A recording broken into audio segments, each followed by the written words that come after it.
Konoha year 48 that night. In a remote barrier of Konoha village, Obito Uchiha, clad in a black cloak, and Minato Namikaze stood facing each other. Obito held a kunai to the swaddled infant Naruto, Uzumaki. Opposite him, Minato Namikaze frowned deeply, glancing at the weakened Kushina beside him, then at Naruto in the black-cloaked man's arms, caught in a dilemma. Suddenly, Obito tossed the swaddled infant lightly into the air with his left hand. In his right hand, the kunai gleamed coldly as he prepared to stab it toward the bundle. At that moment, the infant floating in the air suddenly opened his eyes wide, full of confusion. Where is this? Before Ming's eyes, a man with bright yellow hair appeared instantly. The next moment, they were outside on an open grassy field. Boom! The wooden house behind them suddenly exploded. Fragments of wood flew everywhere. This familiar face. Minato Namikaze. I've actually transmigrated into the world of Naruto, and it's Konoha year 48, the night of the Nine Tails rampage. As Ming was pondering, the scene before him suddenly began to change drastically. The entire world seemed to be in slow motion. The pattern of Obito's Mangekyo Sharingan churned like a dark pool, 3 tomo, slowly rotating in a blood-red background. Minato held a special kunai in reverse blue chakra spiraling up from his feet. In the instant he formed the Flying Thunder God technique, 12 hand seals slowly materialized. Rat, ox, tiger, horse, monkey, boar, dog. Your comprehension is heaven-defying. Watching Obito Uchiha use the Sharingan, you have comprehended the I technique Kamui and can open your own Kamui space. Your comprehension is heaven-defying. Watching Minato Namikaze's Flying Thunder God technique, you have understood the ninjutsu body flicker technique, which allows you to instantly teleport to any point within your line of sight without hand seals. After a moment of daze, Ming blinked in disbelief. Is this my golden finger? I knew it. A transmigration without a golden finger is incomplete. In Konoha village, a scene of ruins. Under the moonlight, the Nine Tails, as large as a hill, had bright blue chakra chains crisscrossing its body, with 9 tails swaying behind it. Minato Namikaze's soul hung in a cross shape in the air. Behind him, the Death God's phantom had white hair like a waterfall, wearing a white robe, arms outstretched. Dead demon consuming seal. Minato Namikaze shouted. The Nine Tails' crimson chakra erupted like magma, but instantly split when it touched the infant's swaddling clothes. The Yin chakra, carrying violent roars, rushed into the Death God's abdomen, while the Yang chakra turned into a warm golden stream, forming a rotating vortex inside Naruto's body. Ming suddenly convulsed violently, his underdeveloped retina reflecting the scene of the ceiling space behind a rust-red cage. A 9-tailed fox demon stared at him with vertical pupils. Then a wave of fatigue washed over Ming, and he fell into a deep sleep. Konoha year 60 Naruto is now 12 years old. In a chaotic darkness, Ming opened his eyes. A clean white hospital room came into view. Feeling a bit groggy, Ming closed his eyes, shook his head, and tried to open them again. This is the Konoha hospital. Suddenly a torrent of memory fragments flooded into his mind. Your comprehension is heaven-defying. In an instant you have clarified all the experiences of the past 12 years. So that's it, I've been asleep for 12 years. Naruto Uzumaki fell off the Hokage rock while graffiti hit his head, which woke me up. And from the memories, Naruto's treatment over the past few years has indeed been very bad, just like in the story. But since I'm awake, I won't let this happen anymore. From now on, I'll take on the name of Naruto Uzumaki. While watching the show, Ming felt angry seeing Naruto isolated by the villagers. Why was his identity as the 4th Hokage's son kept so secret, yet his status as the Nine Tails Jinchuriki was known to everyone? Naruto changed his posture and sat up from the bed. If I remember correctly, tomorrow is the graduation exam at the ninja school. In the story, Naruto created a defective clone during the clone technique and was laughed at by everyone. But this time is different. I'm going to slap those people in the face. And all those messed up things in the Naruto world, Sasuke, Neji, I'll help them if I can. And with this heaven-defying comprehension, I can be invincible. I can do whatever I want. As for being the savior, whoever wants to be can be. I want to fully experience this Naruto world. But before that, I have to slowly show my comprehension, otherwise if I act too abnormally, the 3rd Hokage and Danzo will catch me for research, and then I'll be done for. Thus Naruto made up his mind, show my comprehension bit by bit, and attribute that talent to my 4th Hokage father. Once I can protect myself, I'll travel freely through the Naruto world. Mei Terumi is in the village, hidden in the mist, worried about her marriage. I'm so kind-hearted, I have to help out. As for the fate of Konoha village, whoever cares can care. As Naruto was pondering, with a creak, the hospital room door opened. A middle-aged man with a characteristic horizontal scar across his nose, wearing a dark green Konoha combat vest and a Konoha forehead protector, walked in. Irika-sensei, Naruto shouted. Irika was one of the few people who accepted Naruto in the early days. It could be said that Naruto didn't turn dark and Irika-sensei played a big part. But Irika didn't respond, instead grabbing Naruto's ear. What do you have to say for yourself? Skipping class to go graffiti on the Hokage rock, and you even fell off. Okay, I'm sorry. Naruto pried Irika's hand away. Your last 2 transformation technique scores were both failing, and you're not even worried still skipping class. Irika sat down by the bed, arms crossed. Don't worry, Irika-sensei, I'll definitely pass this time. Naruto showed his signature smile. You think passing is that easy? I could say I'll be Hokage too. Irika pursed his lips. Now transform for me. After thinking for a moment, Naruto awkwardly held his head. I actually don't know how. You said you already knew? Seeing Naruto's embarrassment, Irika knew he was bluffing again. Well, Irika-sensei, show me one more time. I promise I'll get it this time. Tisk, you think you're a genius like Sasuke learning after seeing it once. Even though Irika's mouth didn't let up, he still stood up. Watch closely, I'll only demonstrate once. Irika stood in the open space of the hospital room concentrating. He deliberately slowed down the hand seal speed. The transformation technique is a D-rank jutsu with only one hand seal, the Boar seal. The tricky part lies in controlling chakra and mental energy. Bang! A crisp burst of sound. White smoke dissipated, and an identical Naruto stood where Irika had been. At that moment, a realization dawned in Naruto's mind. Your comprehension is heaven-defying. Watching Irika's transformation technique, you have understood the ninjutsu perfect transformation technique. Naruto's mouth split into a wide grin. What's so hard about that? Watch me. Previously, because of the nine tails inside him, Naruto had massive chakra, but weak mental energy, making it very difficult to learn jutsu. But now it's different. With this heaven-defying comprehension, no matter how vast the chakra, I can control it as easily as moving my own arm. He got off the bed and stood in the open space. Irika casually sat down, ready to watch Naruto transform. This kid sure puts on a good act. But Irika knew Naruto's level best. He thought there was no way the kid could learn the jutsu after seeing it once. Thinking this, Irika nodded to himself. In the open space, Naruto stared straight ahead, his expression focused. As he watched, Irika's expression turned serious. Something was off. This aura was completely different from the usual Naruto. Irika's palms grew sweaty and he felt inexplicably nervous, as if facing an unknown enemy. This kid really seemed different. Irika noticed his own loss of composure and adjusted in time. But seeing his student whom he had taught for years suddenly have a breakthrough, he felt a hint of joy. Naruto turned to look at Irika. Irika-sensei, I'm about to start. Don't blink. Then he straightened his body, his breath steady. Whoosh. A blur of hand seals appeared. An aura of inexplicable confidence radiated from Naruto. Bang! A burst of white smoke exploded.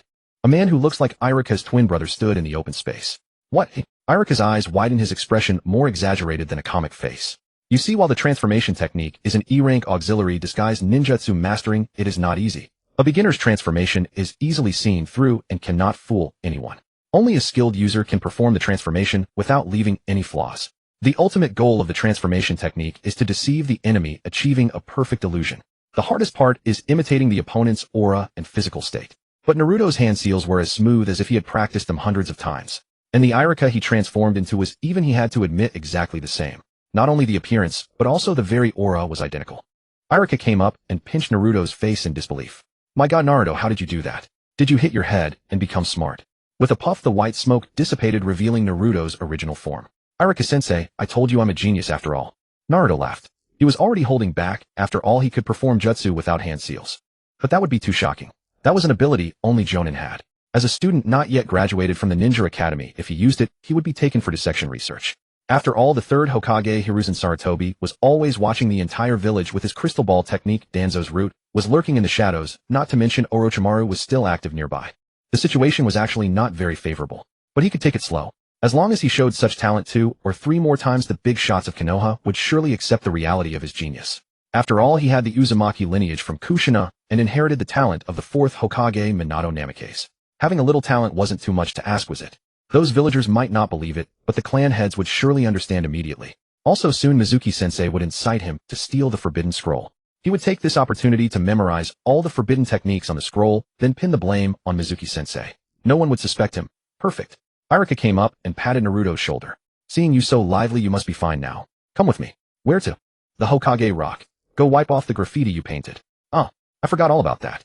At Ichiraku, Ramen Master Tucci, wearing a chef's hat, cheerfully handed over 2 steaming bowls of ramen. Please enjoy.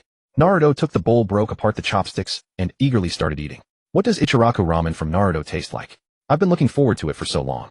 He swallowed a mouthful of noodles. The rich, savory broth, the chewy, springy noodles. It was amazing. Slow down, Naruto, haven't you eaten in 3 days?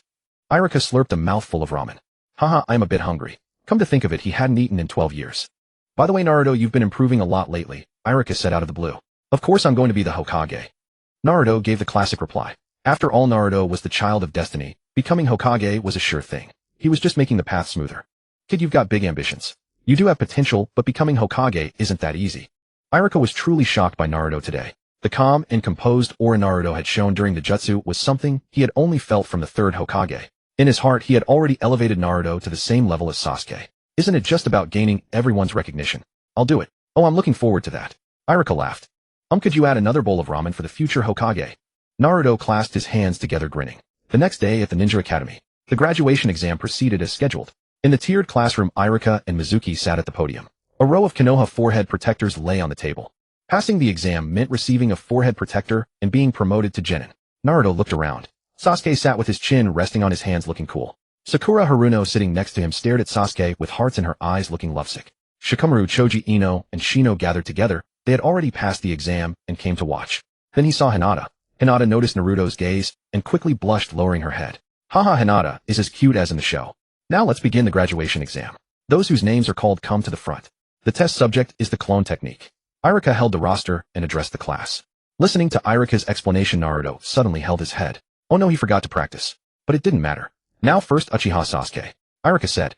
Sasuke stood up, hands in pockets, and walked coolly to the front. Standing in the open space, he quickly formed hand seals. Huff! A clone with the same cool expression appeared. Sasuke, awesome! Sakura screamed. Naruto rolled his eyes. Pass. Next. Sasuke walked back without a word. Naruto glanced at Sasuke. Indeed, the tragedy of the clan massacre. Even an adult couldn't handle it. He was probably numb now. Then a piece of information surfaced in his mind. You observed the clone technique and comprehended the ninjutsu perfect clone technique. Can be activated without hand seals, summoning a solid clone identical to yourself. Last one, Uzumaki Naruto. Irika called. So it was in order of rank. Naruto stood up and slowly walked to the front. Passing by Hinata, she whispered encouragement. Naruto, do your best. Naruto smiled and reached out to ruffle her hair. Don't worry, it's a piece of cake. Hinata's face instantly turned red. Naruto-kun. He noticed me. He seems different. Besides Hinata, Shikamaru and Sasuke were neutral. The rest were those who despised Naruto. Sure enough, they couldn't sit still. Demon Fox, you don't deserve to be a genin. You should have died in place of my father. Demon Fox, go die. Demon Fox. Naruto turned his head toward the voice, showing a sharp-toothed grin. What? Say that again. I said Demon Fox, go die. A student with a green headband cursed. Naruto let out a cold laugh. The next second, boom. He instantly appeared beside the student. Bang. A punch hit the student's chin. The student was sent flying. He crashed into the desks and chairs with a clatter. Say that again. Naruto looked seriously at the student, covering his mouth on the ground. The student shivered and fell silent. Such fast speed, like the body flicker technique. Suddenly someone shouted. Naruto turned his head and said to the classmates who had mocked him word by word, remember, I have a name. I am Uzumaki Naruto, not the Demon Fox. Irika was nearly stunned by Naruto's speed and agility. The students of the Ninja Academy didn't understand, but he knew well that achieving such speed required an extremely high level of physical fitness. Naruto walked to the front of the podium and waved his hand in front of Irika's stunned eyes. Irika-sensei, may I begin the exam? Irika came to his senses and said grumpily, go ahead. Also, no more hitting classmates from now on. Naruto replied casually, neither affirming nor denying, and began forming hand seals. A perfect clone stood beside him, staring at the two examiners with bright eyes. Irika nodded expressionlessly. Pass. Naruto dismissed the technique, clasped his hands behind his head, and strolled back leisurely. Hey, wait up, the smiling Mizuki-sensei spoke from beside him. What is it, Mizuki-sensei? Naruto turned around. Your forehead protector. The white-haired Mizuki-sensei picked up a forehead protector and handed it to Naruto. Naruto, congratulations on becoming a genin. Thank you, Mizuki-sensei. Naruto reached out and took it, then tied the forehead protector solemnly around his head. Mizuki watched Naruto's retreating figure, lost in thought. This is not what I heard. Wasn't this Uzumaki Naruto always the dead last? How did he become a genius overnight? This makes it hard for me to persuade him to steal the scroll. No, I need to think of something. Naruto, walking on the stairs, naturally knew exactly what Mizuki was thinking. Mizuki had originally planned to do Naruto a favor when he performed poorly, helping him pass the exam, build a connection, and then persuade him to steal the scroll. But this time Naruto emerged as a dark horse, not only passing the exam, but also displaying exceptional ninjutsu talent. This completely disrupted Mizuki's plan. Naruto sat back in his seat, smiling at Mizuki-sensei. Mizuki-sensei, please don't give up. If you give up, where will I find a scapegoat?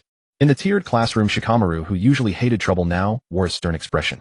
An ordinary student, unless they had specifically trained in taijutsu, could not achieve such swift movement speed.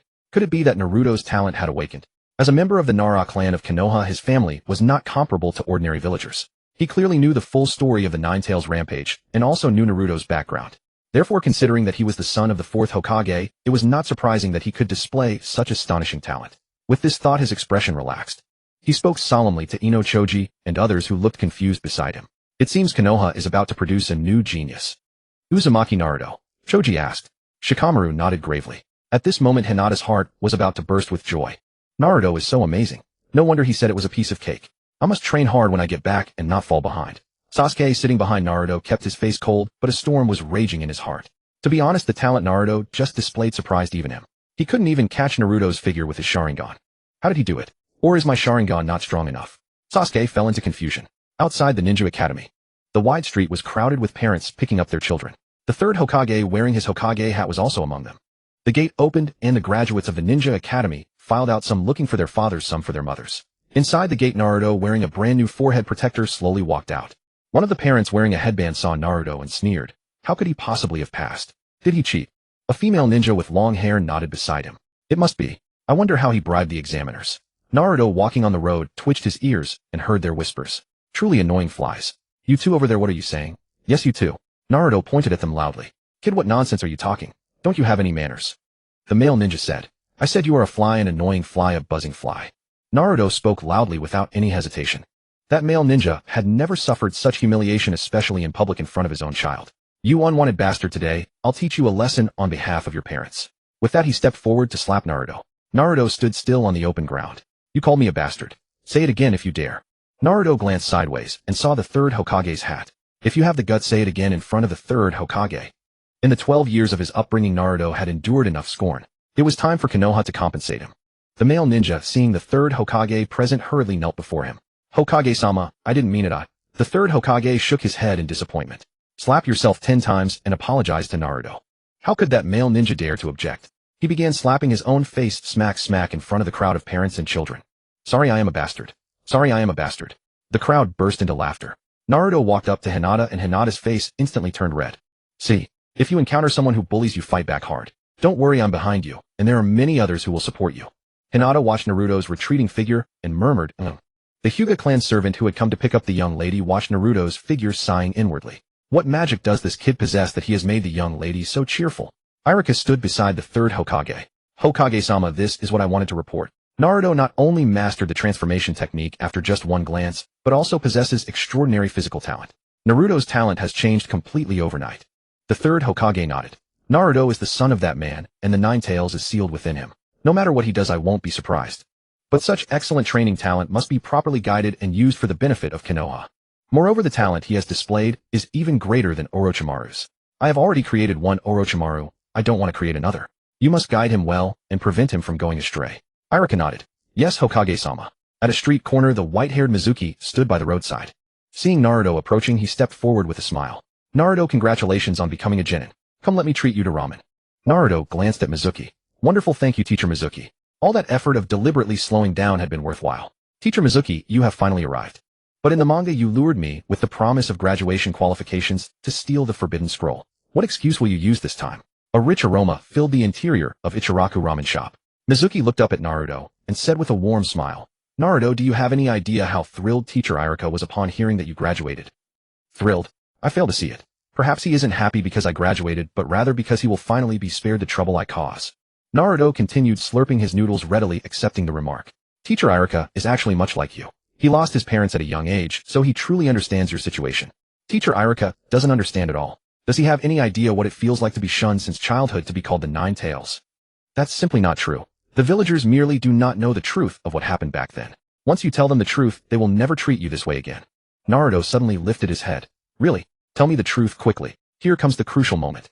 Actually, the truth lies in. Mizuki leaned close to Naruto's ear and whispered softly.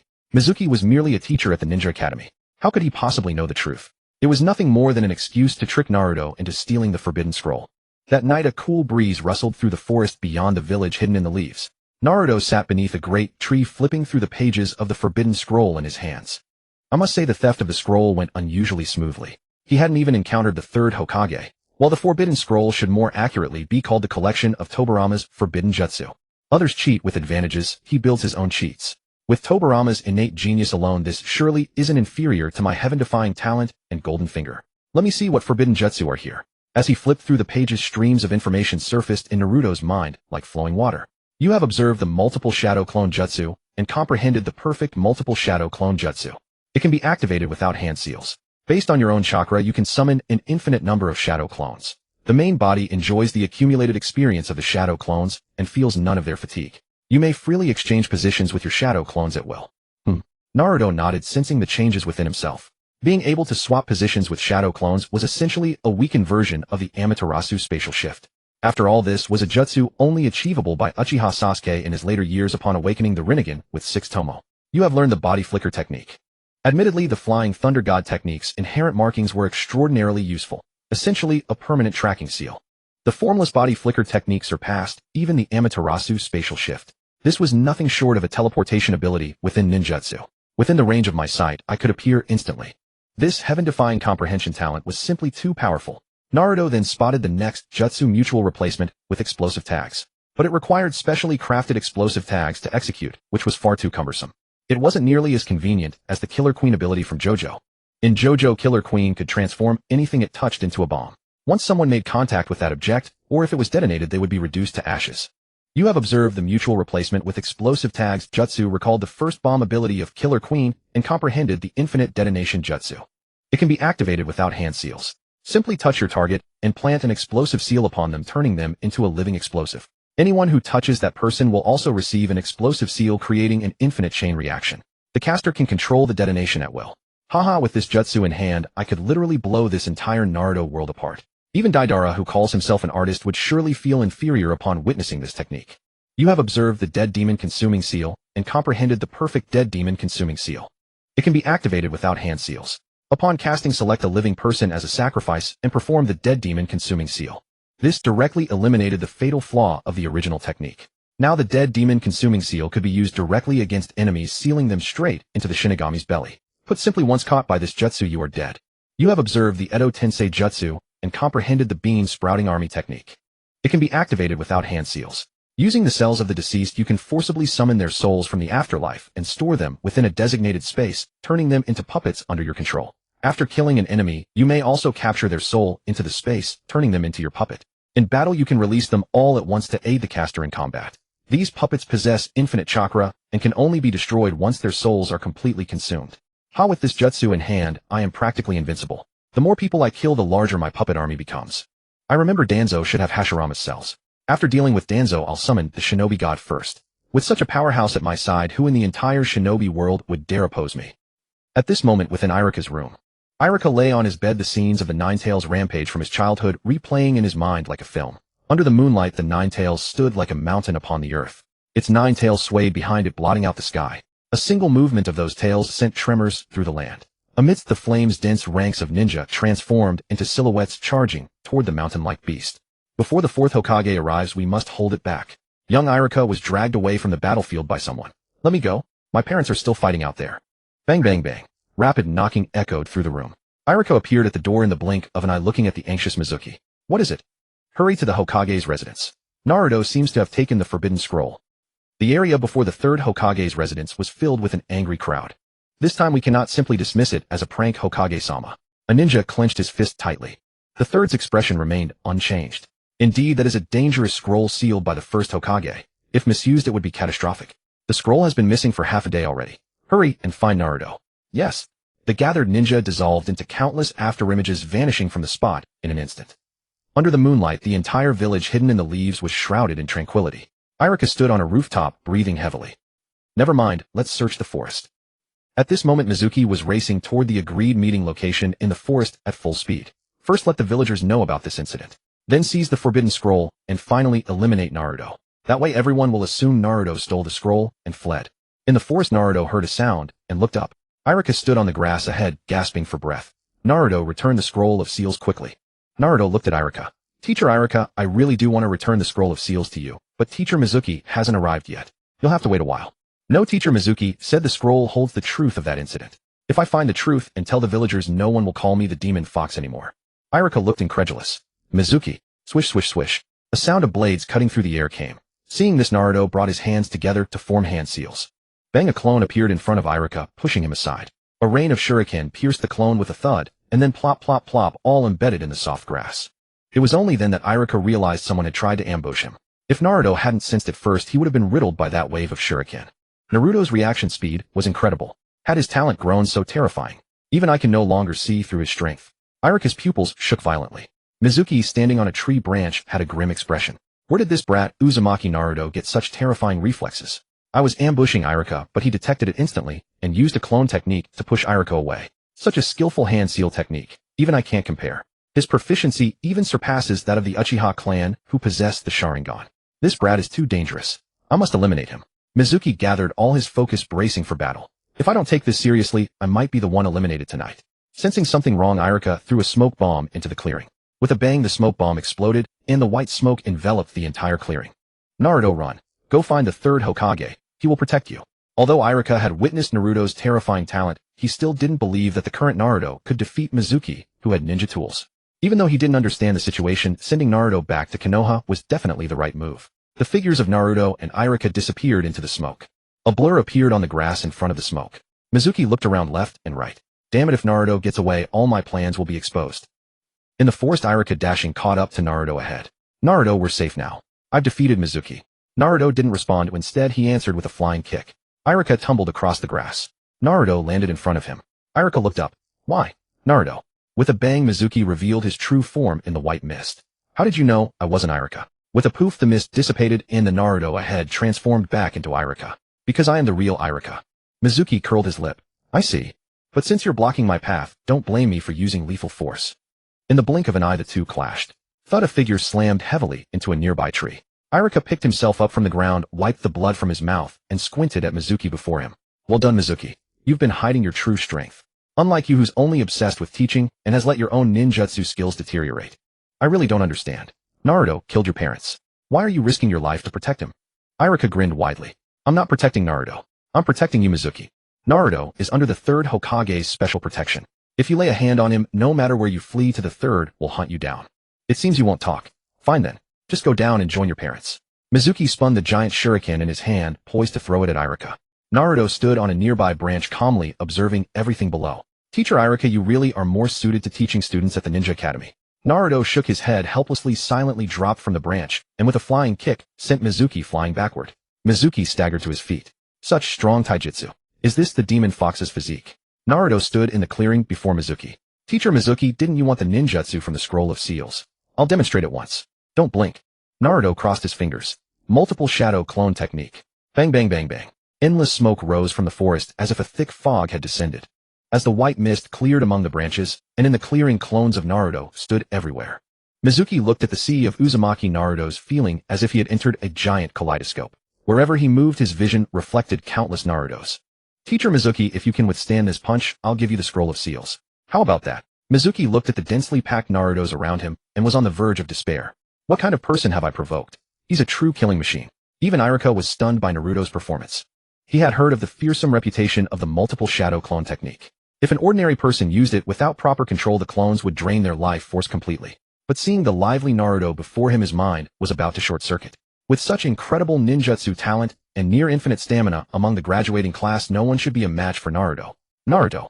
Just as Naruto was cracking his knuckles and preparing to step forward, Irika suddenly called out. What is it, Teacher Irika? Naruto turned back. Hold back a little. Don't beat him to death. Naruto revealed a set of neat teeth. Don't worry, Teacher Irika. I know my limits. Mizuki watched the tide of Uzumaki Narutos rushing toward him, his expression collapsing. He screamed wildly, Irika, save me. Hearing the desperate cry for help, Irika spread his hands helplessly. Sorry, I can't help you. You're on your own. Thump thump thump thud. The solid sound of punches came from the crowd of clones ahead. With a poof, a cloud of white smoke dissipated. Only a slightly dented crater remained in the air, and in the pit lay Teacher Mizuki, beaten so badly he was swollen beyond recognition. Naruto came over to help Irika up. I didn't expect Teacher Mizuki to fall after less than 50 punches. Irika looked at Naruto hesitating, then opened his mouth. My god, I feel like you could be my teacher. That's not impossible. Irika's eyes widened. What, you're serious? Just then, with a series of swishes, a dozen afterimages landed around them. The search party sent by the third Hokage had finally found them. Uzumaki Naruto, we've finally found you. Hand over the scroll of seals now. Naruto cast a casual glance at the imposing ninja surrounding him. They were all merely chunin. Could there not even be a single ENBU operative among them? Naruto scoffed and shook his head. These cannon fodder ninja. He wouldn't mind teaching them a lesson. Tilting his head to look at Irika on his back, he asked, Sensei, Irika, may I go ahead and handle them?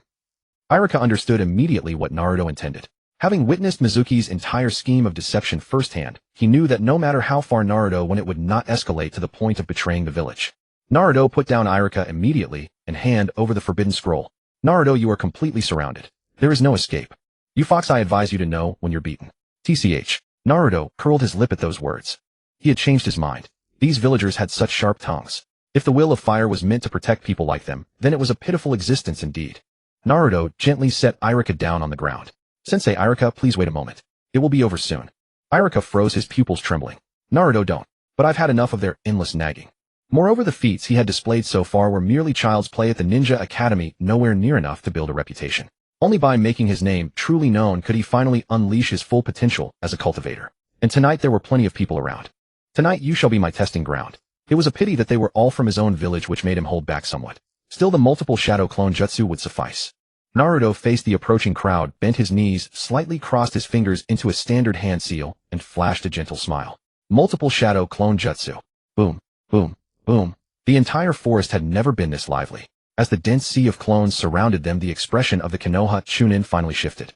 Is this the jutsu the fox learned from the Forbidden Scroll? What a terrifying amount of chakra. Could he truly be just a 12-year-old brat? We've underestimated him. Go fetch the ANBU immediately.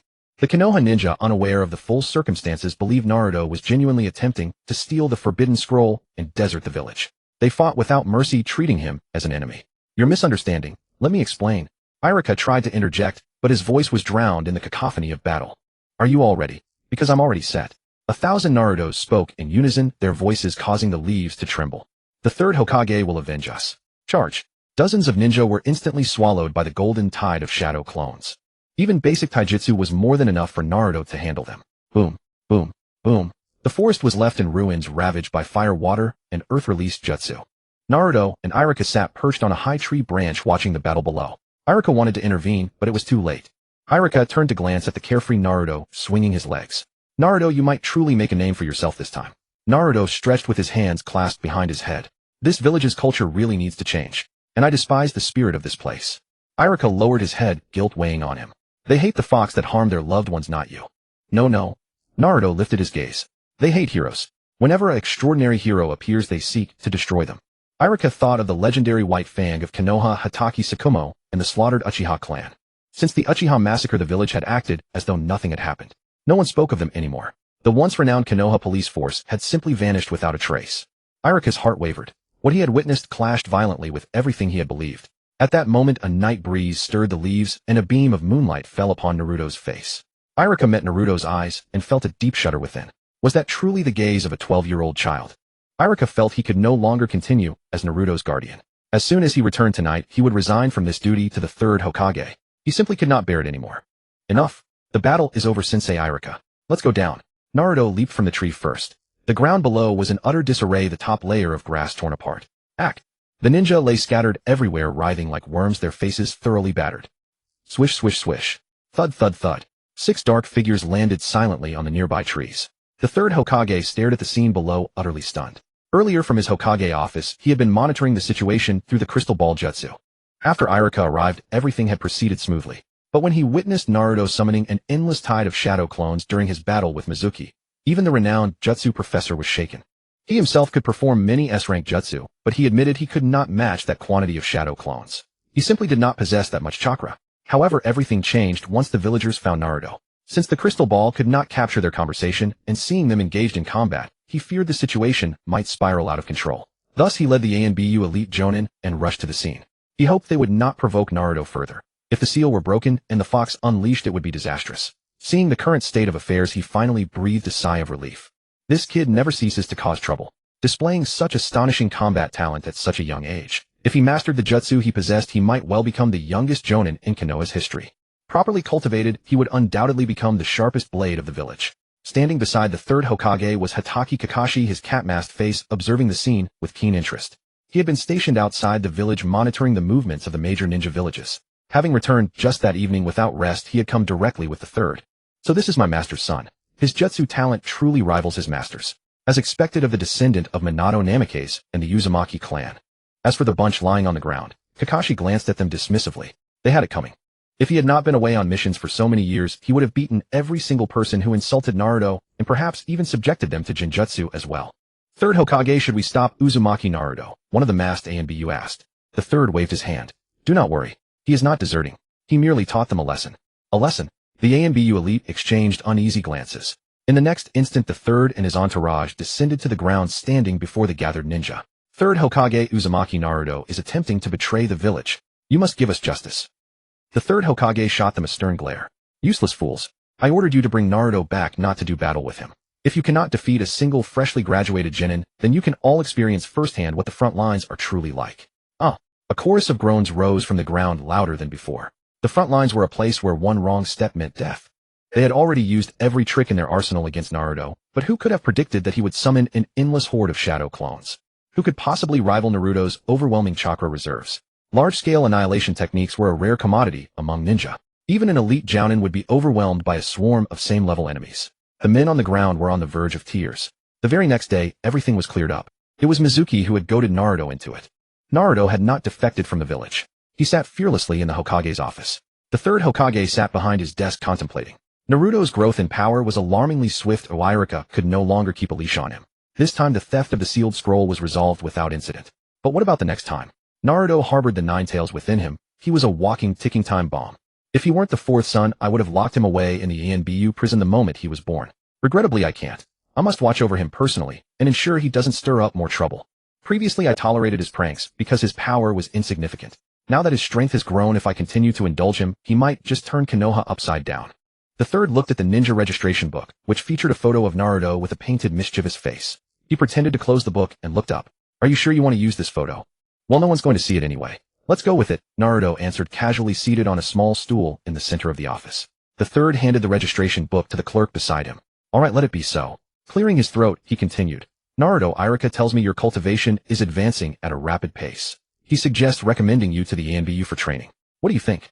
Naruto sat up straighter on his stool. He certainly cut to the chase, no pleasantries at all. I've only just graduated from the Ninja Academy, and he's already this eager to keep me under his thumb. As far as I know, neither the ANBU nor the Root are pleasant places. With the examples of Itachi and Shursui before me, I do well to avoid those murky waters. Lord Third, I am far too weak to bear such an honor. Naruto flashed a familiar smile. Naruto, have you no desire to know how to deal with the demon fox within you? The third Hokage slightly lifted his hat, revealing a pair of aged eyes. Naruto's expression remained calm. He's resorting to coercion and bribery again. That trick might have worked on the old Naruto, but it won't work on me. A method to deal with the demon fox. That's clearly a lie. If such a method existed, Konoha would have long ago controlled the power of the Nine Tails and conquered the entire ninja world. I think things are fine as they are. The demon fox has no effect on me. The third Hokage was somewhat taken aback.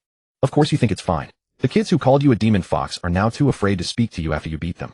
The adults wary of your status don't dare to do anything to you. Naturally, you see no problem. The third Hokage found the unyielding Naruto difficult to deal with. He had watched this boy grow up, and he wasn't like this before.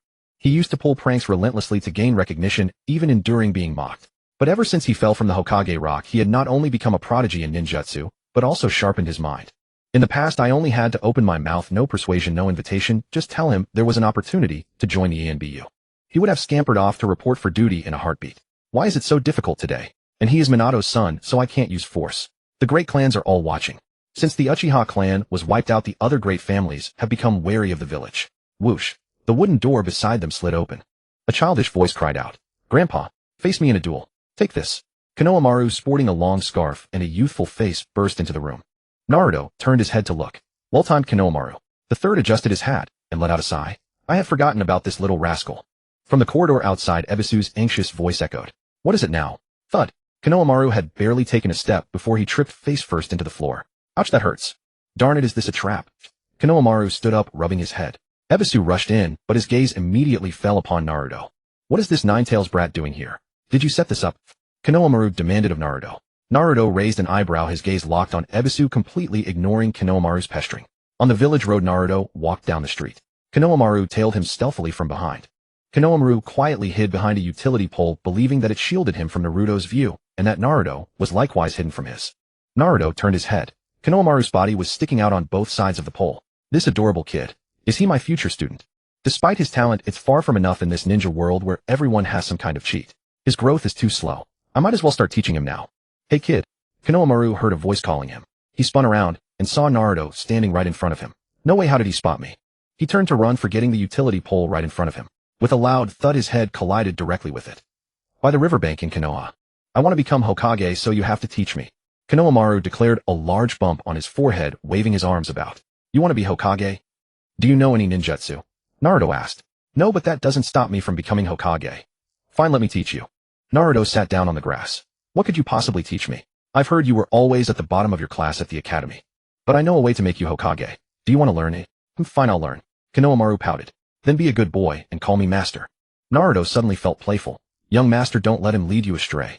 Ebisu's voice rang out inopportunely from across the river. Naruto looked up at him. This annoying fellow. No wonder Konohamaru has been so slow to develop. He probably picked up bad habits from Ebisu. Naruto brought his hands together in front of his chest, forming the ram seal, and whispered multiple shadow clone technique. Hui Baisho adjusted his glasses with his index finger, pursed his lips, and revealed a sneer. Shadow clone. I know that technique too. Don't underestimate me. I'm a special jonin of Konoha as well. As Ming Ren's hand seals fell poof poof poof, dozens of shadow clones materialized. Wow, that's incredible. I want to learn that jutsu. Mu Yiwan shouted excitedly beside him. Hui Baisho's expression grew grave. This fox demon brat had actually mastered the multiple shadow clone technique. It seemed the events that transpired in the Konoha forest yesterday were no empty rumors. However, seeing as he's a genin who can't even perform basic jutsu, I'll reluctantly handle him with taijutsu. Charge. Take him down. Dozens of Ming Ren clones charged simultaneously toward the Hui Baisho in the center. Hui Baisho completely ignored the clones charging at him, his gaze fixed solely on the real Ming Ren on the opposite bank of the river. Fighting these clones was meaningless. To counter this tide of bodies, he needed a decapitation strike. As soon as the shadow clones closed in, he would use a body replacement technique to instantly teleport across the river to Ming Ren's true body. Once the master was dealt with, all the shadow clones would naturally dissipate. By then Mu Yiwan would witness his true strength and surely abandon any foolish notions of learning random jutsu from Ming Ren. He would dedicate himself wholeheartedly to studying under Hui Baisho. Young master son, only by following me can you achieve your dream of becoming Hokage. Seeing the shadow clones reach his position, Hui Baisho's lips curled into a cold smile as he raised his hands to form hand seals. On the opposite bank, Ming Ren grinned widely and formed a hand seal. Secret technique, pervasive harem jutsu. Poof poof poof. All the shadow clones transformed into completely naked women. The naked women fluttered toward Hui Baisho like butterflies around flowers. Hui Baisho's mind went completely blank, his limbs turning to jelly. Come on. All of Hui Baisho's judgment vanished, his eyes turning into shimmering white pools. Then 2 streams of nose blood erupted from his nostrils like rocket fuel igniting, and his entire body was launched backward like a projectile crashing deep into the forest. Big sisters, so many big sisters. Mu Yiwan's eyes filled with heart shapes. Meanwhile, watching through a crystal ball, the third Hokage could only press his hand against his forehead in exasperation. Ming Ren's bizarre jutsu truly never fails to surprise me. To be honest, even he himself would find it difficult to resist that technique. On the grassy riverbank, Hui Baisho stood pale-faced before Ming Ren and Mu Yiwan. But I won't admit defeat. I simply let my guard down and was deceived by your trick. Mu Yiwan clung to Ming Ren's leg beside him. That was amazing. I want to learn that jutsu. Ugh, young master son, what's so good about that kind of jutsu? Oh, you claim to be a special jonin, yet what can you teach Mu Yiwan? I'd say he can't even perform chakra control properly, can he? Ming Ren sneered dismissively. What's so difficult about chakra control? Hui Baisho sat cross-legged in front of Mu Yiwan. I taught that long ago. Young master son demonstrated for him. Hearing this, Mu Yiwan felt a surge of dread at having his homework inspected. He scratched his head awkwardly. I forgot. Hui Baisho froze on the spot. Let me teach you again. Chakra is an energy formed by the combination of physical energy from all cells and spiritual energy accumulated through training and experience. The balance between these two energies varies depending on the jutsu being performed. Mu Yiwan appeared to be listening, but his mind had long flown 1,000 miles away. As Ming Ren watched Hui Baisho explain, a message surfaced in his mind. You have observed the chakra refining technique and comprehended its ultimate form, profound chakra refining technique. Chakra can now be freely extracted outside of combat. Another message appeared. You have harmonized the chakra within your body. The Nine-Tails chakra can no longer affect you. Your mind and body are now in perfect balance. Very well, young master son, try again now, Hui Baisho said. Mu Yiwan pressed his palms together and closed his eyes, concentrating. Caw caw caw. A crow flew lazily across the sky. Mu Yiwan opened his eyes, his face filled with disappointment. Teacher Hui Baisho, it still doesn't work. Young master son, try a few more times. You'll succeed. Ming Ren yawned and turned toward a nearby tree. Take your time teaching. Call me when you're done. He had no concern that Hui Baisho could teach Mu Yiwan in such a short time. After all, Mu Yiwan was young, and his body had yet to accumulate sufficient physical and spiritual energy to sense chakra properly. After lying down for a while, Ming Ren opened his eyes. Mu Yiwan was panting, heavily drenched in sweat, while Hui Baisho trailed behind him, staring blankly at the sky in utter speechlessness. Well, did Mu Yiwan succeed? Ming Ren asked as he rose to his feet. Whatever Hui Baisho is just a fraud, Mu Yiwan said, pumping his fist at Hui Baisho. Hui Baisho waved his hands awkwardly. Young master son, as long as you practice more, you'll definitely succeed. Ming Ren walked to the riverbank and beckoned to Mu Yiwan. Come here. Mu Yiwan followed Ming Ren to the river and gazed blankly at the flowing water. Put your hand in the water, Mingren instructed. Oh. Mu Yiwan tentatively reached his hand toward the water, which was quite cold. Feel the water flowing through your hand, Mingren said. Hui Baisho stood nearby with his arms crossed, acting mysterious. What did this have to do with chakra refining technique? The most important aspect of that jutsu was hand seals. I think I can feel something, Mu Yiwan said looking up. Excellent. Remember this sensation. Now form the hand seals with me. Ming Ren slowly demonstrated the hand seal sequence in front of Mu Yiwan. Mu Yiwan watched Ming Ren's hands and clumsily followed along forming the seals. The more Hui Baisho watched, the more uneasy he felt. This wasn't the standard hand seal sequence for chakra refining technique. Was it from another jutsu? He had never seen it before. Had this brat invented his own seals? Even if he had created his own seals, there was nothing to worry about. Most of his self-invented jutsu were trash like that harem technique anyway. However, he had to admit those beautiful women from the harem technique earlier had been quite pleasing to the eye. Just as Hui Baisho's mind wandered into dangerous territory, a shout of excitement rang out. I can really feel the chakra now.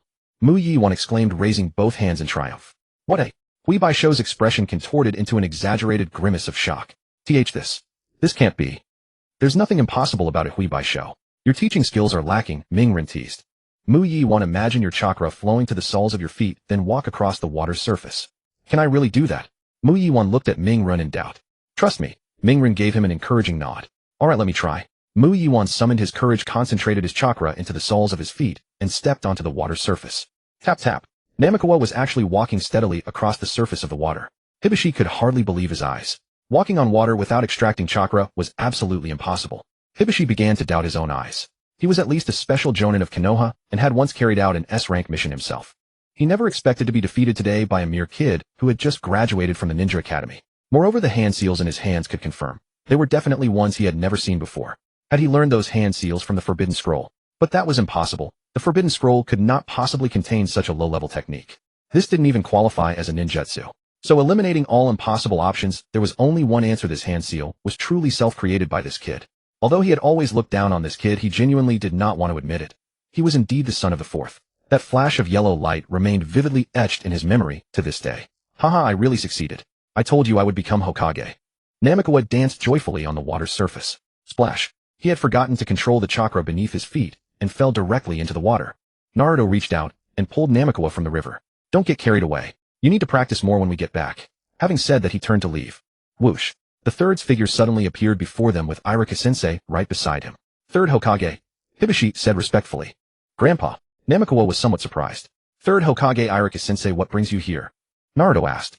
It must be said that with the crystal ball sealing technique, the third could see everything happening anywhere in the village. Nothing could escape his sight. Naruto, could you demonstrate those hand seals you made earlier? The third said. Oh, you mean the chakra extraction technique? Naruto demonstrated it once more. Earlier through the crystal ball, he had not been able to see it clearly. Now watching it firsthand on sight, he realized the extraordinary nature of this hand seal formation. As long as one formed this hand seal, one could perfectly draw out the energy stored within the body. Furthermore, with consistent practice, this technique could be engraved into one's very body, allowing one to perfectly balance the required chakra for any ninjutsu used, whether in daily life or in combat. For the experienced third, this would not make much difference, but he saw that it would have a tremendous impact on training the new generation of ninja. He knew Namikawa's level well. He was young with limited chakra reserves in his body. Even with considerable talent, his chakra quantity was finite, making it extremely difficult for him to sense chakra at his age. In other words, for someone his age, extracting chakra was an impossibility. Yet the hand seal Naruto had taught him had accomplished exactly that. This meant that the reason Namikawa could extract chakra lay entirely in this hand seal. The third looked at Naruto with quiet satisfaction. This kid truly was someone even he could not fully fathom. The only person who could self-develop such a brilliant ninjutsu was his own master Tobirama. He never expected Naruto to possess talent comparable to Tobirama's. If properly cultivated, Naruto might well become a second Tobirama. Kakashi had just returned from his mission. He was also Minato's student, so it would be fitting to have him serve as Naruto's teacher. With him watching over Naruto, the third could rest assured. Naruto, does this hand seal have a name? The third asked. Let's call it the ultimate chakra extraction technique. Then Naruto, would you be willing to let us teach this hand seal at the Ninja Academy? The third raised his head. Sure, I have no problem with that. But I have one condition: when teaching it, you must state that I created this hand seal. Naruto said. Ah, that is rather difficult. Naruto looked at the third with a faint smile. My reputation in this village is indeed not great, but this hand seal was genuinely created by me. Will you use it or not? Those students influenced by the adults around them who shared the same prejudice against me would surely be torn apart by inner conflict. If they did not learn this hand seal, their own progress would fall far behind others. But if they learned that this hand seal was created by the so-called Demon Fox host, namely me, just imagining this scene brought him great amusement. Of course they could also teach it in secret. But if he found out, he would have every right to turn dark, and don't blame him for it. Although he was already somewhat darkened himself. Third Hokage Naruto's ninjutsu is truly very useful, Iruka said. After a moment of silence, the third raised his head. Very well. We will do as you say. Then the third dismissed everyone else. Now only Naruto and the third remained by the river. Naruto, there is actually a secret I have never told you. Oh, is it the secret that I am the son of the fourth Hokage? Naruto teased himself inwardly. What secret? Naruto asked, his expression remaining completely calm on the surface. Actually, you are the son of the fourth Hokage. Your mother is Kushina of the Uzumaki clan, the third said slowly. What a... Why didn't you tell me sooner? Naruto's expression changed dramatically. There was no way around it. If he was going to act, he might as well go all the way. He felt that without relying on his heaven-defying talent for comprehension, he had already spontaneously awakened the talent for god-tier acting. However, once the third revealed this secret to the world, he would no longer need to pretend. His talent for heaven-defying comprehension could then be fully unleashed. This could be considered a good thing after all. The next day, everyone in the village knew that Naruto was the son of the fourth Hokage. Naruto had voluntarily become the container to seal the malicious Nine Tails. He was the village's great hero. Now as Naruto walked down the street, he felt that the way people looked at him had completely changed. Good day, Naruto-sama. Good morning, Naruto-sama. Naruto-sama, good morning. Naruto nodded absent-mindedly. Even the sun seemed brighter than before. It must be said that the villagers' ability to change their attitude was truly first-rate. He genuinely admired them. That old fox of a third had kept this secret hidden in the village for so long, yet deliberately spread the news that he was the demon fox. Wasn't it all to ensure he continued to suffer neglect? Then just when he was most isolated and abandoned, the third would appear at the right moment, offering just enough support to make him treat the will of fire as his only salvation. But calculations cannot outmatch destiny. He had actually broken free from the trap. So this old fox, seeing that hiding the secret any longer was useless, decided to proactively reveal it, selling him a favor, hoping to win his gratitude. Calculating roughly soon after accepting the bridge-building mission, the Chunin exams of Konoha would follow. At that time, Orochimaru would seize the opportunity to infiltrate and execute his plan to destroy Konoha. The third would, in order to protect Konoha, voluntarily perform the Reaper Death Seal, attempting to take Orochimaru down with him. Unfortunately, he only managed to seal away Orochimaru's 2 arms. At that time, would he save the third or not? Forget it. He would judge based on the third's actions. If the third continued to scheme against him so calculatingly, then let him face Orochimaru alone and see whether he could outsmart his own fate. But if he could become less hypocritical, perhaps Naruto might consider lending him a hand after all. At Ichiraku Ramen, Naruto ate his ramen with a blank expression. He pondered, soon I should be assigned to a team. Without a doubt, I'll be placed on Team 7. And the Jonin leading the team should be Hitaki Kakashi. I wonder how Kakashi will perceive me in this identity. Regardless, I must focus on increasing my strength and strive for promotion to Jonin. The rank of Genin is too restrictive for what I plan to do. As for Kakashi's test, I recall it involves taijutsu, jinjutsu, and ninjutsu assessments. In the original story, Team 7 failed to grab the bells during the test, but they passed by inadvertently impressing Kakashi, thus becoming his first students. As for taijutsu, I couldn't find the 8 gates technique in the Scroll of Seals. It seems it was truly created by Might Dewey. If I want to learn the 8 gates, I'll have to seek out Konoha's own Blue Beast Might Guy. For Jinjutsu, the most skilled practitioner in the village was the Uchiha clan, but they were nearly wiped out by Itachi, leaving only Sasuke. Aside from the Uchiha, the strongest Jinjutsu user in the village is probably Yuhi Kurenai. In a clearing within Konoha, Might Guy, with his distinctive bowl cut and thick eyebrows, was training Rock Lee, who looked just like him. 996, 997, 998. Rock Lee, wearing a green training suit, was on the ground doing push-ups. Might Guy flashed his teeth in a smile. Youth is without limits, Lee. Once you finish this set, do 5 more. Yes, Guy-sensei. Lee replied enthusiastically. Might Guy was the first to notice Naruto. Yo, Naruto. Are you here to join our fiery training? Might Guy said warmly. Might Guy-sensei, I have a question. If a taijutsu specialist were to fight a jinjutsu specialist, who would win? Naruto asked. After completing his 1000th push-up, Lee stood up and asked with confusion. Guy-sensei, do we taijutsu users have a way to counter jinjutsu? That's a great question. Might Guy gave Naruto a thumbs up.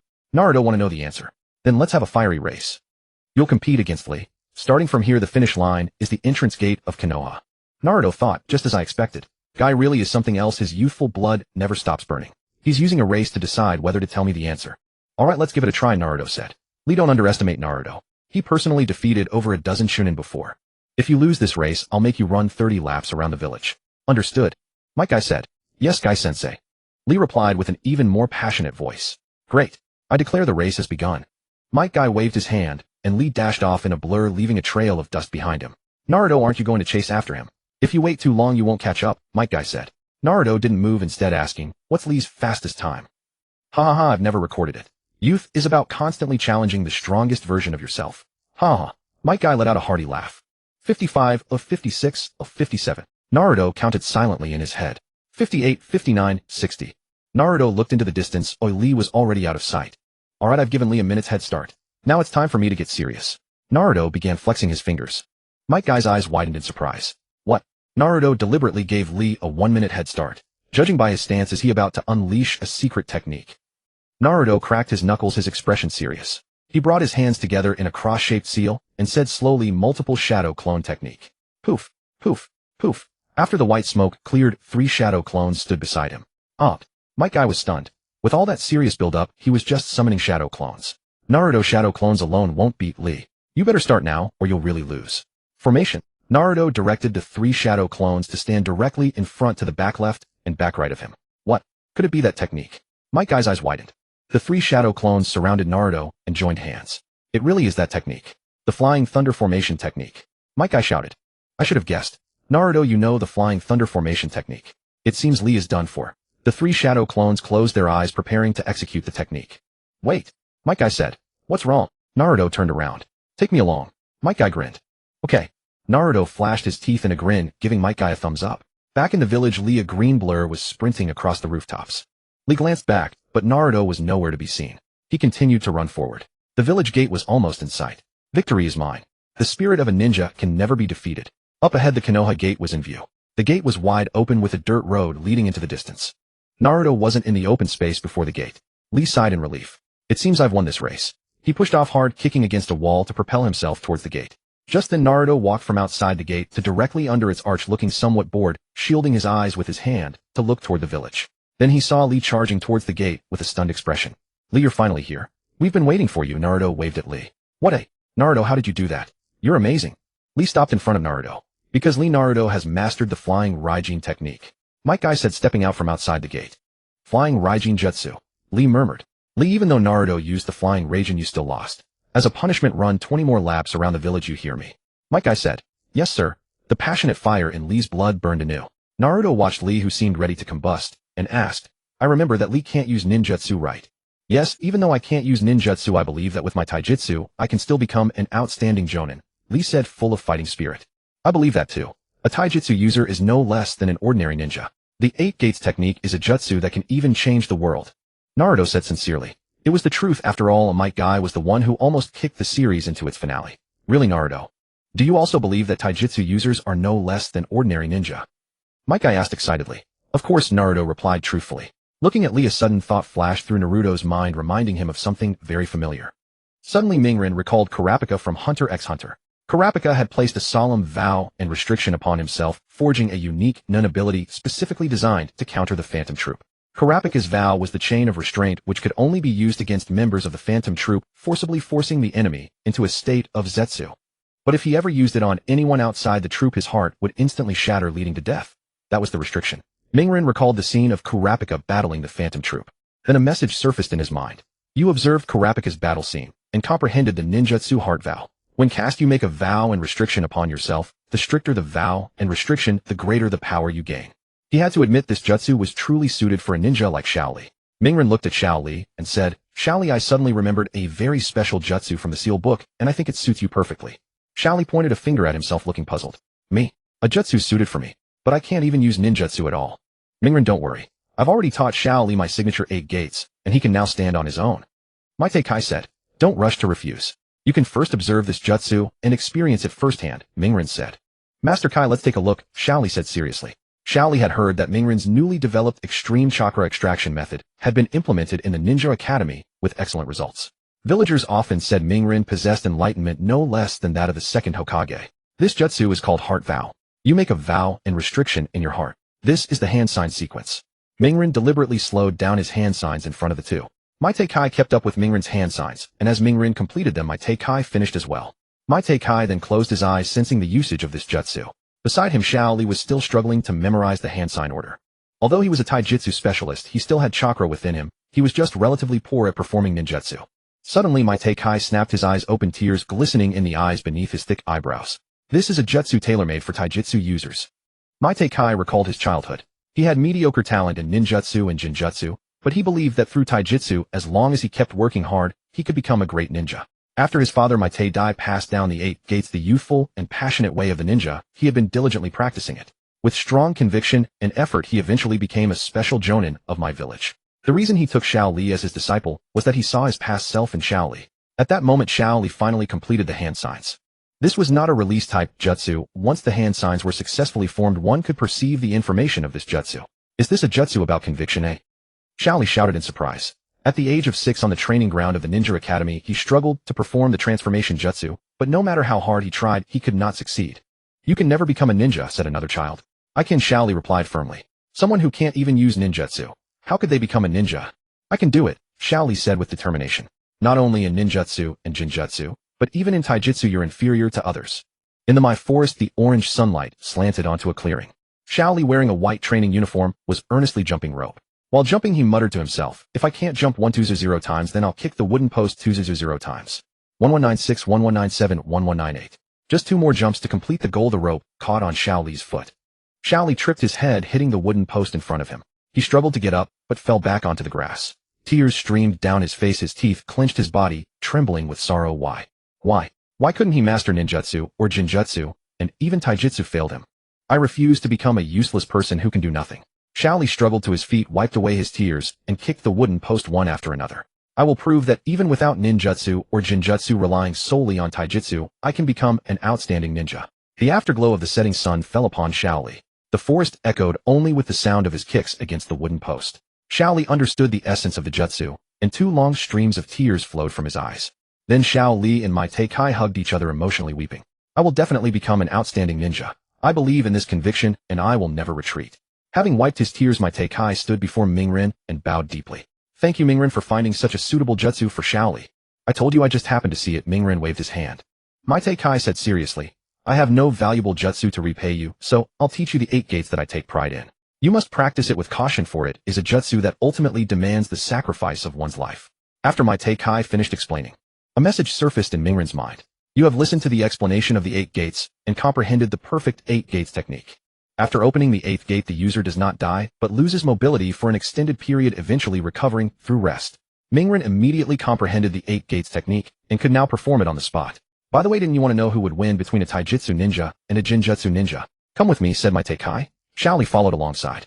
Where are we going? Mingren asked. Maite Kai flashed his gleaming teeth. Of course, to find Shi Rihong and have a battle. After that we'll immediately know who is stronger, taijutsu or jinjutsu. Mingren helplessly put his hand to his forehead. Indeed, that was Maite Kai's way of solving things. Just thinking about it gets me fired up. Xiao Li's eyes burned with passion. In the streets of my village, Shi Rihong and Asima were shopping. Shh. 3 figures landed in front of them.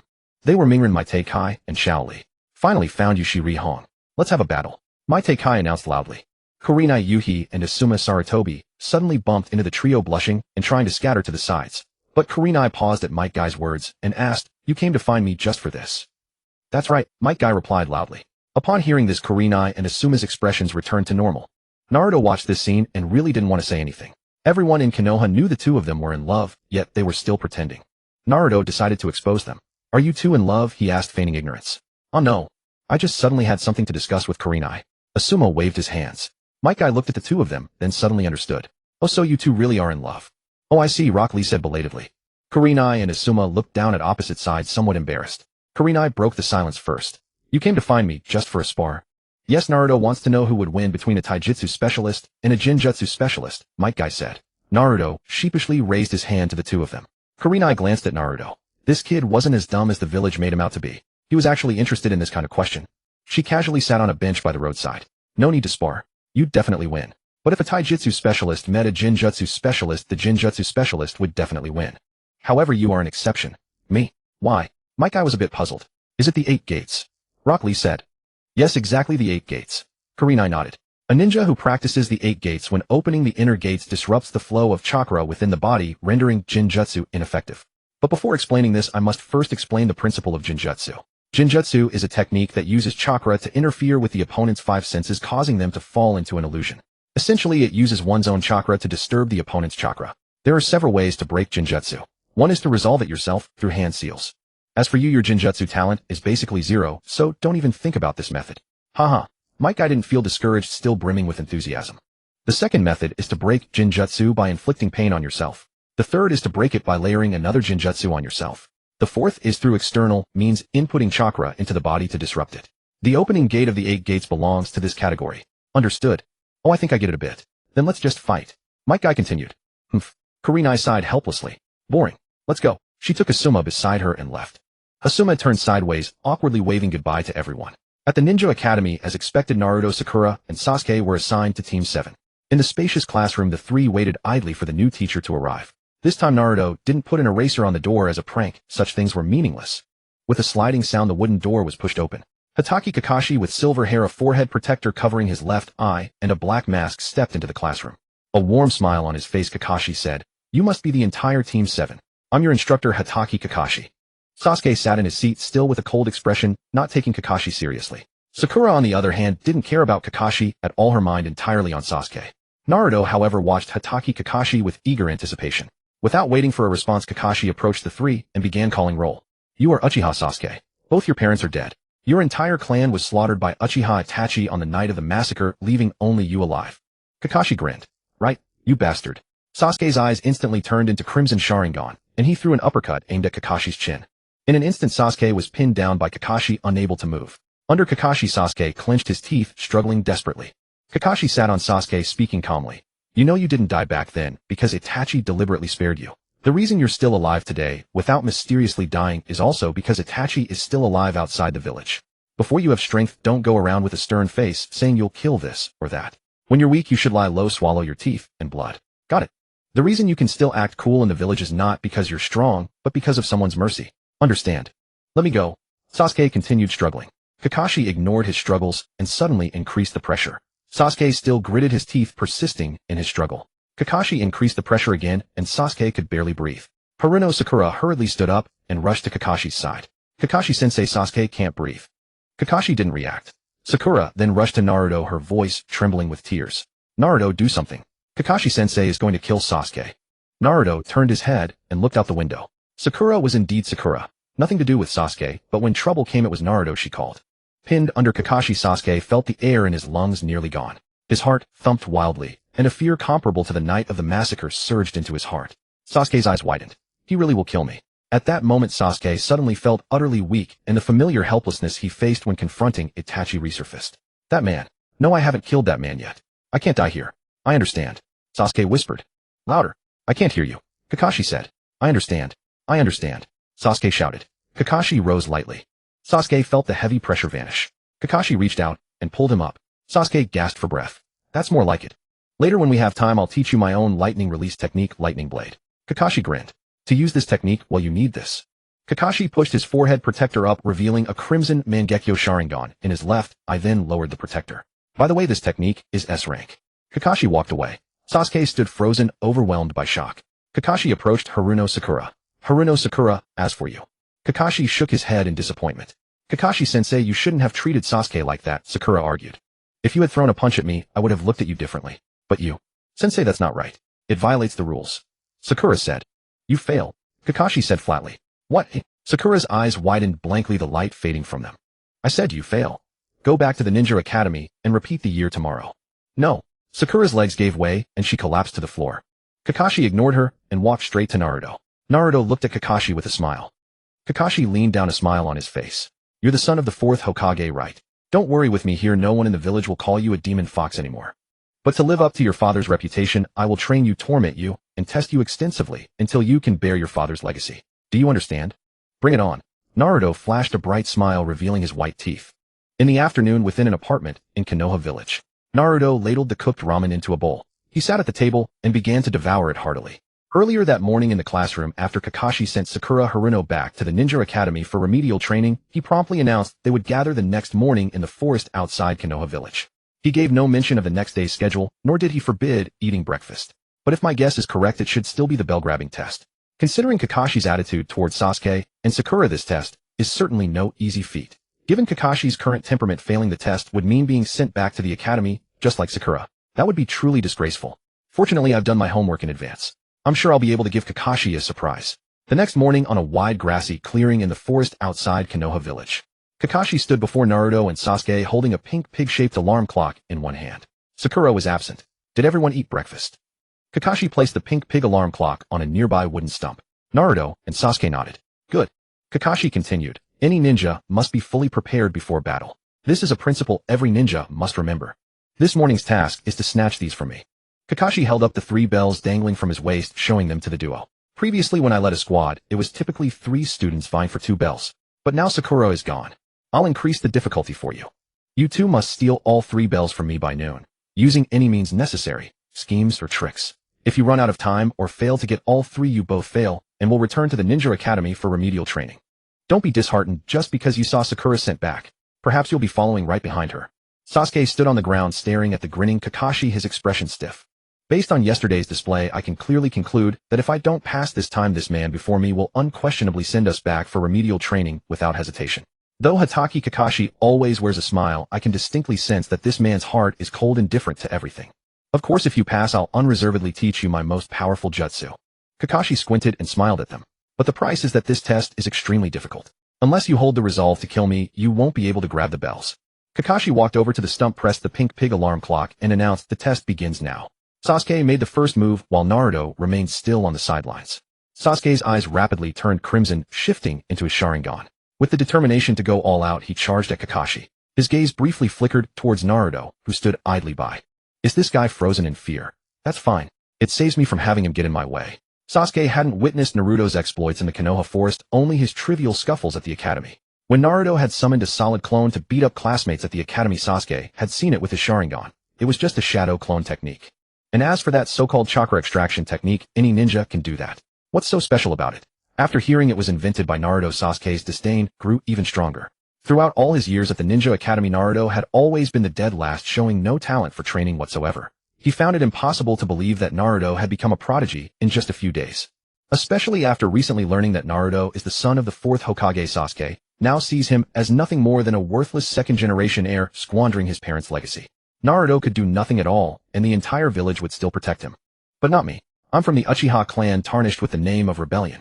Except for Itachi, who defected, there's no one in this entire village I can rely on. I must pass this test and gain power. Kakashi watched Sasuke charging at him, his heart unperturbed. He casually pulled out a copy of Make Out Paradise from his vest and began to read.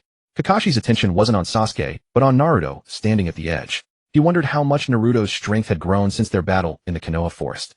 Although the multi-shadow clone technique is impressive, just relying on overwhelming numbers won't be enough to defeat me. Even though you're my teacher's son, I won't go easy on you. Where are you looking? Sasuke dashed towards Kakashi with lightning speed. Snake, ram, monkey, boar, horse, tiger.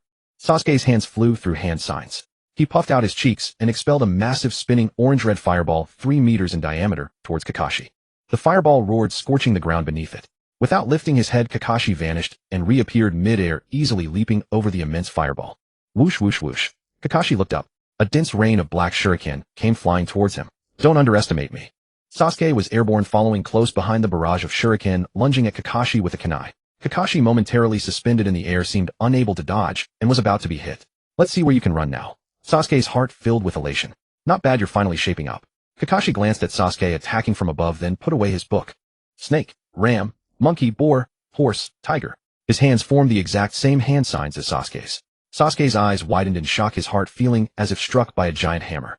Not good. This is the Great Fireball Technique. Fire Release Great Fireball Technique. Kakashi formed a tube with his right hand, placed it before his mouth, and blew out gently. A colossal orange-yellow fireball 10 meters in diameter blazed fiercely, instantly filling half the sky before him. Sasuke's vision was completely engulfed by the massive fireball, his brows furrowed in trepidation. It was the same fireball technique, but Kakashi's was faster to cast, more powerful, and far larger in scale. Boom. The fireball violently exploded in midair.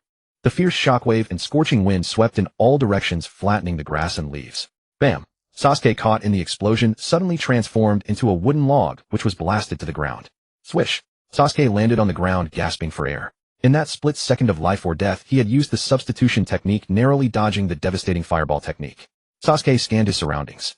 The clearing before him was empty, with only Naruto sitting idly under a distant tree, watching the spectacle. Kakashi was nowhere to be seen. Anxiety began to creep into Sasuke's heart. He spun around his Sharingan, scanning rapidly, alert to every subtle movement in the vicinity. Crackle. A muffled sound of earth breaking. A hand suddenly shot up from the ground. Sasuke felt a sudden heat around his right ankle, and then it was firmly grasped. Earth Release Headhunter Technique. After a dizzying whirl in his vision, Sasuke found his entire lower body buried in the earth with only his head exposed. A wave of dread washed over Sasuke. He could not move at all. If an enemy were to use this technique on him in battle, it would be the end. Sasuke lifted his head. Kakashi stood before him with an unhurried air looking down at him. First one dealt with. Kakashi casually clapped his hands together and glanced up toward the swirling Naruto beneath the distant tree. Good. Only Naruto remained. Once he was dealt with as well, all three of these brats could be sent back to the Ninja Academy to start over. That was Kakashi's plan. Sending Haruno Sakura back to the Ninja Academy was merely the overture. Kakashi's true objective was to send all three of them back. After all, they would graduate again within half a year regardless. To make them confront the cruelty of the ninja world face to face. This was the most direct and effortless method Kakashi could devise. Kakashi was a loner by nature and had never desired to lead a team. It was only out of respect for the third Hokage and for Naruto's sake that he reluctantly took charge of Team 7. But Kakashi lacked the patience to patiently teach them from scratch. So he devised this approach, to give them a harsh wake-up call. Once they had all graduated from the Ninja Academy, and their heads were clear, teaching them would be far easier. Hey Naruto, you're the last one standing.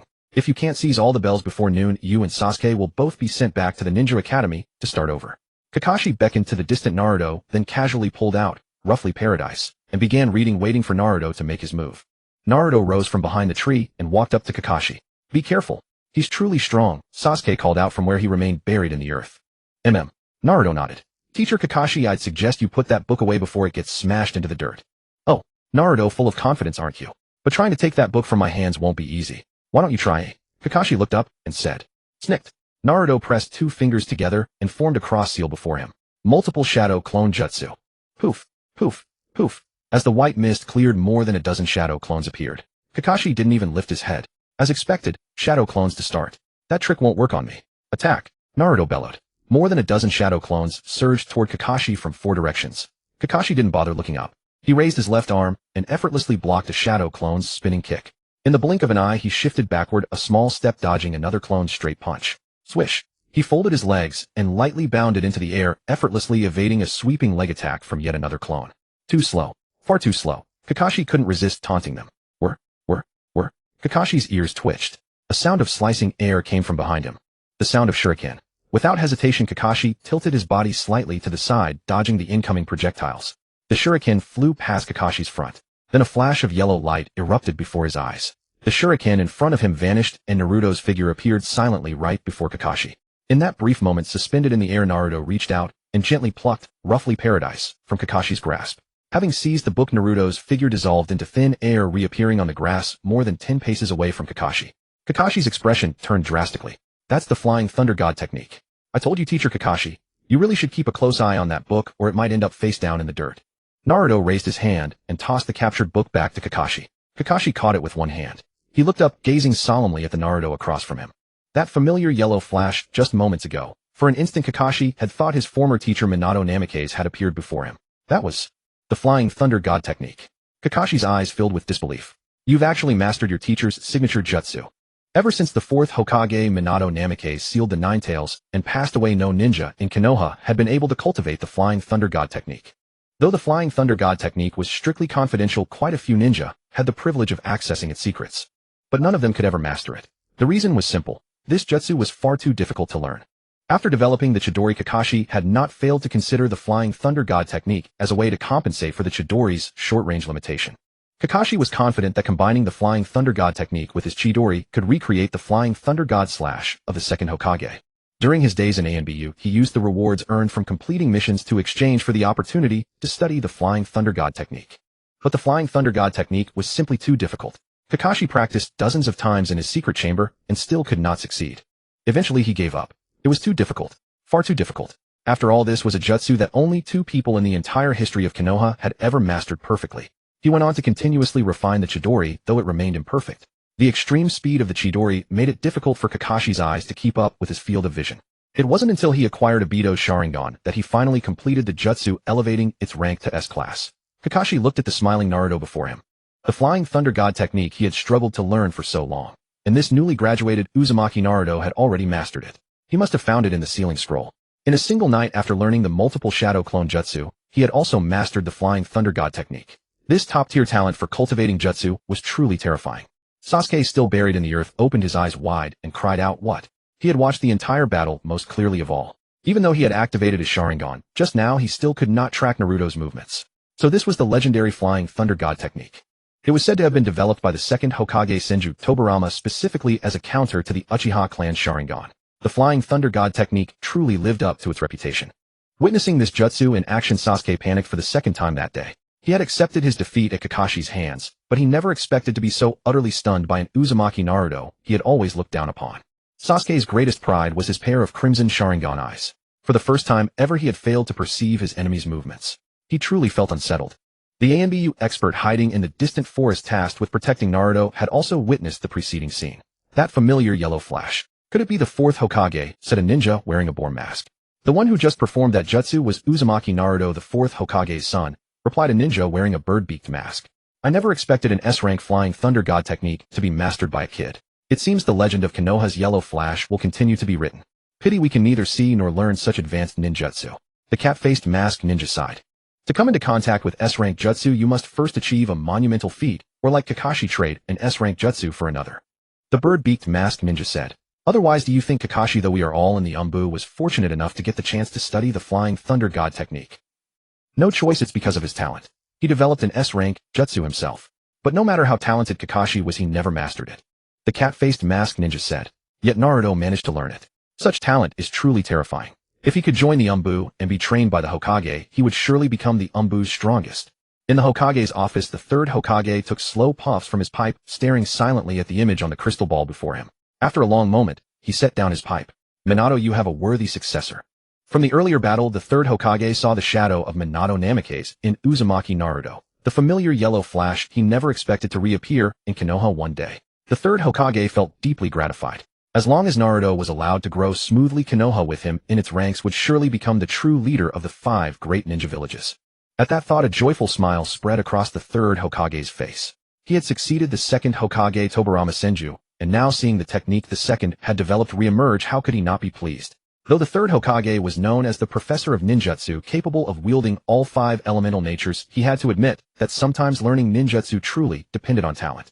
Hiruzen Sarutobi considered himself lacking the terrifying genius of the second Hokage. The title Professor of Ninjutsu he earned through relentless practice. He had heard earlier that Naruto had suddenly awakened, displaying remarkable talent and training. He had only regarded Naruto as a slightly gifted ninja. When he learned Naruto had mastered the multiple shadow clone jutsu, he wasn't surprised. He had mastered it himself. But today, seeing Naruto wield the Flying Thunder God technique, he was thoroughly shaken. Because it was a technique he himself had never mastered. Only now did he truly see Naruto's talent. This kid really startles the world with a single cry. In the Konoha forest, Naruto grinned at Kakashi. Kakashi-sensei, you'd better be ready because I'm going to take those bells off your belt one by one. Naruto, you're quite confident in your abilities. Kakashi pushed his headband up, revealing his left eye's Mangekyo Sharingan. Then I'll have to go all out. Naruto actually declared he would take the bells one by one. He was deliberately showing off his strength. Taking all 3 bells at once was different from having the ability to take 3, but only taking 1. The latter was far more difficult. It meant Naruto would use 3 different tactics to temporarily suppress Kakashi and snatch the bells from him. Kakashi rubbed the ground with his toes, loosening his ankles. Suddenly, he felt the tables had turned. To be honest, that Flying Thunder God move earlier had really startled him. But he had been through countless storms. If he was afraid because of an enemy's strange tactics, he wouldn't be a ninja. Kakashi clapped his hands toward Naruto. Come on, Naruto, show me what else you've got.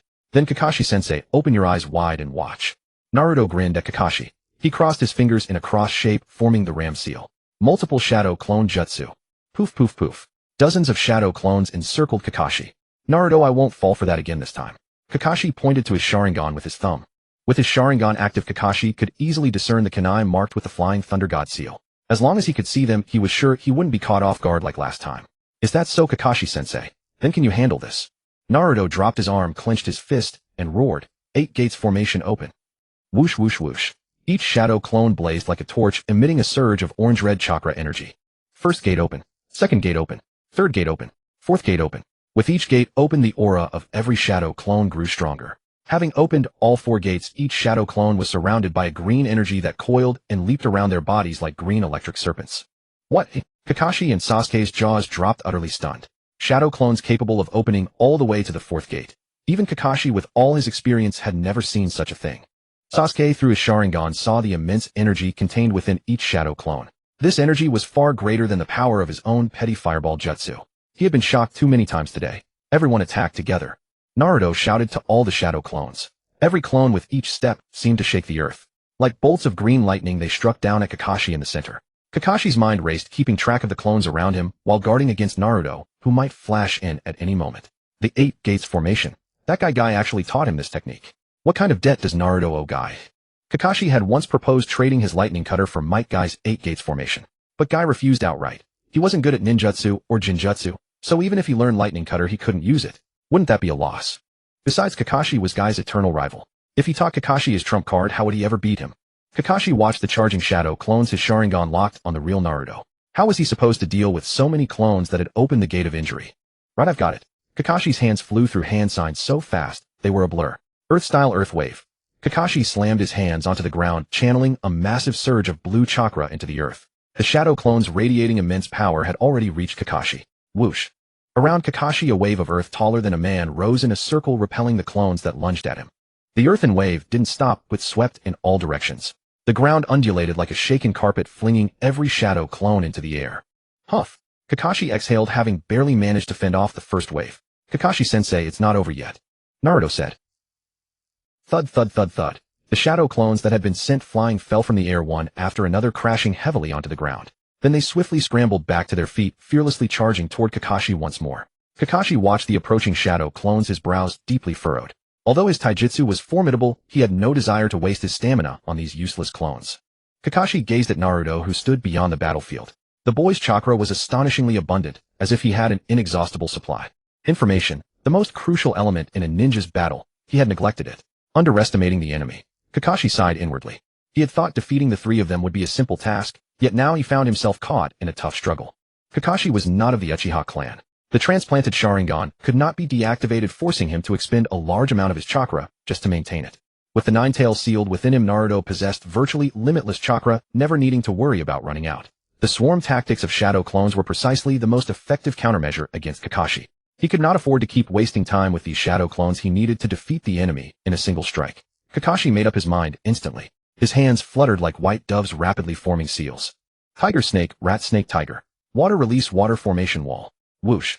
A thick wall of water materialized around Kakashi, enveloping and protecting him. White water churned in the air. Splashes surged, droplets flew. At that moment, the second wave of shadow clones attacked. Straight punches, kicks, roundhouse punches, knee strikes. All pounded against the thick water wall, sending up sprays of water. Each shadow clone was drenched and soaked through. Kakashi stood in the open space enclosed by the water wall, his expression calm as he began forming another set of seals. Rat ox, tiger, snake, horse, ram. Water release, water dragon, bullet technique. The seals fell. For massive dragons formed from surging water rose from the wall. They twisted their colossal bodies and charged at the surrounding shadow clones. All the nearby shadow clones were knocked to the ground by the 4 white dragons. Whoosh. After the technique ended, the 4 water dragons transformed into 4 gigantic waterfalls that crashed onto the ground. With a boom, they burst into 4 massive torrents, sweeping outward in all directions. Splash, splash. The white water flooded over the feet of every shadow clone.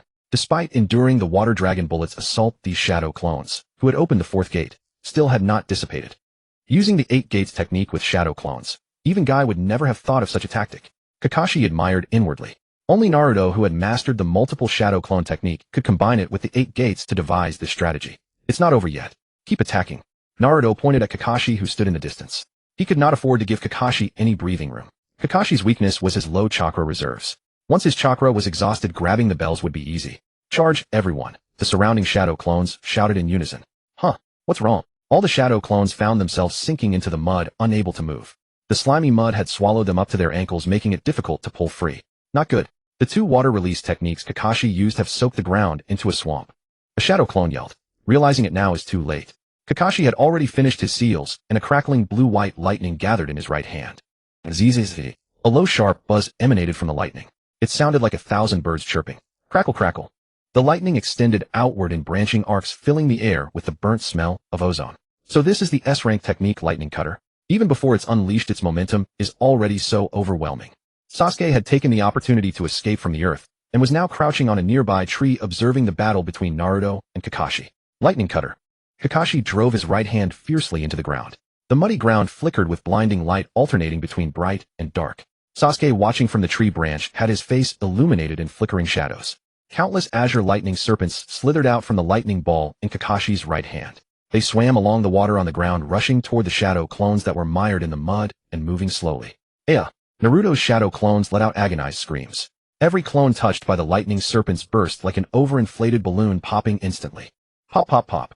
One crisp explosion after another. Each shadow clone vanished into a puff of white smoke. A gentle breeze swept across the empty muddy ground, leaving only the flowing mud. No. Sasuke crouched on the tree, widened his eyes. Where is he? Where did Kakashi go? On a distant tree stood Naruto, still shaken. Such a devastating technique. Thank goodness I ran fast, or I'd have ended up no better than those clones. Konoha's elite Jonin really can't be underestimated. By the way, where did Kakashi go? Naruto scanned the ground from his perch in the tree. Could he have used Earth Release Headhunter to hide again? Naruto, are you looking for me? A voice came from above.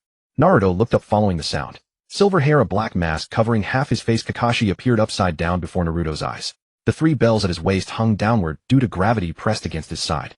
Naruto saw the Scarlet Mangekyo Sharingan, with 3 connected tomo, in Kakashi's left eye socket.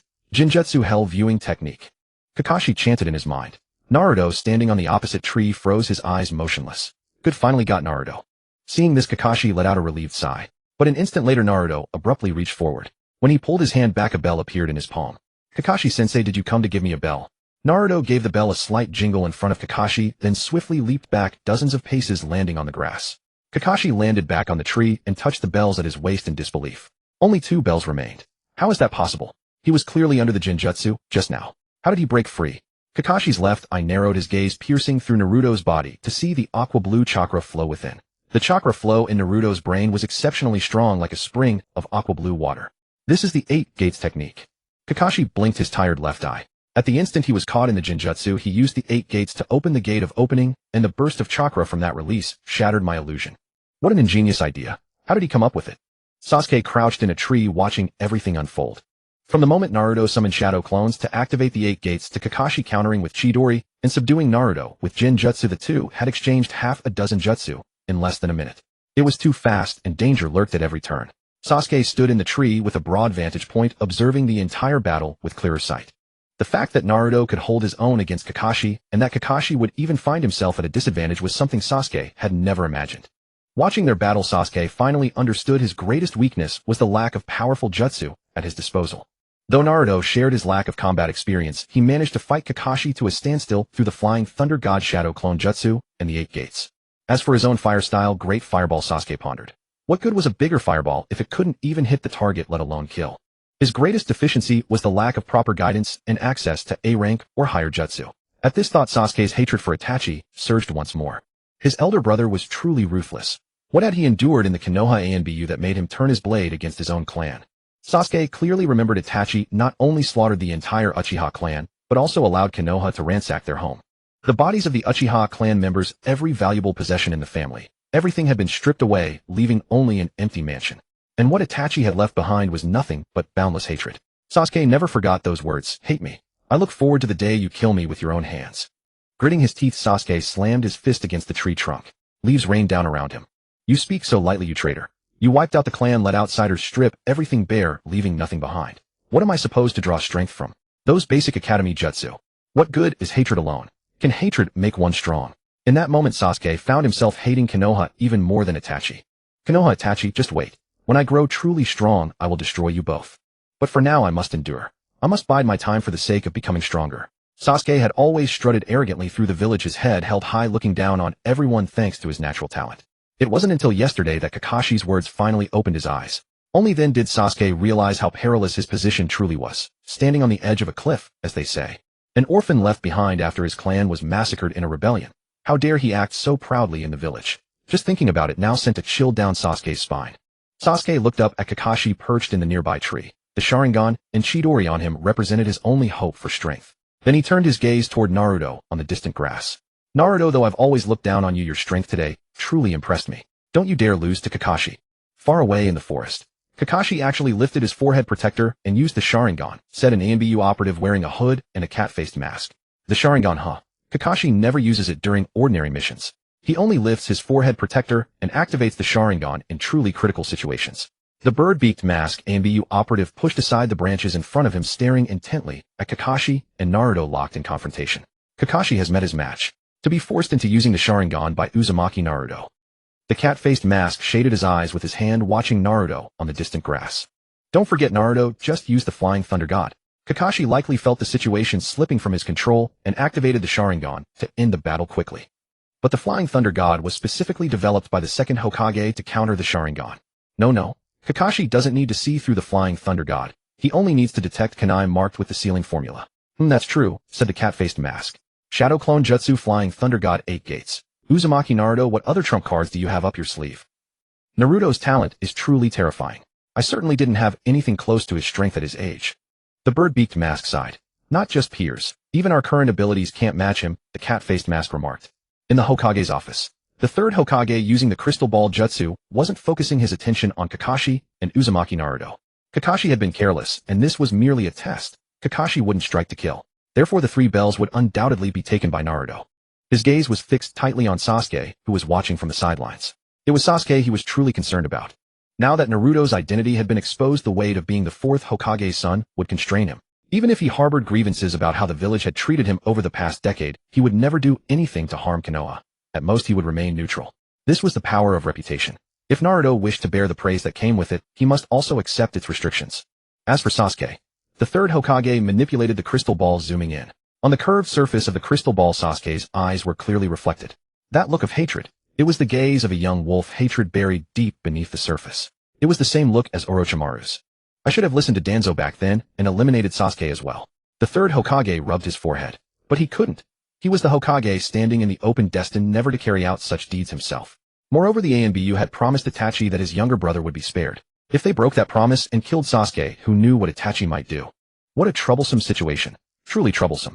The third Hokage took a deep drag from his pipe. We've raised a tiger that will one day devour us. With a creak, the office door opened. Danzo entered, his head wrapped in bandages with only half his face visible, his right side bound in white, leaning on a walking cane. Sasuke must be eliminated, Danzo said. How do you know? The third Hokage set down his pipe. You think you sent ANBU to monitor them, but did you forget my root also has eyes everywhere? Danzo leaned on his cane and took a seat before the desk. How do you propose eliminating him? Can you kill Sasuke? Can you kill Itachi outside the village? He is currently embedded within the Akatsuki as a double agent. Do you want to push him completely into Akatsuki's hands, leaking all of Konoha's intelligence to them? The third Hokage's eyes narrowed as he stared down Danzo. Then we must block all paths for him to grow stronger, leaving him no chance to improve, Danzo said. But on what grounds? As Kakashi's student, it's only natural for Kakashi to teach him ninjutsu. The third Hokage said. Then confine him within the village, monitor him at all times, and never allow him a chance to leave. Danzo, you're resorting to your heavy-handed methods again. This is the Hokage's office, not the Root headquarters. The third Hokage said disapprovingly. The purpose of Root is to protect the village. If Sasuke truly poses a threat, Root will personally eliminate him. With that, Danzo stood up, leaning on his cane, and walked out of the office. Whoosh. The third Hokage took a deep drag from his pipe and exhaled a long plume of smoke. There are unstable elements everywhere in the village. Being Hokage is no easy task. He manipulated the crystal ball, adjusting the view to Naruto on the grassy field. Naruto seems to possess an extraordinary allure. Just one battle caused such turmoil in Sasuke's heart. But is this attraction a blessing or a curse? The third Hokage took another deep puff from his pipe. We'll see. In the forest outside Konoha, Kakashi standing on a tree faced Naruto, who stood on the grass. Kakashi rubbed his weary left eye. I can't kill you, so this is going to be troublesome. Naruto stood on the grass, storing the bell he had taken. Good, now there are just 2 bells left. Having lost 1 bell, Kakashi would definitely not be as careless again. He would guard the remaining bells 10 times more fiercely. In other words, the coming bell battle would be much harder. But difficulty brings challenge. If word of this bell battle spread, his reputation as a genius would be solidified. With that reputation firmly established, he would gain great authority and be able to act with full freedom. Naruto, not bad. You actually managed to snatch a bell. Kakashi stood on the tree, squinting with a smile. Naruto, standing on the grass, didn't reply. Instead, his mind sharpened with vigilance. What is Kakashi planning? Kakashi watched the wary Naruto from afar. The kid is cautious, but that time has been enough. He bent his leg slightly. Boom. The thick branch snapped instantly under the force. Kakashi shot into the air like a cannonball. Arcing gracefully through the air, he appeared directly above Naruto in an instant. Kakashi brought his right thumb to his mouth and bit it open. His hands moved rapidly through hand seals. Boar, dog, bird, monkey, ram. He pressed his palms together toward the air. Black markings formed a ring in the sky, extending outward through the circle. Summoning jutsu.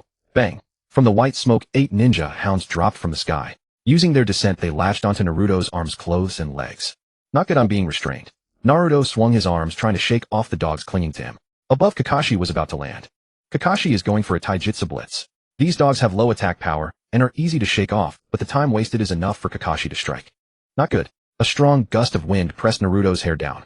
Looking up, he saw Kakashi's fierce whip kick descending toward his shoulder with earth-splitting force. Naruto heard an increasingly loud air burst. Kakashi's attack is incredibly fast, almost rivaling the body flicker technique.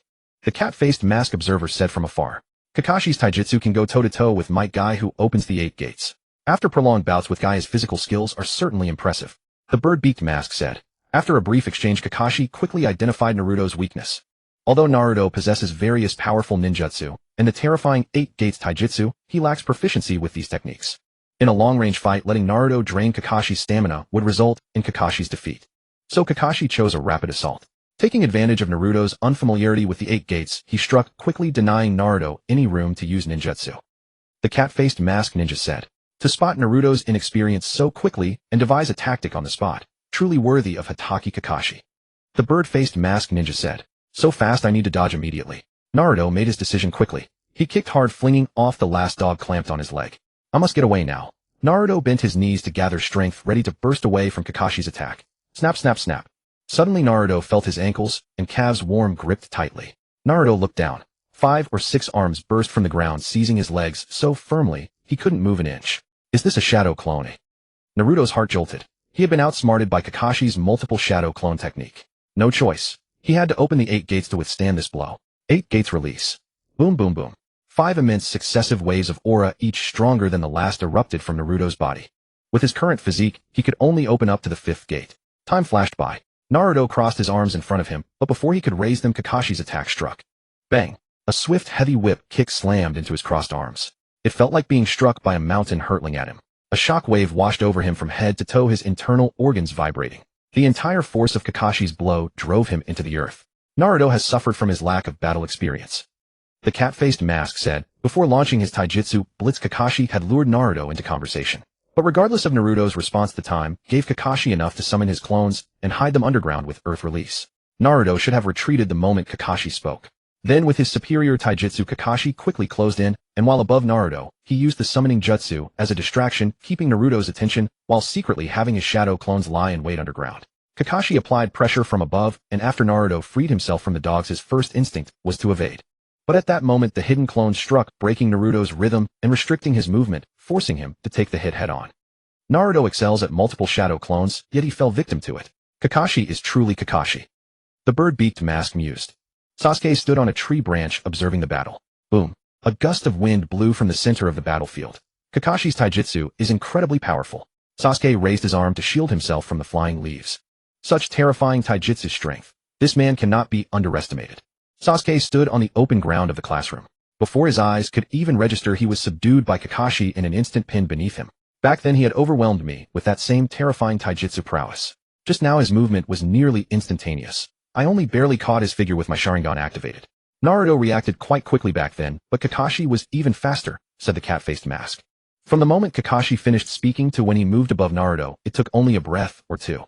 That speed nearly rivals the yellow flash. Naruto doesn't have the Sharingan. His response earlier was already commendable, said the bird-beaked mask. The reason Kakashi has such swift movement is likely related to his lightning cutter technique. I've seen him perform lightning cutter with my own eyes. A flash of white lightning, and the enemy before him fell, said the cat-faced mask. What worries me most now is Naruto, said the bird-beaked mask ninja. Kakashi really held nothing back to end the fight quickly. If Naruto hadn't had the 8 gates protecting him, taking that blow head-on would have knocked him unconscious. At the center of the battlefield, Kakashi didn't let up after smashing Naruto into the earth with a powerful sweeping kick. He flickered, then boom, aimed a straight kick straight at Naruto's stomach. Bang! Naruto reached out, taking the direct kick to the gut as a cost, and seized Kakashi's right leg. To cushion the impact, 7 or 8 shadow clones pressed against Naruto's back, helping to dissipate the force. Naruto lifted his head, his face twisted in pain from the blow to his abdomen. Kakashi-sensei, you're not getting away this time. Not good. Kakashi's leg was caught, and his heart jolted. He heard the sound of hand seals behind him. Multiple shadow clone technique. Poof, poof, poof. The explosive sounds of shadow clones being summoned filled the air. Before Kakashi could get a clear look, he felt the world spin, and he was slammed onto the ground, tumbling away. Everyone get him. Kakashi had just come to a stop on the grass when he looked up to see a swarm of shadow clones descending upon him like a dark cloud. Boom. Naruto walked to the edge of the battlefield silently, watching the shadow clones engulf Kakashi. Bang. One shadow clone was flung out of the chaotic mass, arcing through the air and landing before Naruto. Poof. The shadow clone exploded into a cloud of white smoke, leaving only a bell on the ground. Naruto bent down and picked it up. The second bell secured. To keep the third bell safe, Kakashi-sensei will have to go all out this time. Naruto looked up at Sasuke, who was still watching from a tree branch, and conceived a plan to snatch the third bell. Naruto knew this plan would definitely secure the bell. But the consequences of grabbing the bell won't be easy to bear. Just then the mass of shadow clones fighting Kakashi underwent a change. Light seemed to appear in the gaps between each shadow clone. Then the light within the cluster grew brighter, as if all the clones were piling onto a glowing orb. Then boom. A violent explosion echoed. A massive fireball soared into the sky and burst open. Under the scorching heat of this colossal sphere of fire, one by one the shadow clones exploded into white vapor and vanished. A hot wind swept through. As the flames dissipated, Kakashi rose from the ground. His neat silver hair was now a mess, his face covered in dust, and his combat vest was hanging loose and disheveled. First time seeing Kakashi in such a pathetic state, the cat-faced mask teased. Kakashi underestimated Naruto's endurance. Naruto seized the chance to pummel him, and he couldn't dodge. Said the bird-beaked mask. Kakashi must have considered the boost the 8 gates gave Naruto. After all, he sparred with Might Guy many times, so he's familiar with the 8 gates. I think what he overlooked was Naruto's constitution. Analyzed the cat-faced mask. You mean the thing inside Naruto's belly? The bird-beaked mask ninja gestured at his own stomach. Exactly, said the cat-faced mask. A slip that cost him everything. Kakashi is meticulous, but he missed one calculation, and now he's lost the game. Said the bird-beaked mask. Do you think Kakashi can hold on to the last bell? Asked the cat-faced mask. Given Uzumaki Naruto's momentum, I doubt Kakashi can keep that bell. After all, this isn't a real fight. Kakashi will hold back to avoid hurting Naruto. But if he holds back facing such an overwhelmingly powerful Uzumaki Naruto, it'll be tough. The bird-beaked mask sighed. I bet Uzumaki Naruto will win too. Kakashi wanted to give them a taste of his power, but instead he got beaten badly. Once they're done, I'll be the first to go out and mock him thoroughly, said the cat-faced mask. Naruto stood on the grass glancing up at the pink pig-shaped alarm clock on a wooden post in the distance. There's still plenty of time left, but the next fight will be over quickly. Kakashi brushed the dust off his clothes. Naruto, well done. This time I truly won't hold back. You'd better be careful. If I accidentally injure you, I'll personally ask Lady Tsunade to heal you. As long as you don't die on the spot, you'll be saved. Kakashi spoke these words with a calm expression and a flat tone. Damn, Kakashi is getting serious. Prepare to intervene, said the bird-beaked mask. Don't rush. Let's move closer to the trees at the edge of the grass, said the cat-faced mask. That way if anything goes wrong we can rescue them immediately. Besides, Kakashi wouldn't want anyone to disrupt the test at this critical moment. You don't want to face Kakashi's lightning cutter alone, do you? The bird-beaked mask recalled Kakashi's lightning cutter and rubbed his head. Let's go. Naruto stared into Kakashi's indifferent eyes. So this was the true nature hidden beneath Kakashi's smile. Emotionless, cold, detached, his real thoughts were as unknown as the face behind his mask. Naruto clenched his fists. The final battle had arrived. Kakashi-sensei, please don't blame me for this. Kakashi's hands moved rapidly through hand seals.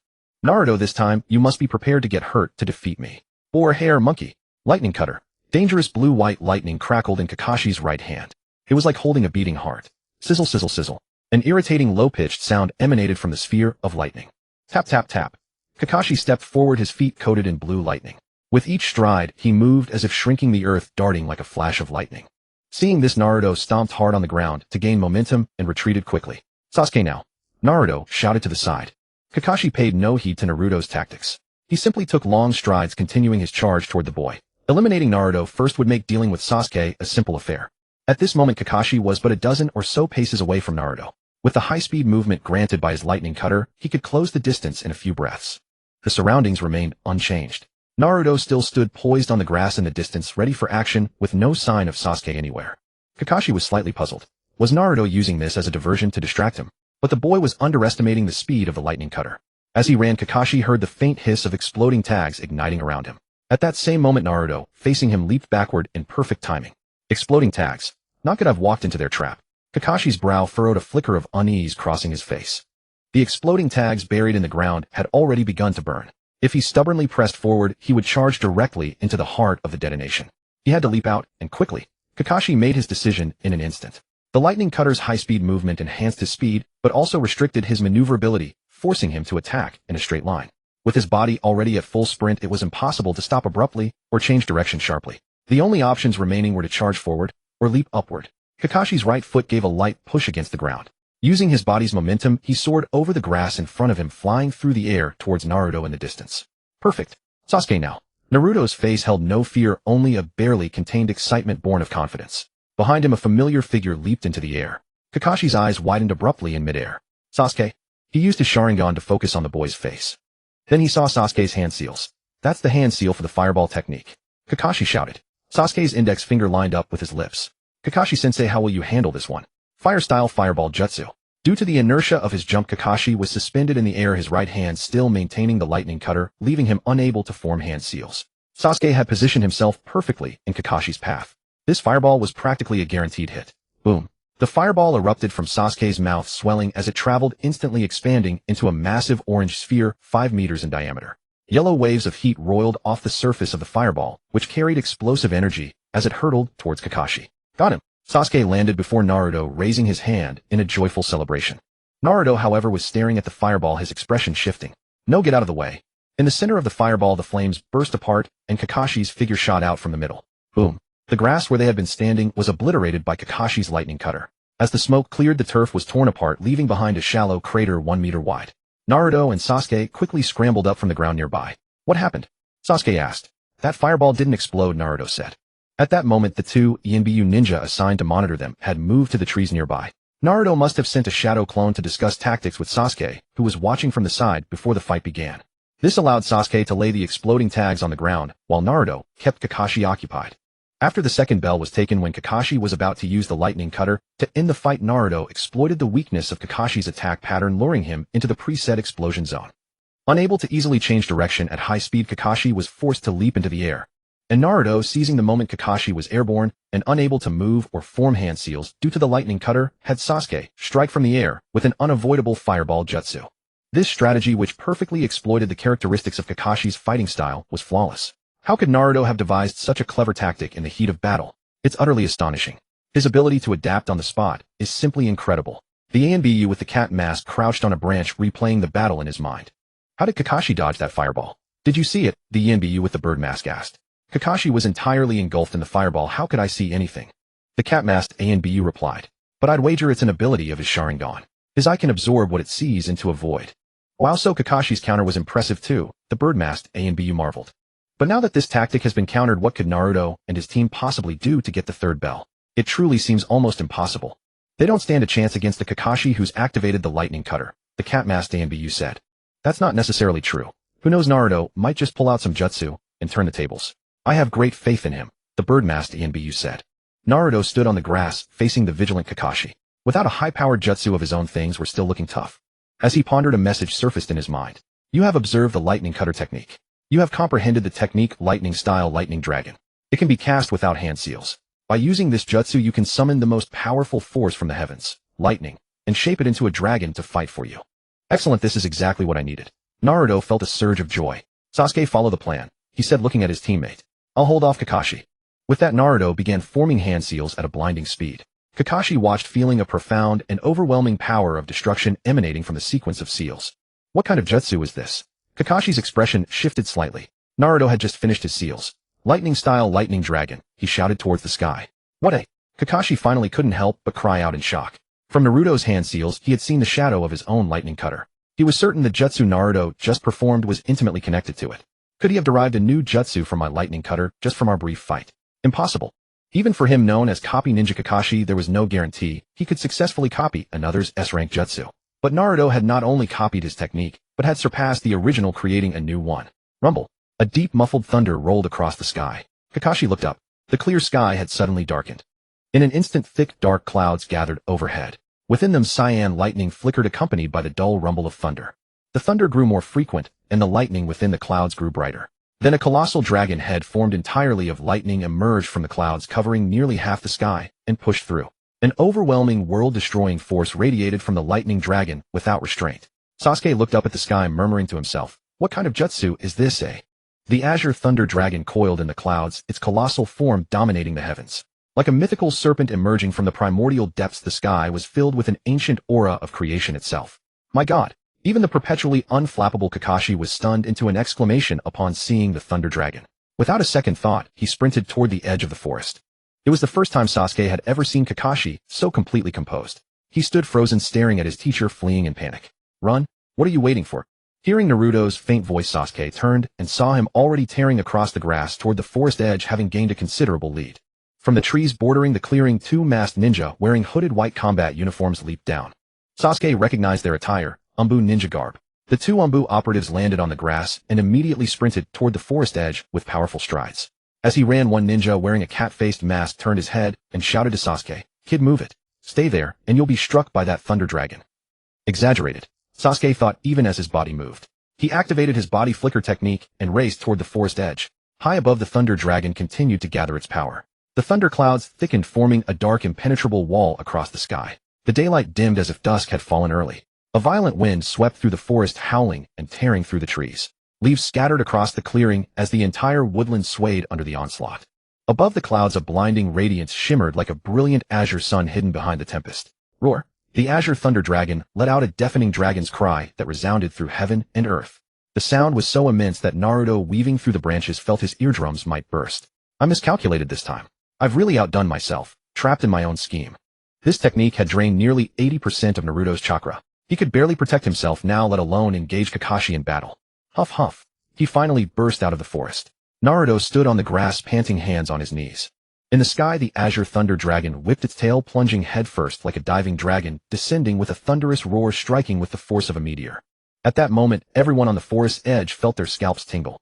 No way, why is this thunder dragon coming straight for me? Kakashi's face contorted in panic as he sped toward the open field beyond the forest. Boom. The azure thunder dragon struck. The world plunged into darkness, followed by a searing flash of light. A violent shockwave erupted from the point of impact, expanding outward in all directions. The massive trees nearest to the blast were ripped from the earth, toppling backward.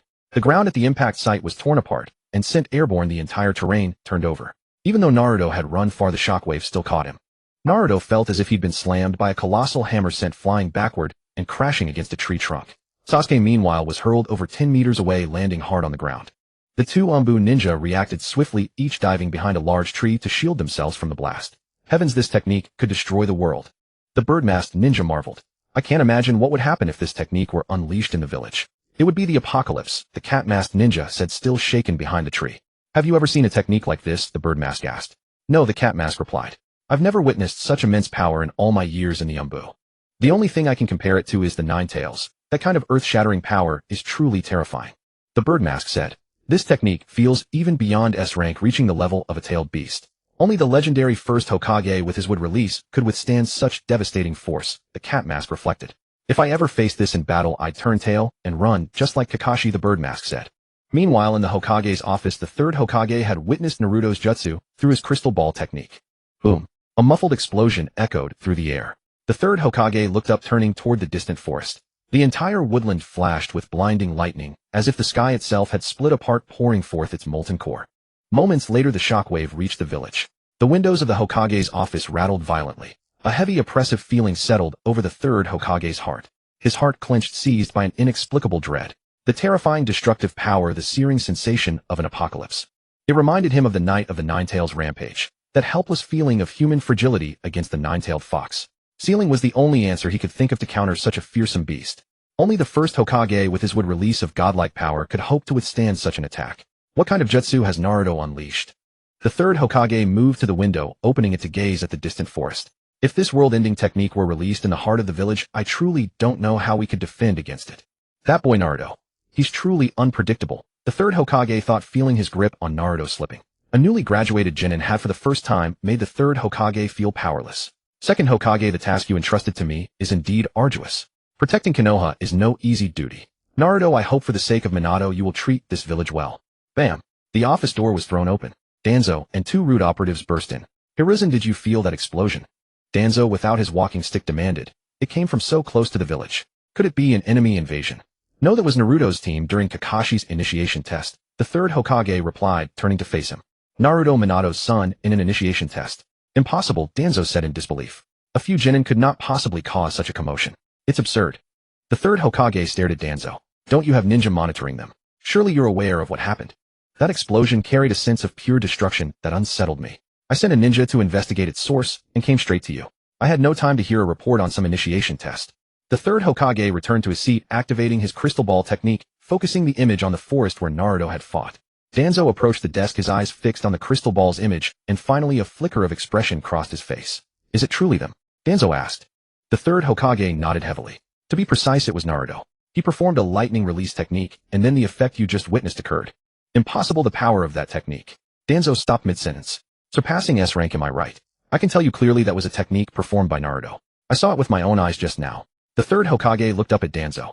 Thud. Danzo sat heavily onto the nearby seat. He lowered his head and thought for a long moment, then raised it again.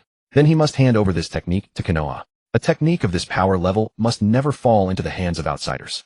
The third Hokage gazed into Danzo's one good eye, and after a long pause spoke, then go and speak to Uzumaki Naruto yourself.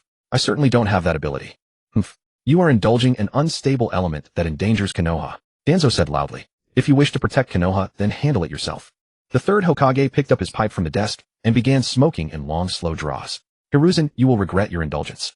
With those words, Danzo left the office accompanied by two ninja. The third Hokage stared at the crystal ball in silence. Then he muttered to himself, I have long regretted it. In the vast Konoha village on this very day, at that very moment. Amidst the explosion, every jonin in Konoha felt a suffocating dread grip their hearts. As the blast dissipated, the sensation quickly faded. In the forest on the other side of Konoha, Might Guy and his student were training. Rock Lee was doing handstand push-ups.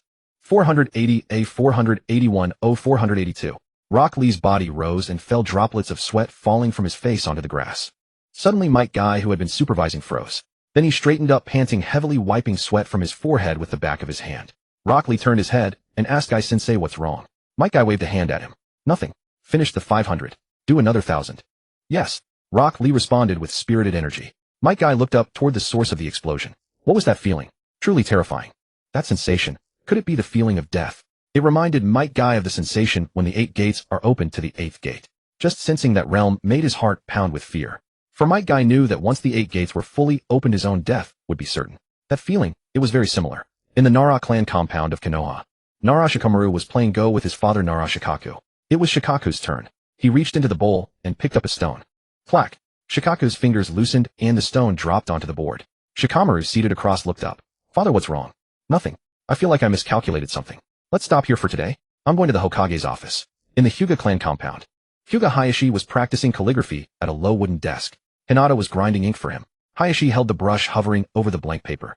With a gentle flick of his wrist, a bold Chinese character appeared on the paper. Suddenly his hand trembled, and the brush tip flew sideways, leaving a jarring streak across the page. Hinata set down the ink stick and looked at her father with concern. Hayashi raised his head and said to her, it's nothing. By the time Nara Shikaku arrived at the Hokage's office, the two advisors Mitokado Hamura and Yudatane Koharu were already there. The third Hokage looked up from the crystal ball. I know why you've come. I can tell you there is no problem. No problem. That destructive power. Even I felt a trace of fear. Hamura said calmly. Hokage-sama has an enemy invaded. Shikaku asked. Nothing of the sort. It was caused by Uzumaki Naruto. The third Hokage said. What? Uzumaki Naruto. Has the nine-tails sealed within him been released? Koharu asked in surprise. No. Naruto developed a new technique, and that was the effect of that technique, the third Hokage said. Uzumaki Naruto. He can actually develop techniques. Shikaku asked in disbelief. As Konoha's strategist, not having intelligence on Naruto felt like a dereliction of duty. He even mastered his father's Flying Thunder God technique. Is it any surprise that he can develop new techniques? The third Hokage added his tone flat.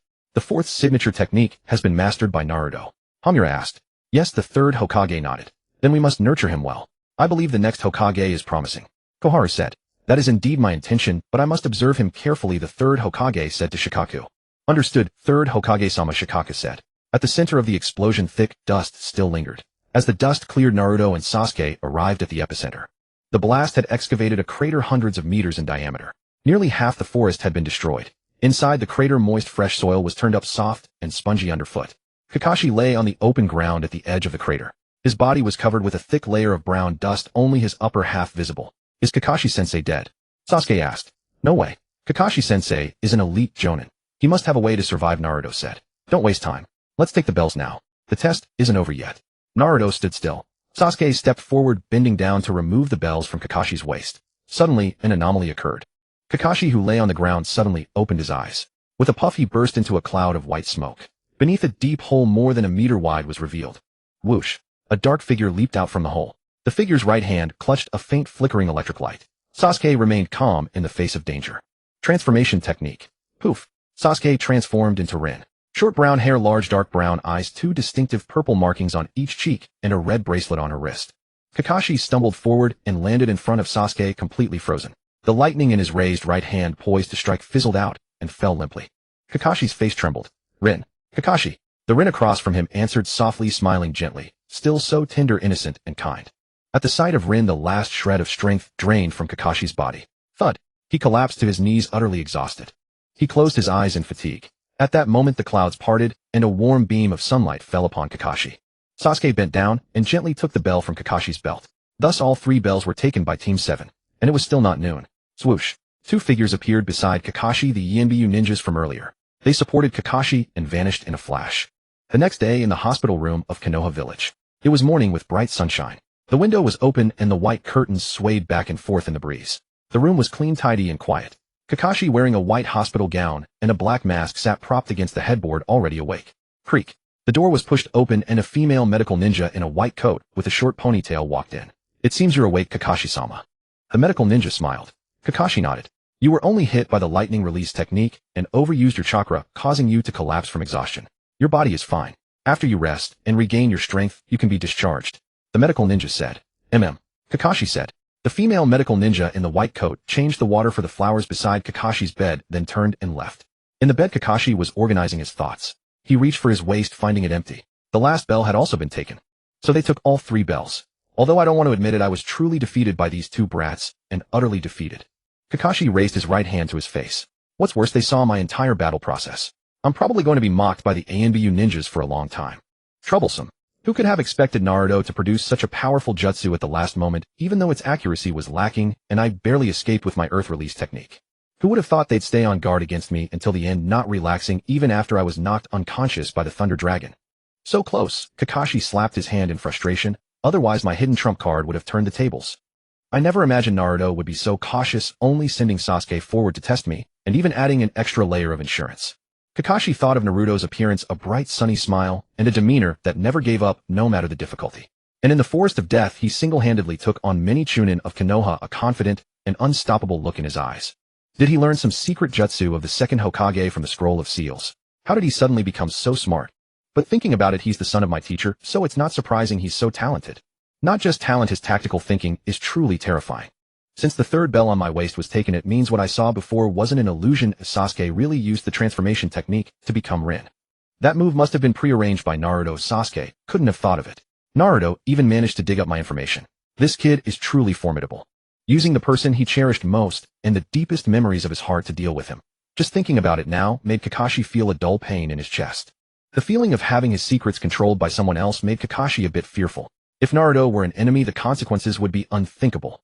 Kakashi looked up at the blue sky outside the window. Teacher, I feel that without my care Naruto can live well on his own strength. Creak. The door was pushed open. The 3rd Hokage walked in. Kakashi turned his head. 3rd Hokage-sama. No need to get up. The 3rd Hokage said. 3rd Hokage-sama, I'm fine. You didn't need to come all the way to see me, Kakashi said. After a moment of silence, the 3rd Hokage said, Naruto's talent is quite frightening, isn't it? Kakashi looked up to speak, hesitated for a moment, then simply nodded lightly with a melancholy tone. Yes, Naruto learned my Chidori in just a short time during the fight, and even developed a more powerful jutsu. His comprehension ability is truly terrifying. I saw your battle. I could feel the power of that jutsu even from my office. You didn't lose unfairly. If you hadn't held back and had gone all out from the start, you might have won, the 3rd Hokage said. In the end, I was too careless, Kakashi sighed.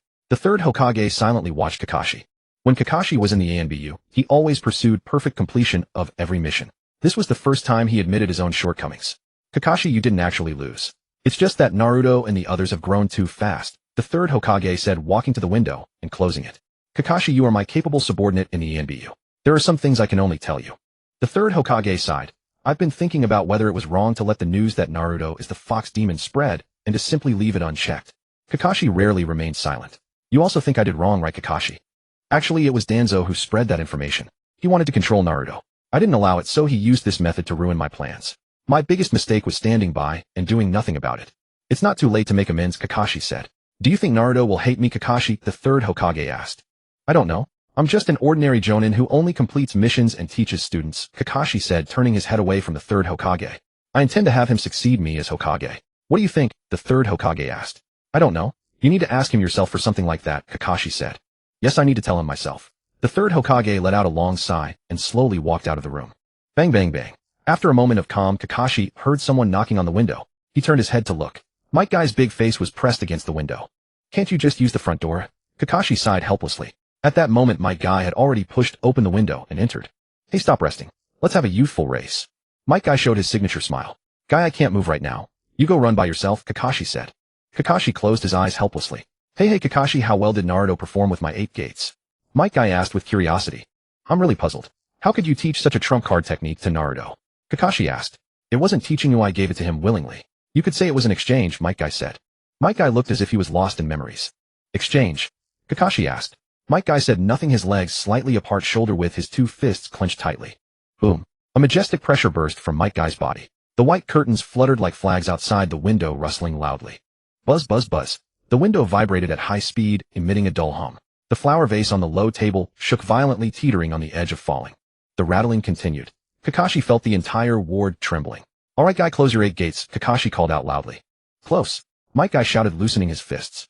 Kakashi, I wasn't using the 8 gates dynamic entry just now. I merely released the chakra within my body. Might Guy said proudly. Kakashi's right, I twitched. You're kidding, right? When you opened the 6th gate, your aura wasn't nearly this strong, and you're telling me you didn't use the 8 gates. This is a ninja technique Naruto taught me. Through it, I can focus more intensely and develop the power of the 8 gates more effectively, Might Guy said. What? This is also a ninja technique developed by Naruto? Kakashi asked, puzzled. What do you mean also? Might Guy replied. Did you feel that explosion yesterday? Kakashi asked. I felt it. I felt my heart being squeezed as if death was right at my doorstep, Might Guy said, still somewhat shaken. That was the new ninja technique Naruto developed. He named it Lightning Release Ryu, Kakashi said calmly. Lightning Release. That wasn't from what you learned from me, was it? Your lightning cutter is supposed to be able to split lightning. Did you succeed? Might Guy asked provocatively. Kakashi fell silent. Looking at your expression, I guess you didn't succeed, Might Guy said, flashing a bright smile. Stop it. Even you would run if you faced that. I've known Naruto's strength for a long time. Ever since he used the Flying Thunder formation and taught me the Heart Oath ninja art, Might Guy said. So you already knew, Kakashi said irritably. Go on, get out of here. Kakashi waved him away. Might Guy climbed onto the windowsill and looked back. Kakashi, don't forget. Once you recover, we must have a race of youth. I'm looking forward to defeating you again. With that, Might Guy vanished in a flash. After he left, Kakashi lay on the hospital bed to calm his emotions. Being repeatedly shaken like this was truly unpleasant. Being defeated by Sasuke and Naruto wasn't so bad, but if Might Guy surpassed him, that would be like the sky falling for Kakashi. This is unbearable. That guy is simply here to show off. Kakashi frowned, frustrated. But how could he possibly defeat him? After Guy cultivated that new ninja art, his strength had clearly increased significantly. With his current condition, Kakashi didn't think he could win. Should he go ask Naruto to teach him the Lightning Release Ryu? No, it would be too embarrassing to learn a technique from his own student. Kakashi grabbed his own hair with both hands. What a headache. Just then Sasuke knocked on the door and entered. Kakashi quickly sat up in bed. Yo, Sasuke, you're here, Kakashi greeted, reaching out to wave. Teacher Kakashi, Sasuke replied. He placed the white flowers he had brought on the nearby low table. After putting down the flowers, Sasuke turned to leave. Stay a while, Kakashi said. Oh. Sasuke sat down beside him. Sasuke looked at Kakashi, and Kakashi looked back at Sasuke. Neither spoke. Sasuke stood up. I'd better go. To be honest, I don't really know what's going on with the Sharingan in my left eye. It was a gift from a friend of mine, Kakashi said. Sasuke nodded and stood nearby. So if you want to understand the Sharingan, I'm sorry, but I can't tell you much. Oh. Sasuke nodded somewhat dejectedly. Clang, clang, clang. Naruto knocked on the door. I hope I'm not disturbing you. Naruto said, holding a bouquet of flowers. After placing the flowers on the table, Naruto took 3 bells out of his pocket and held them up in front of Kakashi. Teacher Kakashi, we managed to grab 3 bells within the time limit. You can't make us repeat the Ninja Academy now, can you?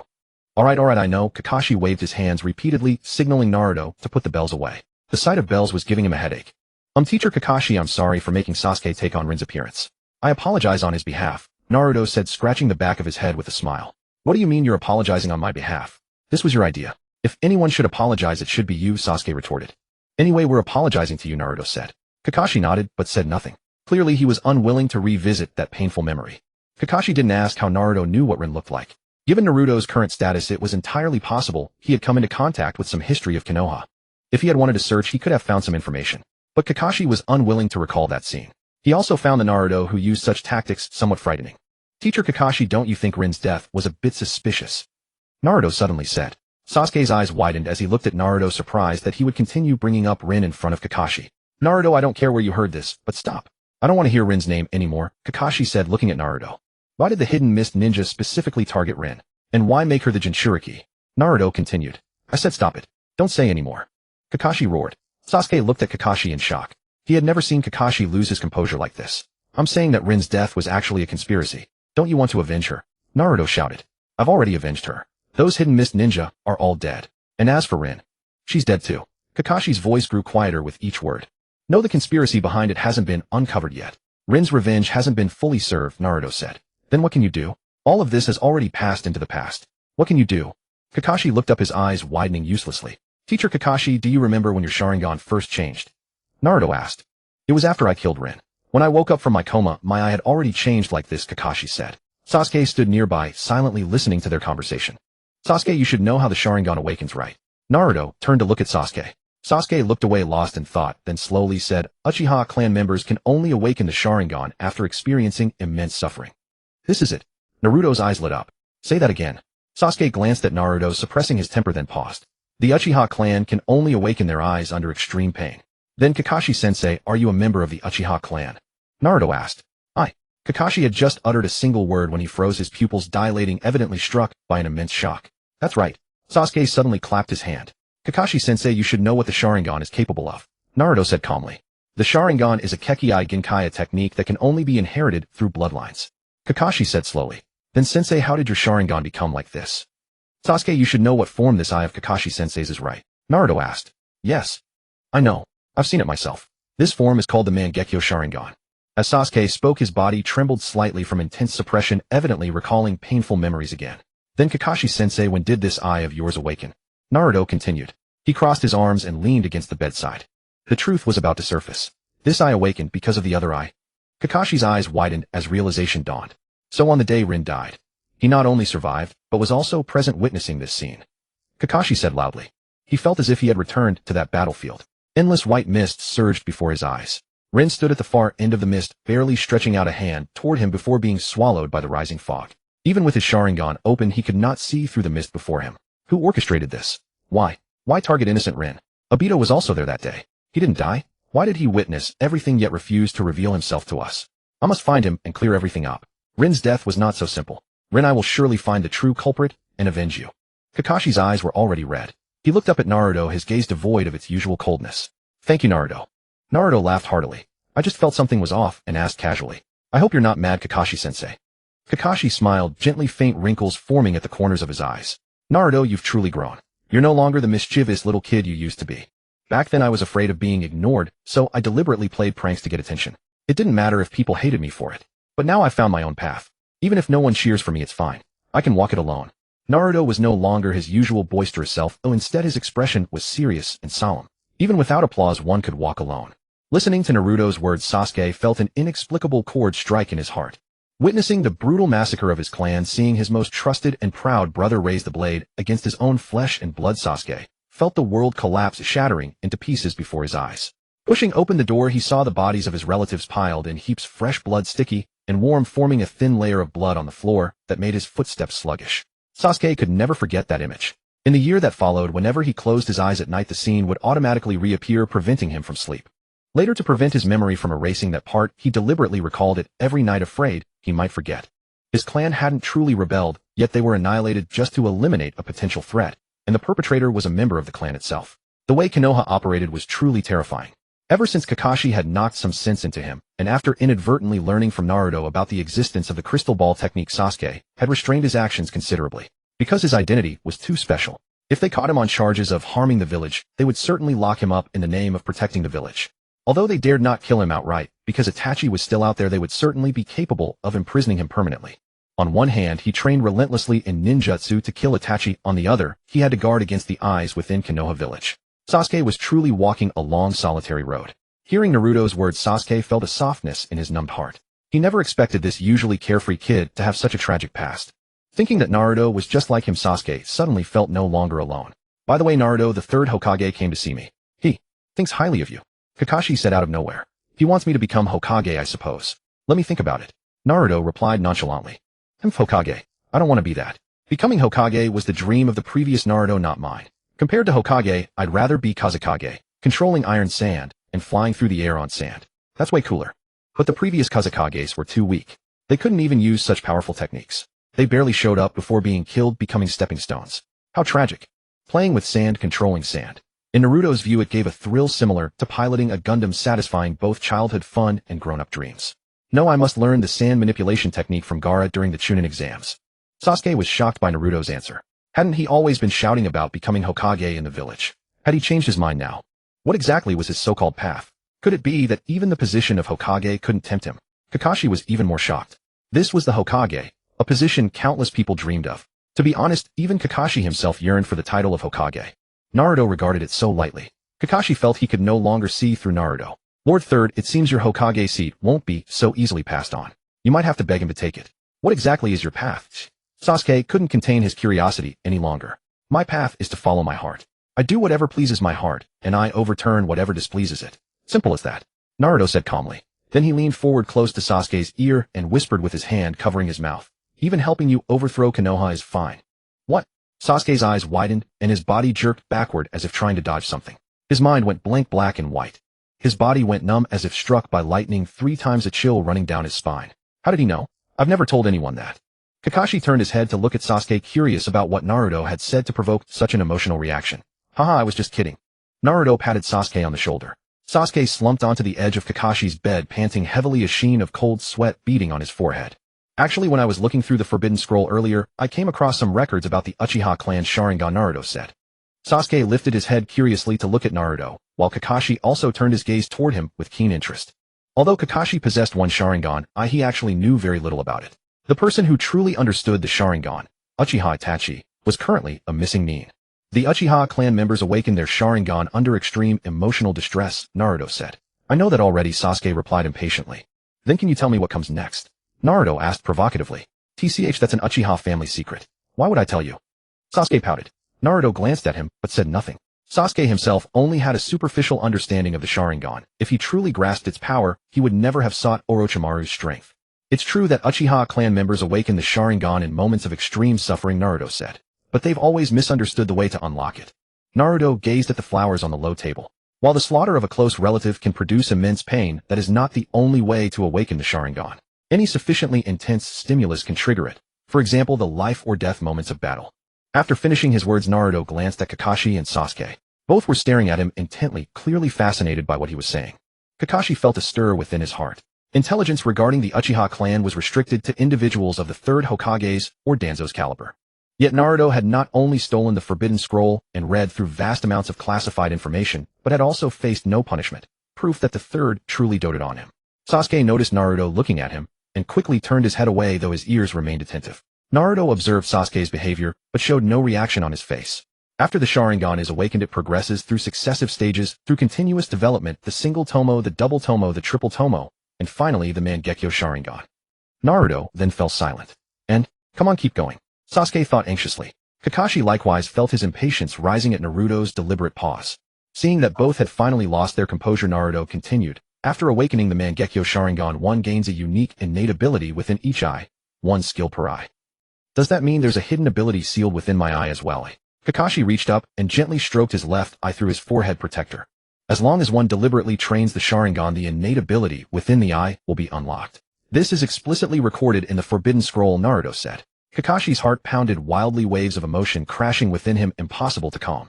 He had possessed this eye for so long, yet knew less about it than a freshly graduated genin like Naruto. Kakashi felt stunned, but more than that he was thrilled, because unlocking this ability would significantly boost his combat power. Kakashi had always struggled with his limited offensive techniques, never expecting that the key to solving his problem had been within himself all along. His vision suddenly cleared. Oh right, I forgot to mention. Each Sharingan ability starts at a level comparable to an S-rank jutsu. There's only stronger, never weaker. What a... Kakashi and Sasuke both exclaimed in astonishment. Sasuke's fists clenched silently, his knuckles turning white, his heart hammering furiously. This was his hope for becoming stronger, the power that could make him mighty. Though he had constantly vowed to kill his brother, Sasuke had never truly believed there was any chance of achieving that goal. After experiencing Kakashi's overwhelming display and being shocked by Naruto's lightning-released jutsu, Sasuke's inner darkness had only deepened. Watching Naruto, who was usually inferior to him, suddenly become so powerful, Sasuke, no matter how open-minded, felt a bitter sting in his heart. But hearing these words today, he felt the gloom above his head beginning to dissipate, and hope was reignited within him. However, this is far from the end. Naruto said. What? Kakashi and Sasuke were already beyond shock. If I keep listening to this, will the Umbu come and silence me, eh? Kakashi muttered to himself. He felt that what Naruto was describing surpassed even the Forbidden Scroll, reaching the highest classification level. Sasuke's eyes widened, unwilling to miss a single word. Deep within, he could clearly sense that everything Naruto was saying was invaluable intelligence. Just a few more sentences could save him decades of hardship. Naruto casually glanced at the two of them. Their faces were somewhat rigid, fine beads of sweat forming on their foreheads, though neither seemed to notice. They had been completely captivated by Naruto's words. Naruto cleared his throat and continued, Every Uchiha clan member, as long as they develop their eyes to the absolute limit, can obtain a powerful auxiliary ability. With it, an individual could even stand against the Nine Tails. Unprecedented. Kakashi felt like his head was about to explode. He was now entirely certain this was highly classified intelligence, perhaps even information unknown to the third Hokage. If not for Naruto still maintaining his usual habits, Kakashi would have suspected that he had learned some bizarre jutsu from the Forbidden Scroll and summoned the second Hokage into himself. Turning to look at Sasuke. Sasuke had completely frozen, standing motionless like a wooden statue. The sheer volume of information was too much. He needed time to process it all. Moreover, this intelligence was so precious that Sasuke felt fear for the second time that day. He feared that hidden Umbu ninja might overhear these words and kill him to silence him. His instincts told him that everything Naruto said was true. And his instincts also told him that even the third Hokage did not know this information. If the third truly knew, he would never have spared a single Uchiha alive, nor would he have allowed Itachi to defect. Recalling what Naruto had whispered in his ear earlier, a chill ran down his spine. He had actually been telling the truth. He was utterly stunned. Naruto was truly willing to help him destroy Konoha. In that moment, Sasuke was completely convinced by Naruto. Oops, I said too much. Naruto quickly shut his mouth. Scanning the two still in shock, he whispered to them, "You must keep this a secret. If these words leave your lips, I might not die, but you certainly will." Kakashi and Sasuke did not doubt this statement at all. They exchanged a brief glance, then nodded heavily at Naruto. Naruto nodded with satisfaction. The development of the Sharingan is exceptionally difficult. To enhance the strength of Team 7, I'll contribute the ninjutsu lightning release lightning dragon. But your conditions differ from mine, so you may not necessarily be able to learn it. Naruto shifted the topic. This was a jutsu he had casually comprehended, so he didn't care about it at all. Sasuke, who had just been admiring Naruto, felt a knot in his chest upon hearing this. What did that mean? Did he look down on my talent for learning ninjutsu? Kakashi couldn't help but want to laugh when he heard this. Naruto was still Naruto, his mind truly unconstrained. When it came to ninjutsu talent, Kakashi considered himself quite skilled. After all, he had created a remarkable lightning release technique in his youth. Moreover, Naruto's technique was derived from his own lightning cutter. He didn't believe he couldn't learn it. But as the teacher of Team 7, he had to maintain some basic dignity, so he remained silent. Sasuke spoke up. "I don't believe it unless you try to teach me." Naruto glanced at Sasuke, a rather crude attempt at provocation. "I'm not deliberately hiding anything, but it's really hard to learn," Naruto said sincerely. He was almost on the verge of uttering the classic line, "I'm not targeting anyone, I'm saying everyone here is trash." Kakashi felt as if a knife had been stabbed into his back. How could he be affected even though he hadn't said a word? Seeing the unwavering determination in their eyes, Naruto said, "For the sake of Team 7, I'll explain it to you then." Sasuke felt Naruto was still mocking him, but he endured it for the sake of learning the technique. Naruto slowed down the hand signs for lightning release lightning dragon and explained the key points for refining chakra. He spoke slowly, and since both of them had decent ninjutsu talent, they quickly memorized the essentials. Seeing that they had remembered, Naruto greeted them and left. After all, witnessing their failure in practicing the technique would be quite awkward. Sasuke also greeted Kakashi and hurriedly left. He urgently needed to find an open space outside the village to practice the technique. Although he had acknowledged Naruto in his heart, Naruto's way of speaking was really irritating. Sasuke resolved to master this technique and wipe the smug look off Naruto's face. He admitted that his ninjutsu prowess was inferior to Naruto's, but he refused to concede that his talent for learning ninjutsu was worse. After Sasuke left, only Kakashi remained in the hospital room. Kakashi had witnessed the power of the lightning dragon firsthand. If Naruto hadn't held back his killing intent during the technique, and had used earth release to hide underground, avoiding most of the blast, taking a direct hit would have left him either severely injured or half dead. Having long been on missions outside, he deeply understood the importance of wide-area attack techniques on the battlefield. Whether in the Umbu or on the front lines, he always felt that despite the enhancement of ninjutsu, a ninja's own power was far too fragile. Most ninjutsu were single-target small-scale techniques. While some were powerful, their killing capacity was limited. They were convenient for assassination missions, but proved inadequate on the battlefield. Although Kakashi possessed lightning cutter, he felt his jutsu combination was still imperfect and needed a large-scale attack technique to supplement it. When he learned that Naruto was willing to hand over lightning release lightning dragon, Kakashi, though not showing it on his face, was extremely excited inside. Having been an elite jonin of Konoha for so many years, his eyes had been honed to be very sharp, and he could distinguish a good technique. But Kakashi didn't know that this was just a technique Naruto had casually comprehended. If Naruto were to release the techniques he had derived from S-rank ninjutsu, how many people would be shocked? The next morning the sunlight was bright. In a secluded forest in Konoha, Sasuke was diligently practicing the technique. Despite hearing Naruto's words that the key to his strength lay in his eyes, he currently lacked effective means to develop them, and still had no powerful technique to rely on. After witnessing the astonishing destructive power of Naruto's lightning release technique, Sasuke made up his mind to learn it. Shushushushu. Sasuke's fair fingers formed one hand sign after another in rhythm. These were the hand signs for lightning release lightning dragon. The chakra inside his body was also extracted in time with the signs. After completing the last hand sign, Sasuke's eyes widened as he looked ahead and shouted, "Lightning release, lightning dragon." Several seconds passed. The wind blew a few scraps of grass leaves curling past Sasuke. The sky was still bright and sunny. Why is there no change? Sasuke looked up at the sky in confusion. The sky was clear blue without a trace of lightning. I did exactly as Naruto said. Could he have tricked me? No, he told me such an important secret, he wouldn't hold back on something like this. Unwilling to give up, Sasuke tried several more times. Lightning release, lightning dragon. Lightning release, lightning dragon. Lightning release, lightning dragon.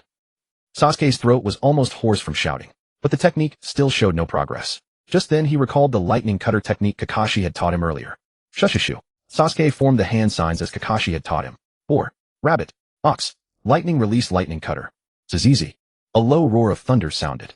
A ball of flickering blue lightning formed in Sasuke's palm. He felt as if the lightning had merged perfectly with his right hand. The hand was lightning, and lightning was the hand. He sensed an indescribable power within his right hand.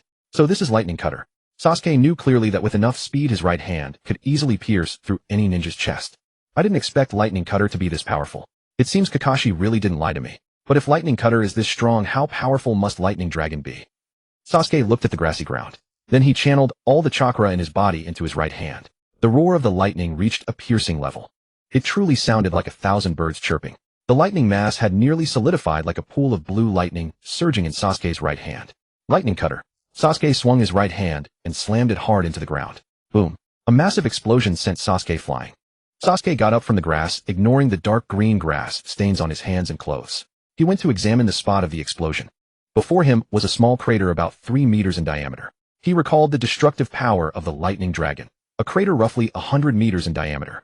At the thought, cold sweat broke out on his forehead. He recalled the soft sensation of stepping on freshly turned soil. At that time, the small patch of forest they were in had been completely ravaged by the lightning dragon. Yet Sasuke's lightning-released Chidori infused with all his chakra couldn't even blast a puddle-sized crater. The power of the two techniques was simply incomparable. Sasuke felt a bit dejected. After lowering his head in thought for a moment, he became resigned. Chidori was originally a technique that concentrated all its power into a single point, thus limiting its destructive force and penetration to a very small area. Comparing its destructive power to that of a lightning dragon was simply impossible. There's no denying that lightning dragon is a good technique. After all, if one could bomb the enemy to death with a ninjutsu, who would want to use Chidori for close-quarters combat? Lightning dragon, I must master it. Sasuke stood on the grass practicing hand signs over and over again tirelessly. Lightning dragon, come out. Sasuke shouted, his face contorted with ferocity. Yet still nothing happened. Why can't I succeed? Sasuke plopped down on the grass, unable to figure out why. Should he go? Asked Naruto. No, that would be too embarrassing. But can pride make him stronger? Sasuke thought of Uchiha Itachi. Itachi's figure stood before him like a massive mountain. Slap. Sasuke raised his hand and slapped himself. I will become stronger, even if I have to bear everything. I will become stronger. At Naruto's house, Kakashi had already arrived. A large cardboard box sat on the living room table. It was an item that Minato Namikaze had kept in his office when he was Hokage, and the third Hokage had asked Kakashi to deliver it. Kakashi-sensei. Sasuke was puzzled. Kakashi smiled at Sasuke and said, "Oh, it's Sasuke." Sasuke looked at Kakashi with confusion. Kakashi said, "I came to bring some things for Naruto. Why are you here?" Sasuke was about to speak, paused, and finally chose to tell the truth. I didn't understand some things from Naruto's explanation last time. Oh, I see. Kakashi replied meaningfully. Naruto had brewed tea and came out of the kitchen saying as he walked, "Kakashi-sensei, I told you this technique was hard to learn, but you didn't believe me." Looking up, he noticed there was an extra person in the living room. Sasuke's here too. What a rare guest. Sasuke's face reddened a little. Naruto poured tea for both of them, then bent down to pick up the cardboard box and carried it to the bedroom. Sasuke looked at Kakashi and asked, "Kakashi-sensei, didn't you say you came to deliver something? Why are you also? What's the harm in killing 2 birds with 1 stone?" Kakashi, without a blush or a change in heartbeat, pulled out "Make out paradise" and opened it in front of his face. Naruto put down the things and came back, learning that Sasuke was also there to ask about the ninjutsu. He explained the key points of the lightning release lightning dragon technique again. Sasuke listened carefully. This was the same explanation as last time, no change. So why was it completely ineffective? But I went back and practiced according to what you said, so why is it not working? Naruto looked at Kakashi and asked, "Kakashi-sensei, what about you?" Kakashi said, "To be honest, I haven't made any headway either. Although this technique evolved from my Chidori, when I practice it, it feels completely different from Chidori. I always feel like something is missing." Naruto, did you leave something out? Naruto propped his chin on his hand. I've explained all the key points clearly. Could it really be that this technique is too difficult and their comprehension is insufficient? Should I really spell it out for them? Forget it, I won't discourage them. Oh, I remember now. When using this technique, you need to use your will to communicate with heaven and earth. Naruto casually made up a concept. Sasuke's eyes looked a bit vacant as he said, "Is that so?" Kakashi remained silent. To be honest, Kakashi had thought himself a very resilient ninja over the years, but he hadn't expected to be repeatedly hit with setbacks these past few days. Kakashi didn't want to speak. "But there's another way to achieve the same effect, though the steps are a bit cumbersome," Naruto said. Kakashi's and Sasuke's eyes lit up. "If I'm not mistaken, on a rainy day, lightning dragon can be used directly. Alternatively, you can use a fire release technique to burn the air and actively create dark clouds, and then lightning dragon can be used." Naruto said, "That's right, why didn't I think of that?" Sasuke felt a sudden clarity. Kakashi nodded slightly. "So it could be done this way. What a clever solution." So the key to this technique was the weather. Kakashi stroked his chin. Naruto, Kakashi, and Sasuke arrived at the outskirts of a secluded forest in Konoha village. It was already noon, and the sun was blazing. Sasuke shaded his eyes with his hand and looked up at the sky, muttering to himself, "Can such clear weather really produce dark clouds?" Kakashi stretched his arms and said, "This feels pretty difficult." Then he formed a hand seal with both hands, a tiger seal. Fire release, great fire dragon technique. Opening his mouth, he exhaled a massive fire dragon composed of orange flames shooting straight into the sky like a firework. The fire dragon flew higher and higher in the sky, growing smaller and smaller, until with a boom it exploded in the air. Then dark clouds began to gather bit by bit in the sky. "It's working," Naruto said. Kakashi proudly tilted his head. Soon the sky had darkened and rumbles of thunder echoed through the clouds as a light drizzle began to fall. "It's ready, try the technique," Naruto said. Sasuke formed the hand signs for lightning release lightning dragon in front of him. Lightning release lightning dragon. Crack. A massive dragon head made of blue lightning materialized in the clouds. "Try attacking with it," Kakashi said. Sasuke directed the lightning dragon to strike downward, but it felt like a punch hitting nothing. "It's not working." Sasuke turned back, looking at the two anxiously. "Let me try," Kakashi said. With that, he formed hand signs. Lightning release lightning dragon. Crack. Another azure lightning dragon appeared in the clouds. The two lightning dragons stood side by side in the sky, exuding an inexplicable powerful pressure. Kakashi pointed his two fingers toward the small hill ahead. "Go." The lightning dragons flailed their claws in the sky, but showed no sign of descending. "It seems I can't control the lightning dragon either," Kakashi said. The light rain continued to fall. Kakashi and Sasuke exchanged a helpless glance. Naruto spoke up, "Try guiding it with Chidori." Kakashi did so. Bright lightning sparked in his right hand. "I can sense it," Kakashi exclaimed joyfully. Hearing Kakashi's words, Sasuke used Chidori. "Lightning dragon descend." Sasuke clenched the lightning in his hand. Boom. The massive lightning dragon shook its soaring body, and with the force of destruction descended upon the small hill ahead. Boom. The thunder dragon landed on the small hill, emitting a blinding light, as the massive explosion engulfed everyone like towering waves. The light condensed into a colossal sphere, cyan lightning dancing within it continuously. The sphere expanded relentlessly, resembling a sun suddenly rising from the plains. Countless massive rocks ascended within the sphere, fracturing and then vanishing entirely. The ground no longer bore any trace of the original hill, as though an invisible giant hand had erased it from this world in an instant. All that remained was a massive crater. Viewed from above, it resembled a miniature meteor impact site. This was the devastating power of the Super S-rank lightning release Thunder Dragon technique. Its destructive capability could effortlessly erase an entire hill, a force comparable only to the second Hokage's infinite detonating tags. On the battlefield, it was a weapon capable of completely altering the ecology of war. As the smoke cleared, Kakashi lowered his fingers from his ears. This technique's destructive power remains as overwhelming as ever. At this moment, the rain fell even harder. Sasuke stood in the rain, gazing at the ruins ahead and staring blankly at his own right hand, unable to believe what he had witnessed. Is this truly my power? The sheer force of this technique had completely stunned him. Even the fire release of the Uchiha clan, the most powerful among them, could never match such devastation. Watching the still smoking ruins ahead, a gleam of excitement ignited in Sasuke's eyes. Even that man would certainly not be able to withstand this attack. In this moment, the anxiety that had weighed on Sasuke's heart, due to his insufficient strength, finally settled. This was the taste of power. All the fears born from his dread of never overcoming Itachi vanished in an instant. Sasuke felt an unprecedented sense of inner stability. Just then, an arm rested on Sasuke's shoulder. It was Naruto's voice. "You have already reached this level of power. However, your path of revenge has only just begun." Sasuke abruptly turned around, wanting to thank Naruto, but after struggling with his words, he finally managed to mutter weakly, "Thank you, Naruto." He then awkwardly turned his face away. Naruto placed his hands behind his head and walked off laughing. "It's no big deal." Watching Naruto's retreating figure, Sasuke felt it was utterly different from the Naruto he knew before, a profound mystery hidden within that silhouette. That figure crushed and replaced Itachi's shadow, becoming the insurmountable mountain Sasuke would spend his entire life striving to scale. But what did that matter? This figure had granted him the power of revenge, and that was enough. Deep within the Konoha forest, two Hyuga clan members en route were caught in the shockwave of the explosion. Their movements faltered and they landed on a tree branch. Here we go again, that same unsettling sensation. The short-haired Hyuga ninja pressed his right hand against his chest. We should be approaching Team 7's location by now. The clan head's earlier speculation was correct. That explosion was indeed caused by them. So that's how it is. Now it makes sense. Why would the clan head send an invitation to a newly formed team? The short-haired Hyuga ninja remarked. Do not question the clan head's judgment. Let us hurry, or we shall miss it again. In the Konoha forest the sky had cleared. Grass and trees gleamed brilliantly under the sunlight. The two Hyuga ninja had delivered the invitations and departed. Team 7's 3 members remained utterly bewildered. Naruto broke the silence. Sensei Kakashi, did you save a Hyuga clan ninja during a mission before? Did they send the invitation because of you? Kakashi replied, no, I have never had any interaction with the Hyuga clan. I am also puzzled as to why they sent us an invitation. Sasuke said, did you notice? The invitation addressed the entire Team 7. Kakashi continued, then it is likely not a personal favor. Perhaps the commotion we caused during the battle attracted their attention. By the river in Konoha village, Kakashi was explaining the Hyuga clan to Sasuke and Naruto. Naruto sat on a bench while Sasuke leaned against the opposite side. The Hyuga clan is one of the prestigious families that joined Konoha since its founding. Their Kekkei Genkai is the Byakugan, equally renowned as the Uchiha Sharingan. They specialize in the gentle fist style. In combat, they can use the Byakugan's special ability to inject chakra directly into an opponent's body, damaging internal organs and chakra pathways. Therefore, it is inadvisable to engage them in close combat.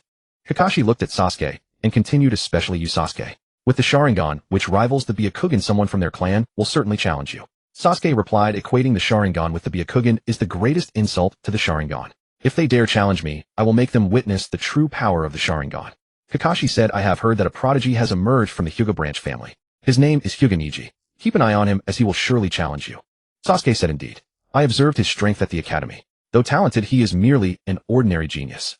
I think you should be more concerned about Naruto. Compared to me, Neji would likely care more about Naruto. After all, Hinata Hyuga from the main family has harbored feelings for Naruto for a long time. Naruto scratched his head. Perhaps it is because I saved her when I was young. It was nothing who would have thought she would remember it for so long. As for Neji, there is no need to worry at all. He is bound by the cursed seal of the main family. Even a genius cannot overcome it. Kakashi nodded. I have heard of this system between the main and branch families of the Hyuga clan. I believe it was established to ensure the eternal inheritance of their Byakugan. Sasuke countered, I disagree. The Byakugan's longevity has nothing to do with their so-called main and branch family system. It is simply because their Byakugan is far too weak. They call themselves a prestigious clan of Konoha, but if we speak of true prestige, the Uchiha and Senju clans are far greater. Yet where is the Senju clan now? Without genuine power, no title of prestige matters. Sasuke delivered his words without mercy. Kakashi watched Sasuke with a slightly furrowed brow. Sasuke's hostility had grown considerably. Kakashi now questioned whether teaching him Chidori and the Thunder Dragon technique was truly the right choice. Although he had temporarily restrained Sasuke's flame of revenge, he sensed it would inevitably erupt. Kakashi turned and saw Naruto, his expression gradually relaxing. As long as Naruto was by his side, he could always keep Sasuke in check. Mingren returned home and cooked himself a bowl of noodle soup. The Hyuga clan in truth held nothing worthy of regard. As Waju had said, the Byakugan of the Hyuga clan was far too weak, truly a disgrace to Otsutsuki Himura. Not only that, but they clung to outdated traditions, unwilling to properly develop the Byakugan, instead obsessing over how to control the power of the branch family. At this ceremony, I shall first observe the attitude of the Hyuga clan. If they prove to be stubborn old fools, I might as well break the caged bird seal on their foreheads and give them a little shock. Within the Hyuga clan, Riseong Ningsi was practicing the gentle fist in the backyard of his home. Thrust palm, chop palm, sweep palm. Each movement was synchronized with his breathing. Ningsi's gaze was as firm as iron, fine beads of sweat forming on his forehead, his black hair fluttering in front of him, every step precisely placed on the corresponding trigram position. Though Ningsi's movements were slow, there was not a single flaw to be found in his techniques. His palm techniques had achieved a state of seamless unity. If an enemy rashly entered his attack range, they would be drawn into his rhythm and beaten without a chance to counterattack. To have trained the gentle fist to such a level, Ningsi's skill had already surpassed all the younger generation of the Hyuga clan, rivaling even the Jonin of the clan. Suddenly Ningsi and the training ground accelerated sharply. With each palm strike, a long white afterimage trailed behind him. The sweat-drenched practice did not dispel the anger simmering in his mind. The mission of the branch family is to exist for the protection of the main family. His father Riseong Richa's voice echoed in his mind.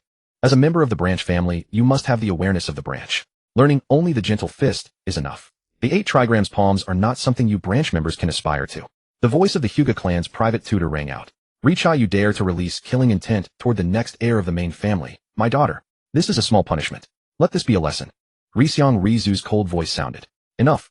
Ningsi shouted. Gentle fist, 8 trigrams palms, is it? If you won't teach me, I'll create my own. Gentle fist, 8 trigrams, 64 palms. 1 palm, 2 palms, 3 palms, 4 palms, 64 palms. Bang, bang. Bang! The palms struck the air with rhythmic force. Ning-Ci, stepping on the 8 trigrams diagram formed beneath his feet, continuously shifted his position. Under the 360-degree unobstructed vision of the Byakugan, every palm strike landed precisely as intended. The 64 palms were completed in less than a few dozen breaths. If an enemy received these 64 palms, most of the chakra points in their body would be sealed, rendering them unable to use chakra and completely losing combat capability. Panting heavily, Ning-Ci stood in the training ground, gasping for air. He then walked to the edge of the field, took a towel hanging from a wooden pole, wiped the sweat from his face, and sat down on a stone bench to rest. Ning-Ci placed the towel on his lap, reached behind his head, and untied his forehead protector. On his smooth forehead, a pale green curse mark was revealed. The curse mark consisted of a central swastika flanked by elongated patterns. Ning-Ci looked down, catching the reflection of the curse mark on his forehead protector. Caged bird. That was the name of this curse mark, blatant and undisguised. Once this mark was branded onto the forehead, one's life, whether living, dying, or suffering a fate worse than death, would be entirely under another's control. No one could ever escape its grip. Even someone as powerful as his father was firmly bound by this curse mark. Once Ning-Ci and his father Riseong Richa went to the main family to watch the clan leader Riseong Rizu train Hinata. When no one was paying attention, his father released killing intent toward Hinata, but Riseong Rizu's Byakugan detected it. Without regard for those present, he immediately activated the caged bird curse mark on his father. Richa, a respected head of the family, writhed in agony before Ning-Ci's eyes, losing all semblance of a Jonin's dignity. Ning-Ci gazed at the reflection of the caged bird curse mark on his forehead protector, letting out a helpless self-mocking sigh. What use was the title of genius? Being born into such a clan meant an inevitable misfortune. Ning-Ci lowered his head. On his palms, thick calluses had formed from long hours of striking the wooden training post. Gentle fist, 8 trigrams, 64 palms. I thought it was some extraordinary taijutsu technique. But hiding it from me, refusing to let me learn. It's nothing special after all. I already have an idea. If I try a few more times, I'm sure I can figure out gentle fist, 8 trigrams, 128 palms, something no one in the Hyuga clan has ever accomplished. At the main family's birthday celebration, I will defeat everyone with my newly created gentle fist, 8 trigrams, 128 palms, and prove the strength of the branch family. Ning-Ci arrived at the entrance of the training hall. The old servant at the door said, "Young master, tomorrow is the main family's young lady's birthday. Please rest today." Ning-Ci said, "Open the door." He stepped onto the soft tatama mats and approached the wooden training post. It was a newly replaced post. The previous one had been broken by his strikes. Ning-Ci looked ahead. On the wall hung a large calligraphy piece of the character Endure. Endure. His father had personally hung that calligraphy. But he endured his entire life only to become a scapegoat for the main family in the end. All that talk of righteousness and sacrifice, it was a lie. If the Hyuga clan truly had strength, they would not have bowed to the Cloud Village, and his father would not have died in vain. From that moment on, I knew that as long as this curse mark was branded on my forehead, I had to keep running forward without stopping. Once I halted, fate would catch up from behind, mercilessly devouring me. Not enough, far from enough. Why am I so weak? Why was I born into the Hyuga clan? Ning-Ci frantically clawed at his forehead. His fingers were blocked by the forehead protector, so he madly slammed his head against the wooden training post, bang after bang. Several fine threads of blood dripped from beneath the forehead protector down to his eyes. If I were strong enough, I could break free from the caged bird and change the fate of the branch family once and for all. Let the fate of the branch family end with me. Gentle fist, 8 trigrams, 128 palms. 1 palm, 2 palms, 3 palms. Bang, bang, bang. Ning-Ci, stepping on the 8 trigrams positions, circled the wooden post and struck continuously. Each palm hit the post with a resounding crack. 64 palms. 128 palms. With the final palm strike, the entire wooden post exploded violently, splitting into several pieces from within and flying in all directions. In the main branch of the Hyuga clan, unlike the desolate coldness of the branch families, the entire main estate was filled with a jubilant atmosphere. Inside the grand mansion where ceremonies were held, servants bustled in and out carrying decorations. Behind Himawari, a servant followed as she wandered through the estate. "Do you think Naruto and the others will come tomorrow too?" Himawari asked, turning back. "Yes, my lady. The messenger sent by the clan head has already returned and said the 7th team has received their invitations." A smile appeared on Himawari's face as she said, "That's wonderful." As they strolled along, the servants they passed would stop to bow respectfully to her. "Miss? Good day, miss." The servant glanced at the sky and approached Himawari, gently pulling her arm. "Now then, miss, no more wandering. We should return to practice the ceremony etiquette. After all, many important figures from Konoha will be attending tomorrow. If we lose our composure in front of them, it would embarrass the clan head." Himawari nodded. On the way back, Niji's image kept appearing in her mind. Father has always been dissatisfied with me. If only I could become as strong as Niji and Ai-san. Niji and Ai-san has such talent for ninjutsu. He learns everything so quickly. If he had been born into the main branch, he would surely have become the most brilliant genius of the Hyuga clan. Unlike Niji and Ai-san, I'm clumsy at everything. I always end up dragging others down and making them apologize for my mistakes. When father looks at Niji and Isen, a smile naturally appears on his face. But when he looks at me, he can't help but sigh. Perhaps I've brought shame to him as the daughter of the main branch. After all, father values face above all else. In the Hyuga clan's main estate, the clan head Hisashi Hyuga was making arrangements for tomorrow's birthday party. Hisashi Hyuga sat cross-legged behind a low table at the head position. Below him, 6 managers responsible for the event knelt in attendance. Have all the important guests been invited? Hisashi asked. Replying to the clan head, all invitations have been sent. Here is the response list. One manager handed over a list. Hisashi casually flipped through it. Danzo still refuses to attend, claiming illness. That's fine actually. If he came, he would ruin the atmosphere. Hisashi set the list aside and continued, have the ceremony arrangements for the birthday party been practiced? A middle-aged female manager replied, yes, clan head. Everything has been practiced. Hisashi nodded in satisfaction. There is one more matter, and it is my lingering concern. Send word to the branch family. Tell Hyuga Niji that I know he still harbors resentment over his father's death. I can tolerate his usual grievances, but if he dares to cause a scene at tomorrow's banquet, don't blame me for disregarding our clan ties. Yes, clan head. 2 managers dressed in combat uniforms replied. In the Hyuga branch family, Niji received the message from the main branch. They can't stop worrying about me. As if I were their enemy. Hyuga Niji rose from the ground, his expression showing discontent. The old servant advised beside him. Young master, please restrain yourself. Do not do anything foolish at tomorrow's banquet. I just can't accept it. We are the ones who sacrificed for the clan, so why do we have to be treated as if we did something wrong? Niji punched the nearby pine tree. The pine needles on the branches rustled. Young master, endure it. The clan head went through the same thing. Endure. Niji's anger flared within him. The next day's banquet proceeded as scheduled. The banquet was held in the courtyard of the Grand Mansion. Hisashi Hyuga and his family along with important guests sat at the head position, while the branch family members and other guests sat on either side. To everyone's surprise, the 3rd Hokage dressed in his Hokage robes appeared among the guest seats. It's the 3rd Hokage. The Hokage has come. The Hyuga clan has such great influence. Of course, the Hyuga clan has been a founding family since Konoha's establishment. They have made outstanding contributions to protecting the village. Hyuga Niji sat at the lower right position, coldly watching the Hyuga main branch family seated at the head. Team 7 and the others sat at the lower left position further back. Naruto's attention was not on the food in front of him at all. Instead, he kept locking his gaze on the Hyuga branch family members across from him and the main branch family at the head. The contradiction between the Hyuga branch and main families had existed for a long time. Today's event had the 3rd Hokage attending. If someone wanted to cause trouble, the 3rd Hokage would be the best witness. Anything said at this banquet would become undeniable evidence. The branch family members had suffered under the caged bird seal for a long time. They had always been in a suppressed position. With Niji, a genius, having emerged this time, they would surely want to seize the opportunity to fight for more benefits. Naruto picked up a piece of fruit with his small fork and put it in his mouth. If I were a branch family member, I would definitely choose to cause trouble at this rare opportunity. And the main branch family must have anticipated this and made preparations in advance. Both sides were prepared, and they had to compete without tearing off the mask in public. This dragon and tiger struggle would surely be entertaining. Sasuke sat nearby, completely indifferent to everything happening around him, eating snacks as if no one were there. Kakashi beside him kept watching the Hyuga branch family members represented by Hyuga Niji. Sensei Kakashi, have you noticed it too? Naruto asked. Yes. The Hyuga clan's contradiction has existed for a long time. Anyone with sharp eyes can see it. Kakashi said. Then who do you think has the better chance? Sasuke suddenly asked. That goes without saying. It has to be the main branch. Kakashi said. What do you think, Naruto? Sasuke asked. I think the branch family will definitely lose.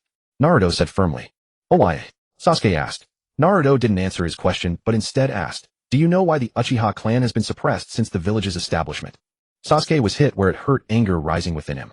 Isn't that obvious? It's because the Uchiha clan is too powerful. Naruto picked up a piece of apple with his fork. That's only one aspect.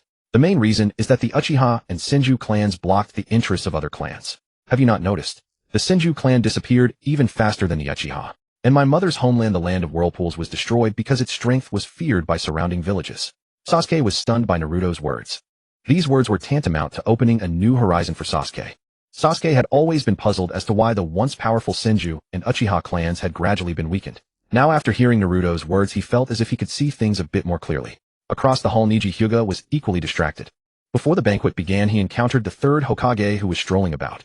As usual, he respectfully greeted him, but to Niji's surprise, the 3rd Hokage actually took the initiative to respond. I've heard that you've been doing quite well at the Ninja Academy. The 3rd Hokage said, leisurely puffing on his pipe. It is my honor to be recognized by you, Lord 3rd. Niji said respectfully. The 3rd Hokage turned to look at him with an impassive expression. That thing on your forehead troubles you, doesn't it? Niji was taken aback for a moment before replying, not really. If I don't pay attention to it, it doesn't cause much trouble in daily life. The 3rd Hokage hummed in acknowledgement. He turned back and continued walking. I know about your father. He was a brave man. Konoha failed to protect his life, but it's not the main family's fault. Your father chose to die willingly. He said it was his own choice. Neji asked quietly, but did he really have any other choice? The third Hokage, half of his face hidden beneath the Hokage's hat, glanced at Neji and quickly looked away. You know the Hyuga clan is a prestigious family that has existed since the founding of Konoha. Even the Hokage has no right to interfere in their internal affairs. Hearing this, Neji, whose heart had just kindled a spark of hope, felt as if doused with cold water, his despair complete. He lowered his head and stared at the ground. Is there truly no hope left? To be honest, over the years I've seen many geniuses in the Hyuga clan, but none with as much talent as you. I heard you've even mastered the main family's gentle fist technique, the 8 trigrams 64 palms, haven't you? The third Hokage asked casually. I managed to learn it by chance, Neji replied respectfully. No need to be so modest, Neji Hyuga. If you were just lucky, then the Hyuga clan would have no talents at all. With such brilliant cultivation talent, if the main family doesn't value you, they really need to get their eyes checked. I think highly of you. Rest assured you have Konoha behind you. The third Hokage said earnestly. Neji's heart was stirred with great waves. What does the third Hokage mean? Is he supporting me? Could he help me break the caged bird curse from my clan? Go ahead and do your best, Neji Hyuga. Hayashi's eyes are always on his daughter, and he has neglected your talent. Today is a great opportunity. Show everyone your brilliance. The third Hokage said calmly. What do you mean? Neji raised his head. The third Hokage raised a hand to interrupt him. I hear the banquet is about to begin. We should head back. Neji's remaining words were stuck in his throat. At the banquet, the third Hokage and Hayashi Hyuga seated at the head exchanged toasts. Meanwhile, their eyes occasionally glanced toward Neji, who was seated to the right. That child seems distracted. It seems his heart is troubled. Children lack mental fortitude. A few words can easily sway them. It's a pity your father Hisashi Hyuga died too early and didn't teach you in time. Don't trust strangers' words lightly, even the Hokage's words. A divided Hyuga clan with mutual animosity is the best for the village. I've heard that Hayashi has been watching you for a long time and wants to use this opportunity to remove the caged bird curse on your forehead and bring you into the main family. At that time, he will reveal the truth about your father's death and apologize to you publicly. On such a grand occasion, whether sincere or not, it shows great sincerity. A genius long ignored a genius yearning for recognition, receiving such respect, would surely accept it wholeheartedly on the spot. In this way, Neji would be free from the caged bird, his training unrestricted, and the main family would gain a devoted genius. It would be a win-win.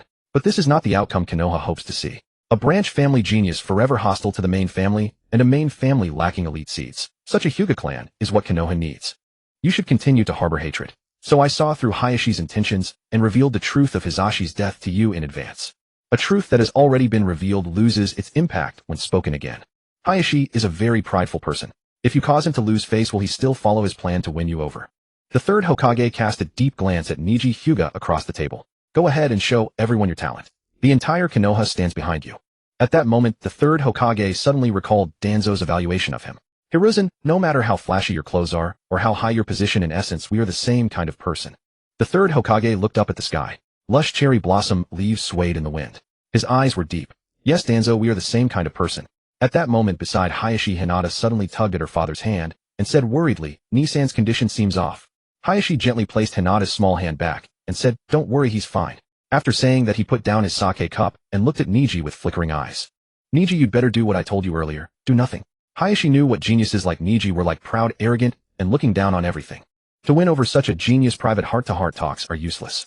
You must show sincerity and respect on a grand occasion like this. As far as Hayashi knew, most geniuses fell for this. He looked tenderly at Hinata beside him.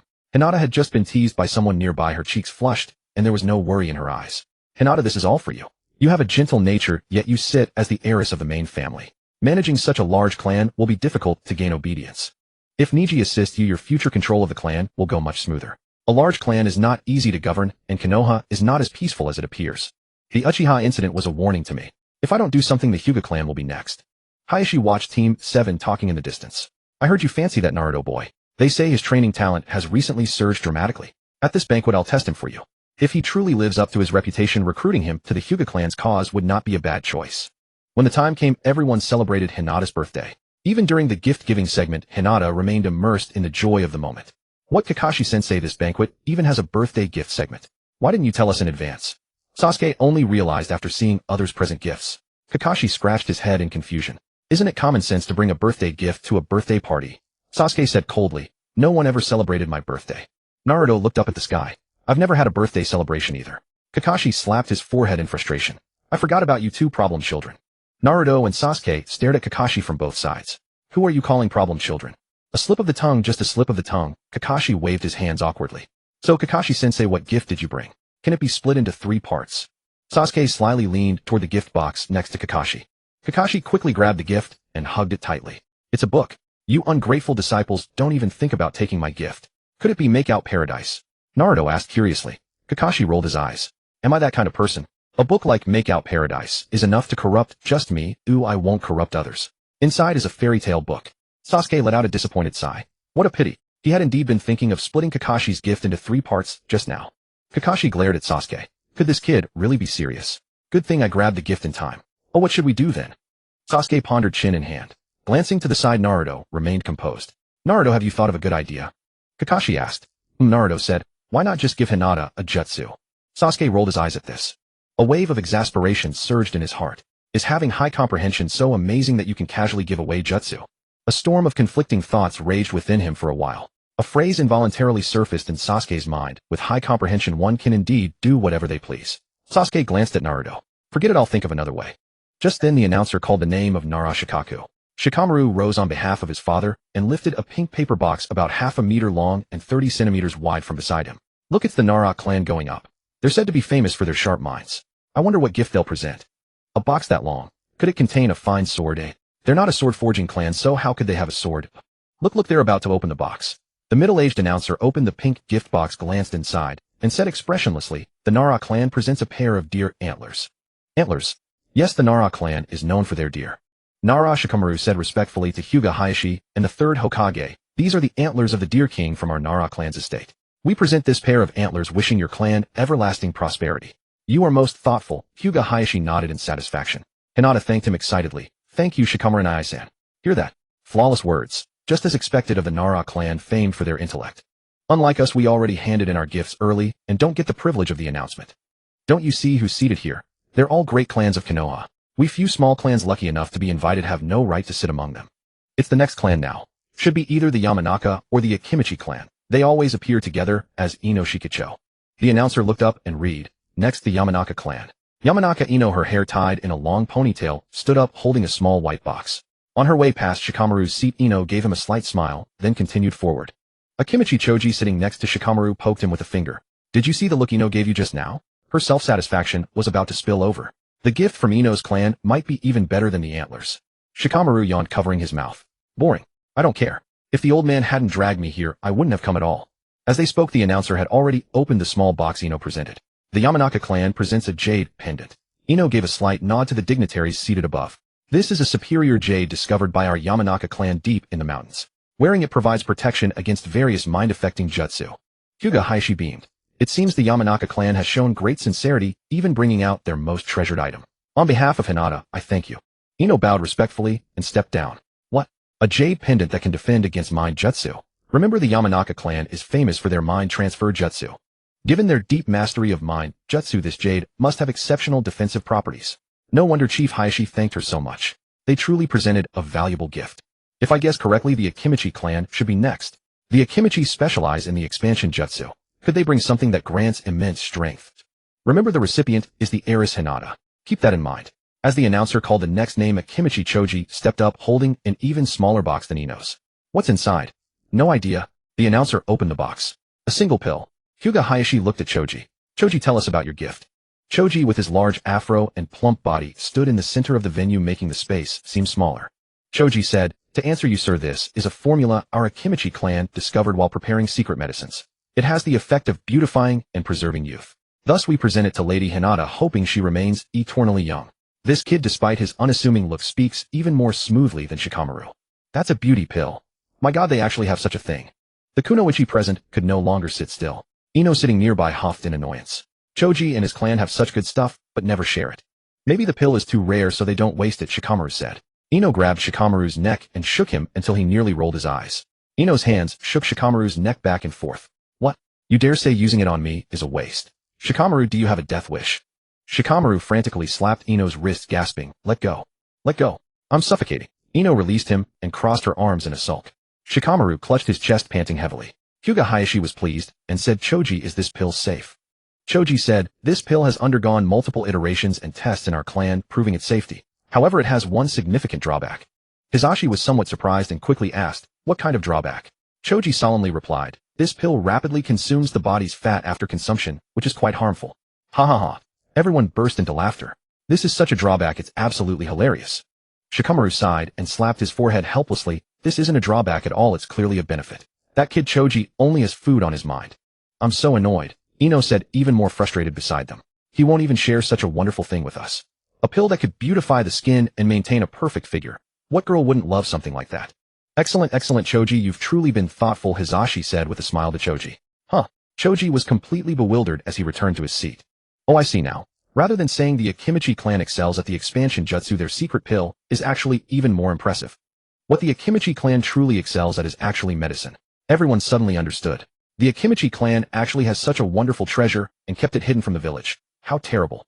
Yes. Such a wonderful thing kept hidden all this time. It's such a waste. I wonder if the Akimichi clan still has any. I'd be willing to trade other precious items for some. As soon as Choji returned to his seat, Ino pounced on him immediately. Choji casually pushed Shikamaru in front of him as a shield. Ino's head collided directly with Shikamaru's. Ouch! Both of them cried out in unison. Shikamaru turned around, and together with Ino they dragged Choji out. You bad guy Choji, you have such a wonderful item in your clan, and don't even share it with your closest friends. Ino pretended to threaten Choji. Oh, isn't this just an ordinary pill, eh? Choji was confused. This pill had been carefully selected by Choji's mother, and the speech had also been polished by her. Choji was merely reading from a script. The next time you have to bring us 1 or 2 pills, Ino demanded, brandishing her claws. I can, but the ingredients for this pill are very precious.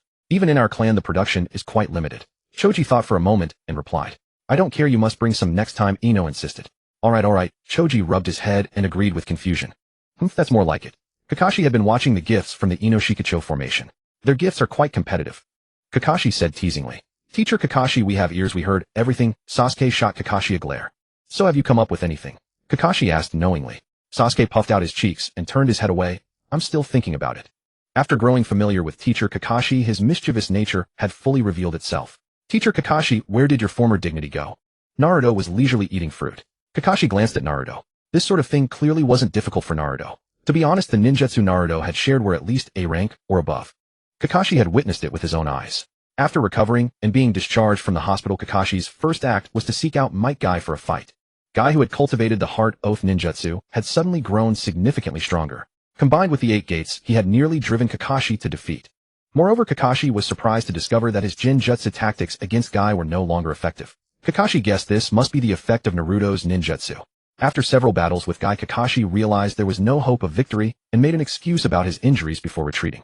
From the Konoha forest to the team assignment tests, and then to the confrontation with Might Guy, Kakashi had completely admired Naruto's ninjutsu proficiency. Kakashi's mind lingered on the power of Lightning Release Thunder Dragon. That was an Ultra S-rank ninjutsu capable of destroying half the village at will. Sasuke, if you truly have no ideas, you could at least perform a little trick for them. Kakashi suggested. Sasuke replied somewhat helplessly, Teacher Kakashi, please show some respect. Our clan's fire release is not a magic trick.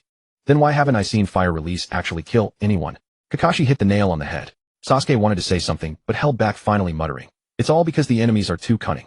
Wait until I cultivate flames that cannot be extinguished and see how they escape. Naruto looked at Sasuke with a gaze full of pity for children. Actually, such flames could be dodged by simply removing one's clothes. They couldn't kill anyone. At this moment, it was the turn of the branch family of the Hyuga clan. Next, the Hyuga branch family. The middle-aged man reading the ballots glanced at the list. Hyuga Neji. Oh, it's actually Hyuga Neji. Isn't he the genius of the Hyuga branch family? I heard he has a conflict with the main family. Will he show respect to the main family this time? I wonder, it's quite anticipated. Hearing his name called, Hyuga Neji rose from his seat. He carried nothing in his hands. Neji could feel eyes from all directions falling upon him. There were looks of envy, curiosity, fear, and various other emotions. He had experienced scenes like this many times before. They must all be waiting, expecting either to witness the Hyuga clan's humiliation. After all, the rift between the Hyuga branch family and main family had existed for a long time. With an outsider like himself, this time the pressure on the main family must have increased even more. Neji stood before his seat. His teeth clenched, his hands tightly formed into fists. He took a step forward. The world around him seemed to blur, and time appeared to slow down. Neji saw everyone's open mouths, but could not hear their voices. Looking up, he saw Hisashi's expression, somewhat surprised, but mostly filled with anger.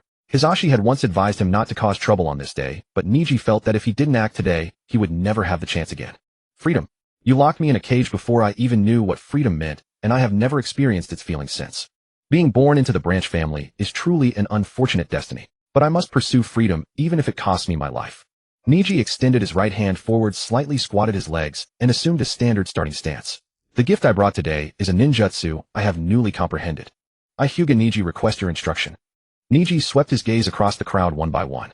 Hinata appeared utterly astonished, as if she had no idea what was happening. Hayashi Hyuga's eyes were filled with anger. The other members of the main house lowered their heads, unwilling to meet Niji's gaze. Niji caught the third Hokage's eyes. Those eyes held neither sorrow nor joy, cold and detached, immensely indifferent. The third Hokage stared coldly at Hyuga Niji, his face still maintaining an expressionless chill, as if the person who had conversed with Niji at length on the road was not him. Very good, Hyuga Niji, you have done well. Create a great commotion, overturn this entire banquet, and show everyone your talent. Let them witness the strength of the Hyuga branch family. Hayashi Hyuga was greatly distressed at this moment, for among the younger generation of the main house, there were truly few who could rival Niji. He had to suppress Niji's momentum. Niji, stop this nonsense. This is no place for you to act wild. Get down immediately. Hayashi Hyuga rebuked. Hyuga Niji lifted his head to look at Hayashi Hyuga, his Byakugan revealing neither joy nor sorrow. This is the birthday gift I offer. Hyuga Niji stood motionless. They're really going to fight. Excellent, excellent. An internal struggle within the Hyuga clan, something that hasn't happened in centuries. How do you think they'll resolve this? Who cares how it ends? As long as the fight is exciting, that's enough. Sasuke asked in astonishment, isn't the third Hokage going to stop them? Kakashi shook his head. He was well acquainted with the third Hokage's temperament, a man who valued the village above all else. Any instability he perceived, he would suppress one by one. Moreover, he believed that only the Hokage and his ANBU ninjas should protect Konoha. As for the great clans within the village, they were all destabilizing factors and had to be restrained by some means. During his tenure as an ANBU ninja, Kakashi had carried out many missions to monitor the movements of the various clans in the village. On the contrary, the third Hokage won't stop him. He'll actually help Hyuga Niji. Do you believe me? Naruto countered. What? Sasuke still didn't understand. It seems the third's plan is about to succeed. Nara Shikaku turned to Shikamaru and said, "Sai, poor Niji dragged into this." Shikamaru sighed helplessly. Niji possessed some talent, but he had not yet grown to the point where he could stir the winds and clouds. Such talent was far from sufficient. Hayashi, don't be so angry. Is Niji not a member of the Hyuga clan? When you have such a genius, why keep him hidden? The third Hokage said calmly. Lord, third Hokage, this. Hayashi Hyuga's mind raced desperately for a solution. That sly old fox, the third Hokage, was deliberately stirring up trouble for the major clans. What can I do? Niji isn't following the plan at all. All my careful preparations have been wasted. If the clan sent out the younger generation, they would definitely be no match for him. If they dispatched the already mature Jonin, it would be seen as breaking the rules. And most importantly, this fight absolutely must not happen. Regardless of whether Niji won or lost, once it started, there would be no turning back. I must divert the trouble elsewhere. Hayashi Hyuga's eyes swept over the assembled guests. The Inoshikacho trio? No. They were effective in combined operations, but in one-on-one combat, they would certainly fail. Then his gaze fell on Kakashi's familiar silver hair. Kakashi with the Sharingan. They were Team 7. That's it. I heard they've caused quite a stir before. Let heroes confront heroes. Since Niji is a member of the Hyuga clan, we won't hold the match within the clan. That would be too dull. Since Niji desires a contest, let's turn this birthday gathering into a small tournament. The ultimate victor will receive a generous reward from me. Hayashi Hyuga announced to the crowd in a loud voice. Lord Hayashi is trying to divert the trouble. What's the point of watching others fight the Hyuga? It's much more entertaining to see the Hyuga clan fight among themselves. Indeed. Hearing these discordant voices, Hayashi Hyuga released a powerful aura. Since when are you minor clans allowed to speak? The third Hokage lightly waved his hand in front of him, effortlessly dispelling Hayashi's pressure. Even if it's a tournament, let it begin within the Hyuga clan. Select the most outstanding fighter from the Hyuga, and then no one will have any objection. That was close. I thought I was going to die just now. Lord Hayashi certainly has a grand air. When words fail, he uses intimidation. Thank goodness the third Hokage stepped in to save us. Hyuga Niji looked at the third Hokage and said, that is acceptable. I will defeat everyone who stands before me and show the world the true strength of the Hyuga clan. Hyuga Niji, compete with confidence. If you truly defeat all the young people here, I will make an exception and grant you one wish. The third Hokage added fuel to the fire. My lord, are you serious? Hyuga Niji asked. The Hokage never lies. The third Hokage revealed a resolute face beneath his hat. Hearing these words, Niji's heart filled with fighting spirit. Excellent. This is what the third lord meant when he told me earlier to go ahead with confidence. So this is the backing he spoke of. It seems the Hokage truly cares about the fate of the Hyuga branch family. The caged bird of the branch family may finally be released. Lord Third, this is not appropriate. Hayashi Hyuga said. Why not? I think it's very good. Don't you all agree? The third Hokage asked the crowd. Yes. Everyone answered in unison. Hayashi Hyuga's heart filled with anxiety. That sly old fox, the third. If Niji really stands at the end and asks to have the curse mark removed, what then? In that case, Niji would gain his freedom, but all the gratitude would go to that old third, while the Hyuga clan would gain nothing, and would have unjustly alienated a genius. What a loss, a terrible loss. Sigh, it's all because the Hyuga clan's ninjutsu has declined. Apart from the gentle fist, there is no jutsu that can fully unleash the power of the Byakugan. Thus within the Hyuga clan, when both possess the Byakugan, the one who has cultivated the gentle fist to a higher level holds the greater strength. This is precisely why the main house has persistently obstructed the branch house, refusing to teach the gentle fist techniques, the 8 trigrams, 64 palms, and the subsequent moves.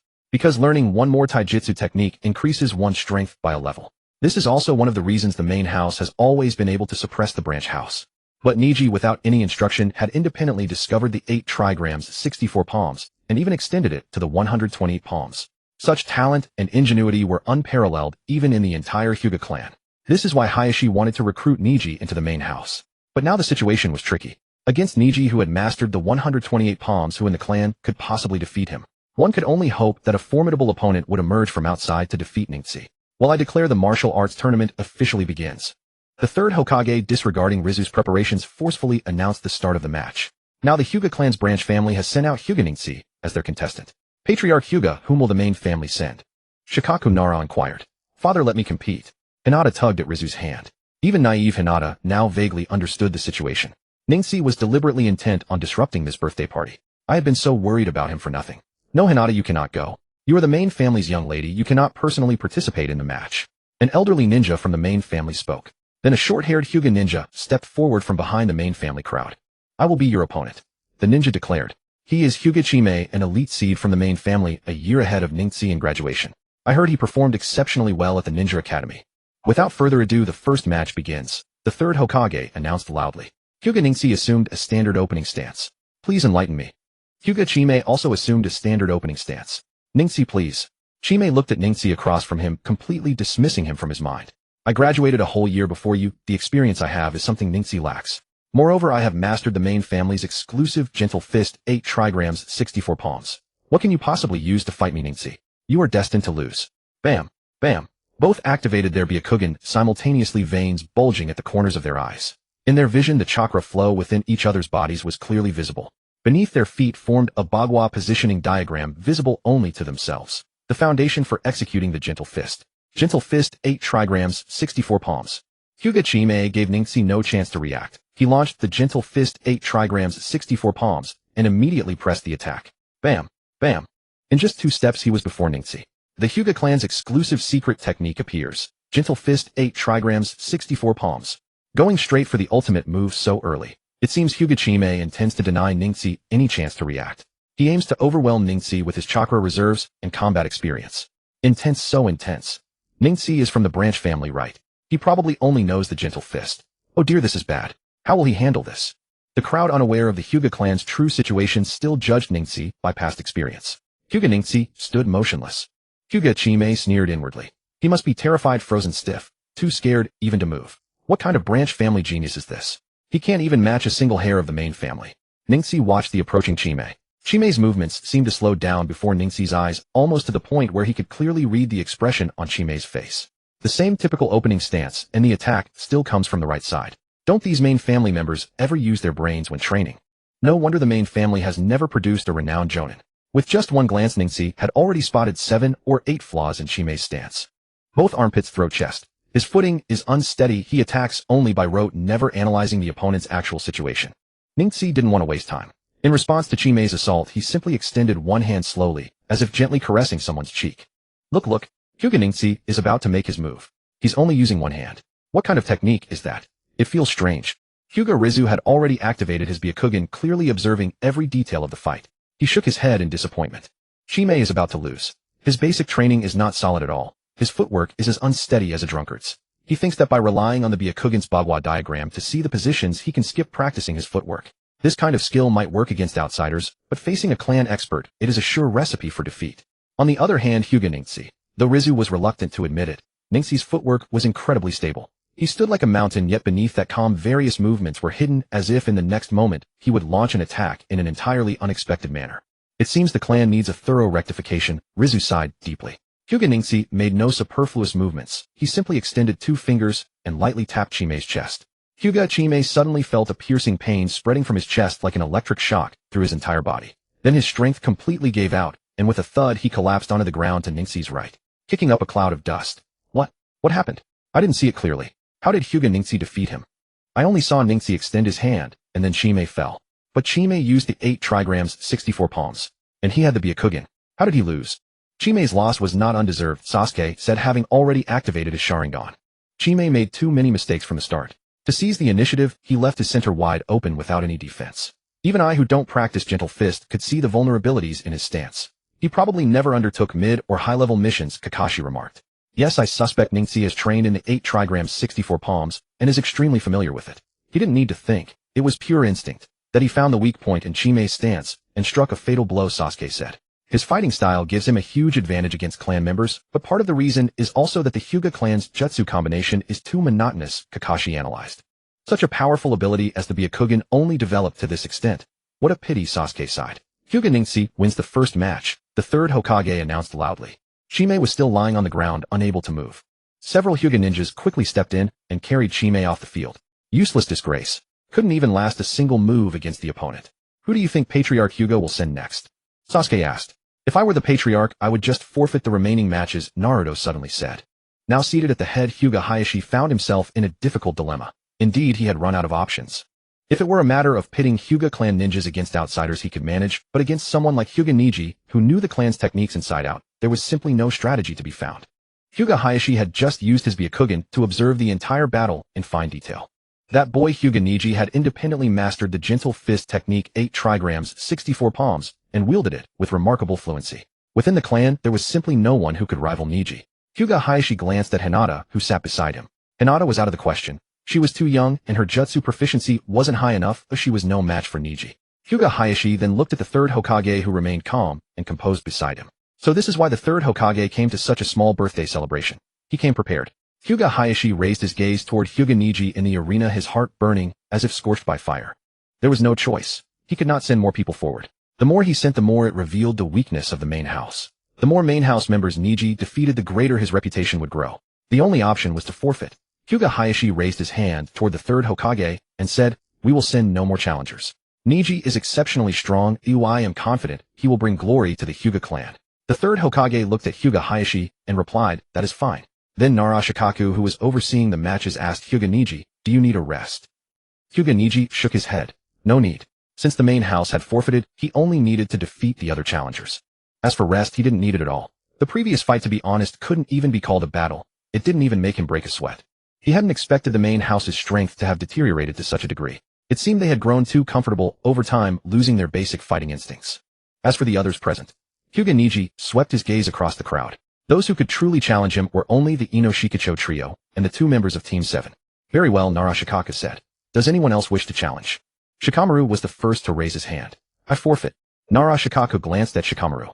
That boy, still as lazy as ever, forfeiting without even attempting a fight. Any more challengers? Narashikaku scanned the remaining crowd. As the strategist of Konoha, he was fully aware of the true purpose behind this event. As the third Hokage had told him earlier, the main objective was to weaken the Hyuga clan's power. Even if Niji fought his way through to the end, it would have already been accounted for. If Niji were to request the removal of the caged bird seal from the third Hokage, the third would not grant his wish. Removing the curse mark on Niji's head would, while weakening the main house, simultaneously strengthen the branch family, which wouldn't truly count as a reduction of the Hyuga clan's overall power. The real intention of Narashikaku and the third Hokage was to have Niji defeat all the main house members, yet in the end, they would not release the caged bird seal on his head. In doing so, they would completely destroy any possibility of Niji aligning with the main house, while also suppressing the branch family's strength. A killing 2 birds with 1 stone. At that moment, Akimichi Choji, who had been snacking, raised his hand. Choji, do you have something to say? Narashikaku asked. I forfeit. Akimichi Choji said. Yamanaka Ino also raised her hand. I forfeit as well. They had come to celebrate a birthday, not to be beaten, and besides, Hyuga Niji was genuinely formidable. When a Hyuga clan ninja activated his Byakugan, he held a considerable advantage over ordinary ninjas. The only way to counter it was pitting a Kekkai Genkai against another Kekkai Genkai, using the Sharingan to face the Byakugan. Since the Ino Shikacho has all forfeited, there aren't many left in the arena. Look, isn't that the Uchiha kid over there? A battle between Sharingan and Byakugan. That's a rarity we seldom get to see. I wonder if Sasuke will take up the challenge. If Niji wins without even fighting a single real match, earning a promise from the third Hokage, that would be far too easy for him. Kakashi looked at Naruto beside him. Naruto, are you going up? Kakashi knew that if Naruto entered the fight, he would undoubtedly be the final victor. There was no question about it. Naruto waved his hand. I'm not going. I'm not interested in this fighting stuff. Kakashi rolled his eyes inwardly. You say you don't like fighting, yet casually unleash a jutsu of such devastating power. Who would believe that? Then what about you, Sasuke? Kakashi turned and asked. I'm not interested either, Sasuke said listlessly. Kakashi was puzzled. Both of them were acting quite uncharacteristically, showing complete disregard for the third Hokage's promise. Moreover, fighting Neji at this moment would be doing the Hyuga clan a favor, and the Hyuga clan would surely remember their kindness. Although Kakashi sensed something suspicious beneath the surface, he still thought it was worth trying, for a Hokage's promise was a rare thing indeed. Sasuke had no desire to participate in such a so-called tournament, especially when the prize was claimed to be a promise from the third Hokage. He didn't believe in that at all. He wished to stay as far away from the village's center of power as possible.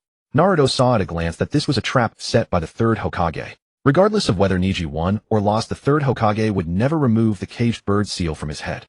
Why would I get involved in such a matter? Neji is truly pitiable, being ruthlessly manipulated by the third Hokage. Neji is still too young. Just then Narashikako looked at Sasuke. Sasuke, will you participate? Sasuke shook his head coldly. What? The Uchiha kid has forfeited. Could he be afraid of Neji? That must be it. I'd heard the surviving Uchiha kid was a genius, but it turns out he's just a coward, forfeiting without even daring to fight. Sasuke took in these remarks, but remained unmoved. Kakashi watched Sasuke, a gratified smile spreading across his face. Kakashi said to Sasuke, you've managed to stay so calm. It seems you've truly grown over these past few days. Sasuke gazed at Hyuga Neji in the arena. Look at him standing there. Doesn't he resemble a bird being watched by a crowd? If I went up, I'd become the spectacle as well. Right now I only want to keep a low profile. How should I put it? I've finally found my own path. Watching Neji in the arena, I'm reminded of my former self. One who thought he had talent, but in the eyes of others was nothing more than a joke. Now I've found my own way. Hyuga Neji, though your Byakugan can see 360 degrees without blind spots, I can sense that you are lost right now, unable to see your own path. Neji stood at the center of the arena, his breath coming in shallow gasps. Around him the banquet guests had gathered in a tight circle. Without turning his head, he could read every expression among them through the all-seeing scope of his Byakugan. Within the monochrome world of his Byakugan, he could see their lips moving, whispering to one another. This hardly resembled a proper banquet in the least. He now stood in a cramped clearing surrounded by long banquet tables, a space far too narrow to be called a proper fighting arena. In short, everything was in utter disarray. This time he had thoroughly thrown the Hyuga clan's banquet into chaos. Hayashi must be beside himself with rage. As the one who started all of this, he had no choice but to press forward. Though the tournament had descended into complete chaos, the third Hokage was present, and everyone would accept the results. Neji cast a glance toward the main house side, and saw as expected that they had already raised the white flag. They truly had no one left who could stand against him. It was a pity. He hadn't even deployed the 8 trigrams 64 palms, nor had he fully unleashed the 36 palms. They had fallen before he could show them his true strength. As the members of the Inuzuka, Shikamaru, and Aburame clans withdrew one after another, Neji counted each concession in his heart. 1 withdrawal, 2, 3. I am drawing ever closer to victory. If things go smoothly, the outcome will be decided before this afternoon is over. With so many witnesses present, the third Hokage would not go back on his word no matter what I demanded.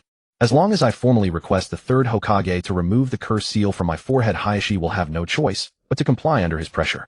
And when that day comes, the 1,000-year tragic fate of the Hyuga branch family will end with me. An elderly man, his age nearing 80, pulled Hayashi aside into a quiet corner and said, perhaps we should send Hyuga Kimata to fight. Let him employ the new taijutsu we have developed. Hayashi replied, no. Our newly developed gentle fist 8 trigrams 64 palms variation is still incomplete. There are too many openings and many techniques have not yet been finalized. It is unsuitable for actual combat. Moreover, this is our secret. I will not reveal it at an occasion like this. But must we simply accept the branch family trampling over us like this? Hayashi said, Third Elder, though I am furious as well. After calming myself for a moment, I have come to realize something. The trouble Naruto caused today certainly had the third Hokage, that old fox, backing him. But regardless of whether Naruto fights to the very end today, I am certain he will not be able to remove the caged bird seal. Why? What if he wins and makes that request to the third Hokage? Think about it, Hayashi said. What is the most effective way to weaken our Hyuga clan? The third elder ventured. Could it be to drive a permanent rift between the main house and the branch family, while maintaining the main house's dominance over the branch? Exactly. Consider this: if Naruto were to break the caged bird seal and unleash his full talent, he would still be a member of our Hyuga clan. His strength would only serve to bolster our clan as a whole. The third elder asked, then if it would strengthen our clan, why not remove the seal from him yourself? Hayashi sighed. I had intended to seize this very opportunity, but the third Hokage interfered. Had things gone as I planned, I could have brought Naruto into the main house. With his talent fully realized and his loyalty pledged to us, our main house would have grown tremendously stronger. But Naruto has made a fool of me today. While removing his seal would strengthen the Hyuga clan, that strength would not belong to our main house. Therefore I would rather maintain the status quo. I see. Then we hold back and maintain the current arrangement. Precisely. Let us return to our seats and watch calmly. Naruto defeating numerous opponents is still bringing honor to our Hyuga clan, as expected of our clan leader. As Hayashi and the third elder returned to their seats, Shikamaru happened to approach Team 7. Shikamaru asked, Sasuke, do you wish to enter the tournament? Sasuke was just about to raise his hand and decline when Niji's voice rang out, Sasuke, I challenge you. Let us see which is superior, your Sharingan or my Byakugan. Niji had overheard Sasuke's words earlier. The phrase caged bird made the seal on his forehead throb with pain. Watching Sasuke sit in the stands with such a carefree, dismissive expression, a raging fire ignited within Niji's heart. Uchiha Sasuke, what do you know? How dare you pass judgment on me so casually? Have you ever experienced my suffering? I withdraw, Sasuke said lazily. TCH. Niji sneered. Has the Uchiha clan really been reduced to nothing but cowards? What did you say? Sasuke's palm slammed down on the table, sending the fruit tray bouncing violently. He had only ever sought to avoid the third Hokage's attention. He could tolerate any insult directed at himself, but no one was permitted to defame his clan with impunity. The Uchiha clan may have been wiped out, but its name would not be so easily slandered. Sasuke rose to his feet and strode into the center of the arena. Niji, do you truly believe your Byakugan is something to boast about? Claiming it rivals the Sharingan is an insult to the Uchiha clan, Sasuke said coldly. Then come and test it, Niji replied calmly. Shikamaru directed them to the open training ground nearby for the match, and the onlookers followed, relocating to watch the battle. The training ground was packed with yellow earth, vast and open. The crowd took their seats on the stone stands surrounding the arena. Just before the match began, Kakashi pulled Sasuke aside and warned, do not use lightning dragon formation. Sasuke nodded in understanding. It was a jutsu whose power he could not fully control. If he lost himself in the fight, he risked destroying the Hyuga estate entirely. By this time, Hyuga, Niji, and Sasuke had already taken their positions on the training ground. The scorching sunlight poured down mercilessly, making the gravel on the ground glitter like gold. The battle is about to begin. The Sharingan of the Uchiha clan finally faces off against the Byakugan of the Hyuga clan. We will finally see which is superior today. Sasuke pressed his right foot, slightly grinding the yellow earth beneath his sole. Begin. With Shikamaru's command, the battle officially commenced. Tap tap tap. Hyuga Niji shifted his footing and charged toward Sasuke with incredible speed. Sasuke had already activated his Sharingan, his eyes turning a deep crimson as he tracked every movement Niji made while his hands flew through hand signs in rapid succession. As I suspected, Hyuga Niji has no range techniques, only close-range taijutsu. Hyuga Niji had already closed the distance and was upon Sasuke. Good, Sasuke is now within my range. Niji's eyes widened suddenly. Within the vision of his Byakugan, he perceived the flow of chakra within Sasuke's body. He quickly brought his feet to a halt, stopping dead in his tracks. Across from him, Sasuke had already finished his hand signs. Fire release fireball jutsu. He pressed his fingertips to his lips and exhaled. A massive sphere of roaring flame surged toward Niji like a tidal wave of fire. The fireball stood roughly the height of a man, radiating scorching heat, and was on the verge of completely engulfing Ning-Ci. Ning-Ci showed no intention of dodging. This mere fire escape technique holds no fear for me. I never expected my newly derived move to be put to use against Uchiha Sasuke, of all people. Facing the towering fireball, Ning-Ci remained utterly unfazed. His two arms extended forward and backward, and his entire body suddenly began spinning like a top, giving rise to a fierce white whirlwind. Dust from the ground swirled around Ning-Ci. 8 trigrams palms, heavenly return. Boom. The massive fireball collided with the spinning Ning-Ci and was extinguished, instantly vanishing without a trace. This was my new move, the 8 trigrams palms, heavenly return, renowned as the ultimate defense. What technique is that? It was a member of the Hyuga clan who cried out first. It appears to be a newly developed move built upon the foundation of Gentle Fist. To improve upon Gentle Fist, something the main branch of the Hyuga clan has failed to accomplish in hundreds of years. Hyuga Ning-Ci has actually pulled it off. And have you all noticed? This move of his is specifically designed to counter long-range attacks, substantially making up for Gentle Fist's lack of defensive measures against such assaults. An elder of the Hyuga clan stroked his beard with visible gratification. This kid Ning-Ci is truly remarkable. Meanwhile, at the edge of the training grounds, the main branch of the Hyuga clan sat together on one side, while the third Hokage sat apart on the other. The third elder said to Hyuga Hayashi, "Elder, something seems amiss." "I see it as well. That boy Ning-Ci truly possesses extraordinary talent." The third elder continued, "He is not merely gifted. He has directly derived a brand new move without even knowing the Gentle Fist. 8 trigrams, 64 palms. Moreover, this move precisely fills the Hyuga clan's long-standing weakness against long-range attacks, which will significantly bolster our clan's combat strength. I never expected to have misjudged so badly. Ning-Ci's talent runs this deep. If I cannot bring him under control this time, it will be far more difficult on the next opportunity." Hyuga Hayashi sighed. "I suspect the third Hokage has long been aware of Ning-Ci's exceptional talent, which is why he would rather humble himself and sabotage my plans." The third elder asked, "Then what should we do?" What else can we do? We wait and observe. Once this tournament concludes, return to the clan and conduct a thorough investigation. We must not allow our own family's intelligence to remain unknown to us while outsiders know it first. The third elder bowed respectfully. Yes, elder. Long before the fireball had blocked his view, Rinnegan had already used his Byakugan to see through the flames and spotted Sasuke behind it, forming hand seals at that very moment. He's trying to take advantage of my attention being drawn by the great fireball, using the opening to form hand seals and launch a surprise attack with a second jutsu. Is that it? Unfortunately, your every move has been seen through by my Byakugan.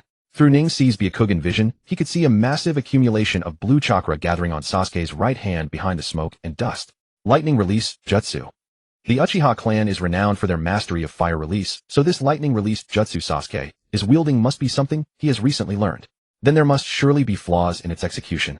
And it just so happens that my Byakugan excels at perceiving such flaws with crystal clarity. In Rinnegan's Byakugan vision, Sasuke behind the smoke and dust had already begun running toward him. He had also prematurely dispatched a shadow clone secretly burrowing underground through earth release. He must intend for the buried clone to distract me when the main body attacks, ensuring his strike lands without fail correct. And judging by his approach, it's a close quarters attack. Close quarters, that is my domain. Immediately after unleashing the great fireball, Sasuke had summoned a shadow clone to burrow underground, formed hand seals, and released the lightning release, Chidori. Before the smoke could even clear, Sasuke, relying on his Sharingan, could confirm that Rinnegan was standing opposite him. Step, step, step. Sasuke's boots scraped against the gravel, producing a rhythmic clicking sound. Sasuke supported his right hand with his left, the Chidori crackling within his palm. But the moment Sasuke burst through the smoke, he was astonished to find Rinnegan standing motionless on the opposite side. What kind of tactic is this? Sasuke had no time to overthink it. Instead, he accelerated his sprint toward Rinnegan. Never mind. I'll knock him down first and figure the rest out later. Rinnegan stood opposite him, calm and composed. What an exceedingly simple tactic. At that moment, Sasuke had already raised the Chidori and reached Rinnegan's position. Rinnegan extended his right arm forward and slightly squatted his legs, bracing for Sasuke's assault. Seeing Rinnegan fully prepared, a subtle, barely perceptible smirk curled the corner of Sasuke's mouth. Shadow clone, activate. Crack. The ground beneath Rinnegan's feet suddenly split open, and an arm shot out, reaching straight for Rinnegan's lower leg. If Rinnegan had been caught by that grab, his movements would have been immobilized in an instant, leaving him utterly unable to evade the high-speed charging Sasuke. Rinnegan's eyes flickered slightly downward, and the corners of his mouth curved into a faint smile. He took a light step forward, and the shadow clone buried underground grasped at nothing. What? Sasuke's expression shifted. Rinnegan's heel came down firmly on the arm emerging from the ground. With a subtle exertion of his thigh, he stamped down, and with a soft thud crushed the entire shadow clone into a wisp of white mist. By then, Rinnegan had already closed the distance with a forward step. Rather than retreating from the devastating lightning on Sasuke's right hand, he advanced straight toward him. He shifted his body to the left, effortlessly dodging the Chidori, and drove his shoulder into Sasuke's chest. Sasuke felt a blur pass before his eyes as his entire body was launched backwards, slamming onto the ground with his back hitting the earth first. The Chidori on his right hand could no longer be sustained and flickered out. GH. Sasuke reached up, rubbing his still painful chest, and pushed himself up from the ground. Pain twisted the expression on Sasuke's face. His left eye was tightly squinted, his left teeth clenched hard, yet his gaze remained fixed squarely on Rinnegan across from him. This guy is somewhat stronger than I anticipated, and his close-quarters combat style is quite unique, completely different from the Eight Gates. The Eight Gate style is fierce and brutal, granting the user tremendous power amplification. But his taijutsu is entirely different. He inflicted massive damage on me using only minimal force. This must be a taijutsu unique to the Hyuga clan, and combined with the Byakugan, it amplifies its combat effectiveness to an extraordinary degree. This is going to be troublesome. His speed is too fast. Even though my Sharingan can track his movements, my body simply cannot keep up. I'm completely on the back foot. And he has that spinning technique that defends against my long-range jutsu. He's capable of both offense and defense with not a single flaw. Sasuke glanced up at the sky. Perhaps I should just use that jutsu. No, Sasuke shook his head. This jutsu was unnecessary against him. The Byakugan's advantage lay in its expansive field of vision. Conventional tactics would be ineffective against it, and could even place one at a disadvantage, as had just occurred. Perhaps I should attempt a direct assault. If my speed is swift enough, faster than his Byakugan can track, that should suffice. Rinnegan stood opposite Sasuke at the center of the training ground, awaiting the confrontation with composed calm. From the stands, Kakashi's brow furrowed deeply. This isn't good. Sasuke is trapped in a stalemate.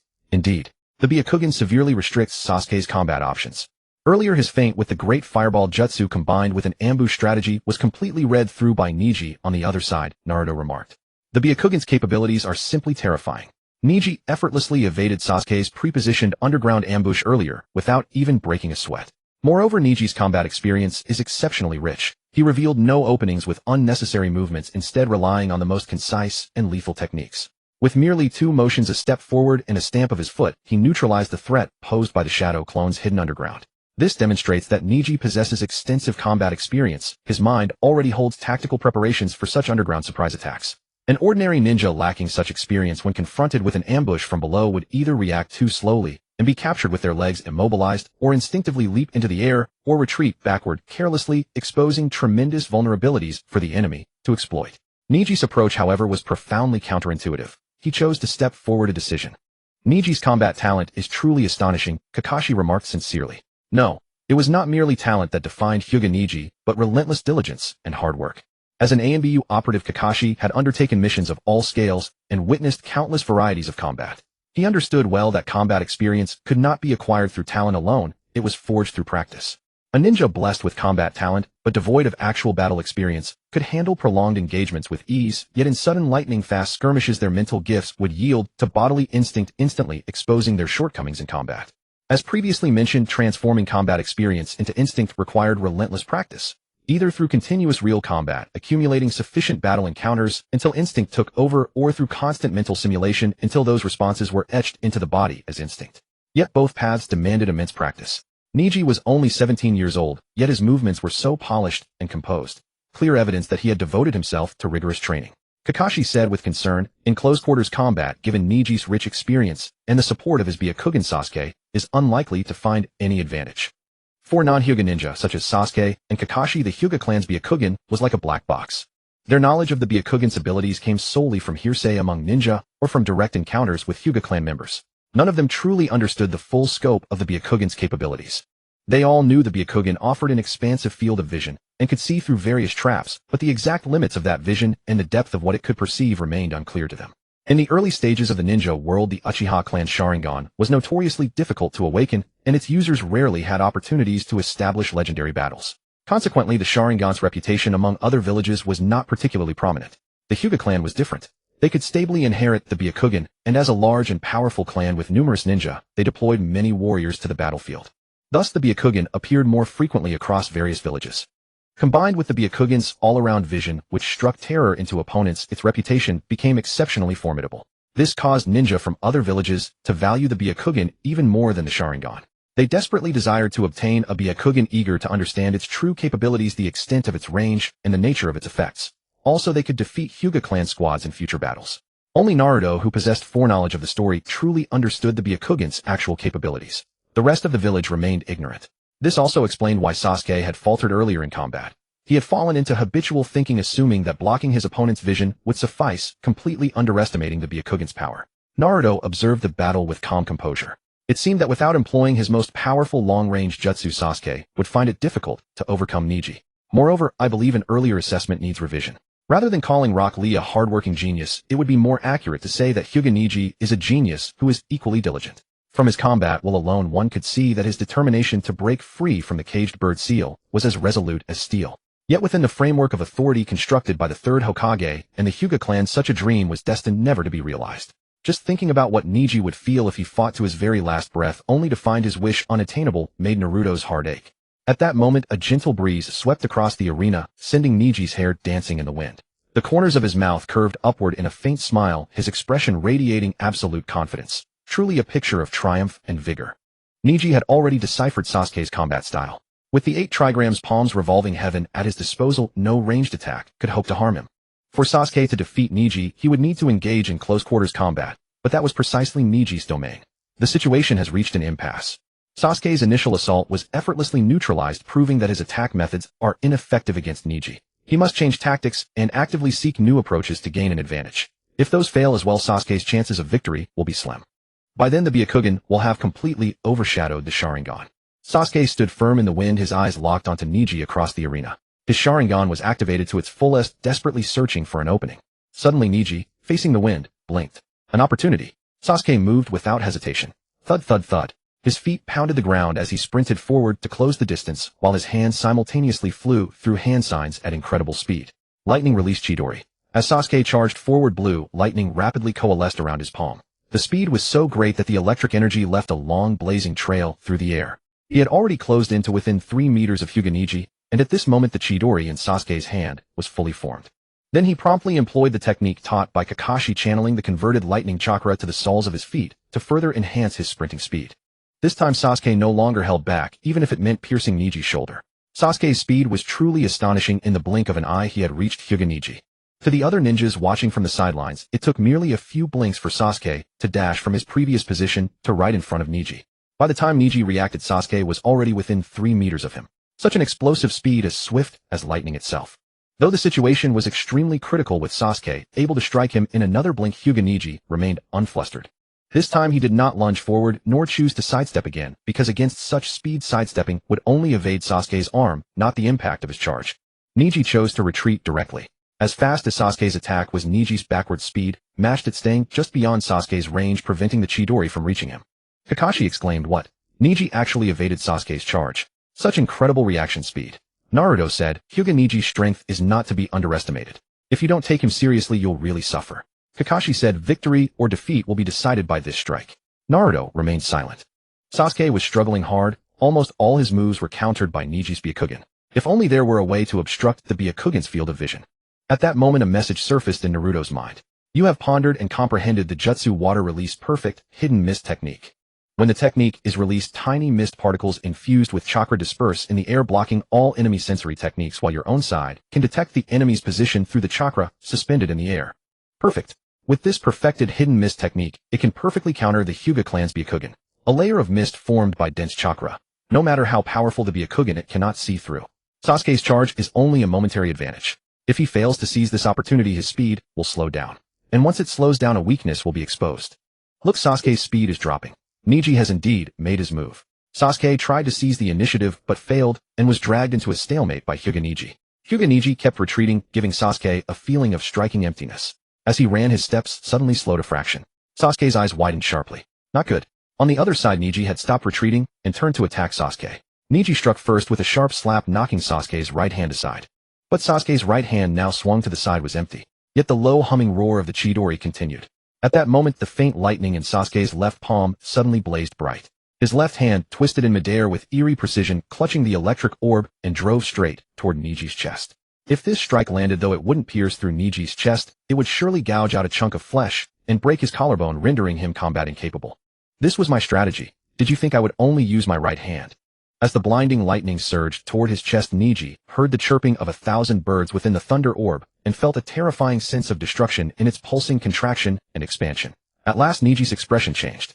A flicker of panic flashed across Niji's face, but only for an instant before it was replaced by calm. Niji raised his left foot high and kicked Sasuke squarely in the stomach. Or rather, Sasuke's body, propelled by inertia, collided directly with Niji's foot. Sasuke felt as if a cannonball had struck his abdomen. His eyes, nose, and ears bulged outward as if squeezed by a hand to twice their size from the intense abdominal pain. Leveraging that force, Niji leaned his upper body backward, narrowly dodging Sasuke's long-hidden strike in the nick of time, and landed lightly on the ground behind him, creating distance. Good. Hyuga Hayashi clapped his hands, sharply, finally relieved. Though the main house and branch house were at odds, they stood united against external enemies. Good. The branch house members who had come to the feast applauded Niji. On the viewing platform, even the usually lazy Shikamaru became serious. Hyuga, he really can't be underestimated. Narashikaku said, "Indeed, it seems the Hyuga branch house has produced a true talent." But then that only made it more imperative to prevent him from ever unsealing the caged bird. The third Hokage puffed his pipe unhurriedly. Excellent, a very refined battle instinct and reaction ability. The Hyuga clan's gentle fist had been honed to perfection, and the Byakugan's enhancement was truly significant. The third Hokage coldly watched Niji from the stands. So this proves my decision was correct. I must suppress the Hyuga clan even more. It can't be helped. It's all for the village. In the arena, the knockback Sasuke stumbled, retreating, his shoes dragging yellow dust on the ground. But Niji on the opposite side shot forward like a spring released to its tightest, counterattacking with even greater speed. 8 trigrams palm formation open. Boom. In Niji's vision, a massive 8 trigrams diagram appeared beneath his feet. Gentle fist, 128 palms. Niji whispered softly in his mind. Slap. 1 palm. It struck Sasuke's shoulder with a crisp sound. Sasuke staggered back, pain contorting his face. Niji's footwork shifted accordingly. 2 palms. 3 palms. 4 palms. 5 palms. Sasuke was driven back relentlessly by the machine gun-like assault, teeth, clenched eyes wide. Using Sasuke as the center, Hyuga Niji rained palm strikes like a wooden dummy, imprinting them onto Sasuke's body. Sasuke was trapped in Hyuga Niji's relentless offensive. With each strike, Neji injected chakra into Sasuke's body, sealing his chakra points all over. Sasuke's entire body grew increasingly sluggish. 32 palms. 64 palms. Neji continued striking, leaving a trail of white afterimages around Sasuke. 128 palms. Bang. Sasuke's entire body crashed heavily against the stone stands at the edge of the training ground. His limbs were pressed firmly against the wall by the tremendous impact, scattering outward like a lump of mud thrown against the surface. Wow, what an incredibly fast attack. Did I just see things? Did Neji just strike over 100 times? That's right, I counted carefully. It really was over 100 strikes. What? Hasn't the Hyuga clan's gentle fist 8 trigrams palms always been limited to 64 strikes? Could Hyuga Neji himself have further developed the technique to over 100 strikes? Someone gasped in astonishment. This boy's talent is truly terrifying. And you've all overlooked one crucial point. He is a branch family member of the Hyuga clan. He has no qualification to access the gentle fist 8 trigrams 64 palms. Someone pointed out this fact. Then, another person stammered, doesn't that mean all those extra strikes were comprehended by him on his own? That's truly impressive. The Hyuga clan is wasting such a genius by leaving him in the branch family. They've gone completely senile. If I were the clan head, I would certainly bring him into the main family. With such a protector, the Hyuga clan would surely flourish this generation. I truly wonder what Hayashi is thinking. For now, the branch and main families must be in conflict. I wonder how the main family will resolve this. The onlookers by the arena praised Neji's strength, while simultaneously feeling sorry for his treatment. But not a single word mentioned Sasuke. Sasuke slid down to the ground like a pile of mud. Unable to move his arms for the moment, he crouched against the wall and slowly pushed himself up with his legs. Sasuke panted heavily, gradually recovering his chakra, while waiting for the sealing effect of Neji's gentle fist to wear off. Sasuke's brows furrowed tightly. Hyuga Neji, that kid. I admit I underestimated him. His strength is indeed no joke. And with his Byakugan, he fought with nearly invincible prowess. Unfortunately, my Sharingan has only awakened to a single tomo. The ocular power is still insufficient, and my eyes simply cannot keep up with Neji's attack speed. How on earth did he train like this? Just then a yellow figure suddenly appeared to Sasuke's right. Yo-ho Sasuke, you're getting beaten pretty badly. It was Naruto's voice. Uzumaki Naruto poked his head over the stands. It seemed he had unconsciously been knocked toward the seating area at the foot of the 7th team's stands. Sasuke, are you okay? It was Sensei Kakashi's voice. Kakashi had poked his head over the edge of the stands above Sasuke while Naruto's upper body was already hanging halfway outside. Sasuke ignored Naruto's mockery and turned to Kakashi for help. Sensei Kakashi, this isn't good. Nearly all my tactics have been read through, and ranged ninjutsu has no effect on him. How about I use Lightning Dragon? No, Kakashi said sternly. Lightning Dragon descent. You would destroy everything here. Sigh. Sasuke hung his head and let out a long sigh. Naruto, think of a way, Kakashi said, looking at Naruto, whose head was still sticking out. At that moment, Yuzuki Yugao, sitting nearby, noticed the 7th team's conversation. Yuzuki Yugao deliberately ran her fingers through her hair and tilted her ear slightly toward the 7th team's direction. What's going on? Isn't the sensei of the 7th team that silver-haired Hatake Kakashi? Why does it feel like their backbone is actually that blonde fox-like kid? Humph. Sasuke snorted dismissively, though he remained completely motionless. Naruto looked at Sasuke helplessly. Sai, dealing with difficult kids is really troublesome. Naruto said, I'm not letting you disgrace our 7th team. Listen carefully. Ninjutsu works like this. Naruto explained the key principles of water release perfect, covering mist jutsu right into Sasuke's ear. After finishing, Naruto asked, do you understand? Sasuke scoffed, what's so difficult about this? Naruto confirmed there were no issues, pushed off the edge of the stands with both hands, and pulled his upper body back inside. He sat down with a thud and rubbed his sore neck. Ouch, my head almost exploded. Kakashi asked concernedly, I've heard of water release mist jutsu, but doesn't it seem unable to block the Byakugan's vision? Will Sasuke be alright? Naruto tilted his head while rubbing his neck and said, don't worry, Sensei Kakashi. I've already improved the jutsu. The current mist jutsu can not only block the Byakugan's vision, but also counter all reconnaissance ninjutsu. You can test it the next time you encounter combat, Sensei. Kakashi said, I never expected that you, Naruto, could improve ninjutsu. Naruto smiled and said, what's so hard about that? I guess my aptitude is just too high? Not only can I improve ninjutsu, I can even fix their flaws. At this moment, Yuzuki Yugao, sitting nearby, heard these words, and her heart began to pound nervously. He can improve the flaws of ninjutsu. Does that mean Hayate's illness can be cured? Yuzuki Yugao clenched her fingers tightly. Tsukiyo Hayate was Yuzuki Yugao's boyfriend. Due to his cultivation of the Shodan release, his body was extremely weak, and he often coughed up blood. Yuzuki Yugao quickly composed herself. I cannot get excited now. Perhaps that fox-like kid was just boasting. If I casually ask for his help and end up harming Hayate's body, what then? Yuzuki Yugao watched Sasuke slowly walking toward the center of the training ground. That fox-like kid just said the ninjutsu. He taught that Uchiha Sasuke could block the abilities of the Byakugan. The power of the Byakugan was well known throughout the village. If that ninjutsu could truly block the Byakugan's vision, it meant the technique was genuinely effective, and that fox-like kid was not merely boasting. In that case, it would not be too late to seek his help later. On the training ground, Sasuke had already reached the center. He moved his palms and ankles. The sealing effect of the gentle fist had already dissipated. Neji stood opposite him, still in a battle-ready stance, his Byakugan revealing no emotional fluctuation. Sasuke said, "Hyuga Neji, I have also heard of the effects of the gentle fist. You spared my life and did not damage my internal organs, you only sealed my acupoints. In the following battle, I promise I will also spare your life and not take yours." Hyuga Neji lowered his combat stance, straightened his body, and said politely, "Then I thank you in advance. But the one who stands at the end of this battle will surely be me, Hyuga Neji, for I have reasons why I cannot lose. Uchiha Sasuke, I'm sorry. Next I will knock you completely immobilized." Sasuke loosened his neck, staring straight at Neji. Hyuga across from him, a faint smile curling at the corners of his mouth. With a sharp clap, he pressed his palms together and began forming hand seals. Seeing Sasuke forming seals again, a sneer flickered in Neji's heart. "Didn't I make it clear to you before? Ranged attack ninjutsu is useless against me. No matter what technique, my 8 trigrams palms rotation will deflect it. If you want to defeat me, you must close in and use taijutsu to beat me." Neji glanced at Sasuke's eyes. Within the Crimson Sharingan, only a single tomo spun. "Or perhaps you could use Jinjutsu to defeat me, but is your ocular power sufficient? Moreover, I possess the Byakugan, which can see through illusions, so your Jinjutsu tactics are useless." Sasuke stood firmly on the ground, his hand seals forming swiftly between his fingers. "Or, snake, ram, water-style hidden mist technique." A faint smirk tugged at Sasuke's lips. In the next instant, an immense surge of white mist rose from the training ground where Neji and Sasuke confronted each other, engulfing the entire arena. Neji caught the smirk on Sasuke's face, and then in the blink of an eye, Sasuke's figure vanished into the mist. "What? This is the Hidden Mist Village's water-style hidden mist technique." Unable to see Sasuke, Neji felt a pang of panic for the first time. Byakugan full domain activation, breakthrough. The veins around Neji's eyes bulged like writhing dragons as he pushed his Byakugan to its maximum power. Yet before Neji's eyes, everything remained a vast white expanse. His Byakugan could not penetrate the mist. Even his field of vision was confined to the space just beyond his outstretched arm. The surrounding stands, the yellow earth beneath his feet, the blazing sun overhead, all vanished from his sight. He was utterly enveloped by the thick, white fog. Not only that, but the cheers from the crowd were also silenced. This technique even blocks out sound.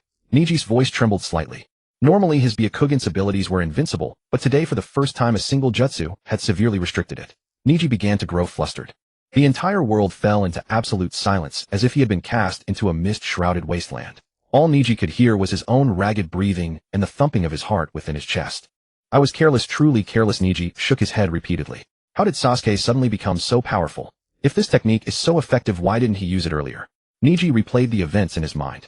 Sasuke had been slammed against the wall beneath the stands by the gentle fist technique, 8 trigrams, 128 palms, and directly above was Team 7's position. Naruto, Uzumaki, and Kakashi had spoken to Sasuke. The conversation between Naruto, Uzumaki, and Sasuke was particularly long, and it seemed Naruto was telling Sasuke something. Could it be that the technique Sasuke just used was taught by Naruto? How is that possible? How could Naruto Uzumaki know a technique that naturally counters the Byakugan? The Byakugan is a Kekii Genkai capable of seeing through even illusions. Ordinary obfuscation methods cannot block it. Could this technique be one Naruto created specifically to counter the Byakugan? I've seen the Hidden Mist Village's water-style hidden mist technique before. It couldn't block the Byakugan. The technique Sasuke used looks like the original hidden mist technique, but its effects are far greater. Could that Nine-Tails brat really have created it? The moment this thought crossed his mind, even Neji himself found it hard to believe. Creating a new jutsu requires countless experiments to succeed. It's not something you can just figure out by looking or thinking. Never mind, I won't think about it anymore. The technique was probably taught by Kakashi to Naruto. But regardless, Sasuke must have broken the rules. I need to appeal to the third Hokage. In this mist, I lose all my advantages. My perception is severely degraded, and I'm definitely no match for that Sasuke. If he uses that lightning-style technique again, I won't be able to withstand it. I must find the third Hokage and the others first, and explain the situation. Then Sasuke will be defeated without a fight. Neji gazed at the white mist before him. Although the mist blocks my sight, it cannot block me. The arena is finite in size. As long as I charge straight in one direction, I can reach the edge. His thirst for victory had greatly clouded Neji's judgment. After casting the hidden mist technique, Sasuke had remained standing still. Sasuke closed his eyes, sensing the technique's power. Although the mist's strong obscuring effect prevented even his Sharingan from seeing through it, he could perceive his surroundings through the chakra within the fog.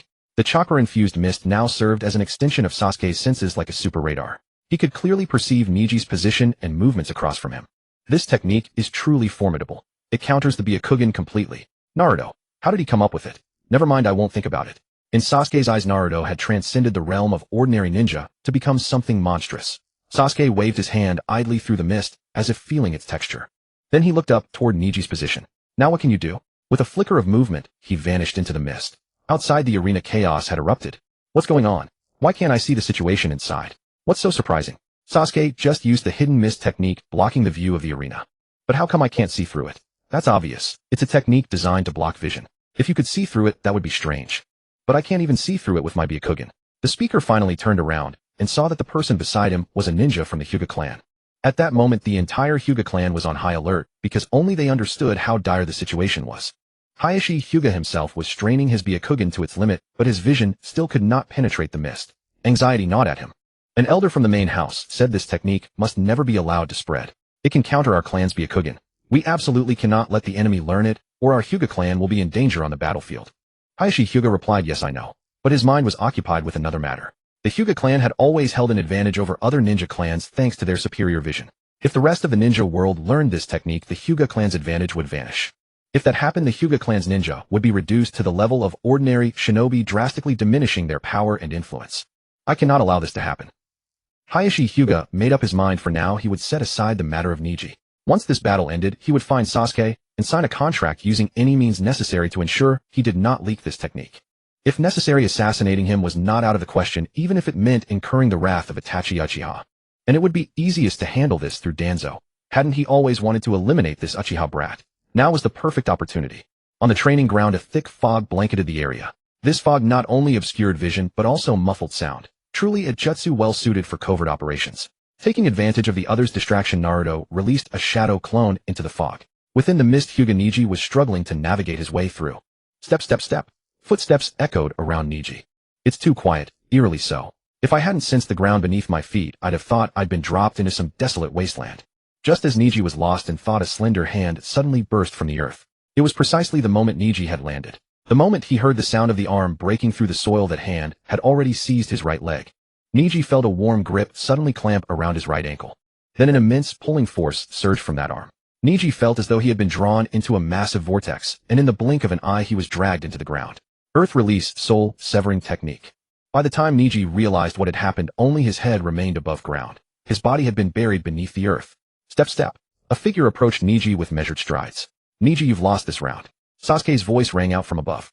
Niji looked up, his face twisted with indignation. Uchiha Sasuke, you cheated. This doesn't count. Do you know why you can never escape the caged bird seal? It's because you've always been trapped within others' rules, because you are simply too weak. Another voice chimed in. Niji looked up to see it was Uzumaki Naruto. Naruto crouched down, gazing at Hyuga Niji. You've fallen into a birdcage constructed by someone else's rules. Haven't you realized it? Do you truly believe that merely standing as the last one remaining will allow the third Hokage to lift the caged bird seal for you? Niji's heart raced. What? How did you know that? Naruto replied, does it require guessing? Niji still refused to accept it. The third Hokage would never deceive me. Naruto let out a cold smile. Since you won't believe me, I'll lay it all out for you. You felt that jutsu just now, didn't you? I devised it myself. Even the caged bird seal on your forehead I could remove for you with ease. But why would I do such a thing for you? The reason I came here is to admire your courage in pursuing freedom. But let me be honest with you, placing your hopes in others is impossible. Naruto pointed toward Sasuke, who was watching from a distance. Do you see him? His clan was eliminated by the Hokage under the guise of protecting the village, for their threat was too great. Naruto then pointed to himself. You should know by now that I am the son of the fourth Hokage. But in my 16 years of life, have you received any news about me? I suppose everything you've heard paints me as the vessel of the nine-tails fox demon. Let me tell you, even that rumor originated from the Hokage's office. After hearing all this, what makes you think the Hokage would fulfill your demands? Niji lowered his head in despair, muttering to himself. Is there truly no way out? My father's revenge remains unavenged. Naruto said, if you refuse to believe me, have Sasuke raise his hand and concede. I can also raise my hand and forfeit, allowing you to advance directly to the final round. Then you can make your request and see for yourself. But if you truly wish to remove that seal, face Hyuga Hisashi in an honorable battle. Release all your pain whether you win or lose. Afterward, come to the forest outside Konoha, and I will remove the seal from your forehead myself. Niji looked up at Uzumaki Naruto, his lips parting as if to speak, then closing again. Make your own choice. Sasuke, watching Naruto, asked, do I really have to concede? Naruto replied, yes, concede. It's not worth wasting time here. Your troubles lie ahead. The moment you unleash that jutsu, others may not notice, but the Hyuga clan will certainly see you as a thorn in their side. That's when you'll truly reveal your strength to them. Having said this, Naruto formed hand seals. With a poof he dissolved into a cloud of white mist dispelling the shadow clone jutsu. Seeing this, Sasuke, though impatient, complied. He dispelled Niji's earth release soul severing technique, then formed seals again to eliminate the water release hidden mist jutsu. A gentle breeze swept across the training ground, dissipating the white mist. Sounds gradually seeped back and sunlight poured down from above, and the world around them grew bright once more. Niji, now freed, appeared dazed as though still dreaming. As the thick fog completely cleared, the crowd finally regained a clear view of the scene on the field. Who actually won? Look, they're both standing at the center of the training ground. No one fell. Hyuga Niji looks somewhat dazed, doesn't he? At that moment Sasuke raised his hand toward the stands. I concede. Whoosh! A figure appeared before Sasuke and Niji. It was Narashikaku, the referee for this match. Narashikaku's eyes swept over the two like blades, finally settling on Sasuke. Are you certain? Sasuke replied. I am certain. Though Narashikaku was unclear about what had transpired in the fog, he still accepted the result. Narashikaku approached Niji, seized his left hand, and raised it high, shouting to the crowd, the winner of this round is Hyuga Niji. Hooray! The crowd erupted into applause for Hyuga Niji. Hyuga Niji, well done. You've finally not brought shame upon the Hyuga clan. Niji, great job. Sasuke meanwhile turned around, stuffed his hands into his pockets, and leisurely walked back toward the stands, leaving Niji to the crowd's cheers. Only then did Niji snap out of his daze, light gathering in his eyes. He looked at Narashikaku in disbelief, then at the cheering crowd in the stands, and finally at Sasuke's retreating figure. Have I truly won? Hyuga Niji, do you require rest? Narashikaku asked, bending down to address him. I do not need rest. Very well, Narashikaku said. He turned to the crowd and shouted, is there anyone who wishes to challenge Hyuga Niji? The stands fell silent. Narashikaku waited a moment and asked again, let me ask once more, is there anyone who wishes to challenge? No one responded from below. Narashikaku turned toward Team 7 and asked, Uzumaki Naruto, do you wish to challenge? Naruto flashed a broad smile, revealing his 2 rows of bright white teeth. No need. Then so be it. I hereby declare the final victor of this tournament, Hyuga Niji. Thunderous cheers erupted from the crowd. Everyone stood up and applauded for him. The sound of applause was endless, like ocean waves enveloping Rishiang Ningxi. Rishiang Ningxi felt the figures of the crowd in the stands blur into a phantom in his eyes, then turned into a vast white expanse. I actually did it. I actually stood till the end. The third Hokage clapped as he walked down the stands and came before Ningxi. Rishiang Ningxi, speak your wish, said the third Hokage. Rishiang Ningxi did not voice his wish immediately, but asked the third Hokage a question. If I ask you to remove the cursed seal on my head, will you agree? The third Hokage said solemnly, this is a family matter of the Rishiang clan, I cannot interfere. You must ask the Rishiang clan leader. Just as I thought, Mingren was right. Rishiang Ningxi felt his heart go completely cold, utterly disappointed. The third Hokage, truly a despicable person.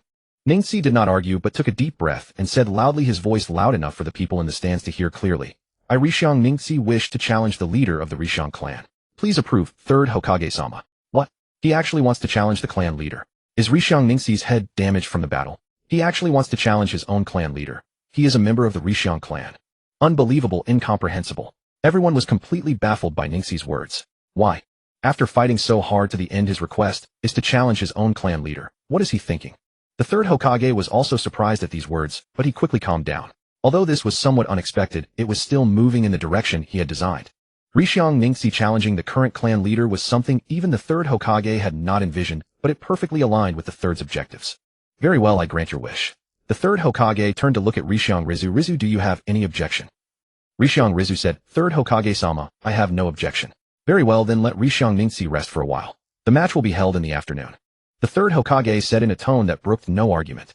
With that, without even glancing at Rishiang Ningxi, he turned and left. At that moment, a huge uproar erupted from the Rishiang clan stand. Has Rishiang Ningxi gone mad? How dare Rishiang Ningxi publicly challenge his own clan leader? Isn't this making a laughingstock of the clan before other families? Clan leader, think of a way. Rishiang Rizu said, it's tricky. This is the third's intention. In any case, I will thrash that brat in the afternoon and teach him what clan law and family rules mean. With that, he picked up the tea in front of him and drank it in one go. At noon, everyone returned to the rooms prepared by the Rishiang clan to rest. Chutian invited Xuanhua Mingren out.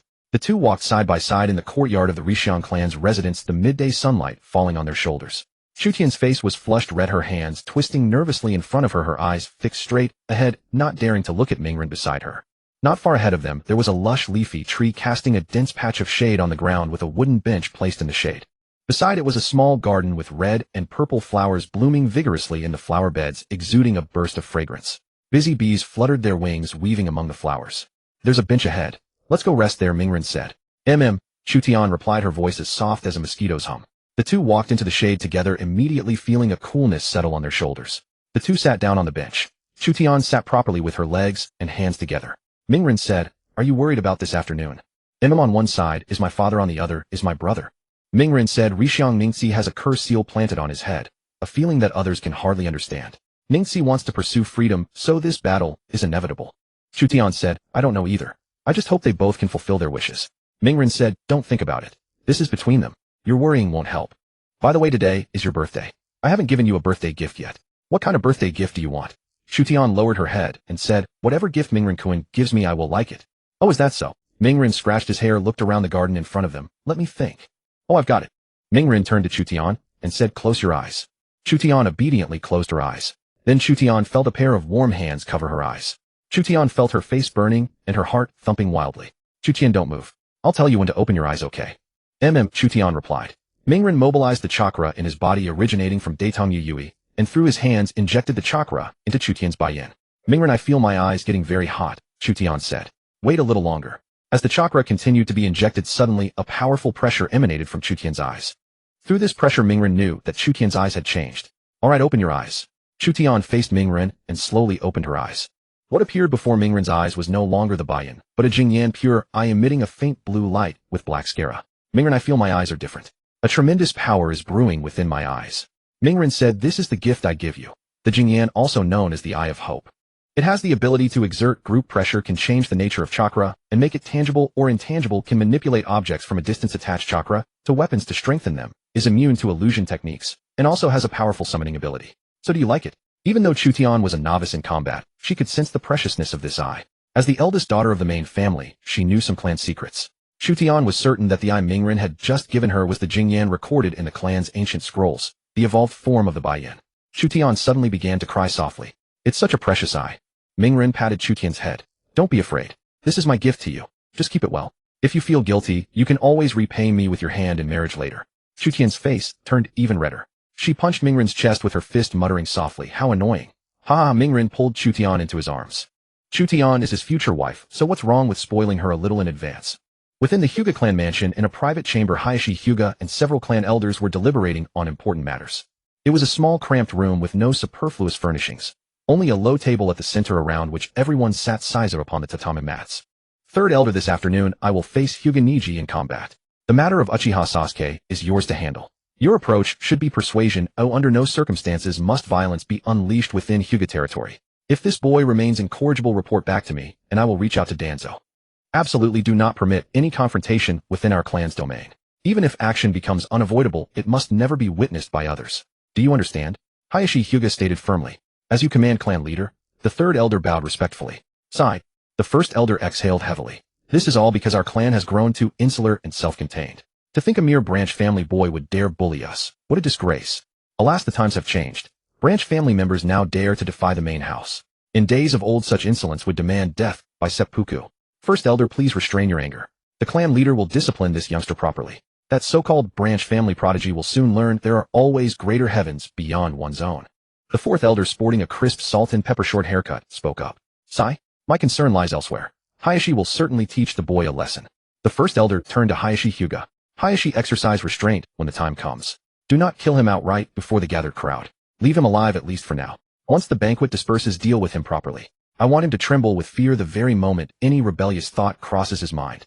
The second elder, who had remained silent for some time, finally spoke. "First elder, is this not excessively harsh? Hyuga Niji is after all one of our own. Would it not be wiser to bring him to our side and have him protect Himawari?" The third elder frowned. "Second elder, you are far too lenient.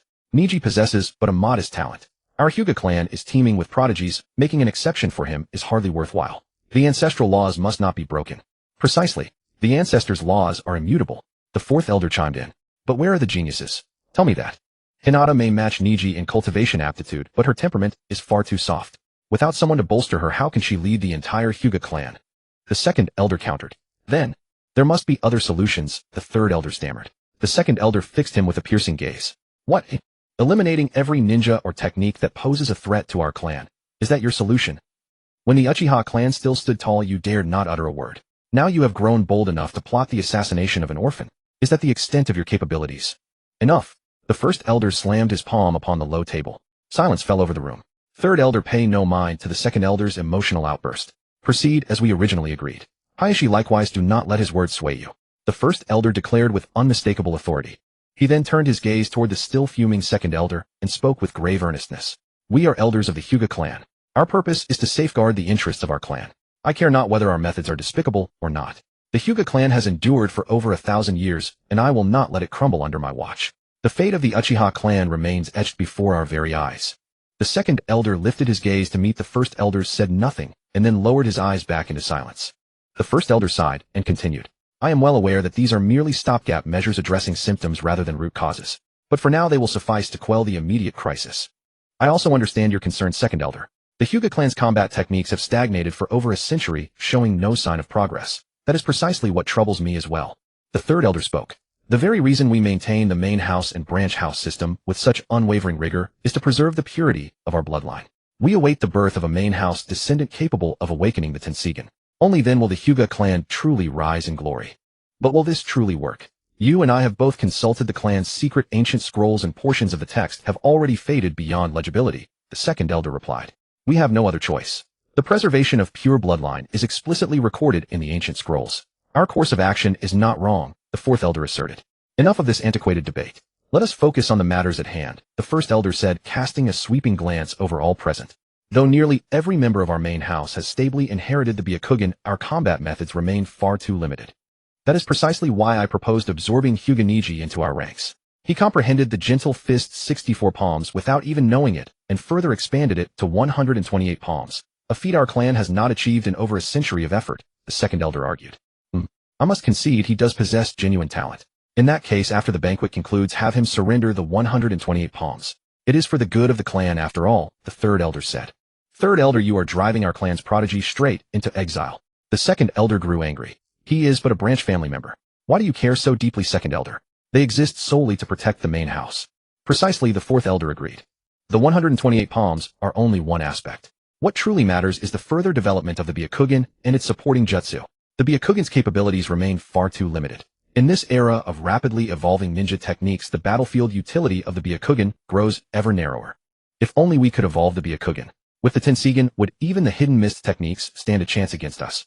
Alas, the ancient scrolls are incomplete. They reveal only the name of the eye, not the method of its evolution, the third elder lamented.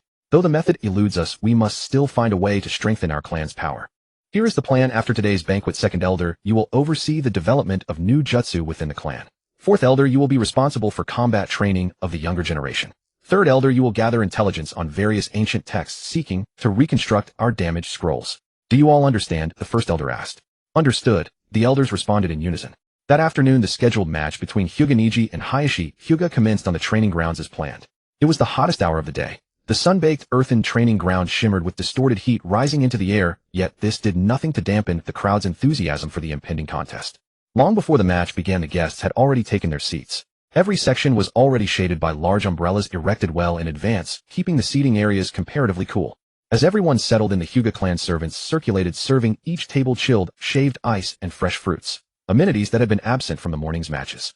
The Hyuga clan had orchestrated this event with such grandeur solely for the entertainment of the onlookers to witness this cruel one-sided contest.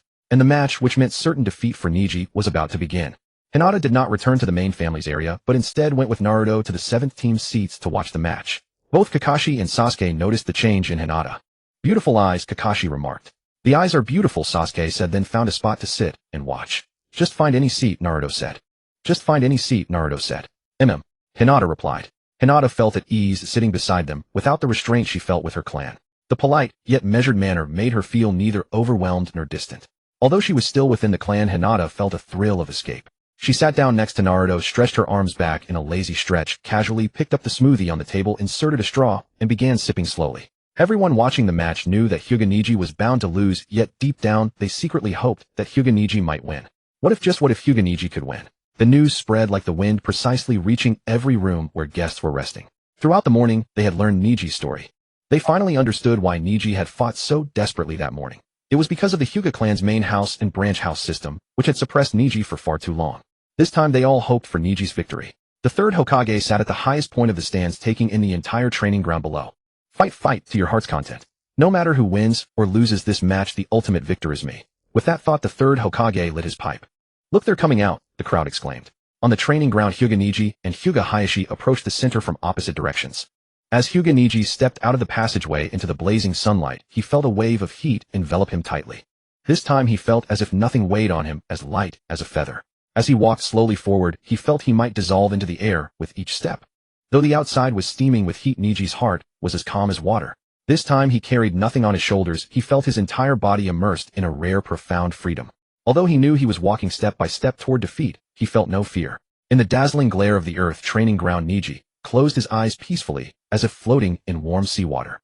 Is this what freedom feels like? Opening his eyes, he saw Hyuga Hayashi standing in the center of the training ground, facing him from a distance. Hayashi still wore his loose robe with his long hair draped over his chest. The main house is as arrogant as ever. Hyuga Neji raised his hands and reached behind his head. Look, what is Neji doing? I don't know. Is he raising his hands to surrender? Idiot, that's not a surrender gesture. Hyuga Neji unfastened his forehead protector and casually tossed it aside. The metal Konoha forehead protector hit the ground with a thud, its edges glinting brightly in the sun. What? Neji took off his headband. What is he doing? Look at his forehead. On Neji's forehead, the green curse mark forming the caged bird was clearly visible. Neji would no longer hide it, no longer conceal it. He showed it openly to everyone. Look, that's the caged bird curse mark. So the legend of the Hyuga clan is true. On the main family's stand, the members were displeased. What is Neji trying to show off his scar to gain sympathy? A brat who doesn't know the rules. How dare he show such a thing to outsiders? The branch family members are indeed becoming more and more disrespectful. They need to be disciplined. So-called genius, prepare to suffer. On the 7th team's stand, Hinata saw Hyuga Neji. Hinata used her Jingyan pure eye to see the curse mark on Neji's head. It was a mass of malevolent green energy like a crown of thorns with barbs pointing inward, tightly binding Neji's head. Neji and he must have suffered so much. Hinata's voice trembled. You can see it too. Naruto turned back and asked. Hinata nodded. Naruto, you must have a way, right? Hinata asked. Don't worry, Neji won't have to suffer much longer. Naruto said. Won't the main family punish him? Hinata asked. Naruto placed his hands on Hinata's shoulders and looked into her eyes. Hinata, you are the eldest daughter of the main family. You have great power. Me? Hinata asked softly. Yes, your power now is greater than the entire Hyuga clan combined. Neji's fate rests on a single word from you. Naruto said. Really? That's wonderful. Hinata exclaimed, raising her hands excitedly. You can even abolish the main house and branch house system. You can do anything you want. Naruto pointed at his own eyes. Your eyes are your power. That's wonderful, wonderful. A light of confidence gradually appeared in Hinata's eyes. The more she spoke, the more excited she became, and she suddenly lunged forward and hugged Naruto. Naruto-kun, thank you so much. I love you. Kakashi and Sasuke, who had been eavesdropping, leaned back theatrically. So sweet, it's sickening. Hinata quickly sat up straight, tapping her fingers together in front of her, her face flushed crimson. Naruto glared at Kakashi and Sasuke. The two pretended nothing happened and sat up straight to continue watching the match. On the training ground, Narashikaku had finished reading the rules of the duel. No matter life or death. Narashikaku looked at the two in turn. Do you have any objections? No, they replied in unison. Very well, then I declare the match begins. With that, Shikaku vanished in a flash to the stands. Look, it's starting. On the training ground, Hyuga Neji and Hyuga Hayashi calmly looked at each other. I originally intended to incorporate you into the main family, but you've gone too far. Hayashi spoke first. At this point, words are useless. Let's begin. Neji interrupted Hayashi, placing one hand forward and one hand back, slightly crouching, assuming the standard starting stance, and declared loudly, I, Hyuga Neji, humbly request your guidance. In that instant, the entire stance fell deathly silent. Hayashi Hyuga watched Neji Hyuga's opening stance, a deep sense of revulsion welling up within him. Beneath the scorching sun, for a fleeting moment, Hayashi seemed to see the figure of Hisashi Hyuga merge with Neji's. What an unbending family they were. That unyielding expression in his eyes was carved from the same mold as Hisashi Hyuga's. It was utterly detestable. In that instant, a dark thought took root in Hayashi's heart. A thought of crushing a genius before he could bloom. Then Hayashi spoke. Fighting you would soil my hands, caged bird. The moment the words left his lips, Neji suddenly felt as though his skull were splitting open, as if an iron rod had been driven into his brain and was being twisted relentlessly. His face contorted in agony, his entire body trembled uncontrollably, his stance crumbling, as if he stood before a gale, swaying and tottering. In the next moment, he crashed to the ground with a heavy thud. Neji's face was dusted with a fine layer of dirt, his hands clutching his head, his body curled into a tight ball, trembling ceaselessly. Pure anguish poured through his mind like molten lead. At that moment, Neji felt severed from the world, entirely aware of nothing but an excruciating razor-sharp pain drilling ever deeper into his consciousness. Neji desperately wanted to scream out in agony. No, he could not cry out. He could not let Hayashi win. That single thought filled his entire mind. At that moment, the spectators rose from their seats, leaning forward to gaze at Neji on the training ground. What's wrong with Hyuga Neji? He's lying on the ground, clearly in terrible pain. The caged bird seal has activated. Hayashi didn't even give him a chance to make a move. The crowd looked at Hayashi's impassive face in the center of the arena. He's enforcing clan discipline right before our eyes. It's a shame about Niji. Why did he have to provoke the clan head? Hayashi stepped forward and approached Niji. Hyuga Niji, the caged bird's torment is unbearable, is it not? We have given you too much freedom, allowing you to dare provoke the main branch. This is your punishment. If you sincerely wish to repent and beg me for mercy, I will cease the seal and relieve your suffering at once. Hayashi spoke. In his dazed state, Niji sensed someone approaching. Hayashi's voice reached him as if from a great distance, distant and muffled. Beg for mercy. Niji struggled to open one eye, casting a slanting glance at Hayashi before him. His voice was trembling and hoarse, yet carried clearly. I am not wrong. Then Niji exerted every ounce of strength to rise from the ground, but his limbs refused to obey. His arms pressed against the earth, he barely lifted his head before crashing back down with a heavy thud. Niji clenched his teeth and tried again and again. Sigh. Hyuga Niji, just admit defeat. Stop struggling and bow your head. The crowd could bear to watch no longer. Hinata Hyuga buried her face in Naruto-kun's chest. Naruto-kun, Niji and Ai-san is being so foolish. Naruto-kun comforted her gently. This is the price he pays for pursuing freedom. The third Hokage sat quietly smoking his pipe. Though Niji's fighting spirit was stirring, the third remained unmoved. Clan against clan, there was no longer any place for Niji in the main branch. Hayashi's voice boomed toward Niji. Admit defeat at once. How long will you continue to bring shame upon us? You have nearly stripped the Hyuga name of all honor. Though Hayashi longed to end Niji's resistance with a decisive blow, this confrontation had always been one-sided. From the moment Niji declared his challenge, every heart in the stands had been with Niji. Thus forcing Niji to yield was the wisest course. Niji pressed his palms against the ground, and trembling managed to rise to his feet. What? Niji actually stood up.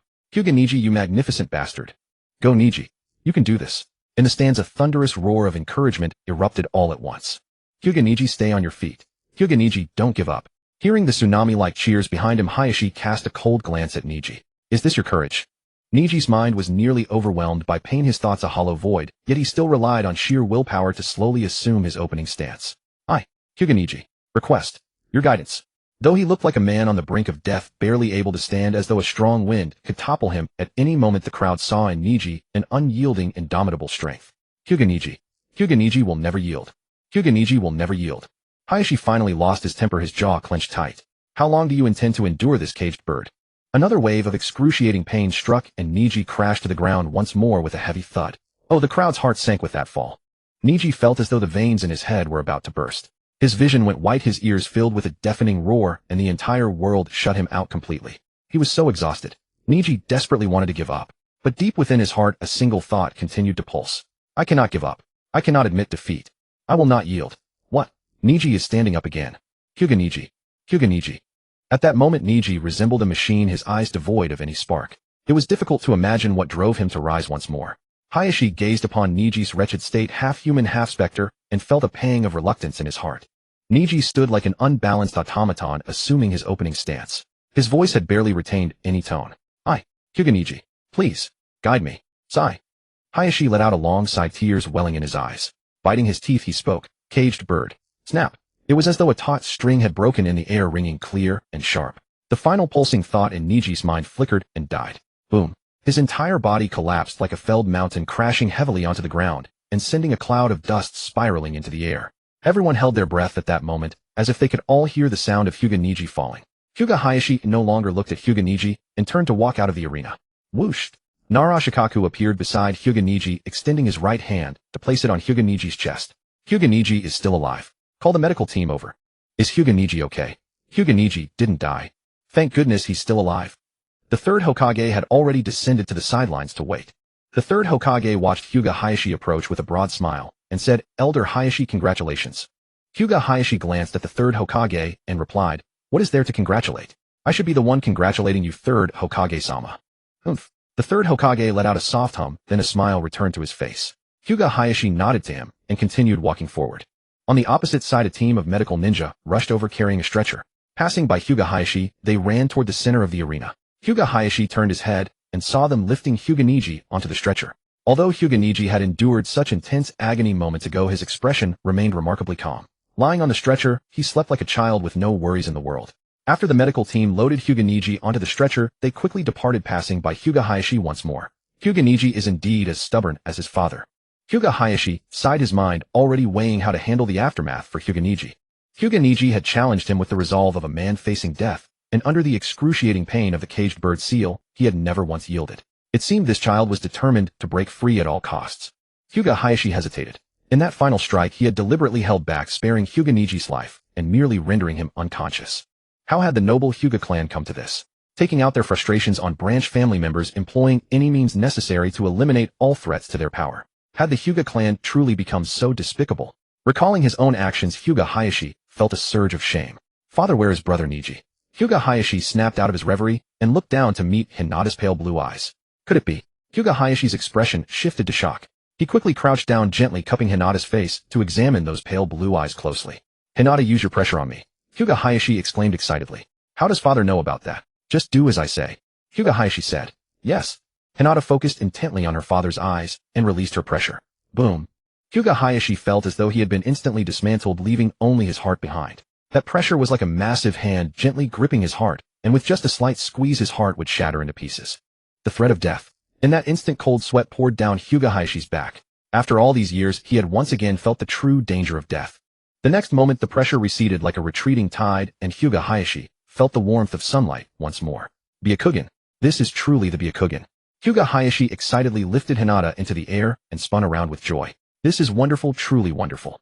Cradling Hinata, Hyuga Hayashi rushed straight into the family's main assembly hall. At the entrance, he ordered a servant, summon all the elders to see me. Inside the hall, Hyuga Hayashi reverently placed Hinata in the seat of honor at the head.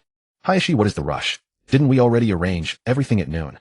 The chief elder hurried in from outside and immediately noticed Hinata's pale blue eyes in the vast hall. Good heavens. The chief elder rushed forward and knelt respectfully before Hinata. Little ancestor, may I take a closer look at those eyes? Hinata was still somewhat dazed. Is the Byakugan truly this precious? Hyuga Hayashi said, Elder, no need for further testing. I have already confirmed it. Hinata's eyes are indeed the Byakugan. When she glared at me just now, I nearly believed I was about to die.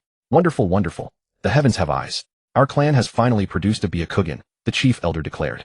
The chief elder studied Hinata's eyes carefully, but still felt uneasy. He turned to the servant by the door and said, Go fetch the second elder and bring the clan's secret ancient scrolls. Yes, elder. The servant departed immediately upon receiving the order. After a while, the fourth elder arrived. Elder, what is the emergency? The fourth elder asked. The chief elder said, Fourth elder, look at Hinata's eyes. The fourth elder followed his gaze and saw a pair of pale blue eyes. These were eyes etched into their bloodline memory. Has the young miss awakened the Byakugan? The fourth elder asked tentatively. Indeed, the chief elder nodded solemnly. Wonderful, wonderful. We have finally waited for this day. Hinata watched the elders dancing with joy and felt somewhat uncomfortable. The second elder entered carrying the ancient scrolls. The moment he looked up and saw Hinata's eyes, he froze, then immediately bent down to flip through the scrolls frantically. He occasionally looked up to study Hinata's eyes. Slap. The second elder suddenly closed the scroll and sat heavily on the tatami mat. Phew. The second elder exhaled deeply, tears streaming down his aged face, and embraced the chief elder and fourth elder in a tight group hug. Hinata watched them examine her eyes, then become overwhelmed with emotion and burst into tears, feeling utterly bewildered. You haven't even asked me yet, and you're already moved to tears. Elders. Hinata began. Young miss, please speak, please speak. The three elders knelt respectfully beside her. What was all that about? Was it because of my Byakugan? Hinata asked. Young miss, this is the eye of a celestial being. It is said that only those closest to the ancestor's bloodline can awaken it. Possessing this eye grants power comparable to that of a celestial being, the second elder exclaimed excitedly. Our Hyuga clan has finally waited for this day. It seems the branch family and main family system was not wrong. Now we have finally reaped the rewards, the chief elder said with deep satisfaction. Well, you're not going to ask me how I got this eye? Hinata asked curiously. Didn't you just awaken it yourself during the tournament? The fourth elder asked. This wasn't awakened by me, Hinata said. What? The four elders asked in unison. This was a birthday gift from Naruto, Hinata said shyly. Uzumaki Naruto. The third elder stared blankly at Sasuke, who sat opposite with a calm expression. You're saying the mist hidden jutsu you used during the match against Hyuga Neji was taught to you by Uzumaki Naruto? The third elder could hardly believe it and repeated the question. Yes, it was Uzumaki Naruto. Sasuke shrugged his shoulders effortlessly, handing Naruto over without a trace of guilt. And you promised not to pass this jutsu on to others, the third elder asked. To be honest, you'll need to ask him about that, Sasuke replied. Schwa. The third elder flashed in front of Sasuke, blocking his path, and extended his hand, saying, Then you must promise not to reveal this ninjutsu. How annoying, old man. Is your Hyuga clan so impolite? Whether I teach it or not, why should I obey your orders? Sasuke finally erupted in anger. This ninjutsu concerns our clan's Byakugan. You must do this. The third elder activated his Byakugan and closed in on Sasuke. Ha ha ha. Sasuke threw his head back in laughter, clutching his stomach in pain, pointing at the third elder with one hand. Haha, relying on you. Relying on your Byakugan. This is the territory of the Hyuga clan. If you attack me, aren't you afraid of being ridiculed by everyone? The third elder's gaze shifted from Sasuke to the surrounding forest. Don't worry, the irrelevant people have been cleared out. No one will see. After speaking, the third elder raised his left hand. 7 or 8 figures landed around Sasuke, subtly encircling him from all sides. Sasuke quickly scanned his surroundings and sneered. You've really gone all out against me, mobilizing so many people, all jonin. Fine. Since that's the case, I'll no longer hold back. How many of you survive depends entirely on your luck. The third elder, confident of victory, said, I've always enjoyed bullying the weak with the strong and outnumbering the few. Unlike that fool Neji Hyuga who only does impossible things. Ha ha ha. Sasuke laughed, 3 times his gaze as sharp as a blade sweeping over the crowd. Since you want this jutsu so badly, experience its power firsthand. With that, his hands formed seals at lightning speed. Not good, form the formation, the third elder shouted. Sasuke brought his right hand together like a tube and placed it by his mouth. Fire-style Grand Fire Dragon technique. A glossy, orange-yellow fire dragon burst from Sasuke's mouth, soaring into the sky. Ha ha, kid, are you scared out of your wits? You can't even aim properly. We're right here. The third elder pointed at his own chest arrogantly. Sasuke wiped his mouth and glanced up at the sky. Yeah, I really didn't aim. But I'm curious. Can you escape the hidden mist technique? Sasuke said with a playful look. His hands formed seals again. Ox, snake, ram, water-style hidden mist technique. As the words fell, a thick white mist erupted from Sasuke, engulfing everyone. In an instant, the area became a hazy world. Not good, I can't see. My Byakugan can't see. What do we do? Stop panicking. Pick a direction and charge straight out. The third elder's voice came from nearby. Sasuke crouched on a thick tree branch at the edge of the mist, looking up at the sky. The dark clouds had gathered, and a flash of blue lightning flickered among them. Sasuke spread his arms and faced the mist ahead. Old men of the Hyuga clan welcomed the embrace of the lightning dragon. Lightning-style lightning dragon. The blue lightning dragon emerged, and the heavens and earth changed color. Sasuke pointed forward like a sword. Descend. Crack. The dragon, formed of lightning, struck down fiercely. After doing all this, Sasuke quickly turned and left without looking back. Boom. A thunderclap that resounded across the sky reached the Hyuga clan's main residence. What happened? The first elder asked. Who dares to cause trouble in our Hyuga clan?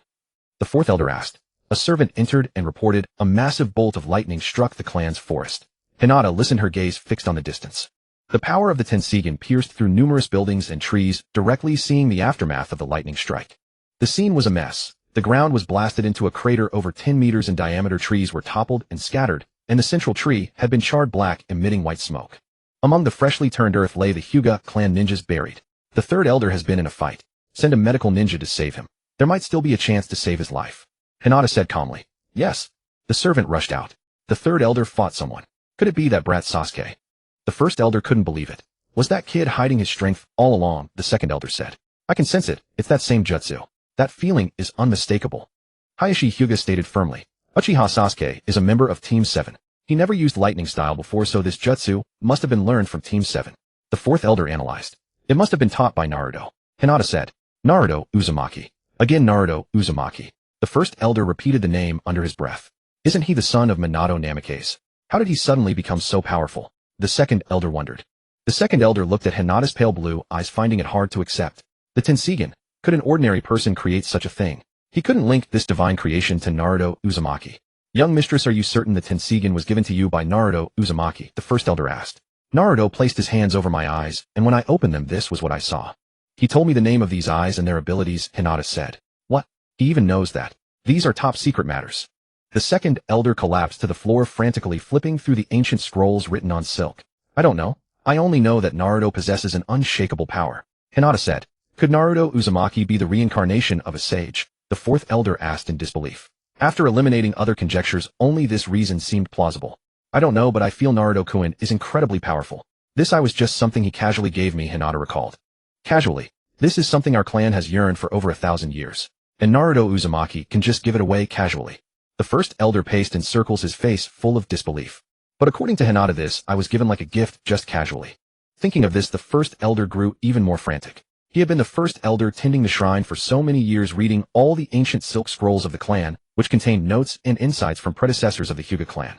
They had spent their entire lives researching ways to evolve the Byakugan, but all failed without exception. And Naruto Uzumaki, who had never had contact with the Hyuga clan, not only knew about the Tenseigan, but also understood the method to evolve the Byakugan. The first elder felt that all his years had been wasted, and his worldview was crumbling. The fourth elder took Hinata's hand and asked, since it's so easy, can we ask Naruto Uzumaki to give me a gift too? Rishang Rizu immediately lifted Chutian up and shielded her behind him. The fourth elder was treating Chutian as if she were a wish-granting fairy. The second elder helplessly held his head and said, I say, fourth elder, we are all adults here. Can you show some decency? The fourth elder continued, this is the pure eye that our ancestors dreamed of. Just bow your head and beg Xuanhua Mingren, and you can obtain the pure eye. What a bargain. The fourth elder said, fourth elder, I don't think it's that simple. Even if you can swallow your pride and beg, he might not be willing to give it. He gave this gift because of Chutian's birthday. What about you?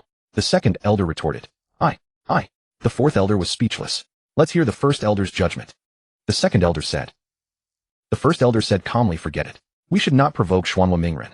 He knows so much, which shows he might truly be an immortal reincarnated. Taking advantage of this opportunity with Chutian, we should build a good relationship with Xuanhua Mingren and ideally bring him to our side. The first elder said methodically, little Chutian, you must work harder. Our clan depends on you. The second elder said half-jokingly. Second elder, what are you saying? Chutian replied softly. Ha! The second elder laughed heartily. Judging by Xuanhua Mingren's feelings for Chutian, our Rishang clan might really take him as a son-in-law in the future. The second elder laughed. By the way, the first elder turned his head outward and asked the servant, how is the situation with the third elder and the others? The servant said, the third elder has all 4 limbs broken and the others have fractures of varying degrees. The first elder snorted. He brought this upon himself. Go tell the third elder that after he rests enough to get out of bed, he must personally go and apologize to Yuzebo Zuishu. The first elder ordered. As you command, first elder. As for Xuanhua Mingren, I have an idea. Can we hire him with a generous salary to be the family tutor of our Rishang clan? Rishang Rizu asked. Will he come? The second elder asked. Let's ask. Perhaps it can work, Rishang Rizu said. I hope Xuanhua Mingren will give us this opportunity. The first elder said. After the discussion, everyone was about to leave. Wait. Chutian called them. What's wrong, Chutian? Rishang Rizu asked. About Ningxi Gij. Chutian said. Right, there's also Rishang Ningxi. After he recovers, we must lock him in the clan's dungeon and punish him severely. The fourth elder said. No, I mean I want you to remove the curse mark on his forehead. Chutian was not sure if her words would work, but she just said what Mingren had told her. What? The fourth elder couldn't believe that Chutian would plead for that branch family boy. What is it not allowed? Chutian retorted. It's allowed, of course it's allowed. We will go and remove the caged bird curse mark on Ningxi later, the first elder said. The elders dared not refute. In terms of I-grade, Chutian was already the foremost person in the Rishang clan worthy of being called the true clan head. So what Mingren said was true. From their responses, Chutian confirmed her power. Now I truly have the strength to change the Rishang clan. I have one more request. I want to completely abolish the caged bird system. I want all branch family members to no longer be bound by the caged bird. Chutian declared loudly. What? No, absolutely not. The ancestral law cannot be changed, the fourth elder objected loudly. Is that so? Chutian glared at the fourth elder and released a trace of pressure. The fourth elder felt as if a mountain had crushed down on him. With a thud, his entire body was pressed to the ground prostrate. The second elder watched this scene with lingering fear. Is this the power of the pure eye? How terrifying. We will do as you say, we will do as you say. Please don't be angry. The first elder said respectfully, little ancestor, please withdraw your pressure. Apart from the fourth elder who was pinned to the ground, the other 3 present were also uncomfortable. After Chutian withdrew her pressure, the 4 people present finally breathed a sigh of relief. After resting for a day, Rishang Ningxi finally woke up. The moment he opened his eyes, Rishang Ningxi's first reaction was to touch his forehead. He felt that the thing that had resided in his head since childhood seemed to have disappeared. Now his forehead felt empty and strange. He asked a ninja on duty to bring him a mirror. Looking carefully in the mirror, he was certain that the caged bird curse mark in his head had been removed. Excellent. Who did this? Xuanhua Mingren. Ningxi's excitement was beyond words. At that moment, the door to the hospital room opened and Rishang Rizu and Rishang Chutian walked in. Rishang Ningxi put down the mirror and sat up straight in bed. Clan head, young lady. Rishang Ningxi greeted the two. Rishang Ningxi, do you feel any difference? Rishang Rizu asked. My curse mark. Is it really removed? Rishang Ningxi asked. Yes. Don't thank me, it was Chutian's request. Rishang Rizu said. Rishang Ningxi looked at Chutian and bowed respectfully to her. Was it you? Thank you. Your eyes have become beautiful. Chutian said. It was Mingren Kuan who advised me to do it. No need to thank me. He said you deserve it. Xuanhua Mingren. Rishang Ningxi recalled the young man who had crouched down and talked to him when he was buried in the ground. So everything he said was true. Please thank Xuanhua Mingren for me. After I recover, I will personally go and thank him, Rishang Ningxi said respectfully. Rishang Rizu said, Rishang Ningxi, this time your father should be at peace. Your fighting spirit influenced Chutian, and she declared the abolition of the caged bird. From now on, all branch family members will no longer be shackled by the caged bird. Rishang Rizu finished. What? Rishang Ningxi's eyes welled with tears. He quickly dragged his weak body down to the floor and bowed respectfully to Chutian. I thank you, and I thank you on behalf of all branch family members. Shutian said no need. It was all inspired by Mingren. I also felt that this thing should be abolished. Ningxi, you are a genius of our clan. You should not be shackled, you should fully display your talent. Shutian helped Ningxi up. I am no genius. In front of Xuanhua Mingren and you I am nothing. After saying that he bowed deeply again. Ningxi, you should rest well. From now on you don't have to worry anymore. Our Rixiang clan is about to enter a new stage. Rixiang Rizu straightened Rixiang Ningxi. Also regarding your father's matter, I must apologize to you. It was our fault for not protecting his life. Rixiang Rizu bowed deeply to Rixiang Ningxi. I believe my father has long forgiven you. Rixiang Ningxi looked at Rixiang Rizu. But I'm sorry, I will not forgive you. Rixiang Rizu's expression changed slightly. He gave an awkward bitter smile, and was silent for a long time before letting out a sigh. Truly a son of Rixiang Cha. The Umbu, a ninja organization directly under the Hokage, admitted only the most skilled operatives. When dispatched on missions, Umbu ninjas donned specialized masks and silver combat suits exuding an aura of formidable mystique. Yet the ninjas of Konoha village could hardly imagine that the base of this powerful and enigmatic organization was concealed within an unremarkable house. In the afternoon, the setting sun cast a bright rectangular beam of light through the high window onto the hall floor. Mauyuexian, mask on, leaned against the wall watching the small door that led in and out of the base. After a moment, the door swung open and a somewhat gaunt Umbu ninja entered. As he walked, he removed his patterned mask and covered his mouth, coughing violently. Through the streaming light, one could see his hollow cheeks sunken on both sides and deep ink-like dark circles around his eyes. Mauyuexian straightened from the wall and walked toward the newcomer, removing her mask as she did so. She stopped before him, the light beam falling upon her shoulder. Her silky purple hair gleamed in the radiance. Her tall, graceful figure exuded an air of competence and dignity, while her cool features, touched by a hint of crimson on her lips, presented a paradox of ethereal beauty. Mauyuexian handed him a handkerchief. Jifeng, how many times have I told you to rest properly at home? Why won't you listen? Yueguang Jifeng took the handkerchief and followed her to an inconspicuous bench in the corner. He wiped the blood from the corner of his mouth. Chien, it's a mission from the Hokage. I have no choice. There are plenty of ninjas in the Umbu. Can't they find someone else? Must it be you? For the next week you are not to go on any missions. Stay home and recuperate. Mauyuexian said. Chien, you know my jutsu is special. Many reconnaissance missions cannot proceed without me. Cough, cough. Yueguang Jifeng quickly covered his mouth with the handkerchief. Cough, cough. This is just an old ailment from practicing the permeation technique. Rest won't cure it, he said after calming down. Jifeng, listen to me. Take leave for the next week. I've found someone who can definitely treat your chronic illness. Mauyuexian said. Yueguang Jifeng looked weakly at the beam of light in the hall and shook his head. Impossible. Even the Hokage himself couldn't do anything about it.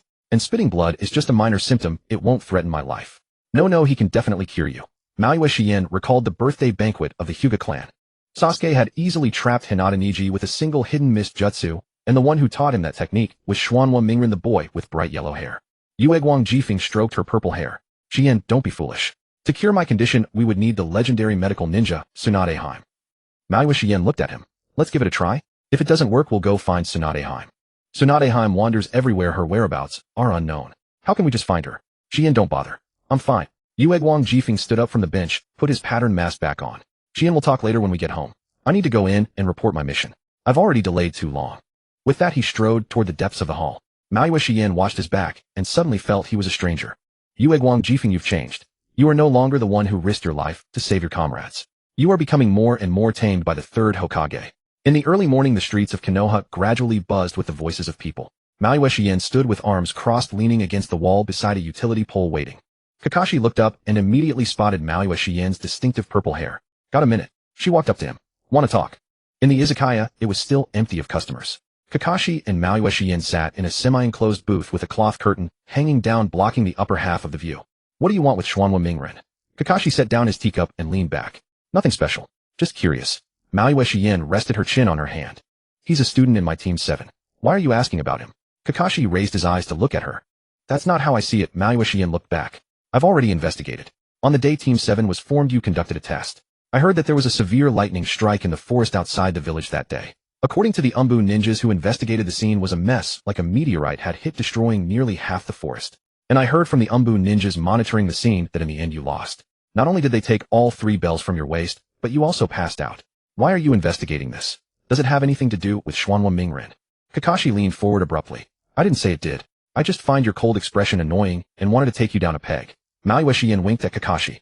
Kakashi sighed and slapped his forehead. I knew those two would spread it around. I'll have to have a proper talk with them. Kakashi, you look cute when you're flustered. Why do you always have to wear that stern face? Mauyuexian said. You're one to talk. Look at your face. It's even colder than mine, radiating a stay-away vibe. Many of our brothers can't understand what you see in Yueguang Jifeng. Did he save your entire family's life? Kakashi tilted his head. You're right. He did save my life. Maui Shien said. Phew. Kakashi let out a helpless sigh. As expected, it's that cliché storyline. Maui Shien sat up straight. I came to see you today because of him. I want to ask Xuanwu Mingren for a favor. You're asking Mingren for help. He doesn't know medicine. If you need a doctor, you should go outside the village to find Tsunade-sama. Kakashi said. Mingren is incredibly talented in ninjutsu, isn't he? I heard that lightning was his doing. Honestly, its power was far greater than your Chidori. And that hidden mist jutsu Uchiha Sasuke used the other day, Mingren taught him that right. Maui Shien leaned forward slightly. Kakashi stroked his chin, looking at her with interest. You're quite well informed.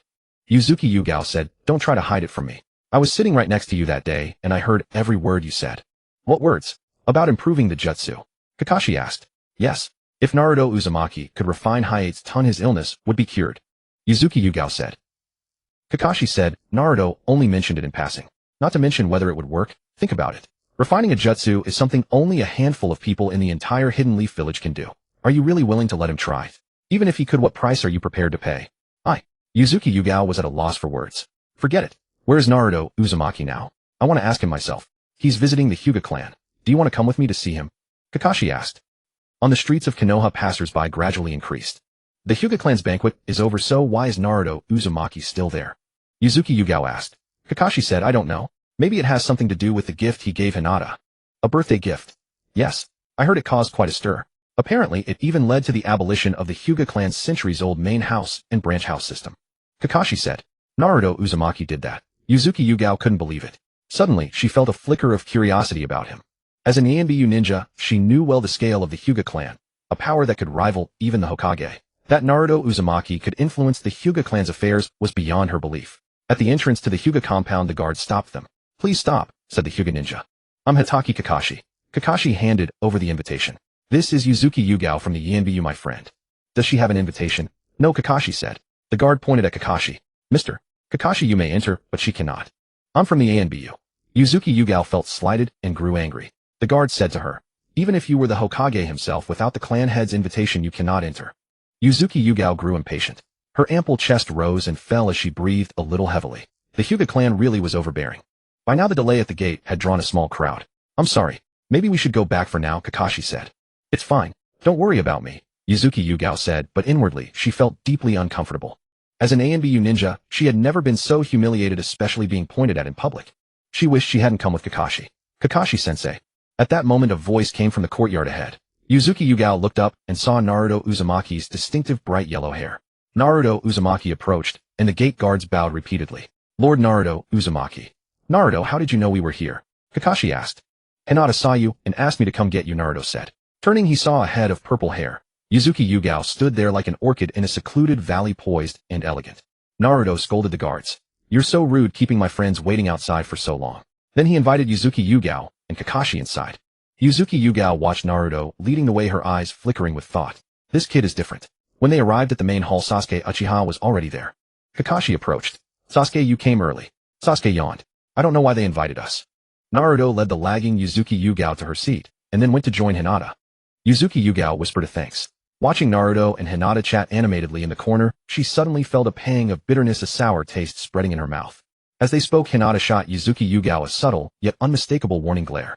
Yuzuki Yugao sneered inwardly. The Hyuga heiress is quite alert. She even sensed the faint hostility I released. Hinata pulled Naruto aside. Naruto-kun, stay away from that purple-haired bad woman. Purple-haired bad woman? You mean Yuzuki Yugao? Naruto asked. Hinata said. Why, oi? Hinata gave Naruto a gentle smile. Intuition. Haha, Naruto laughed awkwardly. Women's intuition could be terrifying. By the way, Hinata, why did you invite us here? Naruto asked. I wasn't supposed to say, but since you asked, I'll tell you. Our clan intends to hire you as our private tutor, Hinata whispered in Naruto's ear. A private tutor? Isn't that a job for Jonin? Naruto-kun's strength far surpasses in Jonin's. You're definitely qualified, Hinata said, blinking her blue eyes at him. Well, I could do it, but I don't have time, Naruto said. That's fine. As long as you agree, Hinata said, tugging at his hand playfully. Okay. Great. I'll go tell father. See you later, Naruto-kun. Hinata ran off. Naruto slowly returned to his seat. I showed off too much before, now I can't hide anymore. Kakashi asked curiously, what's going on? Is the Hyuga clan trying to make you their son-in-law? Sasuke rolled his eyes. Kakashi-sensei, you're such a gossip.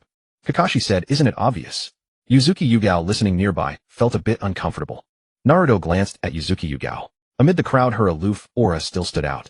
You're Uzuki Yugao from the ANBU, right? I've heard of you. Uzuki Yugao looked Naruto in the eye. Naruto Uzumaki, I came here because... At that moment, Hiashi Hyuga entered with the elders. Everyone immediately sat up straight. Sasuke noticed that the third elder who had fought him earlier also came. He was wrapped entirely in white bandages like a mummy, supported by two medical ninjas. Hiashi Hyuga and the others took their seats at the head of the room. Servants entered to pour freshly brewed tea for everyone. Hiashi Hyuga looked at Team 7. I invited you all here today to apologize. Hiashi glared at the third elder beside him. Third elder stepped forward. Without a word, the third elder walked to the center of the room. Hiashi said, the third elder violated clan rules by attacking our invited guests without permission. Fortunately, no lives were lost. You are ordered to apologize to them publicly today. The third elder stood in the center of the room wanting to cry, but having no tears. Wasn't this what we agreed on? Why did the story change today? He felt as if a huge black cauldron had fallen from the sky and slammed onto his back with a bang. The third elder stood in the center of the room wanting to cry, but having no tears. Wasn't this what we agreed on? Why did the story change today? He felt as if a huge black cauldron had fallen from the sky and slammed onto his back with a bang. Sasuke sat motionless in his seat, his expression unreadable. Naruto sipped his tea leisurely from a white porcelain cup, while Kakashi sat upright with formal composure. All Kakashi could think about was whether the old man before them had been beaten by Sasuke. Why was he the one apologizing after getting punched? Noticing the third elder still dazed, Hiashi exchanged glances with those beside him. The first and fourth elders instantly understood, stepping forward to each take hold of an arm of the third elder. Third elder, when you make a mistake, you must own it. Attacking our honored guest without authorization within the clan grounds. Do you realize how this reflects on the Hyuga clan's dignity? If word spreads, how will we maintain our standing in Konoha? The first elder whispered softly into the third elder's ear. The fourth elder, however, was far less polite. Third elder, violating clan regulations warrants imprisonment in the clan jail for reflection. The third elder could barely hold back his tears. Wasn't this punishment supposed to be for Hyuga Niji? How had it ended up on him instead? He had gone to find Uchiha Sasuke to sign a contract only to be nearly blown to pieces by his lightning-released jutsu. He had barely recovered from bed when they dragged him to this meeting. I thought we were here to discipline that brat Hyuga Niji, but turns out I'm the one being disciplined. Is it right for you to bully an 89-year-old man? The third elder cursed them silently in his heart, then glanced ahead and to his sides, realizing there was no escaping taking the blame. Sighing, he decided to apologize. For such an important occasion, one must choose the right person to bear the apology. Decades of life experience may not have enhanced his ninjutsu, but it had sharpened his discernment to a fine point. The third elder looked at Uchiha Sasuke and shook his head inwardly. Though Sasuke had used that jutsu during the banquet competition, it was not his own technique. He then turned to Hatake Kakashi and shook his head again. Though he was Team 7 sensei, the true pillar of that team was someone else. The third elder cast a glance at Uzuki Gecko and murmured, inwardly admiring her striking appearance. She certainly looked like the kind of ninja others would praise. Why had she been invited? Never mind, he decided not to dwell on it.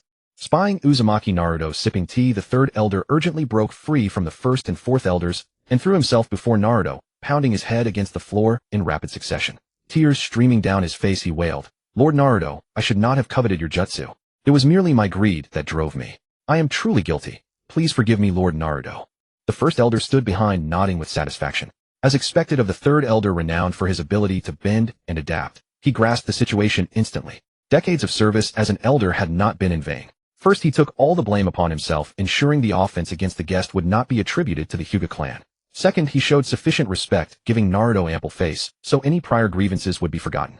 Third, having a clan elder personally apologize to a mere genin, though not publicly, demonstrated the Hyuga clan's sincerity. Kakashi watched the scene, nodding approvingly to himself. The Hyuga clan truly lived up to their reputation, truly impressive. He nudged Naruto. Show some response.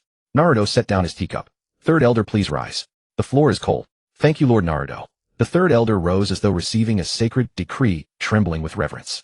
The first and fourth elders hurried forward to support him back to his seat. Along the way, the first elder praised, Third elder, your skills remain unmatched. The third elder shot him a withering glance. Next time anyone tries to trap me like this again, I won't let it end so easily. The first and fourth elders exchanged knowing looks, but said nothing. Uzuki Gecko was somewhat bewildered by the spectacle. Had she just witnessed something extraordinary? What exactly had Uzumaki Naruto done to warrant such reverence from the Hyuga clan? Seeing the atmosphere properly cultivated, Hiashi clapped his hands and summoned a servant. The servant entered carrying a redwood tray bearing a white jade token engraved with the Hyuga clan crest. Hiashi took the token and presented it with both hands before Naruto. Lord Naruto, our clan wishes to appoint you as our family tutor. We humbly request your acceptance. Uzuki Gecko's eyes widened in disbelief. That was a white jade token of the Hyuga clan. She had heard that possessing one granted authority equal to that of a Hyuga elder. She turned her gaze to the side, her beautiful eyes sweeping over Uzumaki Naruto. Was he not merely an ordinary youth with slight talent for cultivation?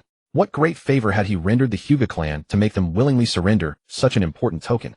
Kakashi could not help but blink in surprise. A white jade token, truly a precious treasure. Placed outside, one would likely need to save the Hyuga clan leader's life on the battlefield just to earn the right to possess such an item. Glancing at the calm and composed Naruto beside him, Kakashi wondered had he truly saved the Hyuga clan leader's life. Sasuke remained lost in thought, wondering why he had come at all. Naruto gently accepted the white jade token. Lord Hiashi, I must remind you, I do not have much time. Hiashi replied, no matter. Your mere presence is sufficient. On the way back, Sasuke asked curiously, Naruto, have you been keeping something from us? Otherwise, why would the Hyuga clan make such a grand display? Kakashi shared his confusion. I am curious as well. Yuzuki Gecko, though equally puzzled, remained silent. Naruto simply said, simply put, I gifted a pair of eyes. Kakashi suddenly understood. You mean Hinata's blue eyes? Naruto nodded. Exactly. Sasuke asked, could it be the evolved Byakugan? Naruto closed his mouth and said nothing. Yuzuki Gecko quietly followed behind the three. Suddenly Kakashi turned to her. Weren't you looking for Naruto? You can tell him now. Yuzuki Gecko replied, there is nothing urgent at the moment. By the way, I have other matters to attend to. I will take my leave. Watching her retreating figure, Kakashi shook his head. How peculiar. Yuzuki Gecko wove through the alleys of Konoha, her mind still replaying earlier events. I was too naive before. If one wishes to enlist Uzumaki Naruto's help, the price is extraordinarily steep. Unfortunately, if only she could find Princess Tsunade. With her unparalleled medical expertise, she would surely be able to cure Hiate's illness. But she probably won't come. After all, both his beloved and his younger brother died here. This place is her ground of sorrow. Yuzuki Gecko let out a melancholic sigh. Her pale, sorrowful face only enhanced her ethereal beauty. Ahead, the windows of her apartment were closed. Has Hayate gone out on a mission again? A sense of foreboding struck Yuzuki Gecko, and she hurried home with quickened steps. On the desk lay a note written by Uegwang Jifeng, Shien, I've gone on a mission. As ANBU ninjas, we must obey the Hokage's orders. The reconnaissance mission ahead cannot proceed without me. I must go. I believe that even you would make the same choice. After reading it, Maui Shien crumpled the note in fury and tossed it into the trash. She sat down on the nearby chair, buried her face in her hands, and sobbed softly. Daylight streamed through the window onto her back, making the room feel even more empty and desolate. Maui Shien had some medical knowledge. She had personally examined Uegwang Jifeng. Uegwang Jifeng possessed such a powerful transparent escape technique, yet every use drained his life force. This fact was known to Maui Shien, the third Hokage, and Uegwang Jifeng himself. But the third Hokage continued to assign missions, and Uegwang Jifeng carried them out meticulously. They're all insane. Maui Shien suddenly recalled the term, Will of Fire, and phrases like, protect the leaf, appearing more and more frequently in Uegwang Jifeng's speech. Though as ANBU ninjas they had sworn to obey the Hokage and protect the leaf, she felt something subtly amiss. Late at night, the lights in the Hokage's office remained on. The third Hokage, pipe in mouth, hands clasped behind his back, stared coldly at the darkness beyond the window. With a creak, the door slid open. Three masked ANBU ninjas entered. The one in front had twitching shoulders, as if about to cough. The third Hokage turned around and asked urgently, have you found out who desecrated the cemetery? Uegwang Jifeng removed his mask, revealing a weary, haggard face. Reporting to the Hokage-sama, we didn't see the person, but from the traces he fled into the forest near the Hidden Sound village. Very well, I understand. Continue the investigation. The third Hokage turned away. Yes, Hokage-sama. The third Hokage drew on his pipe and puffs. Who could have desecrated the cemetery? Could it be Shiwan? The third Hokage recalled that pale, snake-like face, the madman obsessed with the art of immortality. It must be him. Why would he vandalize the cemetery? Could he be stealing corpses? As this thought struck him, the third Hokage's eyes widened. Could it be that jutsu, the impure world reincarnation that defiles souls? In the afternoon at the My Village cemetery, sunlight was blocked by surrounding trees, leaving the place dim. The cemetery was in chaos. Most of the graves had been dug up. Gangsho, wearing a dark green coat and having pale yellow hair, stood before an overturned nameless grave, her jaw clenched and fists clenched so tight they crackled. Jingyin stood nearby, trembling. She knew this was a sign of Gangsho's fury. Who did this? Why can't the dead rest in peace? As she spoke, Gangsho slammed her fist into the ground, her chest heaving. Boom! A cataclysmic shake. A gigantic spiderweb-like crack spread across the cemetery floor from the point of impact. Jingyin wanted to speak, but couldn't. Gangsho-sama, compared to others' actions, your own destruction is not small either. With that punch, you've probably woken all the dead below. At that moment, the third Hokage appeared beside Jingyin. Third Hokage-sama. Jingyin began, but the third Hokage raised a hand to dismiss her. Jingyin tactfully retreated outside the cemetery. You're back, said the third Hokage. Gangsho replied indifferently. I missed the Leaf Village, so I came to see it. Indeed, in a few days it will be the anniversary of Shungshu's death, the third Hokage said softly. Gangso looked up at the third Hokage as if seeing him for the first time, and said bluntly, I never thought a cold-blooded old man like you would remember someone's death anniversary. Gansho people always change. The third Hokage walked to a grave and looked down at the tombstone. I'm not cold-blooded. I'm just following the second Hokage's words, fulfilling my duty to protect the Leaf Village. Coldness is only the appearance seen by outsiders. When you take my position, you will understand. Gangso said. If I took your position, I certainly wouldn't cling to the Leaf Village like a treasure refusing to let go. Don't you think you're acting like a child? The third Hokage chuckled dryly, then said, but you won't have that chance for now. I've already found a suitable successor. Who? Uzumaki Naruto, do you know him? Said the third Hokage. The son of Namikaze Minato. You won't even spare his child, said Gangso. The third Hokage turned to Gangso. Coming for Shinshu's anniversary is just one reason. The main reason is to hide from your debts in the Leaf Village, isn't it? Anger appeared on Gansho's face. Stupid old man, that's none of your business. You'll have to deal with your debts yourself. The Leaf Village has helped you enough. I won't allow you to sell the first Hokage's belongings at a low price again, said the third Hokage firmly. Gangso frowned slightly. They're my own family's things. What's it to you? The third Hokage released his pressure. The Hokage's affairs are my affairs. Gangso refused to yield, releasing her pressure to counter the third Hokage. Who made that rule? The rule of the Leaf Village. Their pressures clashed continuously. The tombstones that had escaped Gansho's earlier impact now trembled under the combined force. Jingyin stood at the edge of the cemetery, frantic. Please stop fighting, you two. If you keep this up, the cemetery will be destroyed. The third Hokage noticed the state of the cemetery and withdrew his pressure. Gangso also withdrew her pressure. Before leaving, the third Hokage left a word. I won't let you touch the first Hokage's belongings. Gangso shouted toward the distant forest. Fine, I won't touch them. I have plenty of ways to raise money. Jingyin stepped forward worriedly. Gansho-sama, what should we do? How will we raise money? Gangso said, don't worry, I have a plan. I know the Leaf Village best, of course I can raise money. Jingyin said, you're not going to gamble again, are you? Impossible. Gambling is a bad habit. I hate gambling most, said Gangso. Jingyin said awkwardly. Then how did we end up with such debts? I told you they ganged up to cheat me. Jingyin, you've been with me for so long, you can't be so naive in the world. Then should we leave the Leaf Village? Asked Jingyin. They're blocking the exits outside. How can we leave? Said Gangso. Jingyin sighed helplessly, forehead in hand. So we were chased by debt collectors all the way to the Leaf Village, right? Early morning, just barely light, the sky a pale gray. Yueguang Jifeng, dragging his weary body, gently pushed open the apartment door and stepped inside cautiously. In the dim and oppressive living room, a shadow suddenly moved. Yueguang Jifeng trembled slightly in fright. Jifeng, you're back. The figure spoke. It was Maui Xian. From her tired voice, she must have been waiting here for a long time. Xian, what are you doing here? You startled me. Yueguang Jifeng said. Maui Xian didn't speak. Instead, she reached for the kettle on the table, poured a glass of water, and handed it to Yueguang Jifeng. You must be tired from the mission. Sit down and have a drink. Yueguang Jifeng took the cup, sat down nervously, holding the cup in both hands, not knowing what to say. Before entering the house, he had prepared his words, but Maui Xian's behavior caught him off guard. Compared to a calm Maui Xian, he would rather face an angry one. He knew Maui Xian's temperament well. Beneath her cold exterior lay a passionate heart. Maui Xian moved a stool to sit opposite Yueguang Jifeng, looked at his face, and said, Did you go out on a mission again last night? Yueguang Jifeng said, A stranger infiltrated the village and vandalized the cemetery. The Hokage is furious. Why didn't you listen to me? Maui Xian asked. Yueguang Jifeng stammered. Didn't I tell you to take this week off? Why didn't you listen? Xian, there was no choice. An urgent mission came up last night. Yueguang Jifeng said. Mission, always mission. Maui Xian slammed her hand on the table, making the kettle jump. Is there nothing in your heart but missions? Yueguang Jifeng was also displeased. He had spent the whole night outside freezing while tracking the intruder, only to come home and be interrogated by Maui Xian. He slammed the cup on the table and said, Enough. I risked my life on missions, isn't it for you? Maui Xian grew even angrier. What do you mean for me? Yueguang Jifeng didn't want to talk and used the transparency technique to leave. In the living room, Yueguang Jifeng's figure instantly disappeared, blending into the dim light. Maui Xian remained silent, but reached for the kettle on the table and splashed it violently in one direction. With a splash, the flung water seemed to hit something, shattering into countless droplets that pattered onto the floor.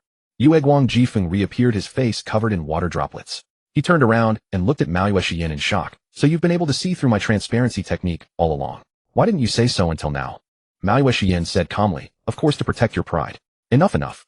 Yueguang Jifeng slammed the table with both hands. You're always criticizing me, but you're not even better than me. Do you think you got into the Umbu on your own merit? Let me tell you the truth. The Hokage let you in because you're my lover. Didn't you always want to be a battle hero when you were a child? I'll tell you the truth, it's impossible. You'll always be stuck with messenger and logistics work. Dream on about being a battle hero. Tears like pearls fell from Maui Xian's eyes, pattering onto the floor. Is this what you've always wanted to say? Yes, what about it? Yueguang Jifeng raised his voice. I taught you swordsmanship. I practiced ninjutsu with you. You can't even beat me. How can you be a battle hero? Having said that, he walked into the room and slammed the door shut with a bang. Maui collapsed silently to the floor, covering her face with her hands, her shoulders trembling intermittently. Why did I practice ninjutsu? Why did I join the Umbu? Did you think I said I wanted to be a battle hero just because it sounded cool? If I don't work hard to become stronger, how can I avenge my sister? Did she just die in vain? On the streets of my village, Mingren walked with his hands in his pockets, sniffing the fresh morning air. Although it's not quite right to eat ramen in the morning, I haven't had it in so long. Yao ramen is truly a famous delicacy of my village. Suddenly, Mingren's back was violently bumped, causing him to stumble and nearly fall. Just as he was about to curse, Mingren felt a strand of purple hair brush across his cheek and then caught a unique fragrance. Turning around, a tear-streaked cold face appeared before Mingren. Aren't you that older sister from before, Maui? Mingren remembered her purple hair and sorrowful face well. Maui grabbed his hand. Walk with me. In the sake bar, Maui poured sake into a small cup in front of her, drinking one cup after another. 2 rosy patches appeared on her cold cheeks. Mingren rested his arms on the table, chin in hand, silent. Maui looked at him. What are you staring at? Drink. Mingren didn't want to talk. His stomach was growling. He hadn't eaten his yao ramen yet. Is there anything else? If not, I'll leave. Mingren stood up to leave. Maui suddenly grabbed his hand, looked up at him with eyes clouded by alcohol, and said, "Don't go." Mingren grunted helplessly and continued to sit with his chin in his hand, staring blankly. Maui said, "Have you ever felt what it's like to be weak? Your ninjutsu is mediocre, your taijutsu is mediocre, your jinjutsu is mediocre, but you have a huge ambition. This ambition is like a fire burning in this ordinary body. It's okay when you don't pay attention, but when you're down it suddenly appears and disturbs you." Mingren recalled his early life. The boy who was the worst at ninjutsu walking alone in his memories. Mingren said, "Maybe I have." Maui abruptly raised her head, her face full of drunkenness. "What? Someone like you has been down. You were the one who ruled the Rishian clan before, wasn't it impressive?" Mingren said, "That was in the past, a long time ago." "The past, eh?" Maui said, "The past. I used to have an older sister. I never knew my parents. My sister raised me. My name was also given by my sister. I was very beautiful, and I knew that since I was a child. At the Rinja school, the boys would throw pebbles at me to get my attention, and the girls, jealous of me, would secretly cut my hair when I wasn't looking. Back then I didn't know what to do, so I would crouch on the ground and cry. My sister would run over and chase them away. I never expected that she, who was usually soft-spoken, could shout so loudly. Many times I wanted to cut off this purple hair. Each time my sister would persuade me, "This is what our parents left you, you must treasure it."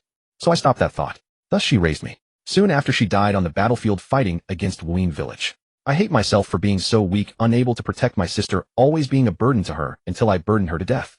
Yuzuki Yugao spoke, sobbing softly. Later, I met Gecko Hate. His transparent escape technique caught my attention. If only I could learn the transparent escape, then no one would be able to see me.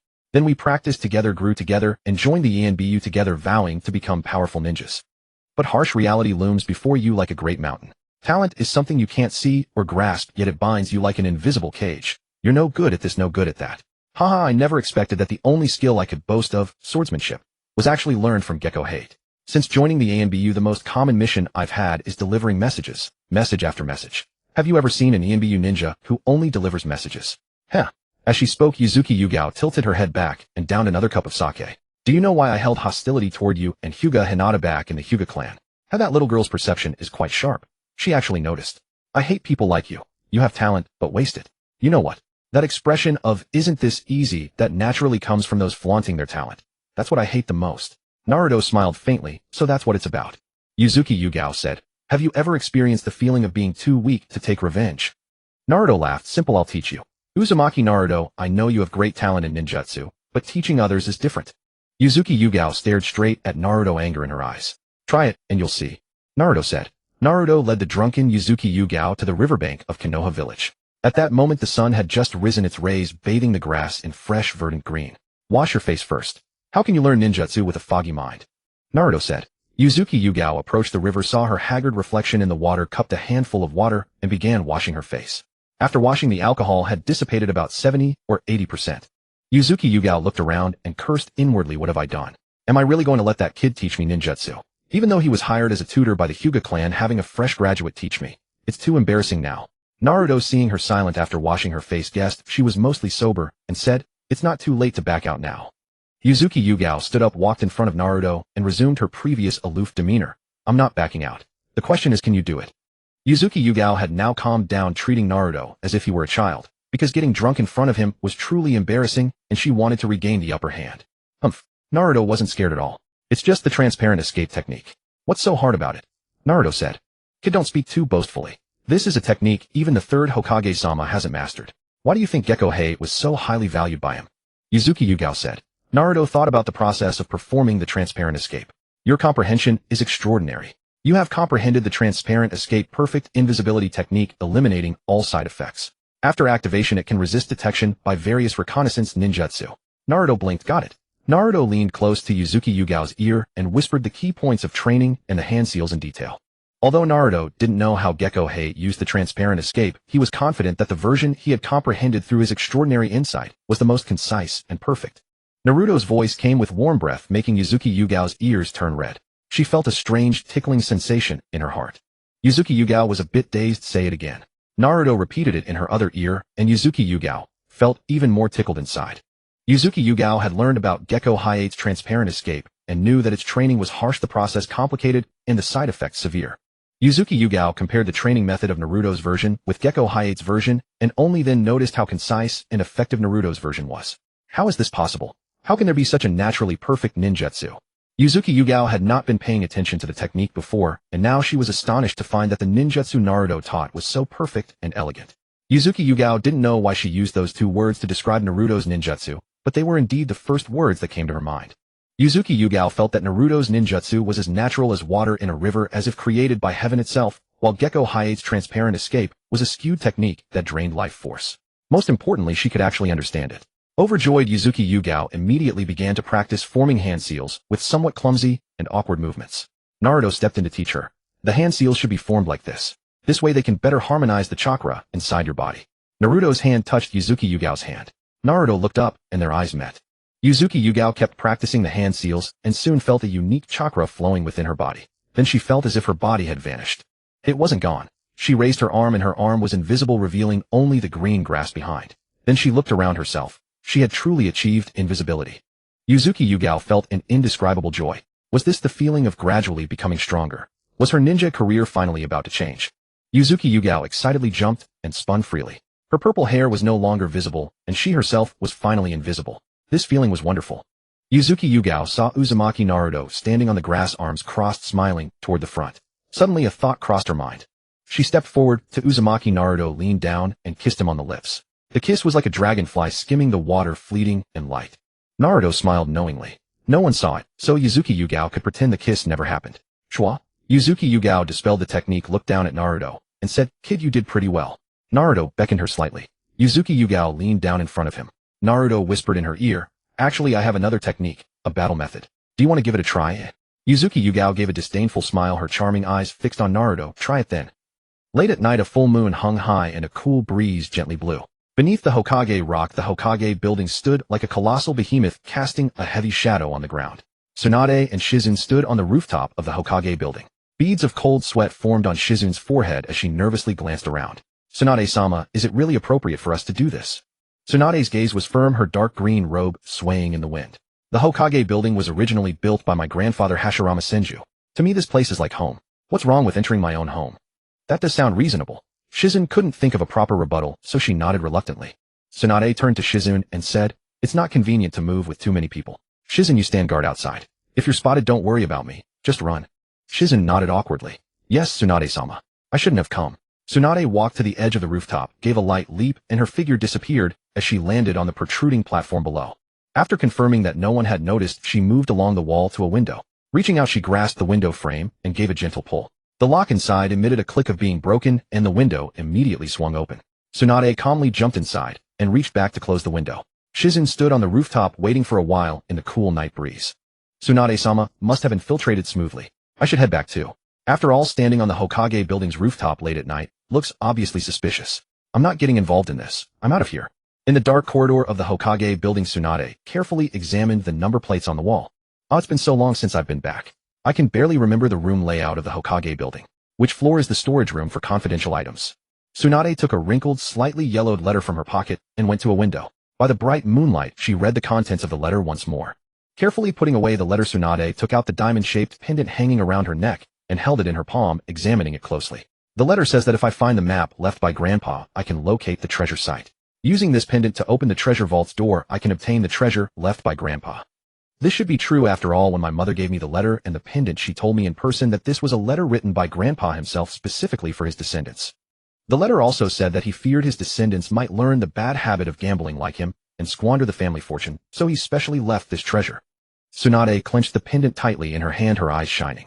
As expected of Grandpa Hashirama, he actually foresaw this day. Tsunade's mind conjured up the image of herself after obtaining the treasure. Not only could she pay off her debts, but she could also use the remaining money to gamble again. Thinking about it, it was simply wonderful. Grandpa Hashirama Senju was the first Hokage. The inheritance he left behind must be substantial. Tsunade reached a stairwell marked with the number 5. Right, I remember the storage room for important items is on the 3rd floor. She went down 2 floors and arrived in front of the storage room on the 3rd floor. Tsunade nodded. Finally, the Hokage building was still empty with no patrol personnel in sight. She reached out, grasped the spherical doorknob, and channeled chakra into it, easily breaking the lock core. Tsunade turned the doorknob and gently pushed the door open. Inside, the lights were blazing. The 3rd Hokage sat on a chair in front of the door with 2 masked ANBU ninjas standing behind him. The 3rd Hokage slowly puffed on his pipe, his eyes fixed on Tsunade. Tsunade, you've come after all. On the streets of Konoha, the streetlights were already off. The bright moonlight spilled onto the ground, turning the streets silver white. Damn it. That old geezer is so stubborn. Tsunade punched the air, fiercely producing a loud whoosh.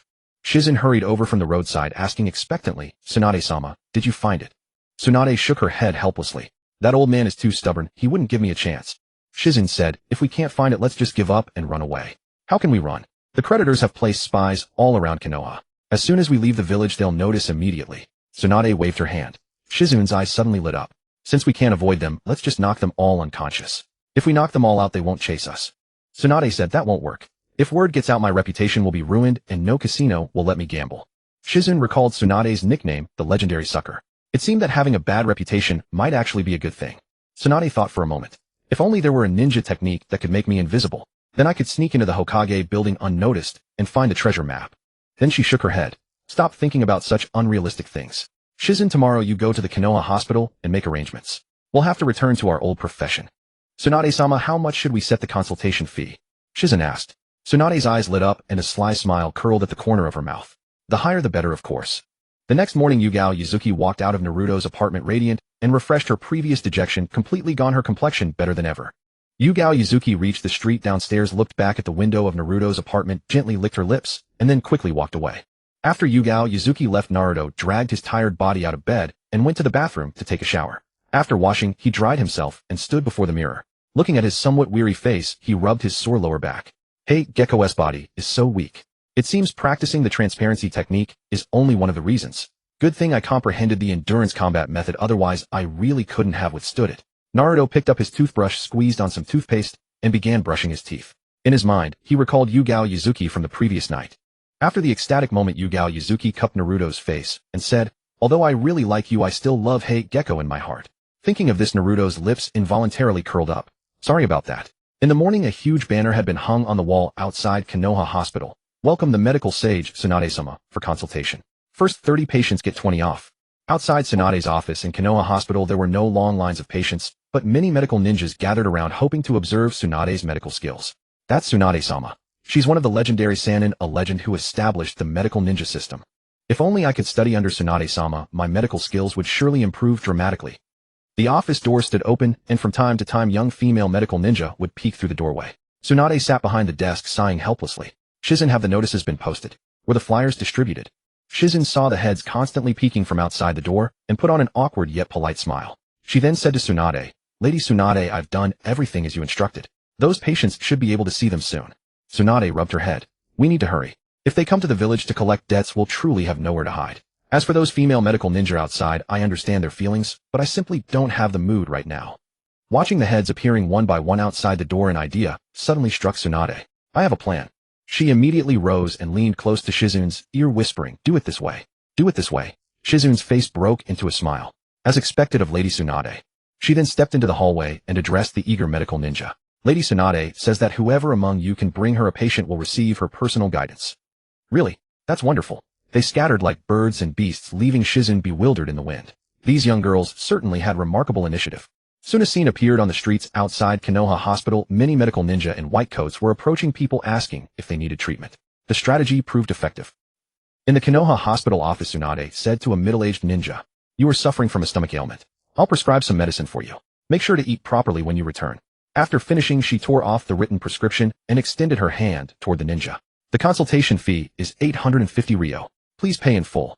The middle-aged ninja looked terrified and waved his hands repeatedly. I'm just here for a stomach issue. It can't be that expensive. Tsunade clenched her fist and gestured in front of him, glaring. What did you say? The middle-aged ninja looked left and right, seeking help from others. Shizen shook her head, helplessly smiled, and said, I'm sorry. How about we round it down? The middle-aged ninja hung his head, dejectedly struck a blow, and then said to Tsunade, but I only brought 500 ryo with me. Tsunade snatched the wallet from his hand and flipped through the money. You only brought this little and still dared to come for treatment. She then tossed the empty wallet back to him. The middle-aged ninja fled as if granted a great amnesty. After that, no patients came for a long time. Shizen whispered from the side, Lady Tsunade, didn't we set the consultation fee too high in the beginning? We scared all the patients away. Tsunade smiled faintly. Don't worry. The news has spread completely now. Patients seeking my treatment will come eventually. Not long after, a ninja with short hair, a pale complexion, and a white coat walked in. The person exuded a chilling aura, and the medical ninja he encountered on the hallway would automatically clear a path for him. It's so cold. Why do I feel such a creepy sensation? The medical ninja on the hallway instinctively wrapped their clothes tighter around themselves. The moment that person stepped into the office, Shizen felt the room temperature drop several degrees. Tsunade looked up at the visitor and said to Shizen, You and everyone in the room get out. Close the door. Shizen stood in the hallway staring at the tightly closed door, her heart full of confusion. Just then Shizen's ears twitched as if she had heard familiar voices. She said to the people standing at the doorway, Quick, move aside. The next moment the door was violently burst open from inside, crashing into the wall on the opposite side of the hallway. A figure flew out along with the door, the very ninja who had just entered. The ninja hit the wall, bounced onto the ground, and rolled to the doorway. Tsunade marched over, fists clenched in fury. Lying on the ground, the person groaned loudly. Seeing Tsunade approach, he waved his hands frantically in the air and pulled out a bulging wallet from his chest. I have money. As long as Lady Tsunade cures my illness, all this money is yours.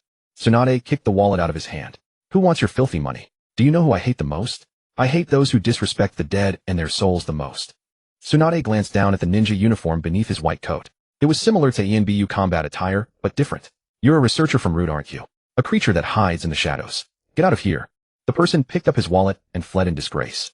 After the person left, Shizen looked at the now empty office again and said to Tsunade, Lady Tsunade, that person certainly had a lot of money. Tsunade slammed her fist on the desk. I could sense the aura of the tormented dead on him. I hate that kind of person the most. Shizen, I have my principles. I'm not someone who will treat anyone just for money. Just then Uzumaki Yukimi dragged Guy in. Tsunade saw Guy's sunken cheeks and deep eye sockets and knew in her heart. This was a fat sheep walking right in. She quickly put on a warm smile and waved at both of them repeatedly. Please sit down. Sit down quickly. Shizen stood to the side, smiling awkwardly. Lady Tsunade's face-changing skills were truly formidable. Young man, you need to rest moderately. Don't push yourself too hard. Tsunade gave Guy an expression that said, I understand. Uzumaki Yukimi said beside her, Lady Tsunade, please save his life. Tsunade looked at them in surprise. Were these two playing things up this dramatically? Even Tsunade, who had seen many storms, was a bit at a loss. Uzumaki Yukimi saw Tsunade's surprised expression, blushed, and quickly said, It's not like that. He damaged his body practicing the translucent body jutsu. Please save him. Translucent body. Hearing this somewhat unfamiliar ninja technique, Tsunade's eyes lit up. Could it be a stealth jutsu? With it, wouldn't I be able to infiltrate the Hokage tower and obtain the treasure map? Tsunade looked at the weakened Guy before her, the corners of her mouth curling slightly. Now I know what consultation fee to ask for. After hearing this, Tsunade laughed heartily. It's just body conditioning, right? How difficult can that be? Young man, extend your hand. Guy obediently extended his hand. After losing his temper with Uzumaki Yukimi earlier, he knew his words had been too harsh. He had been hiding in his apartment, constantly worried about whether Uzumaki Yukimi would leave him. After all, they had grown up together since childhood. If it came to letting go, he truly couldn't bear to. Tsunade lightly placed her hand on his wrist and released chakra to sense his condition. After a moment, she furrowed her brows tightly. Young man, demonstrate the transparent escape technique, said Tsunade. Gecko Hate glanced back at Uzumaki Yugao, who nodded encouragingly at him. Following Tsunade's instruction, Gecko Hate performed the transparent escape. In an instant, his body seemed to liquefy, and then he vanished completely from sight. Tsunade could still feel his wrist in her grasp. Gazing at the now empty seat before her, she couldn't help but praise. So this is the transparent escape. Impressive, most impressive. Then she released chakra from her fingertips and resumed her examination. To better sense Gecko Hate's condition, Tsunade closed her eyes, shutting out all distractions. After a moment, Tsunade opened her eyes and said, That's enough. Gecko Hate deactivated the technique, revealing himself once more. Uzumaki Yugao asked anxiously, How is he? Tsunade glanced at Gecko Hate, then said, It is indeed a powerful jutsu, but its use comes at a price.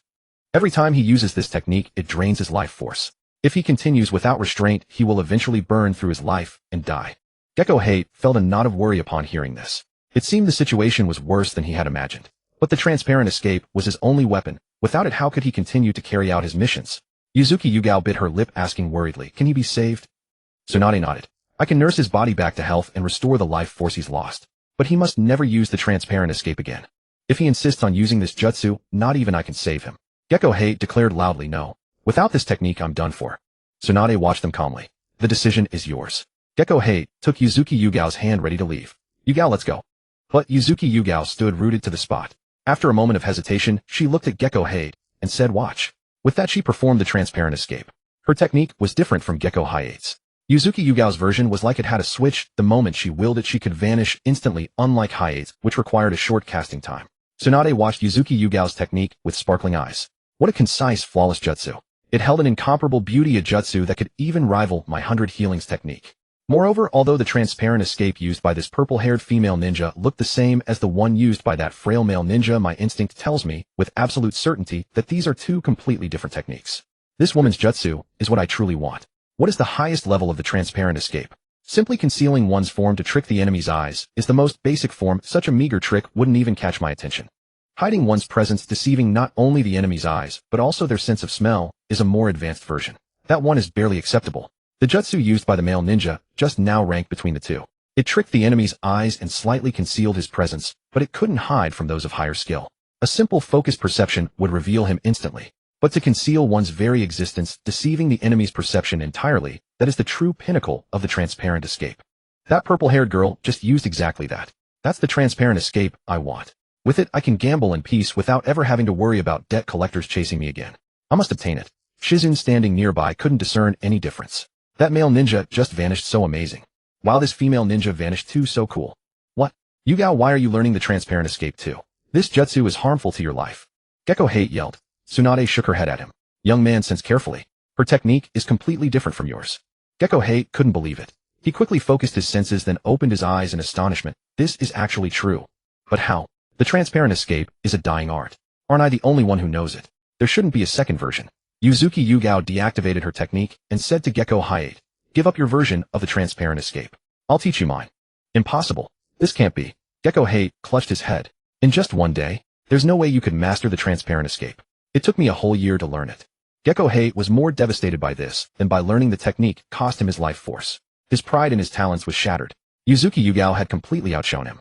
"Hate, it's not the same technique as yours," Yuzuki Yugao said. "Does it not consume your life force?" Gecko Hate asked in disbelief. "It doesn't." Tsunade shoved Gecko Hate aside, her eyes sparkling with pleading as she looked at Yuzuki Yugao. "Young lady, would you be willing to teach me this technique? I'll trade my entire medical knowledge for it." Slap. Shizune slapped her forehead in exasperation. "Lady Tsunade, please maintain some dignity. There are many people watching right now." Gecko Hate was stunned by the scene. Yuzuki Yugao was equally shocked to see Tsunade's sincere expression. Is this technique really that remarkable? What kind of jutsu did Naruto teach me that would make the legendary Sannin Tsunade offer her lifetime of medical expertise for it? Yuzuki Yugao felt she was the most shocked of all. She had thought Naruto taught her the same transparent escape as Gecko Hate's, but it turned out to be an S-rank jutsu that even Lady Tsunade coveted.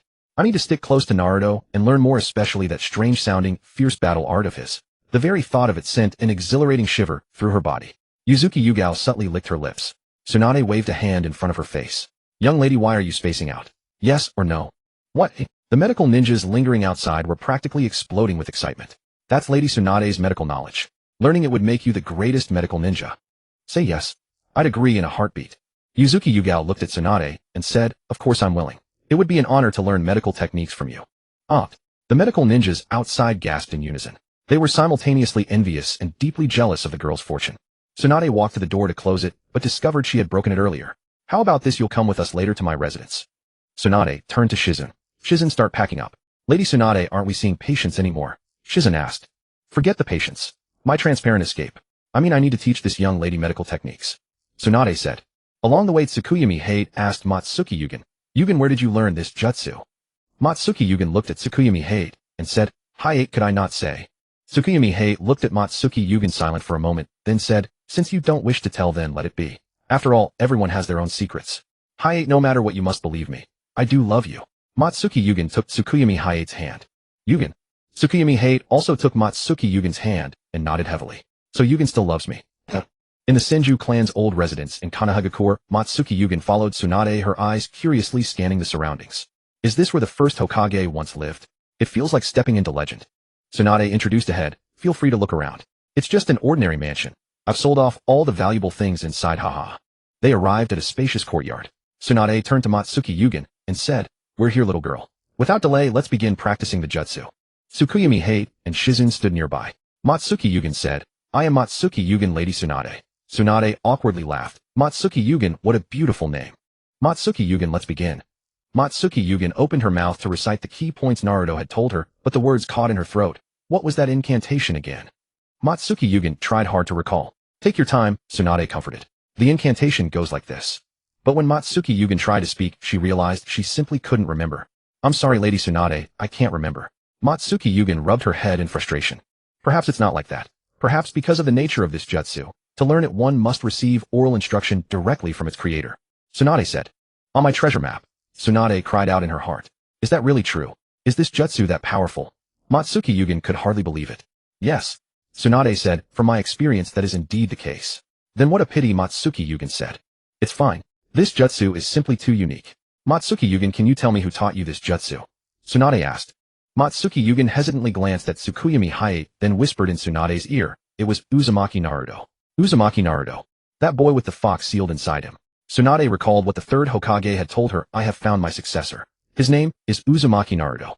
Uzumaki Naruto. Never did I expect to hear his name again in such a way. But how could he develop such a powerful jutsu? Is he like Orochimaru, a once-in-a-generation jutsu genius?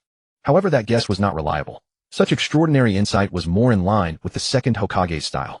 He had once stolen the Forbidden Scroll. Could he have learned some strange jutsu that brought the second Hokage back to life? Regardless, tomorrow we shall see. Tsukuyami Hayate, seeing this scene, felt a sudden pang in his heart. Who is it? Why would Yugen not say his name in front of me?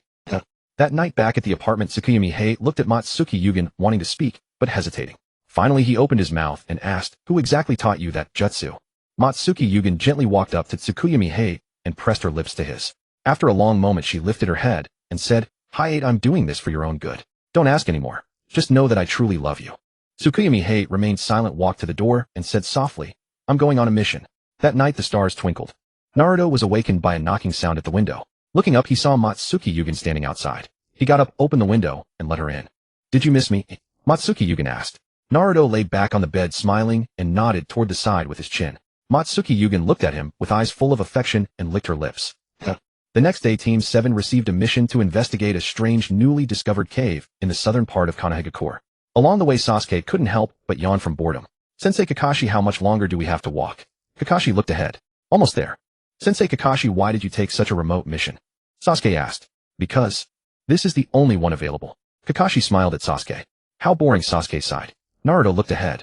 Pay attention, we're almost there. This was accidentally discovered by nearby villagers. When they explored inside, they found traps and reported the cave to the village. Our mission is to investigate it. Understood? Kakashi said. Understood. Arriving outside the cave, a small opening had already been dug through the massive boulder blocking the entrance. Kakashi scouted ahead and said, this passage was clearly dug by human hands. It seems it was not discovered by chance. The nearby villagers likely treated this cave as a treasure trove. After painstakingly breaking through the entrance, they found nothing and in disappointment reported it to the village. What's so dangerous about a cave? Let's go. Sasuke led the way, stepping into the cave. Kakashi shook his head helplessly and followed. Naruto followed closely behind. Upon entering the cave, the light dimmed considerably. Sharp rocks jutted from the walls like claws and fangs. Sasuke took out a fire starter and walked ahead. Suddenly, a thick snake as large as a water bucket emerged from the darkness, lunging towards Sasuke. With quick reflexes, Sasuke lightly jumped back and dodged the snake's attack. I suppose this is the beast the villagers encountered. Sasuke formed hand signs and summoned Chidori, charging toward the snake's raised head. Naruto stood behind, observing the surroundings. A cave. And a snake. This looks very much like Orochimaru's handiwork. Could we have stumbled upon an abandoned experimental base? Blaze. A sound of flesh burning came, and Sasuke had already finished off the snake, shaking the blood off disdainfully as he tossed it to the ground. I should have just used a kunai to deal with this thing. After dealing with the snake, there were indeed no more obstacles. The three of them proceeded smoothly to the very back. Along the way, glass containers lay scattered on both sides of the cave. Arriving at the innermost part, what came into view was a flat, open area scattered with many ash piles like those left after campfires had burned out. The surroundings were strewn with experimental equipment and giant petri dishes and similar apparatus. Kakashi noticed a half-burned notebook trapped beneath a metal experimental table, so he stepped forward, bent down, and pulled the notebook from underneath. He brushed off the dust and read aloud the words on the cover. Experimental Journal. Kakashi casually flipped to a page. The 59th experiment has failed again. The subject's physique is far too weak. They cannot withstand even half the power of the deceased before detonating. It seems I will need to find a ninja with a stronger constitution next time. Perhaps a Jonin's physique could endure it. But the second's technique remains far too difficult to wield. Perfectly summoning the deceased's abilities is still unattainable. Sasuke remarked, this reads like some horrifying experiment. Naruto had harbored doubts upon seeing the furnishings in the cave, but after reading the contents of the experimental journal, he was now 100% certain. This was Orochimaru's secret experimental base, and the forbidden S-rank jutsu being conducted here was the Edo Tensei. As an S-rank forbidden technique, it was evidently exceedingly difficult to master. Even Orochimaru with his extraordinary genius could not succeed on the first attempt, and had to conduct numerous experiments. Judging from the timeline, Orochimaru should have already retreated to the Sound Village north of the Fire Country. Soon the Chunin exams would begin, and Orochimaru would likely emerge to stir up trouble. It must be said, when it came to undermining Konoha, Orochimaru's hatred for the village ran as deep as his love. After flipping through a few more pages, Kakashi closed the notebook and recalled, given this cruel experimental style, it strongly resembles someone from Konoha. Who? Sasuke asked. Orochimaru, Kakashi replied. One of the legendary Sannin. It is said he defected from the village after conducting cruel experiments here. This may well be one of the experimental bases he left behind. You and Naruto search separately. See if you can find any other written records. Yes. 20 minutes later, the three reconvened in the main hall. Did you find anything? Kakashi asked. No. They were likely all destroyed, Sasuke said. Naruto also shook his head. Given Orochimaru's meticulous caution, that half-burned notebook should not have been left behind. Perhaps he had fled in such a hurry that he was unable to completely destroy this base. In that case, our mission is complete. Let us return to the village and report, Kakashi said. In Konoha, Tsunade and Shizune had been waiting below Naruto's residence for half a day, yet still caught no sight of him. Where on earth has that brat run off to? He hasn't shown his face all day. Tsunade was in no good mood. Lady Tsunade, Naruto may have gone on a mission. Someone mentioned seeing the 3 members of Team 7 leave the village. Then why didn't you say so sooner? Tsunade turned and walked back. Shizune followed. Well, you didn't ask. In the afternoon, Team 7 returned to the village after completing their mission. The 3 dispersed at the village gate. Kakashi took the notebook to report. Sasuke headed home to continue practicing his jutsu. Naruto set off toward Ichiraku Ramen. With his arm behind his head, whistling, Naruto strolled down the street with a swaggering gait. He was already invincible. Who would still go fighting and killing? Enjoying life was the true path. He had mastered all his jutsu completely. What harm came from indulging himself a little? As he walked, a blonde girl with a ponytail suddenly appeared before him, crying helplessly. Naruto recognized her appearance and clothing at a glance and couldn't help but smile. It was Tsunade using the transformation technique. What was she doing coming to him all of a sudden? Kind big brother, I'm lost. Could you please walk me home? Tsunade's tears flowed like raindrops. Naruto glanced at the people passing by on the street. Everyone else ignored her, yet she specifically sought him out. Clearly she was after something. How interesting. Rather than calling her out, Naruto simply replied with a bright smile, of course. Good, the kid had taken the bait. Once she led him to a secluded spot and revealed her fist, he would have no choice but to teach her. Suppressing her inner excitement, Tsunade said, "Thank you so much, big brother." Naruto crouched down and asked, "Where is your home? Do you still remember?" Tsunade replied, "I only remember it's somewhere in the central part of the village. Big brother, could you walk with me toward the center? Perhaps as we walk I'll recognize the way and find my home." "All right," Naruto said. "Let's see what game you're playing, Tsunade." Naruto led Tsunade to a quiet street in the central part of the village and sat down on a bench by the roadside to rest. Tsunade glanced around to ensure no one was nearby, then stepped up to Naruto and raised her fist. "Robbery." Hearing this, Naruto chuckled. "What exactly do you want to rob me of?" Tsunade punched the nearby bench, smashing it to pieces. "Hand over every jutsu you have." Naruto smiled faintly. So she was after his jutsu. This lady Tsunade had sharp eyes indeed. "I'm not refusing to give them," Naruto said. "But if I take them out, do you think you could learn them?" Tsunade sneered. "I am one of the legendary Sannin. Do you really think I can't learn a few jutsu? As long as you produce them, I can learn them." Hearing this, Naruto burst out laughing. Tsunade did not stop him and let him laugh his fill. Once he had finished, he found another bench nearby and sat down leisurely. "Then I shall embarrass myself," Naruto said. "Go ahead, I'm listening." Tsunade scoffed, lifting her chin disdainfully. "Since your appetite is so great, I'll share a few jutsu I learned from the Forbidden Scroll. That way your trip won't have been in vain," Naruto said. The Forbidden Scroll. He remembered it contained only forbidden techniques. Had he learned them all? Tsunade was somewhat taken aback. "What's so impressive about the Forbidden Scroll?" "Don't think you can scare me," she retorted. "Oomph." Naruto let out a cold snort. "Then listen carefully. S-rank forbidden jutsu, Edo Tensei. I have modified it into what I call sowing beans to raise an army. When a ninja I kill is summoned, their soul does not pass to the underworld. Instead it is bound as a puppet at my side at my command until their soul is utterly erased. For any deceased ninja, as long as I obtain a fragment of their body tissue, I can likewise bind them as my puppet, making them fight for me. What do you think? Interested in learning? Hearing this jutsu, Tsunade ground her teeth in disgust. A jutsu that shows such disrespect for the dead, I despise it the most. Yet despite her revulsion, Tsunade was still stunned by Naruto's jutsu talent. Not only had he mastered the second Hokage's forbidden technique, but he had also refined it into something even more terrifying. There was surely no one in all of Konoha who could accomplish such a thing. This kid's jutsu talent was truly not something to be underestimated. Not to your liking. Naruto looked at Tsunade. Then let me try another one. The S-rank ninja technique, Flying Thunder God Jutsu. I've modified it into a body flicker technique, eliminating the need for hand seals. As long as I can see it with my own eyes, I can instantly teleport there. Minato Namikaze technique.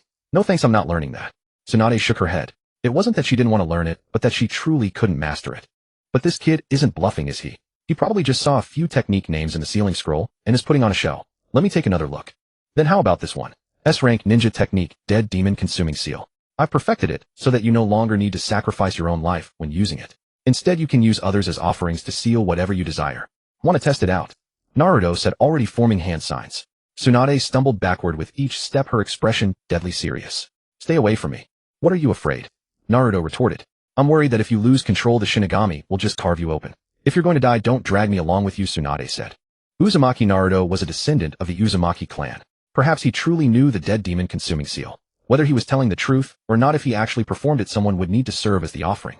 Tsunade was not willing to gamble with that. This brat was genuinely terrifying. Each of his ninja techniques was more dangerous than the last. If you don't like that one, try this.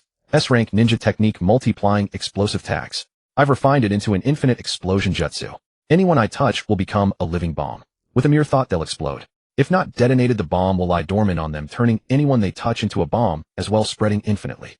Naruto said. Tsunade sucked in a sharp breath and frantically patted her entire body, terrified that Naruto might have accidentally touched her. Don't worry, Naruto said. Performing that technique requires an extremely long sequence of hand signs. Besides, I haven't touched you on the way here. But Naruto was actually lying.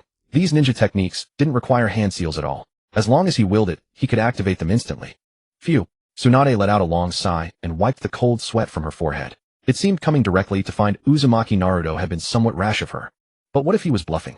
I'm an elite jonin. Could I really be intimidated by this brat? I don't believe you. How do I know what you're saying is true? Tsunade said. Naruto looked at the bench he was sitting on.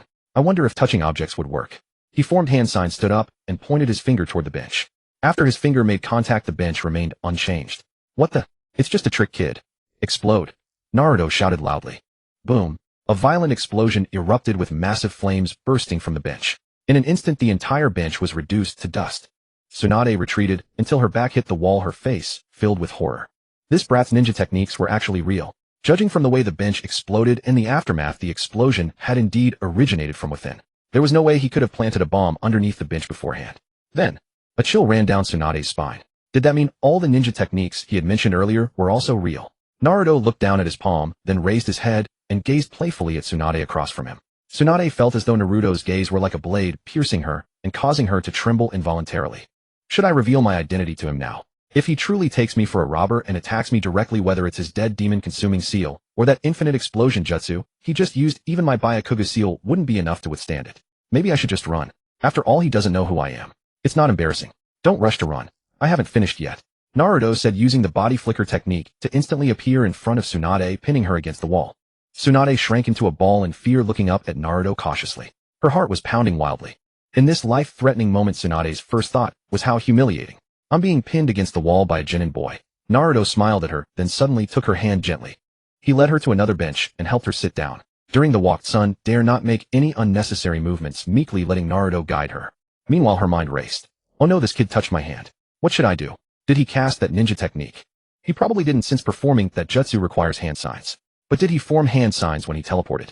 It was too fast to see clearly. Could he perform ninja techniques without hand signs? At this thought, Tsunade dared not move recklessly anymore. The scene was as follows. Tsunade sat respectfully on the bench, while Naruto stood casually in front of her, looking as though he intended to bully her. I still have another S-rank ninja technique on me, Lightning Release Lightning Dragon. It can summon lightning from the sky. As for its power, at full strength, it could at most destroy half the village. Want to learn it? Naruto asked. I don't want to learn. Tsunade shook her head. I want to go home. Not so fast.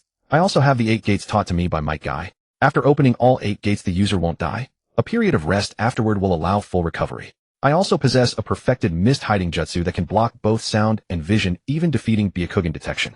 Oh, and I have a transparency release that allows invisibility. It's just a little gift I use to stop a girl from crying.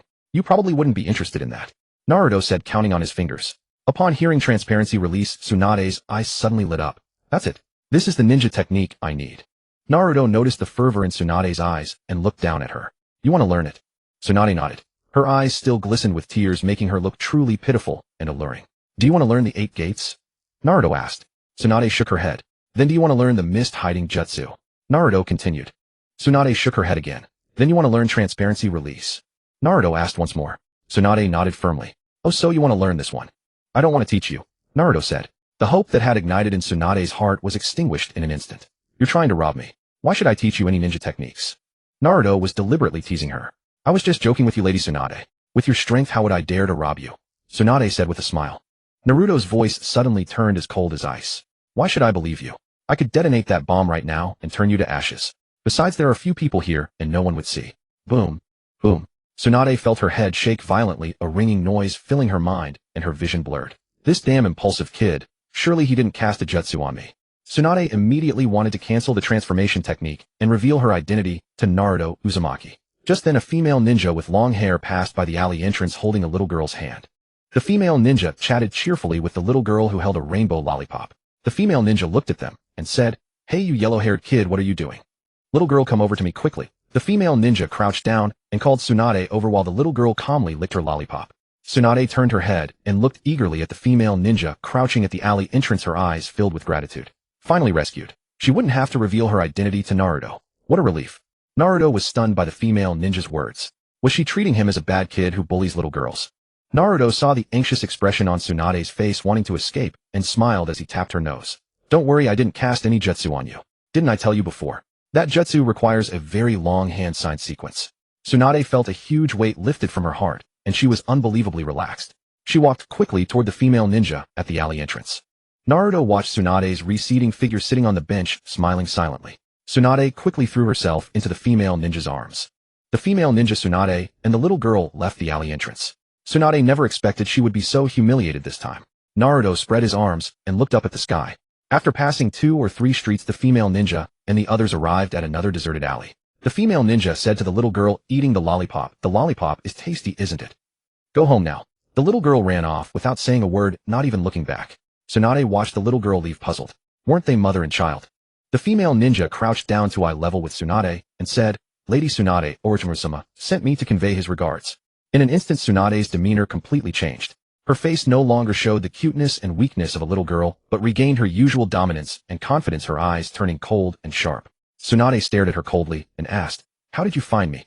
The female ninja smiled brightly and said, Orochimaru-sama knew the moment you entered the village. Why else would he take such a risk and have someone deliberately destroy the Konoha cemetery? Don't you think so, Lady Tsunade?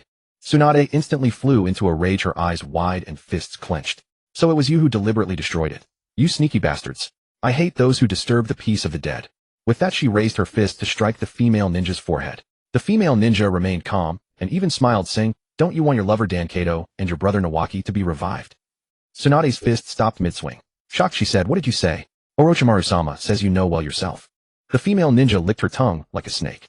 Orochimaru, you bastard. Wasn't Nawaki your disciple once? How could you do this to him? Tsunade punched the ground. Boom. A huge crater formed, cracks spreading. Orochimaru-sama said, We all researched that jutsu, no one's hands are clean. The female ninja smiled seductively. Tsunade suddenly felt that this person's face was even more disgusting than Orochimaru's snake-like face. The female ninja handed Tsunade a note and said, If you want to know everything, go to this place. Orochimaru-sama is waiting for you there. Don't tell anyone, okay? Tsunade took the note and asked, Anything else to say? No. Tsunade threw a punch. If you have nothing else, then die. Who do you think you are to talk to me like that? The female ninja exploded on the spot, turning into a puff of white smoke. Tsunade watched the dispersing white smoke and shook her head. Orochimaru never lacks people willing to die for him. She unfolded the note, which showed the location of a forest in the north of Konoha. Tsunade looked north and said, Orochimaru, no matter what trick you're playing, I won't let you succeed. Looking down at the ground, she said, Who is the same as you? That kind of jutsu. I'd fear dirtying my hands just touching it. Tsunade had once searched the sealed book for a way to revive her lover and brother and had read about the impure world reincarnation technique. But that jutsu was too evil and cruel, and the resurrected dead were not truly alive. A single glance was enough for Tsunade to abandon any thought of learning it. Rather than letting them live in a daze and pain, it's better to let them sleep peacefully underground. Orochimaru, if you dare disturb their peace, even at the cost of my life, I will fight you to the end. As for bringing reinforcements, Tsunade had no intention of doing so. Shizune was only a medical ninja. Bringing her along would only be counterproductive, and she might even get hurt or killed. It was better to leave her in Konoha and tell her after the battle. Tsunade decided to return to her family home to prepare for battle since Orochimaru was a ninja of equal strength and she couldn't afford to be careless. In the north of Konoha, inside Orochimaru's base. This was a massive experimental facility built within a mountain with lights on day and night. In the huge laboratory, the walls were made of solid silver-white metal plates. Sophisticated experimental equipment stood in rows. A massive cylindrical culture vessel filled with green liquid held a blob of flesh-like material floating within. White tubes as thick as an arm connected various experimental instruments. Orochimaru had long black hair, golden slit pupils, purple eyeshadow extending to his nose, wings, pale skin, and wore blue-green magatama-shaped earrings. He stood in front of the array of equipment dressed in a white lab coat. Orochimaru held a test tube filled with green liquid up to his eyes, a small piece of flesh tissue at the bottom. Great God of Shinobi, does your power reside within this? Yet it's right before my eyes, but I can't have it. Even before defecting from Konoha, Orochimaru had been secretly researching the secrets of Hashirama's cells. He had tried to integrate the cells into human bodies, but all attempts failed. Later he experimented on infants, and only one child survived, gaining the ability to use the first Hokage's with style. That child later became Yamato. But that child's with style was nowhere near the first Hokage's level, showing that the first's power wasn't fully replicated. Not enough. Far from enough. Orochimaru placed the test tube back in its original position. If I could find a ninja who perfectly adapts to the first Hokage's cells, my Edo Tensei technique would approach perfection. The great god of Shinobi would be reborn through my hands. Orochimaru licked his lips in excitement. Just then Kabuto Yakushi, wearing round-framed glasses, approached. Kabuto held a rolled-up slip of paper in his hand and said, "A message from Konohagakure has arrived." Orochimaru turned his head and asked, "Has the message been delivered?" "What did Tsunade say?" "Tsunade said she will stop you at all costs," Kabuto replied. Kabuto said. Orochimaru recalled the times he fought alongside Tsunade and Jiraiya. "Ha!" Orochimaru laughed heartily. "She truly hasn't changed her ways." Kabuto, go back and prepare. It's time to set off and welcome our guest. Tsunade, you who carry the same blood as the god of Shinobi. I hope your body will surprise me. After all, I have failed far too many times. Although the living corpse reincarnation technique is nearing success, it still has flaws and remains far from eternal life. Perhaps through Tsunade's bloodline, I can further study the power of Hashirama's cells, improving and perfecting my jutsu. Fire Country, Northern Forest. The area was cut off by mountain ranges with dense virgin forests rarely visited by shinobi. Tsunade donned the Konoha combat vest she had not touched in a long time and moved cautiously through the woods. Along the way, she pulled out a slip of paper to confirm her location. "Orochimaru, when I catch you, I will tear you limb from limb." After walking a bit further, the view opened up to a wide valley nestled among the mountains. The valley had sparse vegetation and was dotted with large rocks. Orochimaru, clad in a white robe and wearing a purple sacred straw rope tied around his waist, stood on a large boulder, with Kabuto looking down at Tsunade, who appeared at the valley entrance.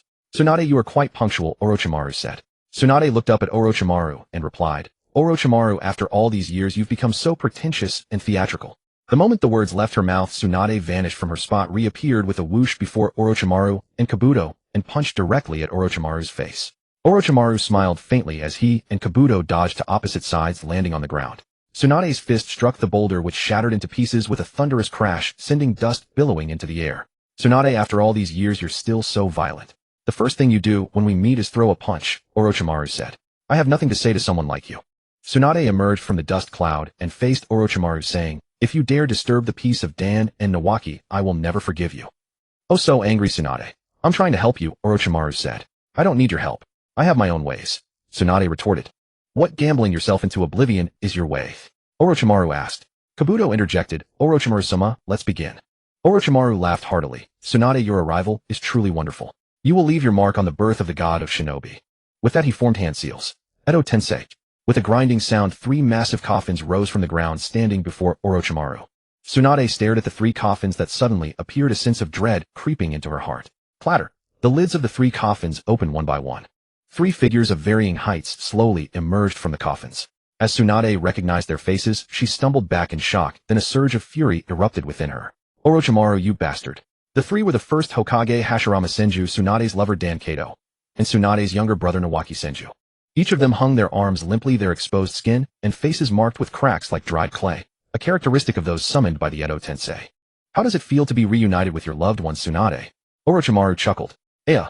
Tsunade roared to the sky, her chest burning with rage. Orochimaru, you are unforgivable. Tsunade, you are far too sentimental. You could have chosen not to come, but since you are here you will stay. Orochimaru thrust his hands forward. Hashirama Senju, Dan, Kato, and Nawaki Senju opened their eyes in succession. Dan, Nawaki. Tsunade's voice trembled. Tsunade, with your dear ones before you, what choice will you make? I advise you not to resist, just surrender quietly. Orochimaru and Kabuto leaped back to a nearby boulder. Tsunade, tears streaming down her face, gazed at those familiar countenances. Slowly she closed her eyes, then snapped them open, filled with unwavering resolve. Dan, Nawaki, forgive me. You must understand. Tsunade lunged forward, appearing before Hashirama Senju, and threw a devastating punch, with all her might aiming to defeat him in a single blow. Tsunade was brash by nature, but she had weathered dozens of battles, surviving countless dangers. In combat, she naturally struck first at the greatest threat. Forgive me, Grandfather Hashirama, she murmured in her heart. Her fist crashed into Hashirama's face, punching clean through his head. The moment her fist connected, Tsunade felt an odd sensation, as if she had struck an empty paper shell. She quickly retreated, putting distance between herself and the three figures. The paper fragments that formed Hashirama's body, as if drawn by some force, flew back to him piece by piece, adhering to the broken gap, and in moments restored him completely. Truly immortal? How is that possible? Tsunade stared at the scene, utterly baffled. This is the power of Edo Tensei. You will become part of this power soon enough. Orochimaru formed a hand seal, and the three figures encircled Tsunade, attacking. Hashirama struck first, his fist lashing out. Tsunade crossed her arms to block, but the blow sent her staggering backward. Tsunade thought to herself, hoping their jutsu had not been resurrected with them. She could handle Hashirama's wood release, but Dan's spirit transformation technique would be troublesome. Would release, secret jutsu. Hashirama Senju clapped his hands together, forming a seal to unleash the wood release. Beneath Tsunade's feet, countless dark green roots burst from the ground, growing wildly, from finger-thin to arm-thick in moments, and in an instant they became towering trees. Tsunade leaped between the rapidly growing branches. In the dim forest, several vines extended, aiming to bind her arms and legs. Damn it, if those vines catch me, I'm done for. Tsunade reached into her tool pouch, pulled out a kunai, and slashed at the approaching vines, cutting them apart. She planted her feet firmly on a branch and leaped outward, escaping the forest. While airborne, facing the forest that had suddenly risen before her, Tsunade formed hand seals, opened her mouth, and spat out a fire dragon that shot like an arrow into the forest, engulfing it in flames. Spirit transformation technique. Dan Kato expressionlessly formed hand seals, and a spiritualized version of him flew out from his shoulder, charging at the airborne Tsunade. Trouble! Tsunade inwardly cried out. As Tsunade's lover Kato, Dan had once explained the spirit transformation technique to her. The spirit transformation technique could separate spiritual energy from the physical body, allowing one to lock onto an enemy with mere thought and attack them with the soul. Its greatest drawback was that after performing the technique, the user's physical body would be left in a vulnerable, unprotected state. Kato Dan had perished due to this very flaw. The spirit transformation technique possessed an extremely swift attack speed. By the time an enemy noticed the practitioner standing motionless, the soul form user had already arrived at their side. Tsunade was suspended in midair. If she were to be seized by the soul form Kato Dan at this moment, the consequence would be losing all mobility, ultimately being ensnared by wood release vines and completely captured by Orochimaru. As for Orochimaru's intentions, Tsunade had already deduced them. Orochimaru desired to use Tsunade, who possessed the lineage of Hashirama, as a vessel to reincarnate an even more powerful first Hokage through the impure world reincarnation. Just as Tsunade thought all hope was lost, a gentle, mellow voice suddenly echoed in her heart. Tsunade, I have seen you again. Tsunade could not believe it. Is it you, Dan? It is me, said Kato Dan. Could it be that the impure world reincarnation cannot control the soul? Tsunade speculated. Through Tsunade's eyes, Kato Dan saw everything. The impure world reincarnation of Hashirama Senju stood menacingly, while Nawaki Senju was too pitiable to attack, and in the distance Orochimaru controlled them all. Tsunade, your situation is dire. Unfortunately, I do not have much time. I have so many words to say to you, but I must rescue you before Orochimaru notices my anomaly. Run? I can only hold him off for a while. After speaking, Kato Dan transformed into a soul form and left Tsunade's body. Tsunade stood rooted to the spot. Kato Dan kissed her on the forehead. Go quickly. With that, he turned into a streak of light, shooting into Orochimaru's body like an arrow. In an instant, Hashirama Senju and Nawaki Senju, who had been about to continue their attack, stood motionless. Seizing this opportunity, Tsunade quickly retreated, leaving the battlefield. As she ran, tears streamed down her face. Tsunade-sama. Tsunade-sama. Tsunade-sama. Shizune was frantic. She could not find Tsunade in the ancestral mansion, nor in the gambling dens of Konohagakure. Shizune refused to give up, and even checked the hospital, but to no avail. Where on earth has Tsunade-sama gone? She wiped the sweat from her forehead with her sleeve. Could Tsunade-sama have run away? Then Shizune shook her head. Impossible, we haven't obtained the treasure map yet. Given Tsunade-sama's nature, she wouldn't run away before getting that. Treasure map. Transparent escape. Could Tsunade-sama have gone to find that Naruto Uzumaki? Shizen thought, then tucked a kunai into her chest and strode menacingly toward Naruto's house. Naruto opened the door and saw Shizune, Tsunade's assistant. Where have you hidden Tsunade-sama? Shizune rushed straight in kunai in hand and looked around, but naturally found no trace of Tsunade. Didn't Tsunade go back? Naruto asked. So you have seen Tsunade-sama, said Shizune. Naruto replied, if you're looking for Tsunade, that's easy. Just go to Kakashi. Kakashi was lying on the grass engrossed in make-out paradise when he was mercilessly interrupted by the two of them. Tsunade is a grown woman. How could she get lost, said Kakashi. Kakashi-sensei, summon your ninja dogs so she'll stop pestering me, said Naruto. Naruto clearly remembered that Tsunade had left, and with her monstrous strength, who in the entire village would dare to provoke her? Alright. Kakashi bit his thumb and summoned his ninja dogs. Kakashi, why are you disturbing us, said the lead dog Pakin impatiently. Gentlemen, a favor, said Kakashi. Spit it out, said Pakin. Find someone, said Naruto. Find someone. Pakin looked up at Naruto. Do you have something of that person's? Shizen asked, what a worn white coat do? No problem, said Pakin. In Tsunade's ancestral mansion, Kakashi and Naruto watched the 8 ninja dogs sniffing Tsunade's white coat to familiarize themselves with her scent. Has Tsunade-sama really gone missing? Asked Kakashi. How should I know, said Naruto. I clearly saw her leave. I've got her scent, said Pakin. Split up. At Pakin's command, the remaining 7 ninja dogs dispersed and vanished. Naruto and Shizune followed Pakin. Instead of heading outside, Pakin led them deeper into the mansion. What's going on? Shizune asked. Just follow, said Pakin, continuing to sniff the trail. After many twists and turns, they arrived before a room. The weapons storehouse. Shizune said, what would Tsunade-sama be doing here? This room housed the weapons and combat gear she had used on the battlefield, and also collected the forehead protectors of Kato Dan and Nawaki. It was a place of grief for Tsunade, and she never normally approached it. But the door showed signs of having been opened. Shizune and Naruto pushed the door open. Shizune immediately noticed something amiss. Tsunade-sama's combat gear is gone. Kakashi and Shizune both turned to look at Naruto Uzumaki. Why are you looking at me? It wasn't me, said Naruto. Tsunade-sama's weapons are also missing. This means she encountered a formidable enemy, though otherwise she wouldn't have been so prepared, said Shizune. Just then another dog, Baloo, ran in from outside. The scent we're tracking is heading outside the village, said Baloo. Damn it. It seems Tsunade-sama has indeed encountered a powerful enemy. No time to lose, we must set off immediately. Whoosh, whoosh, whoosh. The 3 of them turned into afterimages and vanished from the room. Outside the village, the 8 ninja dogs were sprinting at full speed ahead. Kakashi and the others followed closely behind. It seems Tsunade-sama is heading north, said Kakashi. North? Naruto suddenly realized something. To the north of the Land of Fire was now Orochimaru's territory. What did Orochimaru want with Tsunade now? He wasn't even injured yet, he was still alive and kicking. Soon they were approaching the northern forest region. Orochimaru, I will not let you succeed. Kato Dan's voice echoed in Orochimaru's mind. Oh dear, I miscalculated. I forgot that the impure world reincarnation cannot control the soul, said Orochimaru. Orochimaru-sama. Kabuto, standing nearby, noticed Orochimaru's anomaly. It's just a ninja who has lost control, said Orochimaru, giving Kabuto a meaningful glance. Kabuto immediately understood and smiled slightly. As you command, Orochimaru-sama. Kato Dan, I admit you are formidable. You are the first to break free from the control of the impure world reincarnation on your own. Orochimaru laughed heartily. But do you know how you died back then? You had no comrades behind you. Kabuto had already flashed in front of Kato Dan's real body. What a fragile body. Kabuto reached into his tool pouch and pulled out a kunai, then slashed deeply across Kato Dan's abdomen and followed up with a kick to Kato Dan's chest, splitting him in 2. As the original body was destroyed, Kato Dan's spirit transformation technique naturally unraveled. Moments later, the destroyed body of Kato Dan slowly repaired itself, returning to a perfectly intact state. It seems Kato Dan's spirit transformation technique can no longer be used. What a pity. Orochimaru licked his lips regretfully. Then Orochimaru waved his arm. After her.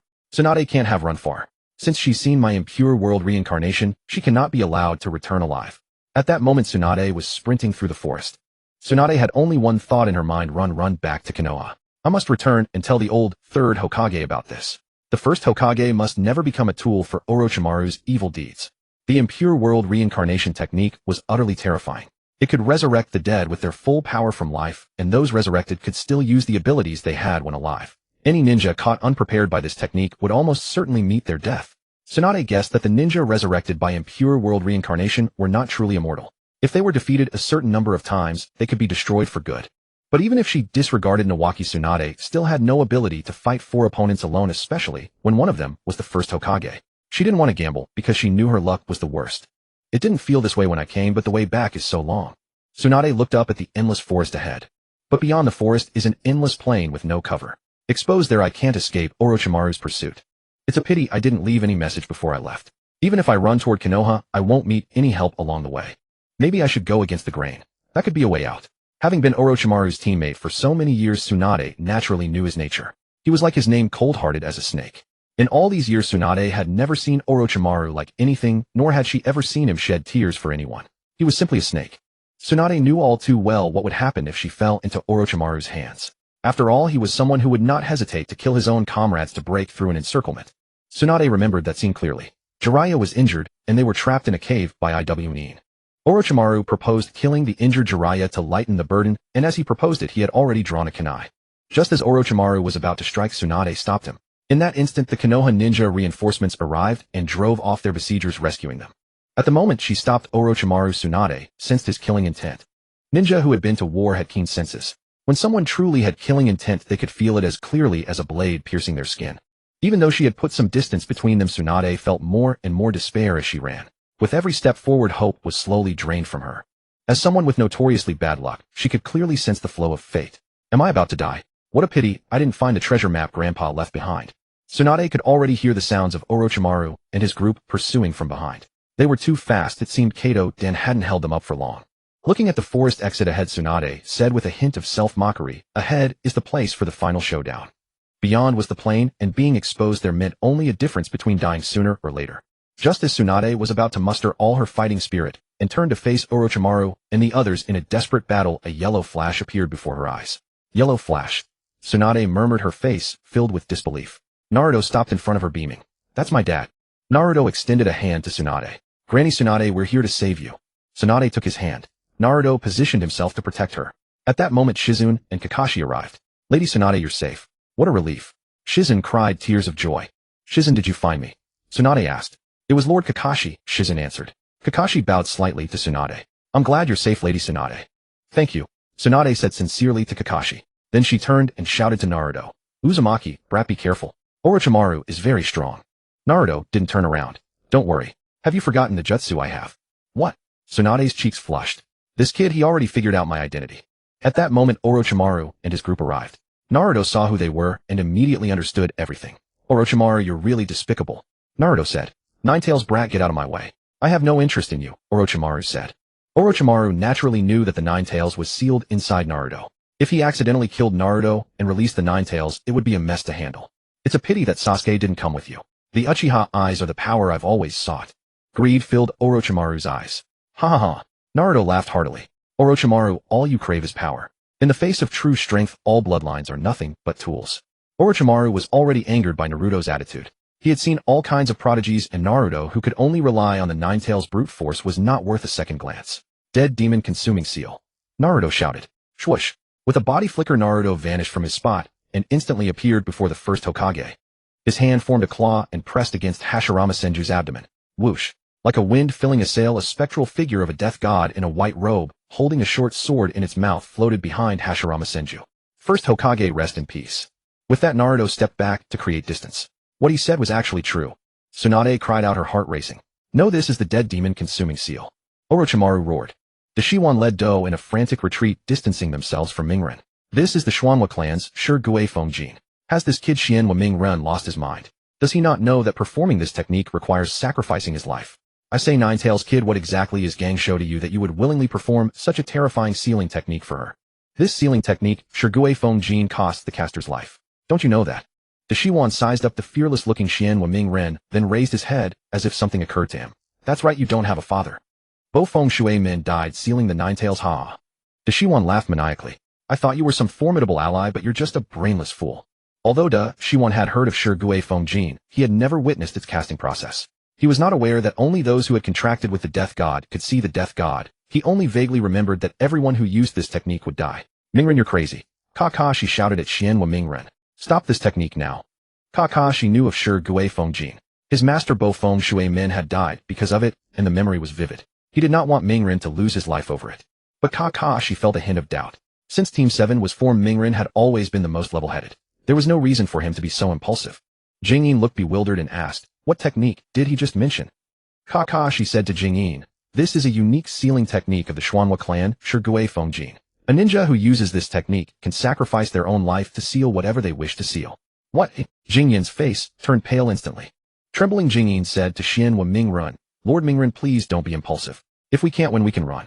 Gang Shou beside her looked completely calm, showing no concern at all. Xian Wa Mingren was indeed still a child, always trying to act cool. Ever since Gang Shou had witnessed Mingren's Shunshin and infinite explosion techniques, she knew that all the techniques he had told her about were real. Since he said he wouldn't die after performing Shirgui Feng Jin, Gang Shou believed Mingren wouldn't die. Though I don't know how this kid manages it, I have to admit his talent in ninjutsu is truly remarkable. It's a pity he's too young, not my type. If he were a bit older, I wouldn't mind flirting with him. Coming back to her senses, Gang Shou blinked as she looked at Mingren standing ahead. This kid, despite his childlike height, now appeared rather imposing. Mingren heard Da Shiwan's words and sneered inwardly. As expected, even Da Shiwan, so obsessed with research, had blind spots in his knowledge. I'm certain he's only heard of Shirgui Feng Jin, never used or witnessed it himself. He must be waiting with interest for me to drop dead suddenly. But he might be disappointed.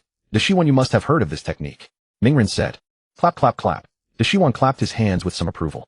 Uzumaki kid, I have to admit you really have courage. Da Shiwan, are you expecting me to drop dead suddenly? Mingren looked at Da Shiwan with interest. This kid actually guessed my thoughts. Da Shiwan was a little surprised that this kid didn't seem that stupid after all. Da Shiwan, you've never seen this technique performed, have you? Then just watch and enjoy. Mingren said. Stubborn. Everyone who used this technique had died, an unchangeable fact. No matter how confidently the Ninetales kid spoke, he couldn't escape that fate. The decree of life and death is the hardest to alter. After years of painstaking research on Hui Tu Zhuansheng and Bu Shi Zhuansheng, this was Da Shiwan's deepest realization. That's why I admire the second Hokage so much. He was truly a genius in ninjutsu research. Only his technique, Hui Tu Zhuansheng, truly crossed the boundary between life and death. But this kid Xian Wa Mingren in front of me could never do that. Da Shiwan smiled leisurely and said, I'll be waiting. On the battlefield, the first Hokage's soul was already under the death god's control, floating above the ground. His legs were together, arms outstretched, mirroring the posture of the death god's phantom behind him. Mingren looked at Jia Tung Duan and Qian Shou Shu beside the first Hokage. You will no longer be controlled by anyone. Seal. As he spoke, the first Hokage's chest armor burst open, revealing a large circular hole. On the first Hokage's chest, circular black curse marks appeared. A large hand composed of blue chakra, mixed with black curse marks, extended from the first Hokage's abdomen, growing longer, then split into two palms in the air, plunging into the chests of Jia Tung Duan and Qian Shou Shu. The souls of the two were pulled out of their impure world reincarnation bodies, and together with the soul of Qian Shou Jian, they were quickly drawn into the death god's stomach. The impure world reincarnation bodies, now soulless, crumbled like clay, disintegrating from the top down until they became piles of dust. What? Da Shiwan lost his composure for a rare moment. As cold-blooded as he was, he still lost his composure. He was now extremely furious. Oh my lord, Da Shiwan is losing his composure for the first time. Don't notice the change in Da Shiwan. He had followed Da Shiwan for so many years, and this was the first time he had seen Da Shiwan so upset. In the past, even when experiments failed, Da Shiwan wouldn't even blink. But this time Da Shiwan's face was twisted. The vessel I painstakingly cultivated. Do you know how hard it was to create this suitable vessel? Even worse, you've sealed all their souls. I was so close to success. I was so close to summoning the perfect ninja god. Xian Wa Mingren, I want you dead. Da Shiwan wanted to use Hui Tu Zhuansheng again to summon the second Hokage, but he was wary of Mingren's Shirgui Feng Jin technique. No, he couldn't act rashly. Angry as he was, Da Shiwan would never lose his reason in anger. That was the skill he had relied on to survive all this time. No. Da Shiwan stared at Xian Wa Mingren in shock. How are you not dead? Da Shiwan, didn't I tell you? In the face of true power, all bloodlines are mere tools. Mingren said. What? Da Shiwan felt that the fact before him was like a sharp axe cleaving deep into the sea of his cognition. This scene was far more shocking than what Yuji Bo Yu had brought him. Da Shiwan felt that looking at Xian Wa Mingren was like looking at an inhuman anomaly. Did you really reverse life and death? Da Shiwan asked with a twisted face. Orochimaru, you've developed the living corpse reincarnation technique, haven't you? You should be able to tell. Naruto mercilessly exposed his secret. Orochimaru's eyes flashed with murderous intent. It seems I really can't let you live. Oh, is that so? I also know that you change bodies every 3 years. Enough. Stop talking. Who are you? Orochimaru glared at him. Naruto laughed heartily. What have I touched a nerve? Tsunade's eyes lit up upon hearing this. So that's it. Orochimaru had so many secrets. He had unknowingly developed such a formidable technique. Coming alone to face Orochimaru was an act of sheer arrogance, even suicidal. Tsunade shuddered at the thought. If Shizen hadn't noticed my disappearance, I might have truly fallen into Orochimaru's hands. Even without using the impure world reincarnation technique, the fact that he devised his own reincarnation technique shows that his ninjutsu has evolved to an astonishing level. I was still judging Orochimaru with outdated views. How foolish I was. Tsunade placed a hand on her chest, still shaken. Shizun stepped forward and took Tsunade's arm. Lady Tsunade, that Orochimaru is truly dangerous. We're just glad we arrived in time. Shizen, thank you. If it weren't for you, I might never have come back. Tsunade said guiltily. I understand, Lady Tsunade. He dared to threaten you with my uncle and Nawaki. Shizune's eyes glistened with tears. But at least they won't be disturbed anymore. Tsunade looked at the 3 piles of ash on the ground. Who are you? You are definitely not Naruto Uzumaki. Orochimaru demanded hoarsely. I am Naruto Uzumaki. Naruto replied.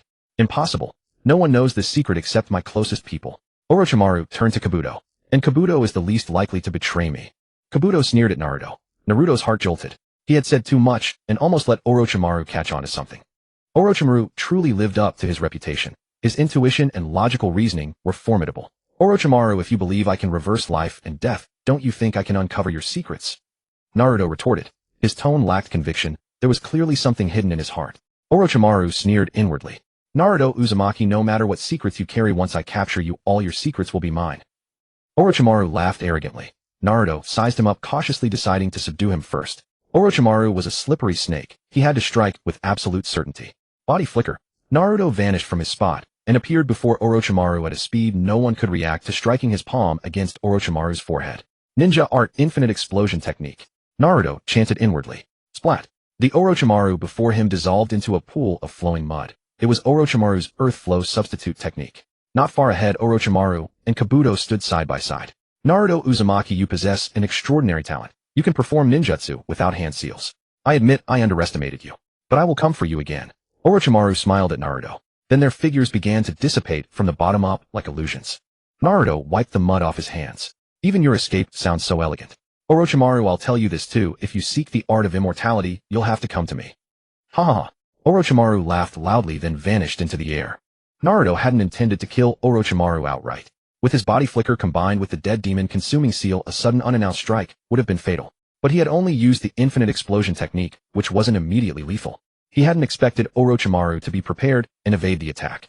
For someone as cold-blooded and ruthless as Orochimaru, he was an invaluable asset to some. Many tasks that were inconvenient for others could be comfortably handed over to him. After all, Orochimaru was one of the few scientists and executioners in the Naruto world. More importantly, keeping him alive ensured the smooth execution of the Konoha Crush plan. Naruto didn't want to kill the 3rd Hokage himself, but he could let Orochimaru do it. Moreover, the Konoha overthrow plan was the perfect cover, like the ancient tactic of burning the granary to balance the books. When the time came, no matter who died in Konoha, the blame could be pinned on Orochimaru. Besides, he badly needed the Sharingan in Danzo's possession. It was a waste to leave so many Sharingan eyes in his hands. Unfortunately, the dojutsu he had realized earlier could only be performed with hot swappable Sharingan eyes. And using the Sharingan as a revival card, Danzo was truly a talent. Such a talent should die alongside the 3rd Hokage, not continue to plague others. He also wanted to see what changes would occur in Konoha without the will of fire overshadowing it. Naruto, did Orochimaru escape? Kakashi asked. Yeah, he lost the 1st Hokage, his top-tier combat asset. It'll probably break his heart when he gets back. Naruto replied. Naruto, thank you. Tsunade rushed over and hugged him tightly. Ah, the Konoha combat vest is really rough on the face, Naruto thought to himself. Shizen covered her mouth and giggled behind them. You learned the transparency technique just to sneak into the Hokage building and steal the 1st Hokage's treasure map. On the way back to the village, Naruto finally understood the situation and asked in confusion. Actually, Lady Tsunade learned this technique to avoid her debts more easily. Shizen ruthlessly exposed the lie. Shizen, shut up. Tsunade immediately stopped her. Haha, so that's how it is. Kakashi couldn't hold back and burst out laughing. Tsunade glared at Kakashi. Naruto thought for a moment. If I'm not wrong, your wish is probably about to be dashed. Impossible. This is a family secret. No one else knows about it, Tsunade retorted. Are you sure? Naruto countered. I bet you. Tsunade blurted out. Lady Tsunade's habit is showing again, Shizen muttered. Lady Tsunade, do you really need to be reminded of your own gambling luck? Naruto rolled his eyes. I don't believe it. Tsunade bellowed. In a cave near Konoha, 10 huge wooden chests lay before them, all already opened and covered in dust. How can this be? Grandpa Hashirama, how could you deceive me like this? Tsunade cried out in dismay. What's this? Shizen walked to an open chest, reached in, and pulled out a piece of paper. Shizen brushed off the dust. On it was written, to the descendants of Hashirama, I am Tobarama Senju. The front lines are desperate. For the sake of the village, I have taken all the treasure my brother left behind. I trust you will forgive me. Ea, 2nd Hokage, I hate you. Tsunade punched the cave wall. Crackling sounds followed and fine dust began to fall from above. Then cracks as thick as an arm spread across the wall. Run, it's going to collapse. Shizen screamed. Boom. Then the entire cave began to collapse. Gangzhou stood outside the collapsing cave, covered in dust, stomping her feet in rage. How infuriating, truly infuriating. That second Hokage, I will never forgive him. That was my treasure map, my treasure map. Is this treasure map really that important? Mingren asked. The treasure map is not important, the treasure in the chest is, Gangsho said. The main issue is that we are burdened with huge debts, and we rely on the money from the treasure map to save us. Lady Gangsho returned to the village precisely because of this. Jingyin explained. Ha! Mingren laughed heartily. So it's money troubles. That's simple. Follow me. Mingren led Gangsho and Jingyin to one of the largest casinos in my village. Simple, just win back all the money. Mingren said. Lord Mingren, you might not know Lady Gangsho's gambling luck. Jingyin hurriedly said. What about my gambling luck? It's because they all conspired to cheat me. Gangsho crossed her arms. Go on and gamble to your heart's content. Mingren waved to them. Let's go, Jingyin. Gangsho pulled Jingyin and entered. Inside was bustling with excitement. Several tables in the hall were surrounded by gamblers with reddened eyes, dice rattling rhythmically in cups, cheers of victory and curses of disappointment rising and falling. Gangsho spread her arms, closed her eyes, and took a deep breath. This familiar feeling, I'm finally alive again. Lady Gangsho, let's leave quickly. If we lose more, we won't even be able to stay in my village. Jingyin continued to persuade her. Gangsho smiled calmly. Don't worry, I believe everything Xuanhua Mingren says. Since he said I can win, I definitely won't lose. The manager sitting inconspicuously at the edge of the casino noticed Gangsho. Isn't that Princess Gangsho, the legendary big spender? Today my luck has arrived. The manager rubbed his hands excitedly. Just then a casino attendant came to him and said, an elder has arrived and wants to see you. Tell him I'll be there shortly.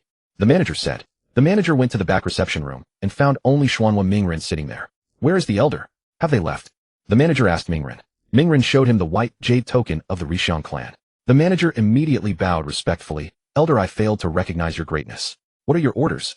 You should have seen Gangsho. Let her win, keep letting her win until she has 5,000 taels, then let her go. Mingren said. Understood, understood. The manager said. It seems this white jade token is really effective. The Rishan clan indeed showed sufficient sincerity. Mingren put away the token.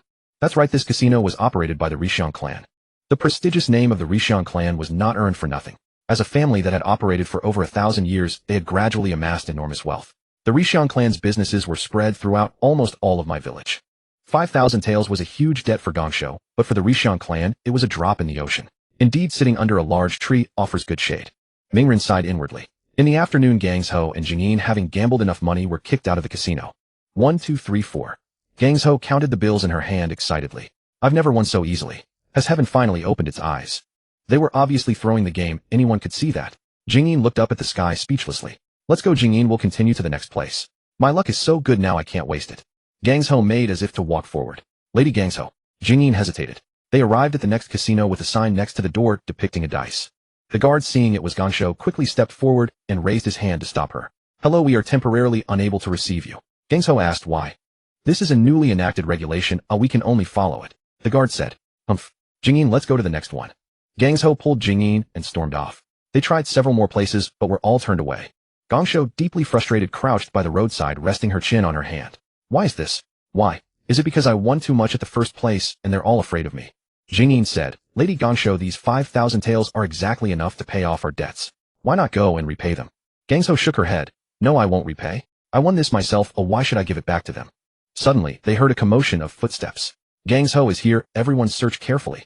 A group of aggressive creditors holding debt-collecting signs appeared at the street corner and collided with them. Oh no, run. Gangsho yelled, abandoned Jingyin, and ran as fast as she could. After a chaotic chase, Gangsho held up her empty purse wanting to cry, but no tears came. My money, my hard-earned money. It's okay, Lady Gangsho. At least we've paid off the debts. Jingyin comforted her. I can't accept this. Gangsho was heartbroken. Earning money is taking money into your pocket, while paying debts is sending money out. Although it's perfectly reasonable, it's psychologically hard to accept. At this moment, the third Hokage strolled leisurely from the street. Gangsho, the creditors blocking the entrance have left. You should leave the village as well. Gangsho stared at the third Hokage with burning eyes. So it was you who let them in. The third Hokage said nothing and leisurely walked away. Gangsho wiped her eyes, smoothed her hair back, and said to Jingyin, you go wait for me at the village entrance. I'll be there shortly. At the bottom of Mingren's apartment building, Gangsho picked up a small stone from the ground, and with a flick of her wrist accurately hit the window of Mingren's apartment. Who was it so inconsiderate? Mingren opened the window and looked out. He saw Gangsho standing downstairs. Gangsho beamed a bright smile at Mingren and beckoned him to come down. On a bench by the roadside, Gangsho and Mingren sat side by side. You're leaving, aren't you? Mingren asked. Gangsho said yes. If I stay in my village, that old third Hokage will definitely be restless. He has changed too much since becoming Hokage. Mingren said, from now on, if you owe debts, you'll have to repay them yourself. I can only help you this far. Gangso had suspected that Mingren was helping her, and now it was confirmed. Gangso said, "So it was you who helped me. I thought my gambling luck had improved. What a pity." Mingren listened quietly, saying nothing.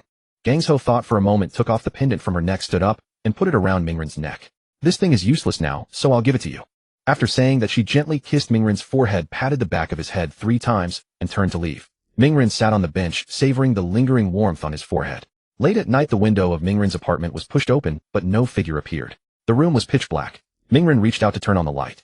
Gangsho's voice sounded beside Mingren's ear with a warm breath. "Don't turn on the light. You are dreaming." In the Inran village, Daishiwan was still too furious to conduct experiments. The more he tried to endure, the angrier he became. The more he stepped back, the more he felt the loss. He hurled the test tube in his hand to the ground, shattering it into countless fragments. Why didn't he die? It makes no sense. He can even use ninjutsu without hand seals. How did he do that? Daishiwan stood in his laboratory, replaying the previous battle in his mind. The more he thought, the more incredible it seemed. This is impossible, absolutely impossible. My impure world reincarnation only extends life, but he can reverse life and death. How is that possible? Daishiwan looked around at the experimental equipment filling the room. Have all my years of research been in vain? Call Kabuto here. Daishiwan shouted outside. Soon Kabuto arrived. Daishiwan-sama, you called for me. Send someone immediately to gather intelligence on Xuanhua Mingren. I want to know everything about him. Yes, Lord Daishiwan. By the way, the Chunin exams in my village are about to start. My crush plan should be put into action. Send someone to contact Shine Village. Yes. Do nodded firmly to Daishiwan. Good. Daishiwan waved his hand. After Do left, Daishiwan went to a secret laboratory. The entire laboratory was built of refined steel capable of withstanding powerful ninjutsu attacks of all natures. Daishiwan closed the laboratory door. The heavy door automatically locked. Daishiwan formed hand seals and performed the impure world reincarnation technique, summoning the second Hokage. The coffin lid opened. Shinsho Feijian, with silver hair and red eyes, wore an iron forehead protector in the style of a face guard with 3 red marks on his cheeks. He was clad in a black tight-fitting combat suit layered with blue armor plates, and a white fur collar connected to his back on his shoulders, standing motionless inside. Daishiwan formed hand seals to adjust the suppression of Shinsho Feijian's will. After a moment, Shinsho Feijian's complexion changed from ashen to ruddy, and his eyes gradually gained life. Shinsho Feijian stepped out of the coffin, looked around, stretched his neck, and walked over to a sofa, as if no one else were present, sitting down. Daishiwan, you're in trouble again. Second Hokage-sama, do you know the dead demon-consuming seal? Daishiwan handed him the intelligence he had recently gathered. Of course I've heard of it. It's a sealing technique of the Xuanhua clan from Wugwa. Shinsho Feijian took the intelligence and read it on his own. Have you ever seen anyone survive using this technique? Daishiwan asked. Impossible, absolutely impossible. Shinsho Feijian looked up at Daishiwan. But it's possible to modify the technique, changing the sacrifice from oneself to someone else. I have seen it. Daishiwan said. What do you mean you've seen it? Have you met someone who used this technique? Shinsho Feijian put down the intelligence. Yes, second Hokage-sama. I saw it with my own eyes. From your experience, how difficult would it be to modify it to achieve this effect? Daishiwan asked. Shinsho Feijian shook his head. Extremely difficult. No less than developing the impure world reincarnation. By the way, that person isn't from the Uzibo clan, is he? Daishiwan shook his head. Second Hokage-sama, have you forgotten? The Uzibo clan was already annihilated. I told you long ago. It was done by your precious disciple Yuanfei Risen. Shinsho Feijian nodded. Risen did well. Did he kill them all? No, 2 remain. A pair of brothers. That absolutely won't do. I know the Uzibo best. They will definitely become a grave threat to the village. Daishiwan, do you remember our deal? You help me revive, and I'll help you improve the impure world reincarnation. Shinsho Feijian said. Daishiwan said, Feijian-sama, you should know best how difficult it is to reverse life and death. If I had that ability, would I need to reincarnate so frequently to prolong my life? I knew you were just humoring me. As soon as I helped you develop the impure world reincarnation, you immediately forgot our agreement. Shinsho Feijian sneered. But the taste of reincarnating every 3 years isn't pleasant, is it? And suitable vessels that match your soul are hard to find, aren't they? By the way, I forgot to tell you. After each reincarnation, your soul's requirements for a vessel will become higher and higher. You? Daishiwan started to get angry, then burst into laughter. As expected of the second Hokage, you never let yourself be at a disadvantage. My previous proposal still stands. Consider it, Daishiwan. If you can't do it yourself, you can find that ninja who used the dead demon-consuming seal to help you. His talent is no less than mine. Shinsho Feijian picked up the intelligence and continued reading. Daishiwan said nothing, studying Shinsho Feijian for a long time, then finally blurted out, perhaps you two can talk in person. Immediately he formed hand seals and released the impure world reincarnation. The light faded from Shinsho Feijian's eyes, and he walked back into the coffin on his own. The coffin lid closed automatically, and the coffin slowly sank into the ground. Daishiwan looked at the now empty laboratory, then playfully extended his tongue and licked his lips. As expected, none of the Hokage are easy to deal with. With my current abilities, improving the impure world reincarnation without the second Hokage's help is nearly impossible. Deshiwan rubbed his head. For now, I can only accelerate research on Jujian cells and cell cultivation technology, while my soul's requirements for a vessel aren't too high yet. As for Xuanhua Mingren, unless absolutely necessary, it's best not to meet him. That kid has an inexplicable weirdness, and his ninjutsu is unpredictable. Until I figure out the range of his teleportation technique, it's better not to expose myself in front of Xuanhua Mingren. It's a headache. Xuanhua Mingren is in my village. To execute the My Crush plan, we will inevitably encounter Xuanhua Mingren. If he intervenes, this plan will be very difficult to execute. Killing the third Hokage is just a side objective. The more important thing is to obtain the eyes that Tenseigan holds. These eyes are crucial experimental materials for my research on the strength of the Yuzhibo clan. Moreover, I can trade the Sharingan with the second Hokage to have him continue helping me improve the impure world reincarnation. But the premise for all this to succeed is that Xuanhua Mingren doesn't interfere. I cannot base my hopes of success on Xuanhua Mingren's ambiguous attitude. I need to find a way to trap Xuanhua Mingren. I don't need to trap him for long, just enough to ensure I can kill Tenseigan.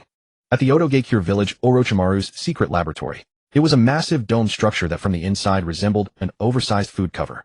The floor was laid out like a chessboard with dozens of experimental tables scattered across it. Orochimaru stepped into the laboratory. The jutsu Naruto had used showed him a new direction for improving the dead soul consuming technique. Orochimaru's mind was in turmoil. Although I could continue cooperating with the second Hokage, the risks of working with him are far too great. Moreover, given his Hokage nature, if he were revived, I would be the first one he'd cut down. But what I fear even more is the contract I signed with him. I have no idea where he obtained such a contract. Orochimaru raised his hand and tightly clutched his chest. The curse power of the contract is deeply carved into my soul. No matter how many times I reincarnate, this curse follows me like a shadow. That old second Hokage, even in death, he can still wreak havoc. People say I, Orochimaru, am cunning and cold-blooded, but they don't know that the second Hokage is the most cunning and ruthless of all. It's the kind of unspoken understanding that only exists between assassins. Orochimaru recalled the time he and the second Hokage collaborated on researching the dead soul consuming technique. Of course, Orochimaru was just the assistant. The main researcher was the second Hokage. The second Hokage used the living test subjects, live humans provided by Orochimaru, without mercy and never questioned their origins. Orochimaru speculated that Tobirama Senju, after becoming Hokage, had remained law-abiding, likely because the role of Hokage restrained his bloodlust and kept his mad nature in check. Without that role, Orochimaru had no doubt that Tobirama Senju would have become just like him. In fact, Orochimaru's dead soul consuming technique was directly modified from a jutsu Tobirama had provided. When Orochimaru first saw it, he was astounded. Being able to personally observe the greatest genius of Konoha Tobirama Senju developing jutsu was an invaluable experience. Even Orochimaru had to admit that many of the second Hokage's ideas were brilliant beyond measure, making him feel he could never match such heights. But having the second Hokage develop the jutsu came at a great cost. The contract stipulated that once the jutsu was completed, Orochimaru must help revive the second Hokage, otherwise he would suffer the contract's backlash, no matter how many times he reincarnated. Collaborating with the second Hokage is truly like seeking skin from a tiger. Therefore, after the jutsu was half finished, Orochimaru unilaterally stopped the collaboration. After all, reincarnating once every 3 years was sufficient. I just didn't expect that old second Hokage to have left a hidden countermeasure in the jutsu. Orochimaru's unilateral termination of the collaboration was anticipated by the second Hokage. Except for his brother Hashirama, Tobirama would subconsciously treat anyone as an enemy. Therefore, he wasn't afraid of Orochimaru stopping the collaboration. He knew that one day Orochimaru would be unable to resist and would come back to continue. Besides that, the second Hokage also mastered the technique of the impure world reincarnation release. He was just waiting for an opportunity, a time when Orochimaru's power and consciousness were strong enough to perform the release. But Orochimaru had always been cautious, secretly guarding against the second Hokage. I refuse to believe that with my own strength I can improve the dead soul consuming technique. Orochimaru decided not to rely on the second Hokage's power and to fix the technique's flaws himself. Orochimaru looked at the empty laboratory before him, raised both hands, and formed a boar seal in front of his chest. Multiple shadow clone technique. Poof, poof, poof. A cloud of white smoke burst before each empty experimental table. Soon an Orochimaru stood behind every table. After performing the jutsu, Orochimaru's face turned as white as paper. Gasping for breath, he staggered to the nearest table and collapsed into the chair. Begin the improvements. Orochimaru commanded all his clones. All the clones started working simultaneously, turning the vast laboratory into a hive of frantic activity. This was Orochimaru's experimental method. If one person wasn't enough, create more. By constantly piling on numbers, he could eventually produce results. Time passed unknowingly. One by one, the clones at the tables burst into smoke, their experiences and fatigue transmitted back to the original Orochimaru through the connection. Orochimaru lay back in the chair, eyes closed, reviewing the results of his clones. As time went on, fewer and fewer clones remained in the laboratory. Poof! The last clone exploded, the one that had lasted the longest. Orochimaru closed his eyes and carefully absorbed the experience it transmitted. Undoubtedly, all the previous clones had failed. He hoped this last one would yield some results. After reviewing the final clone's experience, Orochimaru sprang up from the chair in fury, slamming his fist against the experimental table. Useless. All useless. A bunch of idiots. No progress. Are your brains pig brains? Useless. After venting his anger, he calmed down and re-evaluated the experiment. This exhausting experiment was not without results. Through it, Orochimaru confirmed that the second Hokage was telling the truth. The dead soul consuming technique indeed had a massive flaw. This is both good news and bad news. Orochimaru let out a helpless sigh. The second Hokage's things are not so easily obtained. When Orochimaru first saw the impure world reincarnation jutsu, he thought he had found a treasure. Now he understood. It might have been the second's hidden scheme for his own revival. What a despicable Hokage. Orochimaru praised the second Hokage with genuine admiration. It's a pity, though. People like the second Hokage would look down on you if you begged him. Only through naked interest exchange would he open his heart. A truly cold and practical man. It seems I have to restart the collaboration. As a gift to restart it, I must obtain the Sharingan in Danzo's possession. If possible, capturing Uchiha Sasuke as a test subject would show even more sincerity. Orochimaru immediately decided to advance the plans to hunt Danzo and capture Sasuke simultaneously. At the entrance of Konoha, Shizun waited from afternoon until the next morning. Seeing Tsunade finally arrive late, Shizun rushed up angrily and demanded, "Tsunade-sama, where did you go? You didn't get lost again, did you?" Tsunade hadn't slept all night, and her eyes were still dreamy, her cheeks flushed, clearly thoroughly satisfied. "Shizun, I don't want to leave," Tsunade suddenly said. Shizun stared at her in shock. Just one night, and Tsunade-sama had changed her mind so quickly. "No, Tsunade-sama, staying here will make the third Hokage uncomfortable." Tsunade brushed her hair back, smiling sweetly. "His discomfort is none of my business. I'm quite comfortable." Shizun was taken aback by Tsunade's girlish demeanor. It was so unlike her. "Tsunade-sama, come with me." Shizun grabbed Tsunade's arm and started pulling her away. Tsunade glanced toward Naruto's house in the village. Naruto's flavor was truly wonderful. She wondered when the next time would be. "In my village within my forest." Mingren slept until the sun was high in the sky before waking up. After getting up, washing up, and dressing, he went downstairs. On the way, he casually bought a few steamed buns for breakfast, then proceeded to my forest at the edge of my village. Along the way, he kept pondering Dashawan's living corpse reincarnation technique. To be honest, from Mingren's current perspective, this ninjutsu had significant flaws.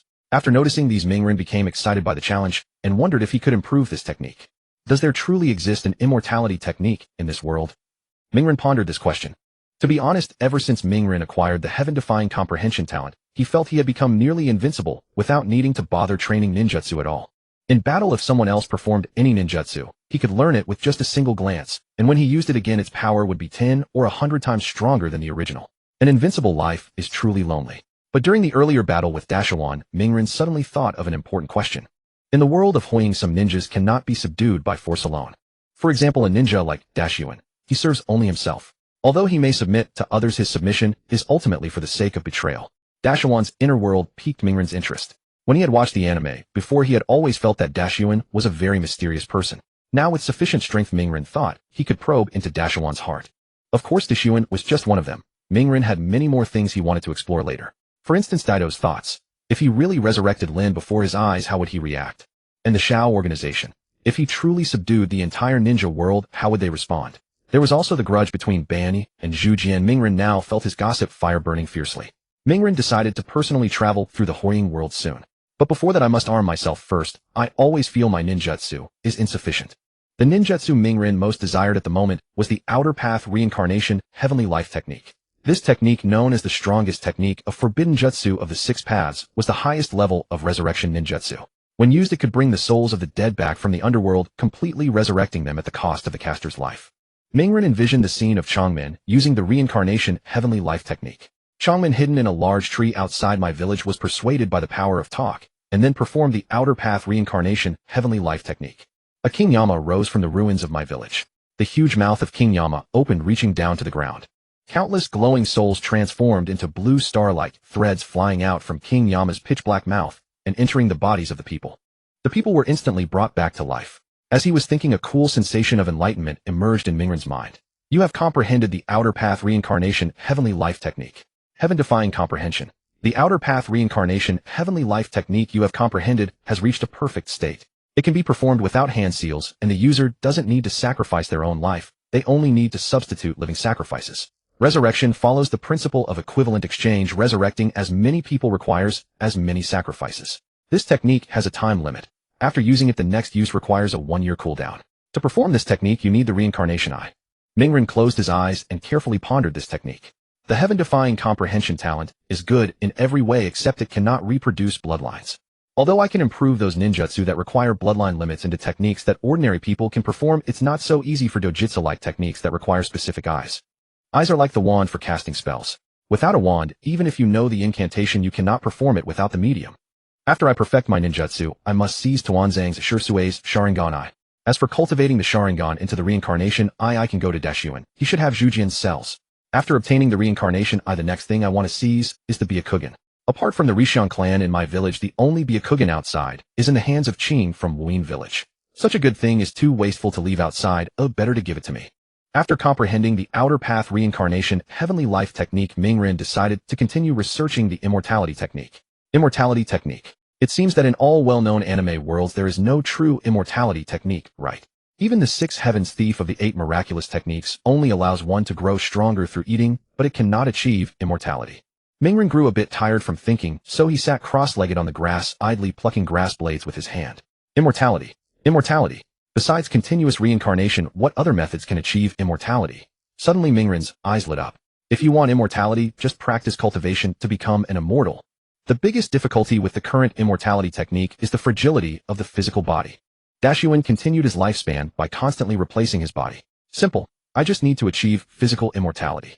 Mingren chose this direction and began to painstakingly comprehend. 1 second, 2 seconds, 3 seconds. A sudden enlightenment appeared in Mingren's mind. Heaven-defying comprehension. You have comprehended the immortal technique, indestructible immortal body. After using this technique, the body will automatically cultivate day and night, growing stronger with every breath.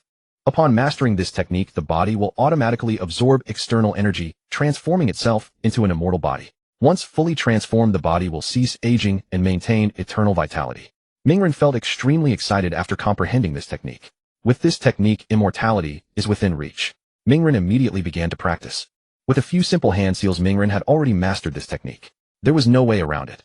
With heaven-defying comprehension, cultivation was so easy. An instant later, countless thoughts surged from Mingren's body into his mind. He felt his mind like a constantly inflating basketball, swelling and growing hard. But fortunately, he had heaven-defying comprehension. With a single thought, Mingren's mind expanded, infinitely expanding to the size of a galaxy's edge, and these thoughts vanished like water, dissolving into water. This was the side effect of this technique. The consciousness of every cell in the practitioner's body was amplified countless times by this ninjutsu. After performing the technique, one would experience an eruption of bodily thoughts. Only by enduring this side effect could one be considered to have fully mastered the technique. After a while, Mingren felt these bodily consciousnesses gradually calm down. Mingren slowly restored his sea of consciousness to its original state. This should mean I've successfully cultivated it. The immortality technique was not so easy to master. Fortunately, he had the heaven-defying comprehension talent to withstand this backlash. After all, the consciousness of all cells in the body surges into the mind in an instant. If any ordinary ninja attempted this, their head would simply explode. After calming down, Mingren looked inward at his physical condition. Inside his body, countless cells were like tiny black holes, constantly devouring energy from the outside world and transforming themselves. It was truly automatically cultivating. How awesome! By the winding river lay a stretch of emerald green grassland. The gentle murmur of flowing water intertwined with the melodious chirping of birds and the rich fragrance of flowers. Naruto completed his training and lay comfortably on the grass. He raised his palm to shield his eyes from the glaring sunlight peering through the gaps between his fingers at the threads of light filtering through. At that moment, Naruto pondered his future plans. His ninjutsu training had reached a promising stage, and the next step was to carefully arrange a journey of exploration. However, taking the first step on this journey would not be easy. The third Hokage and Danzo stood before him like two impassable mountains. Moreover, his current status as a genin posed a considerable obstacle. Konoha had a clear rule: after graduating from the academy, ninjas must complete various basic missions under the guidance of a teacher to familiarize themselves with their responsibilities. Although his strength and reputation had begun to spread in the eyes of many, he was still nothing more than a fledgling, somewhat inexperienced genin. Besides, a genin must complete a certain number of missions before they can apply for the Chunin exam, Naruto mused to himself. Once I become a Chunin, I should be able to move freely. When the Chunin exam comes, I can use the chaos to execute my plan. A bold and meticulous plan gradually took shape in Naruto's mind. During the Chunin exam, Orochimaru will certainly launch the Konoha collapse plan. I can take the opportunity to eliminate that scheming Danzo. Then with Orochimaru's help I'll deal with the third Hokage. Finally, I will appear as the savior, drive away Orochimaru and rescue Konoha. By then I'll be the greatest hero in all of Konoha, leaving the village with full justification. And with this illustrious reputation, I can travel openly to other villages. It's settled. Naruto clenched his fist. First complete enough missions, then apply for the Chunin exam. When the Chunin exam arrives, Orochimaru will surely contact me. I'll convey the plan to him in detail. As for Danzo's death, I can pin it on Orochimaru. After all, a guy like Orochimaru won't mind one more crime on his back. With his thoughts settled, Naruto's tense nerves gradually relaxed, and before he knew it, he drifted into a deep sleep. After a while, Naruto's sleeping senses keenly detected someone approaching. He opened his eyes naturally and saw a shadow perfectly blocking the blazing sun overhead. Naruto, you've rested enough. Time to go on a mission, Kakashi said, arms crossed, looking down at Naruto. Although Naruto's strength had advanced by leaps and bounds to an astonishing level, the mandated missions for a genin remained an unavoidable step. Kakashi thought to himself, Naruto is so powerful now that he'd be more than qualified to apply for jonin. I need to get these two students graduated from under me quickly. Teaching students is too draining. It's cut into my reading time for Makeout Paradise. I suppose so. Naruto sat up from the grass, rubbing his sore neck. Kakashi-sensei, let's go. We'll take a mission. In the Konoha village office, Team 7 was fully assembled, though Sakura, who had been dismissed, was not among them. Sarutobi Hiruzen sat majestically behind his desk, wearing the Hokage's cloak with various colored mission scrolls neatly arranged on the table. Irika sat beside him, assisting with related affairs. Old man third, do you have any B-rank missions? Give me one quickly. I'm in a hurry. Naruto said casually, hands behind his head, looking lazy. The moment he spoke, the entire office fell into a silence so profound that a pin drop could be heard. Irika's eyes widened, his face a mix of shock and worry. He stood up abruptly, slamming his hands on the table. Naruto, what are you talking about? This is no joke. A B-rank mission. One wrong move, and you could lose your life. Irika knew that although Naruto's strength had improved, the danger of B-rank missions far exceeded his imagination. Such missions were not for a genin like Naruto. The third Hokage, Sarutobi Hiruzen, narrowed his eyes slightly, his expression calm. He deliberately set down his pipe, stroked his chin, and a faint, elusive gleam of approval, mixed with scrutiny, flickered in his eyes. As the Hokage, he understood Naruto's growth. The elderly ninja responsible for collecting fees curled his lips in a disdainful sneer. He muttered under his breath, "Humph, this brat doesn't know his place. So what if he's the fourth son? Strength isn't proven by words." Having spent many years in Konoha, he was accustomed to following the rules and scoffed at Naruto's audacious request. A young female ninja in the corner, however, had eyes sparkling with curiosity and anticipation. She bit her lips slightly and whispered to her companion, Naruto-kun is quite bold. Maybe he really does have the skill. The third Hokage gave a light cough, picked up his pipe, took a deep puff, and instead of directly answering Naruto, turned to Kakashi. What do you think? Upon hearing this, everyone's expressions froze, their movements halting, all eyes turning curiously to the third Hokage. Irika cried out in disbelief, staring at the third Hokage. No way, Lord Third, are you going to indulge this kid's nonsense too? That's a B-rank mission. Letting them take it is far too dangerous. They could really lose their lives. And it's not appropriate. Irika emphasized. Kakashi snapped out of his wandering thoughts. Upon hearing the third's question, he answered without hesitation, Naruto's strength is already at that level, but due to regulations I think it's better to give us a C-rank mission. That's more like it. Hearing Kakashi's reply, Irika sat back down in relief. With Kakashi in charge, a C-rank mission should be manageable. Don't worry, Irika-sensei. I'm a genius. Naruto flashed a smile at Irika and waved his hand. Sasuke stood silently, his expression cold, not interrupting. He knew that with two powerful fighters like Naruto and Kakashi around, he would hardly be injured. What he needed to do was learn from each mission steadily, improve his strength, and then take revenge. The third Hokage nodded slightly after hearing Kakashi's words. Alright, since you're so confident, I'll give you a B-rank mission. With a clatter, the elderly ninja's mission scroll slipped from his hand and fell to the floor. This Team 7, this world, had gone mad. Everyone felt their previous knowledge and experience crumbling before their eyes. Team 7 had always played by their own rules. The old ninja quickly bent down to pick up the scroll and placed it back on the table. The scroll recorded missions completed by other teams, finding lost cats or dogs, locating lost items, or helping villagers harvest crops. But when it came to Team 7, the tone shifted abruptly to missions of escalated danger. And they were also missing a medical ninja. Word had it that Kakashi was dissatisfied with Sakura and had dismissed her outright, further demonstrating Team 7's unconventional nature. And surprisingly, the third Hokage had not intervened much. You can't be serious, Lord Third, you really intend to do this? Irika clenched his fists, his breath heavy. Enough. The third Hokage exhaled a puff of smoke. I have my reasons. Unbeknownst to Irika, the third Hokage subtly studied him. This Irika always cared too much about his students. Due to confidentiality, Irika had not seen the intelligence report Kakashi had submitted. Had he seen it, he would not have spoken such words. To be honest, Naruto's recent performance had been exceptionally outstanding, the third Hokage mused. Having him serve the village sooner was a good thing. According to the intelligence Kakashi had presented earlier, Naruto had not only succeeded in rescuing Tsunade, but had also single-handedly driven back Orochimaru. This was something even I would find difficult to accomplish. Such astonishing talent and incredible speed of progress reminded the third Hokage of Naruto's father, the notorious Yellow Flash. He had originally thought that Naruto's growth would require several more years of honing, yet here, he was already making his mark. In this critical period when Konoha was severely lacking in formidable combat power, Naruto's meteoric rise was undoubtedly exhilarating news. The third Hokage quickly formulated a plan secretly resolving to nurture Naruto into Konoha's ultimate weapon. Although Uchiha Itachi was also a powerful asset, he was more of a pawn to deter external forces not to be easily deployed. Naruto, however, was a second hope who could carry the future of Konoha. The greater his talent, the better his control and utilization of the Nine Tails power.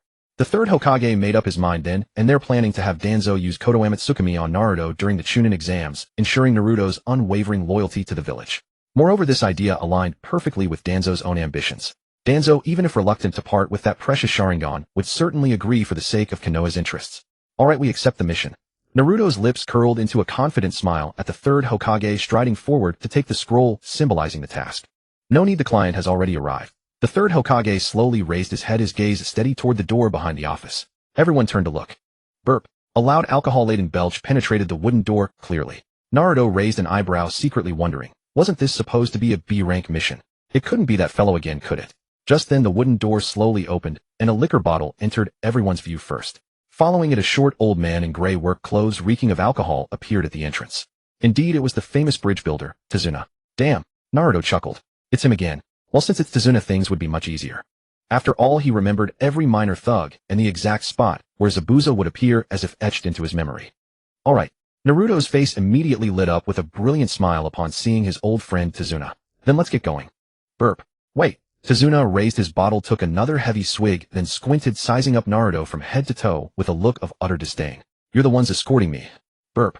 No, absolutely not. This little brat looks unreliable. I wouldn't dare entrust my life to him. The third Hokage sat silently observing all without a word.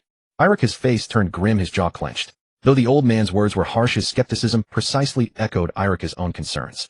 Naruto's team, when taking on such missions, was bound to face all sorts of difficulties. A nearby veteran ninja let out a scornful chuckle. I knew there would be trouble. This kid is too cocky. Oomph. Sasuke cast a cold glance at Tazuna, secretly despising him. This old man had terrible judgment. He couldn't even see Naruto's strength. Kakashi, still wearing his gentle smile, quickly interjected to smooth things over. Rest assured, I'm the Jonin of this team. With me here, everything will be safe. Tazuna, however, closed his eyes and shook his head firmly. No, to ensure my safe arrival in the Wave Country, I've already given a portion of the bridge's future shares to Konoha. If anything goes wrong, our Wave Country cannot bear such serious consequences. So that's it, Naruto suddenly understood. No wonder Tazuna could afford a B-rank missions fee. It was paid with bridge shares. It seems his transmigration had indeed brought unexpected butterfly effects to this world. Old man, you're such a pain. Naruto muttered impatiently, his gaze suddenly sharpening as a powerful surge of chakra erupted from his body. Boom. In an instant, a deafening roar resounded like a thunderclap breaking the ground or a violent typhoon springing up on the spot. A pressure of orange-yellow chakra burst forth from Naruto, surging out like a turbulent tide, wildly swirling around him and forming a tangible chakra shield that enveloped him. As this overwhelming pressure was released, the entire office trembled violently. Documents and scrolls on the desk flew into the air, and wall hangings swayed precariously. Irika felt a chill shoot from the soles of his feet to his heart. His back was instantly soaked with cold sweat, and his eyes widened in terror. Sasuke was also gripped by fear, his legs trembling uncontrollably. He instinctively stepped back half a pace, overwhelmed by a strong urge to flee this terrifying place. As for Tazuna, his legs gave way, and he collapsed to the floor with a thud. His wine bottle shattered unnoticed, the liquid splashing across the ground, mingling with the alcohol stench that filled the room. Except for Kakashi and the third Hokage, everyone else in the office was crushed by the dreadful pressure, as if an invisible mountain pressed down on their chests, nearly suffocating them. How terrifying. The same thought flashed through everyone's minds. If one angered this kid, they might truly lose their life. Naruto, you brat, you're causing trouble again. The third Hokage let out a wry smile. He reluctantly rose to his feet and swept his hand through the air. A powerful force surged forth like an invisible wave, completely dispelling Naruto's pressure. Naruto, seeing this, promptly withdrew his chakra and returned to his usual self. The old third Hokage must be afraid I'd dismantle his office. So, old man, am I reliable enough?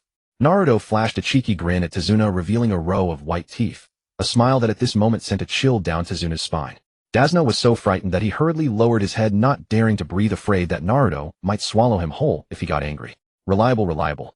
As expected of Konoha, truly a hero among youths. He scratched his head with a bitter chuckle. The drunkenness had completely vanished from his fear, his face turning as pale as paper. After this scared Dazna keenly sensed something extraordinary about this team. An ordinary ninja squad consists of 3 genin, but this team had only 2 genin and 1 instructor. And the third Hokage had no objections whatsoever. Moreover, the team seemed to revolve around that blonde-haired boy. He handled all negotiations and mission acceptances.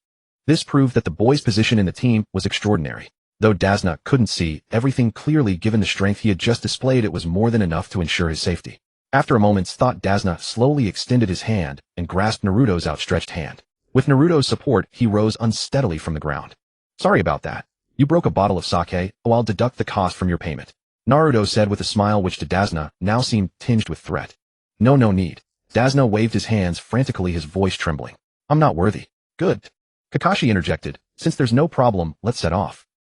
Heavy shadows of trees enveloped the border forest. Dozens of arm-thick iron chains extended from the central conical treehouse like slender arms gripping the towering ancient trees around. Warning talismans wrapped around the chains fluttered in the wind, and the shriek of an owl pierced through the forest canopy. Since Naruto's group left, Konoha Gato's gang had already received the intelligence. He led his men hastily to the wooden hut where Zabuza's group was staying. These ninja live such incomprehensible lives, leaving fine houses to stay in this godforsaken place. Gato adjusted his gold-rimmed glasses and muttered curses. He was short and fat with spiky hair and small round glasses, making him look utterly unremarkable. Despite his plain appearance, he was one of the world's richest men. However, he was extremely greedy and cunning, having amassed wealth through unjust means. And rogue ninja like Momochi Zabuza were more like his partners. Inside the hut, Zabuza sat calmly on a large sofa in the center, his executioner's blade resting beside him, radiating a cold gleam. Haku, wearing a mask, and the demon brothers stood silently behind the sofa. One of the 7 swordsmen of the mist. He looks the part. Gato thought to himself, his gaze sweeping over the group and finally resting on the executioner's blade. He curled his lip and walked up to Zabuza. Hey Zabuza, we agreed, I pay you kill. Dazna has already set off, so you should get moving. Gato's tone was urgent. The reward is 150000. Give me the advance first, Zabuza said, without moving, looking down at him. Zabuza wore a black tight midriff-bearing top under a gray sleeveless coat, black loose trousers, and white bandages wrapped around his face, giving him an imposing, intimidating look. TCH. Gato sneered inwardly, a mere rogue ninja daring to act arrogant before him. He raised his hand and barked, bring it.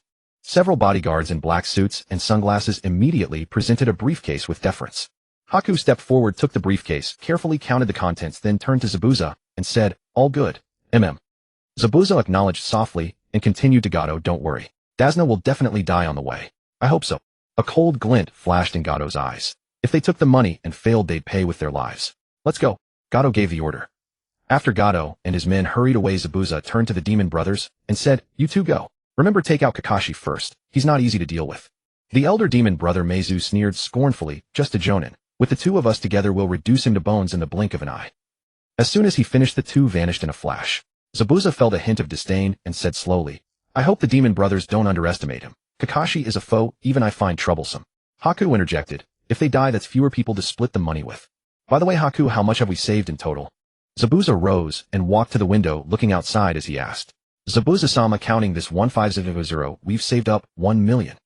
Haku answered respectfully, good. 1 million. Zabuza couldn't help but laugh heartily. We can finally buy a top-tier A-rank jutsu from the black market. Excitement was evident in his eyes.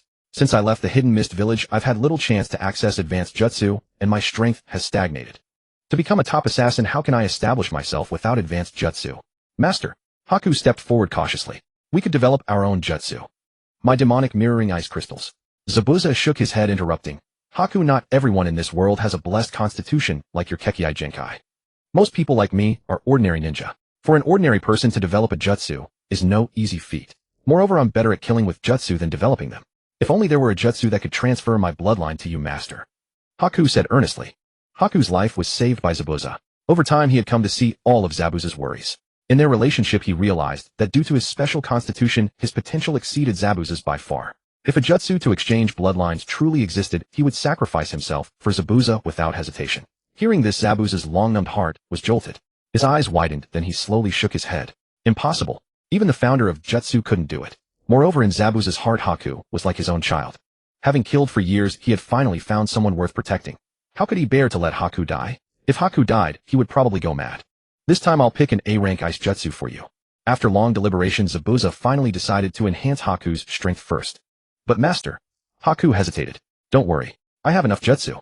And have I ever failed an assassination? A cold glint flashed in Zabuza's eyes. Besides, you are my weapon.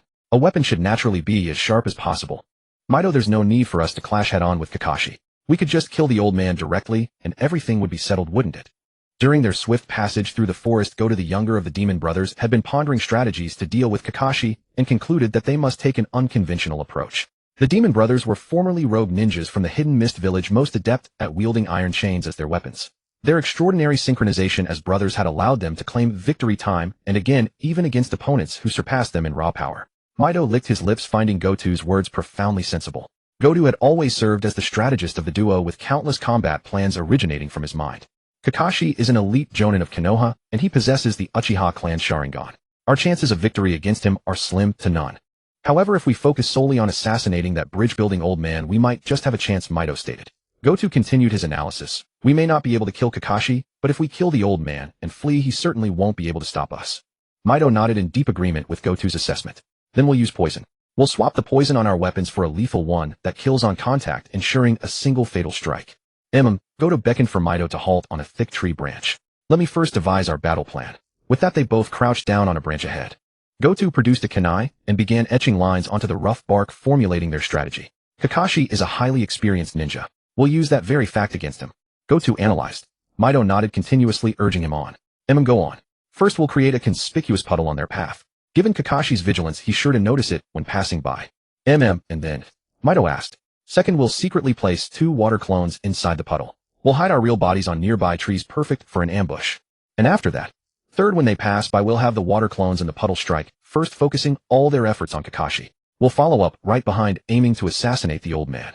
Once successful, we'll flee far away immediately. By then, even if Kakashi wanted to give chase, he'd have to tend to the old man, rendering him unable to follow. And as long as the old man is delayed for but a moment, he will be dead for sure. This way, the 150 Ryu reward is all ours.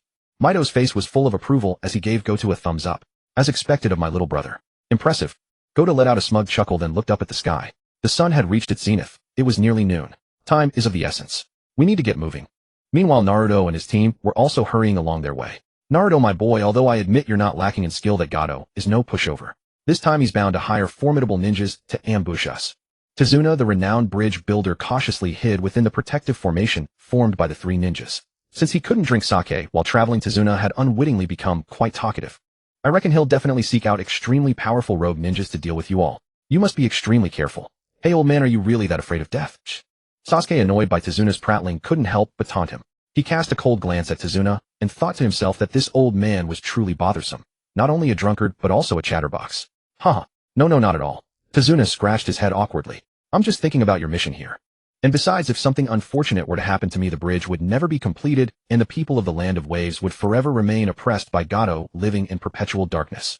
The citizens of the Land of Waves would surely come to resent Konoha. My adorable 10-year-old grandson would weep inconsolably, and my daughter would hate Konoha for the rest of her life, living out her days in loneliness. But of course this is by no means your responsibility. Please don't let it weigh on your minds. Tazuna said, putting on a facade of great magnanimity. Sasuke was left speechless, his face stiffening. This old man truly had some nerve. Bridge builder, old man, you're quite skilled at emotional blackmail, aren't you? Naruto chimed in idly. Emotional blackmail. Kakashi mused over the term. Quite a novel expression, but rather fitting indeed. Naruto, where did you pick up such a strange phrase? Damn, I let that slip. Naruto let out a laugh. I read it in a book. I never imagined you'd actually read books. Tazuna looked at Naruto in disbelief. But judging by your appearance, you don't seem like someone who could sit still long enough to read. Hey old man, you're getting off track. Naruto steered the conversation back. Since you're so afraid of Goto, let's just go take him out and be done with it. Kakashi waved his hands in a panic. No, Naruto. We're ninjas. We can't just kill people indiscriminately. Besides, Goto has the backing of the feudal lord. Ninjas from ordinary villages can't lay a finger on him. Doing so would be akin to provoking the Land of Water itself. Tazuna adjusted his glasses, his face full of resentment. That's exactly the situation. Goto uses his power to amass wealth while even hiring assassins to kill, and yet we are completely powerless to stop him. Tazuna let out a deep sigh, instinctively reaching for his pack to find his sake, only to remember they were on the move. He retracted his hand with a tinge of disappointment. Naruto grinned. That's easy. Just have him taken out by the very assassins he hired. After all, how could the feudal lord intervene when rogue ninjas are the ones doing the killing? The words seemed casually spoken, yet they struck Tazuna like a thunderbolt, sending a cold shiver down his spine. This kid's so young, how could he come up with such a terrifying idea? He seemed even more unfathomable than the Jonin beside him. Naruto's words also left Kakashi momentarily dumbfounded. This Naruto, always full of novel ideas in that little head of his. He himself had only been focused on completing the mission and had never even considered such an alternative solution. Sasuke was also taken aback inwardly. Naruto was truly becoming more and more incomprehensible to him. In reality, the plan Naruto proposed was the original signature move, Talk no Jutsu. After all, persuading an enemy is as good as defeating them, isn't it? Naruto also recalled that in the Land of Waves arc, the original had used Talk no Jutsu to convince Zabuza, leading Zabuza to kill Gato, disposing of both the enemy and the employer in one fell swoop. However, this time Naruto had no intention of taking Zabuza's life. He had questions to ask him. If Zabuza approved cooperative, Naruto might even lend him a hand. As for how the situation would ultimately unfold, that depended on Zabuza's own fortune. As they spoke, the group arrived at a small puddle. The water was calm as a mirror reflecting the clear sky, a picture of serenity. The group passed by it chatting and laughing. As Kakashi walked past, his eyes unconsciously flickered downward. Naruto's gaze, however, casually swept across a patch of woods nearby. Perfect, they're here. Execute the plan as planned. The demon brothers hidden in the trees nearby observed carefully. As the group walked by, Goto raised his hand and gave a low command. Now. Well, a long time no see. Who would have thought you two would finally grow some sense? The ghost brothers lay in ambush in the tree, their eyes sharp and focused on the figures below. Just then they felt a hand settle silently upon their shoulders. A moment later, that languid, drawling voice drifted lazily into their ears. Both men froze as though doused in ice water, their spines stiffening with dread and their scalp tingling with alarm. Years of assassination work had forged their combat instincts into pure reflex. Without a moment's hesitation, they raised their razor-sharp spike weapons. The spikes on their weapons glowed with an eerie purple luminescence, clearly coated in a lethal poison that could kill at the slightest wound. With no hesitation, they lunged toward the source of the sound with blinding speed. I don't know when you crept up on me, but die. Ming Tu snarled, his face contorted into a ferocious grimace. Oh dear, Naruto sighed with mock helplessness, shaking his head in a languid arc. Really? But before he could finish his words, his hands moved several times faster than his speech. In a flash, his arms snapped inward like lightning, the movement so swift it was nearly invisible to the naked eye. Two sharp cracking sounds rang out almost simultaneously. The ghost brothers' eyes rolled back into their heads, and their arms went limp like marionettes whose strings had been severed. Naruto held their heads firmly between his forearms and rose gracefully from the tree. The two ghost brothers hung limp at his sides like two large fish hoisted from a line, utterly powerless to resist. Meanwhile, Kakashi and the others had already dispatched their opponents with practiced efficiency and arrived beneath the tree. Kakashi flicked the water from his hands and looked up at Naruto. Naruto, your perception is remarkably sharp. Sasuke followed silently behind Kakashi, saying nothing, yet his eyes burned with an intense yearning flame. The ninjutsu Naruto had just displayed was overwhelmingly powerful. The sheer strength of it ignited a deep longing within Sasuke. He wanted to master every technique Naruto possessed and become as formidable as him.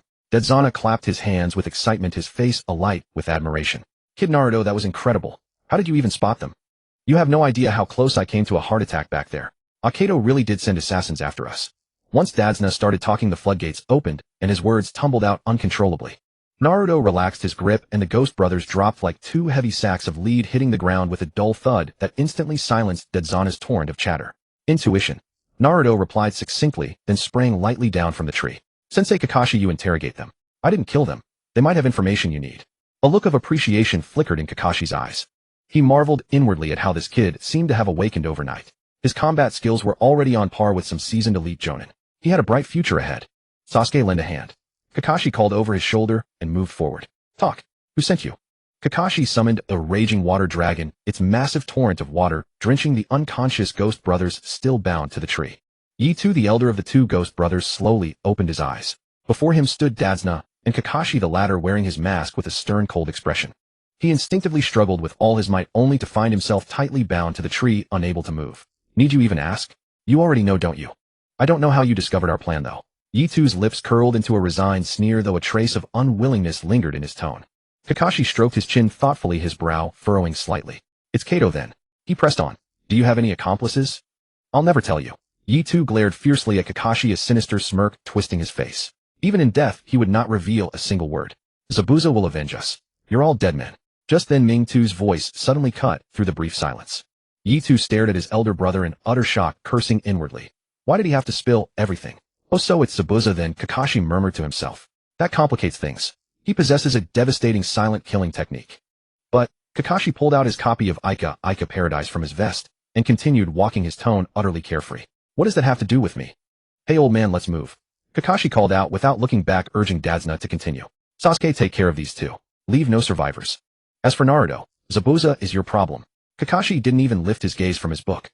What do you mean, Sensei Kakashi? You're being way too lazy. Naruto protested indignantly. He had barely shown off his strength and Kakashi was already handing off all the work. You've got this. Kakashi turned and gave Naruto a thumbs up, a warm, encouraging smile on his face. I believe in you.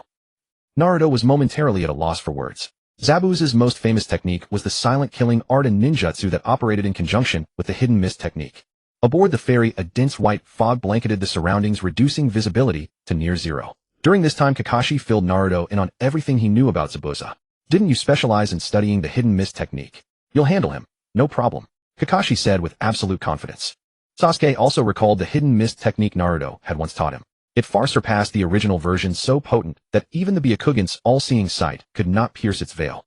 When he had tried it himself, even his Sharingan struggled to unravel its mysteries. The ability to create one's own ninjutsu was a rarity in Konoha, truly one in a million. Since beginning his solitary training with Kakashi, tree climbing and water walking skills Naruto had already mastered thanks to his extraordinary talent. Sasuke had absorbed no small amount of ninja world knowledge from Kakashi as well. Ninjutsu was the most precious treasure of every ninja village. Each technique was meticulously recorded on scrolls and stored in the most heavily guarded vaults protected around the clock by elite ninja. In essence, a village's ninjutsu repertoire was the very symbol of its strength, the foundation upon which it survived in the brutal ninja world, much like a nation's arsenal of weapons. It was nothing short of vital. This is also why every clan in Konoha is so powerful. They all possess unique signature jutsu passed down through generations. These techniques are the treasured heritage of their families and the foundation of their standing in the ninja world. In the ninja world, acquiring jutsu is extremely difficult. Even if some ninja wish to learn them, obtaining advanced techniques is not guaranteed. This is precisely why bloodline limits, such as the Sharingan, are so valuable. Possessing a bloodline limit means wielding more powerful techniques and greater strength, granting an edge in battle. Yet, even Sasuke, a prodigy of the Uchiha clan, deeply felt that his jutsu repertoire was insufficient. With the Sharingan not yet fully awakened, he could only rely on his clan's traditional fire release techniques in combat. However, fire release techniques are relatively limited in variety, suffer from slow activation, and are easily evaded by opponents, presenting numerous drawbacks in actual combat. It was only after deep conversations with Kakashi that Sasuke truly realized how precious the lightning release jutsu Naruto had taught him was. That lightning release technique, if placed in an ordinary clan, would undoubtedly be treasured as a family secret, preserved and passed down through generations. Yet what Sasuke never expected was that Naruto would willingly and without hesitation teach him this precious jutsu. This generosity and trust filled Sasuke with gratitude and admiration, making him acutely aware of the gap between himself and Naruto. From that moment on, Sasuke no longer harbored any desire to compete with Naruto, for he understood that at his current level, he was nothing compared to Naruto. Of course, Sasuke's proud and stubborn nature made him unwilling to ask Naruto for guidance. Only his overwhelming obsession with defeating Itachi could make him set aside his pride and seek Naruto's help. Looks like there's no problem, no Zabuza's ambush. So far we're still safe. By now the boat had slowly reached the border of Land of Waves. The boatman, wearing a bamboo hat, cautiously observed his surroundings. Finding no signs of danger, he finally breathed a sigh of relief. Ahead of them lay a series of arched stone bridges stretching silently across the sea. The ends of the bridges disappeared into the pale sea mist, while beside them stood the skeletal frame of the massive bridge still under construction. We'll take the underground waterway filled with aquatic plants. Tazuna rose at the bow, extended his right hand, and pointed firmly toward one of the arches. Hey, Haku Zabuza, now you have to step in, don't you?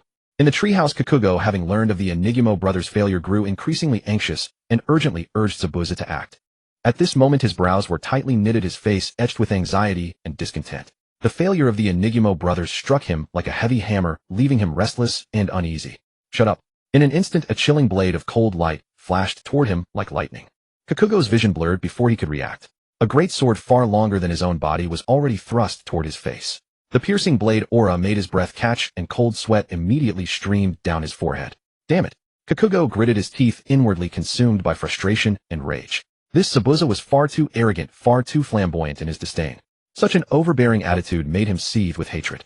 Oomph. Kikugo snorted, suppressing his anger, turned on his heel, and swept his robe as he departed. I'll wait for your good news. I wish you'd both kill each other, he thought venomously in his heart.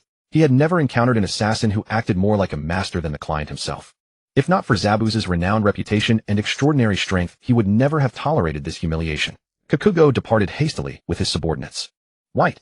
Zabuza slowly sheathed his great sword. Then he abruptly rose from the sofa, his eyes cold as frost, gazing into the distance as he said in a deep voice, It's our turn. Zabuza-sama. White spoke softly, a hint of hesitation in his voice. Why don't the two of us fight together? Hearing this, Zabuza's figure paused slightly. He then turned his head, his sharp gaze piercing through the cold mask locking onto White. Word by word he said, "Are you questioning my decision?" White's heart trembled violently. Subconsciously he lowered his head slowly, his voice filled with fear and reverence. "White dares not." Zabuza snorted coldly, his expression softening slightly. He turned back and said in a deep tone, "That's more like it. As ninja, before engaging in any battle, you must always gather intelligence. Never recklessly commit all your forces to a fight against an opponent whose strength you do not understand. Do you understand?"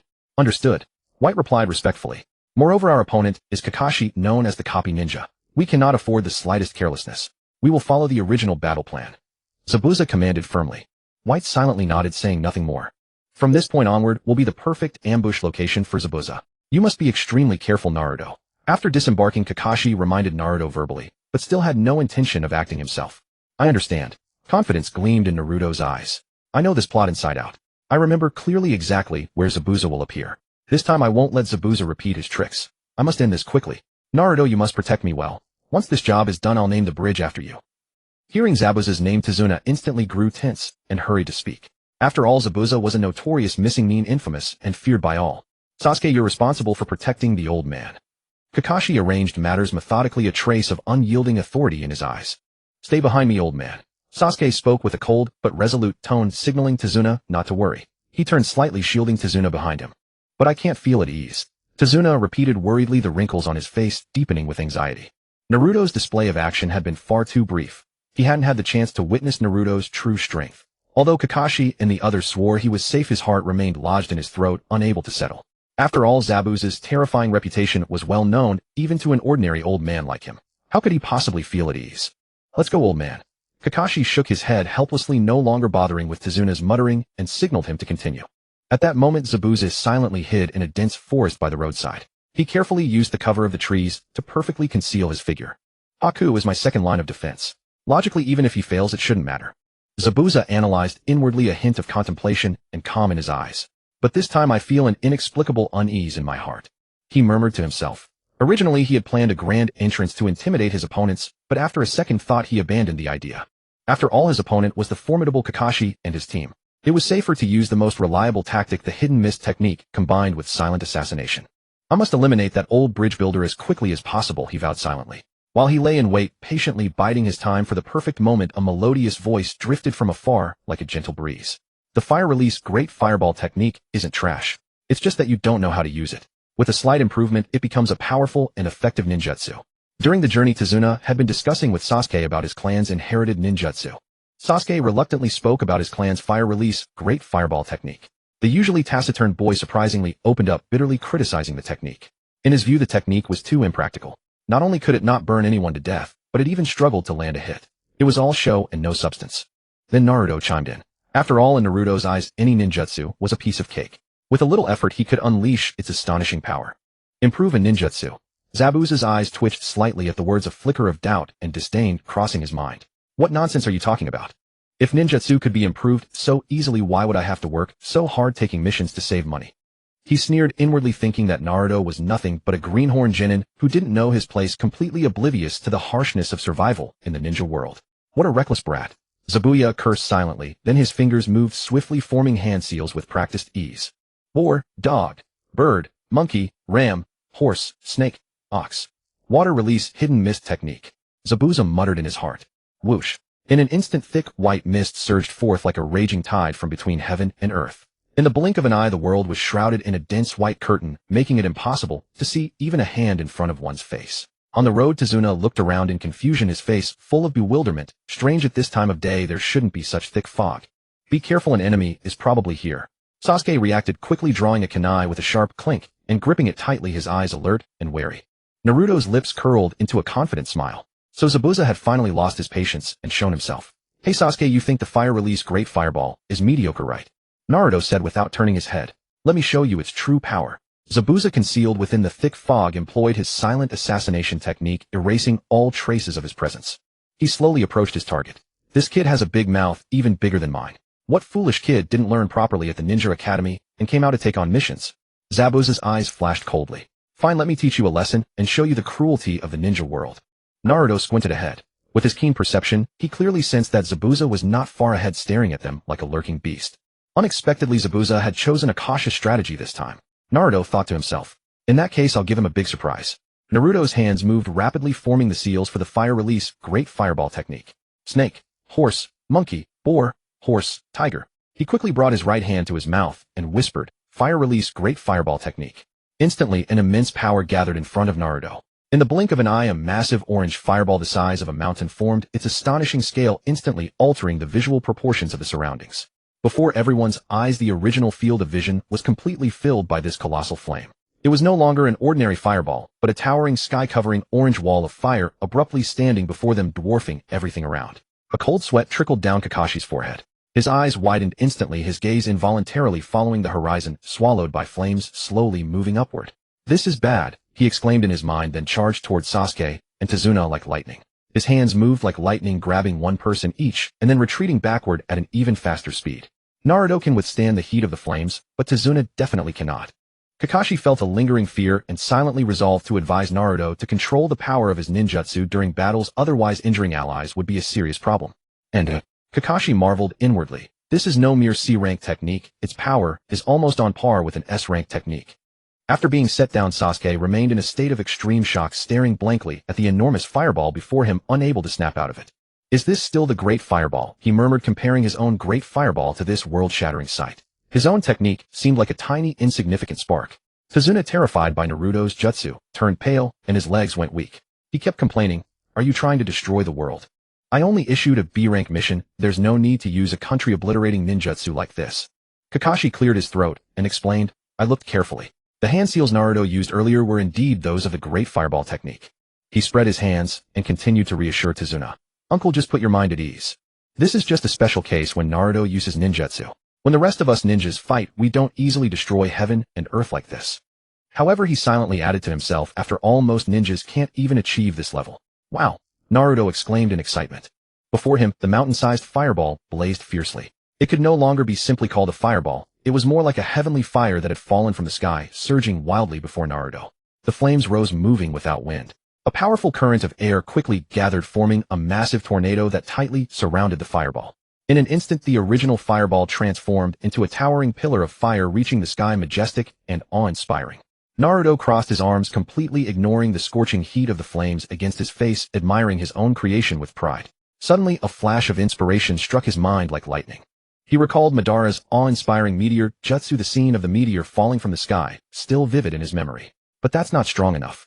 Naruto pondered inwardly. What would it be like if the meteor were replaced by a fireball? Imagining a meteor-sized fireball crashing into the ground, exploding into an endless sea of flames, the enemy would have no escape even if they tried to flee. If the power were great enough, it could truly destroy a small country in one strike. Without further ado, Naruto immediately began deducing this new ninjutsu in his mind.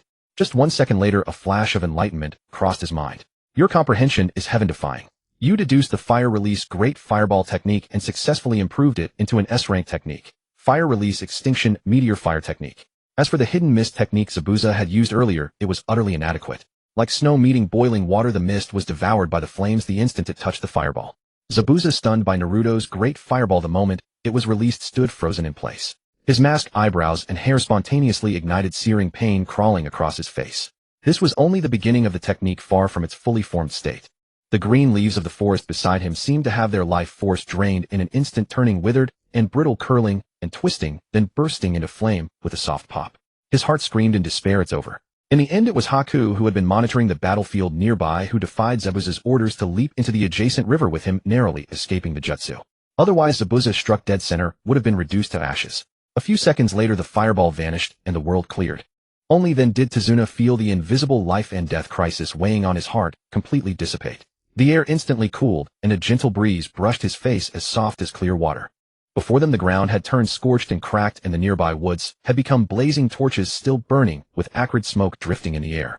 With crackling pops, bright branches burned to charcoal broke under their own weight and fell to the ground. The nearby river surface steamed with white vapor like a hot spring. The view was utterly open, for so much had been consumed by fire.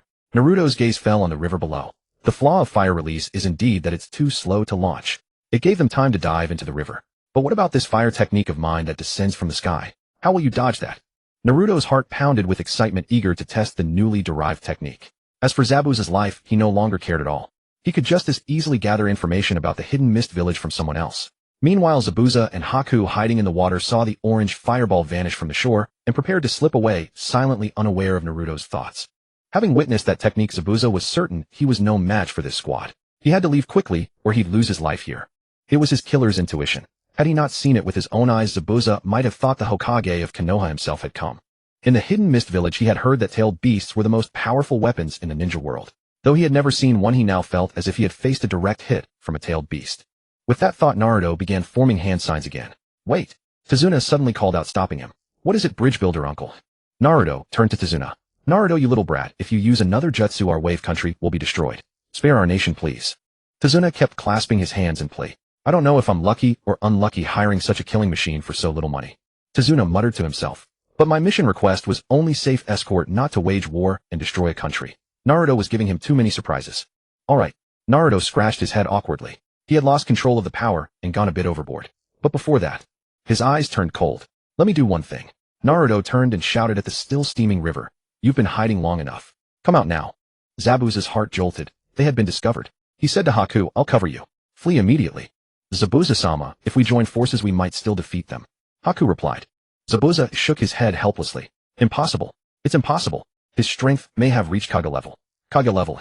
That name weighed on Haku's heart like a mountain. A Kage, an existence capable of destroying an entire village. How could they possibly stand against a Kage? What are you still hesitating for? Naruto's voice urged. Run. Zabuza shoved Haku away with force and then leaped out of the water. A sharp kunai glinting coldly pressed against Zabuza's neck. Momochi, Zabuza, long time no see. Zabuza glanced sideways and saw Kakashi's masked face, a smile visible even through the mask. Who would have thought the infamous assassin would be so pathetic today? Even his eyebrows are burned off. Kakashi chuckled lightly. Zabuza's eyes turned cold. Don't get cocky, Kakashi. I didn't lose to you. I lost to that brat. Get out. On the other side, Sasuke plunged his arm into the water, grabbed Haku by the collar, and yanked him out effortlessly. Haku stood there dazedly, not moving. Since Zabuza had lost the will to fight, he had no intention of battling either. Didn't I tell you to leave? Why didn't you go? Zabuza roared. You dare defy my orders. Do you think you can escape? Naruto leaped lightly from the shore onto the water surface, walking across it to stand before Zabuza. Zabuza narrowed his eyes, looking at Naruto's feet, then at Sasuke, remaining silent. Judging by their appearance, they were fresh graduates from the Ninja Academy Genin on a mission with their teacher. Yet their chakra control was so precise, their combat experience so rich, and their jutsu so exaggerated. They didn't seem like fledgling Genin at all. Could it be that Konoha was about to produce another genius on par with the legendary Sannin? A hint of despair crept into Zabuza's heart. But since they hadn't killed him immediately, there might still be a chance to survive. Though he felt the odds were slim, having seen such a powerful jutsu from Konoha. Wait, something's off. The technique he used was just fire release, Great Fireball. But why was it so different from the Great Fireball he had seen before? Zabuza couldn't figure it out, ultimately attributing it to the brat's extraordinary talent with Kage-level skill and power. Moreover, he reconsidered with a bitter laugh. Having witnessed a ninja this powerful, this is crucial intelligence. They certainly won't leave any witnesses alive. He sighed inwardly. I've fallen. Take my head and collect the bounty. Zabuza laughed wildly. As for Haku, he didn't plead for mercy, knowing Haku wouldn't escape either. No, I'll spare your life, Naruto said. But you must do something for us. No, Naruto, he is the infamous Zabuza. Kakashi's voice was low and urgent as he pressed the kunai deeper into Zabuza's neck, the sharp blade drawing a crimson line of blood that slowly trickled down the cold steel. The air was thick with tension, the very wind frozen by the charged atmosphere. If you let him go, it's like releasing a tiger back into the mountains. Kakashi's words were decisive, his gaze revealing an unwavering firmness.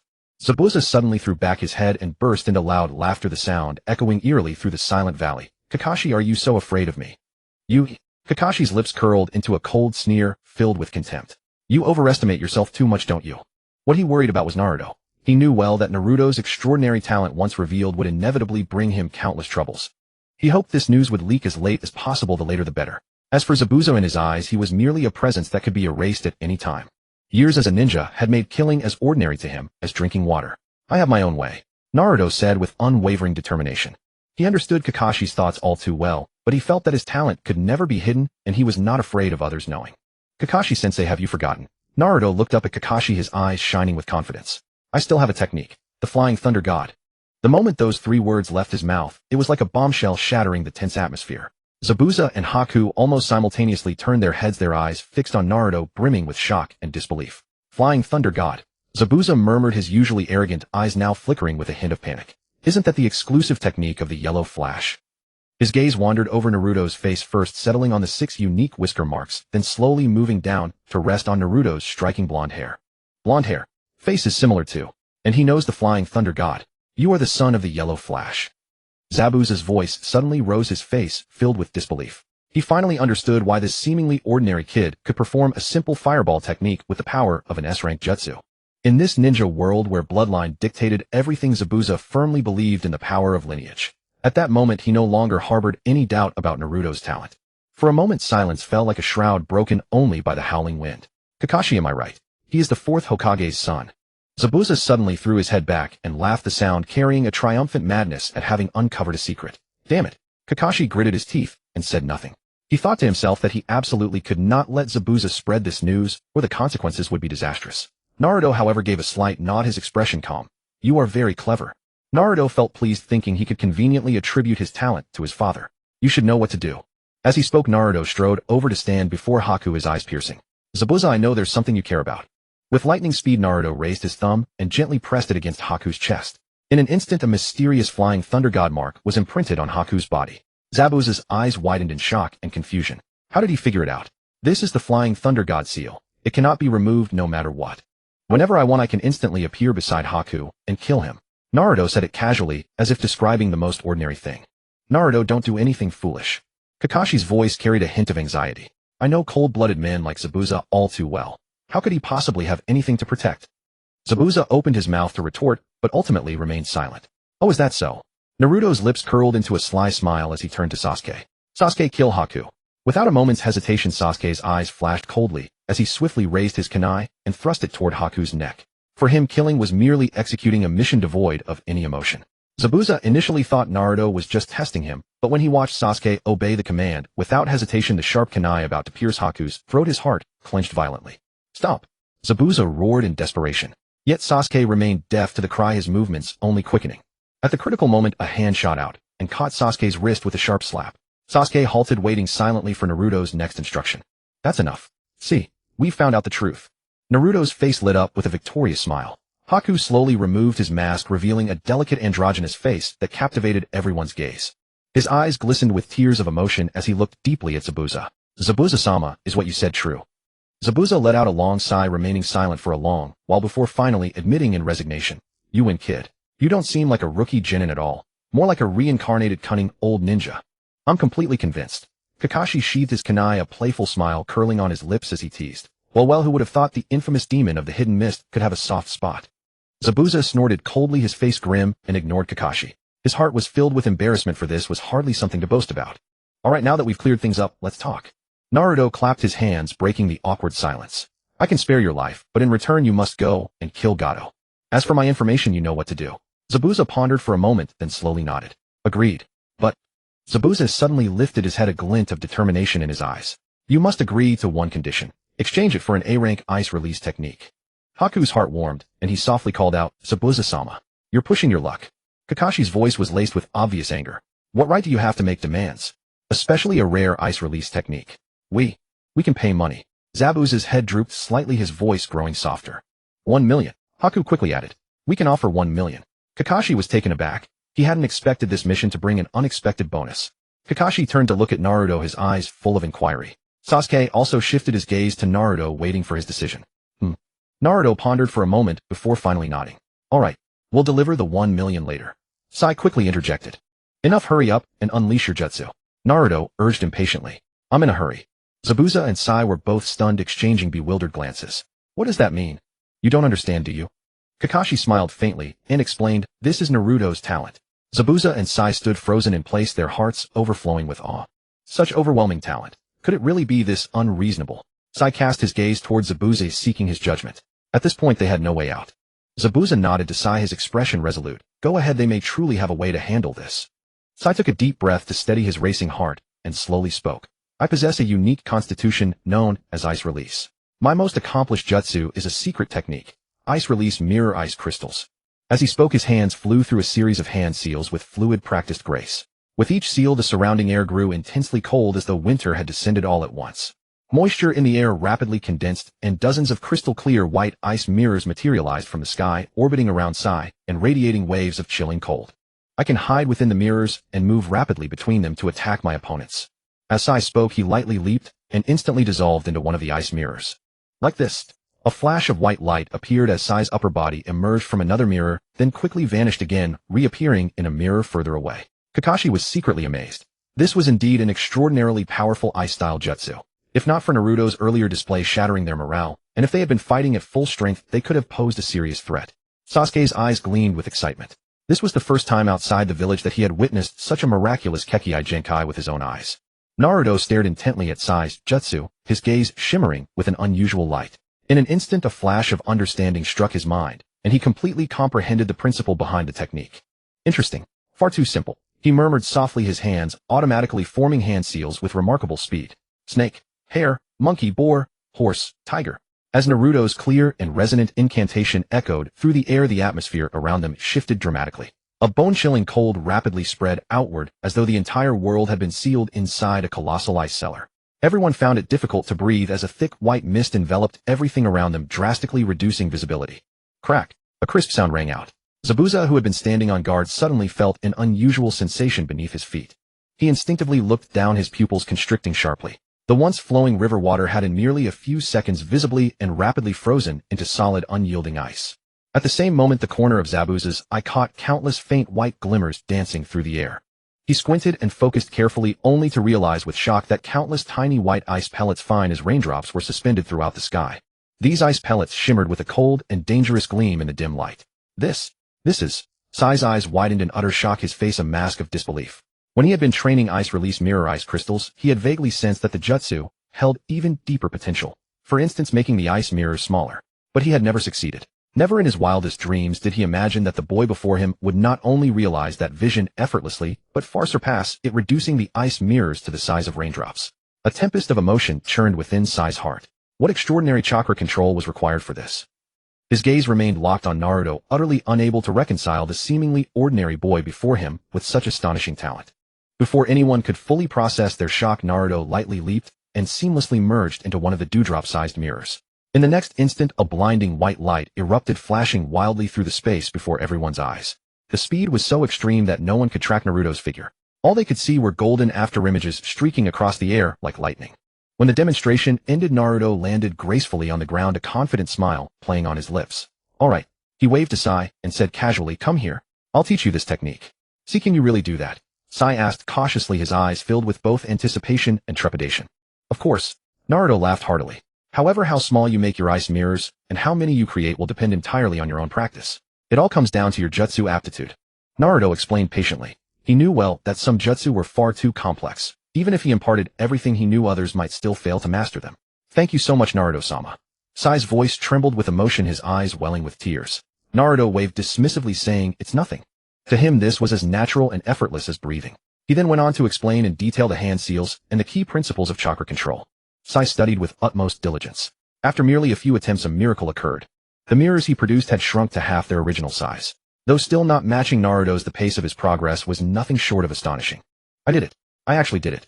Sai cried out in tears of joy, turning to Zabuza with excitement. "Zabuza-sama, I succeeded." Zabuza stood motionless, completely stunned. It felt as though his entire worldview had shattered in that moment. Was this what they called a true genius? He had once heard that the second Hokage possessed unparalleled talent in jutsu development. Now he suspected Naruto might be no less remarkable. The ability to instantly comprehend a jutsu and improve upon it. Such power was truly terrifying.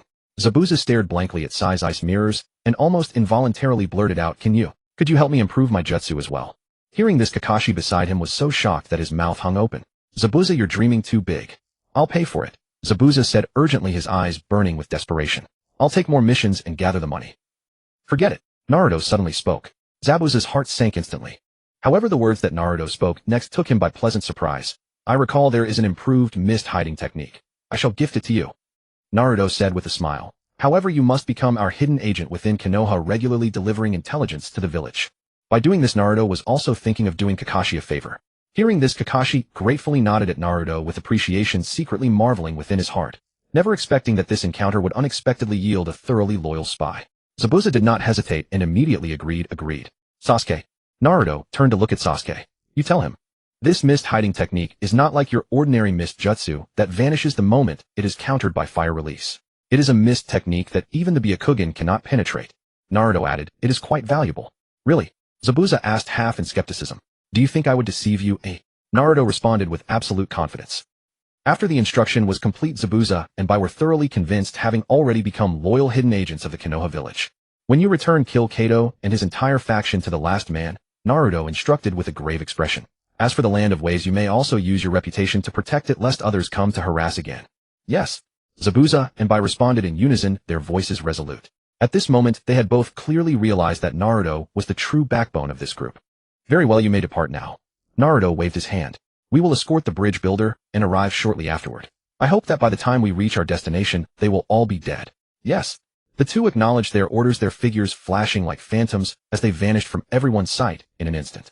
Naruto watched them depart, showing no concern about the possibility of betrayal. Kakashi and Sasuke showed little reaction. To them, the mission was already considered complete. All that remained was to escort the bridge builder to the destination. Among the group, only the bridge builder still harbored doubts. He asked Naruto, is this truly without any issues? Uncle, you simply need to watch the show. As for Kato, he will certainly never bother you again. You can focus peacefully on building the bridge. Naruto reminded him. And after the bridge is completed, you must distribute the work fairly. What could possibly go wrong? Don't worry, the bridge builder replied. After Zabuza nodded in agreement, Kato immediately summoned his subordinates and marched in great numbers toward the bridge construction site. Once the bridge builder was dead, those thugs would swarm forward like hungry wolves, destroying the construction site and blowing up the great bridge that carried hope and dreams. Has there been any news from Zabuza? Near the construction site, in a quiet forest clearing, Kato lounged in a sofa with a cigar between his lips. Returning to report, boss, there is still no news. A bodyguard dressed in black answered respectfully, his voice carrying a trace of barely concealed tension. Useless. Kato flew into a rage in an instant, fiercely throwing the cigar in his hand to the ground and grinding it with his foot. You are all useless. Zabuza is also useless. His eyes bulged wide, the fat on his face trembling with anger. You called him a renowned assassin, yet his professional ability is so poor. He cannot even kill an ordinary person. Kato continued his tirade without mercy, spittle flying. Everyone kept their heads bowed, daring not to breathe, though privately they resented back at the treehouse. You were not this vicious. Wait. Kato suddenly seemed to recall something and beckoned the bodyguard in black with a finger. The bodyguard quickly stepped aside and leaned in close. Take some men and search along the main road for traces of the old bridge builder and Zabuza's group. If you find them having weakened each other, eliminate them all. A sinister cold smile appeared on Kato's face. I understand, boss. The bodyguard replied respectfully, then departed hastily with several men. Unbeknownst to them, Zabuza and Bai, who were lying in ambush in the nearby trees, had heard everything. Zabuza pressed his lips tightly together in silence, killing intent churning within his eyes. He had been thoroughly provoked. This Kato never sincerely intended to hire us. Behind his back he harbored such crooked schemes. Naruto Dano spoke truly. I could not help but speak softly beside him, a trace of anger flashing in his eyes. Zabuza Dano, allow me to eliminate them. Zabuza raised his hand to gently stop him, then slowly drew the Kubikaricho behind his back. Let me handle them myself. Saying this, his hands moved rapidly, forming hand signs. Mist hiding technique. As his deep voice fell, thick, white fog surged forth as if from the depths of hell, rapidly spreading and completely enveloping the entire forest. What is happening? Kato rose from his sofa in confusion, his hands instinctively clenching. He glanced alertly around. Why has the fog appeared? Losing their vision, everyone fell into instant panic. I can't see anything. Where are you all? This fog is too strange. It seems someone is performing a ninja technique. Someone speculated in terror, their voice trembling. Ha ha ha. From within the thick mist, Zabuza's mocking voice echoed from all directions. Throat, spine, lungs, liver, carotid artery, and subclavian artery, kidneys, heart. Zabuza's ghostly voice continuously echoed in everyone's ears, as if he were truly moving at incredible speed around them. These voices fell into the ears of the group like the whispers of demons, igniting even greater panic. The bodyguard screamed in terror. What does this mean? Do not lose your composure. What are you panicking for? Kato shouted loudly, attempting to steady their morale, though his own voice revealed an unmistakable hint of panic. Zabuza, what do you mean? Why are you attacking us? Are you going to attack your employer? Kato screamed at the mist before him. His legs trembled slightly, his heart filled with dread. He knew his words earlier must have been heard by Zabuza. Ha ha ha. Zabuza did not answer him, only letting out a wild laugh. May I ask, which vital organ should I target? These words were like a death sentence, instantly sending everyone scattering in terror. They realized that the rogue ninja Zabuza, whom they had hired, truly intended to strike. If they did not flee, there was only death ahead. Kato stood in the clearing as the sounds of wounded men echoed around him, one after another, relentlessly reaching his ears. Cold sweat covered Kato's forehead, large beads of sweat sliding down his cheeks. He was truly afraid now. The wailing rose and fell, and the metallic scent of blood in the air grew heavier and heavier, as if a thick layer of gloom had settled over everything. Soon the wailing gradually diminished. Kato's eyes widened in terror as he frantically looked around, every nerve in his body taut. Then the wailing ceased entirely. The silence was terrifying. At this moment, only his own rapid breathing remained in the clearing. Kato, you are the last one left. Kato turned around sharply, but saw only a thick fog, nothing else. Do not kill me. I can give you more money. Spare my life. Kato's composure completely shattered, his voice cracking with desperation as he frantically threw out offers, his eyes brimming with pleading. Unfortunately, no matter how much gold you offer, it will be of no use. Zanbuzai's voice was cold as ice. How much did the other party offer? Kato clung to his last shred of hope. I will pay double. That person merely said you must die, so meet your end with peace of mind. Zanbuzai replied, his tone unwavering. Ahead, a blurry figure slowly materialized through the fog, flickering in and out of visibility, radiating an overwhelming sense of oppression. His legs gave way, and he slumped onto the sofa, despair flooding his eyes. Then tell me, how would you like to die? Zanbuzai sneered. By the time Naruto and the others arrived at the bridge construction site, the thick fog had long dissipated, yet the air still reeked of a nauseating heavy bloodlust, as if recounting the brutal slaughter that had just unfolded. The workers huddled close together, fear and shock still lingering in their eyes. Lord Dezina has returned. Someone with sharp eyes spotted him first and shouted excitedly. Hearing the call, the crowd turned as one, their eyes shimmering with emotion. Lord Dezina, Kato and his men are all dead. We can finally build the bridge in peace. Dezina's heart skipped a beat, and he hurried forward to inspect the scene. There at the entrance of the construction site along the main road lay the bodies of Kato and his subordinates, arranged in neat rows, each face frozen in utter terror, as though they had witnessed the most horrifying sight in existence. Suddenly, words Naruto had spoken earlier surfaced in Dezina's mind, sending shockwaves through his heart. Zanbuzai had actually followed that brat's plan to the letter, executing it with such ruthless efficiency. It was truly staggering. Naruto stood apart from Kakashi's group, watching the scene unfold with a hint of smug satisfaction. Zanbuzai and the others were surprisingly quick. I didn't expect them to finish so fast. Dezina strode toward them, his expression a mixture of emotions, hesitating before finally speaking. Naruto, you truly are remarkable. On behalf of Wave Country, thank you. The workers gathered around curiously, their eyes filled with inquiry as they studied Naruto and his companions. Sir, are they the ninja who escorted you? Dezina introduced them solemnly. They are the great benefactors of Wave Country. It was they who defeated Kato. Wonderful. The crowd erupted in jubilant cheers, their voices ringing across the entire construction site. Thank you, ninja of Konoha. Huh. Naruto laughed heartily, waving his hand dismissively. It was nothing. The enthusiastic workers pulled them along without hesitation, insisting on hosting a grand feast to celebrate this hard-won victory. The entire afternoon, the construction site overflowed with joyous energy, as everyone feasted and laughed freely, releasing all the pent-up suppression from before. After the celebration ended, the sun had already dipped toward the western horizon, dyeing the sky in fiery crimson. Kakashi's team slowly set off on their journey back to Konoha. Hey Sensei Kakashi, does this mean my mission is complete? Can I apply for the Chunin exam now? Naruto asked eagerly as they walked. Yes, it is enough. Kakashi nodded, a gratified smile crossing his face. From now on, you only need to focus on preparing for the Chunin exam. But almost as soon as the words left his mouth, Kakashi seemed to recall something and chuckled. I forgot. You don't need to prepare at all. Your strength already exceeds the requirements. The Chunin exam will be nothing more than a formality for you. By the way, Naruto. Kakashi suddenly stopped in his tracks, looking at Naruto with a serious expression. What is it? Naruto turned around, puzzled. During the Chunin exam, you must hold back. I'm begging you, do not defeat every single candidate and leave yourself as the sole winner. That would ruin Konoha's reputation. Kakashi warned him, half jokingly, half seriously, though a hint of genuine concern lingered in his eyes. How could that possibly happen? Naruto quickly waved his hands, looking utterly innocent. But based on your personality, it's exactly the kind of thing you'd actually do. Sasuke couldn't resist chiming in from the side, a faint smirk tugging at his lips. A few days later, the atmosphere in the Hokage's office was somewhat tense. The third Hokage sat at the head of the table discussing Chunin exam matters with advisors Tsum and Hamura. A clerk wearing a white square hat sat quietly beside them, his pen moving continuously across the parchment. Tsum gently set down the roster in her hands and spoke with focused attention. Our allied villages, Giri, Kirigakure, Amigakure, and Sunagakure, have all responded. Hamura added, the new ninja village in the land of Otogakure has also replied and confirmed their participation. The third Hokage nodded slightly, lifting his gaze from the list to look at the two advisors. Have Kiri Awagakure and Kumogakure sent word? Some shook her head helplessly toward the third, regret coloring her tone. No. The Great War has only just ended. They likely still harbor suspicions toward us. Hamura snorted dismissively. I heard the Raikage tore up our invitation on the spot right then and there. That impulsive habit of his will never change. The third Hokage's expression turned solemn, his voice resolute. This time, we are hosting the Chunin exam jointly with other villages. It is a grand gathering of nations following the end of the war, and the daimyo of the Land of Fire will be in attendance. No matter the cost, we must ensure this exam is a success and fully showcase Konoha's strength and prestige to the dignitaries watching. Understood. Both advisors nodded solemnly in response.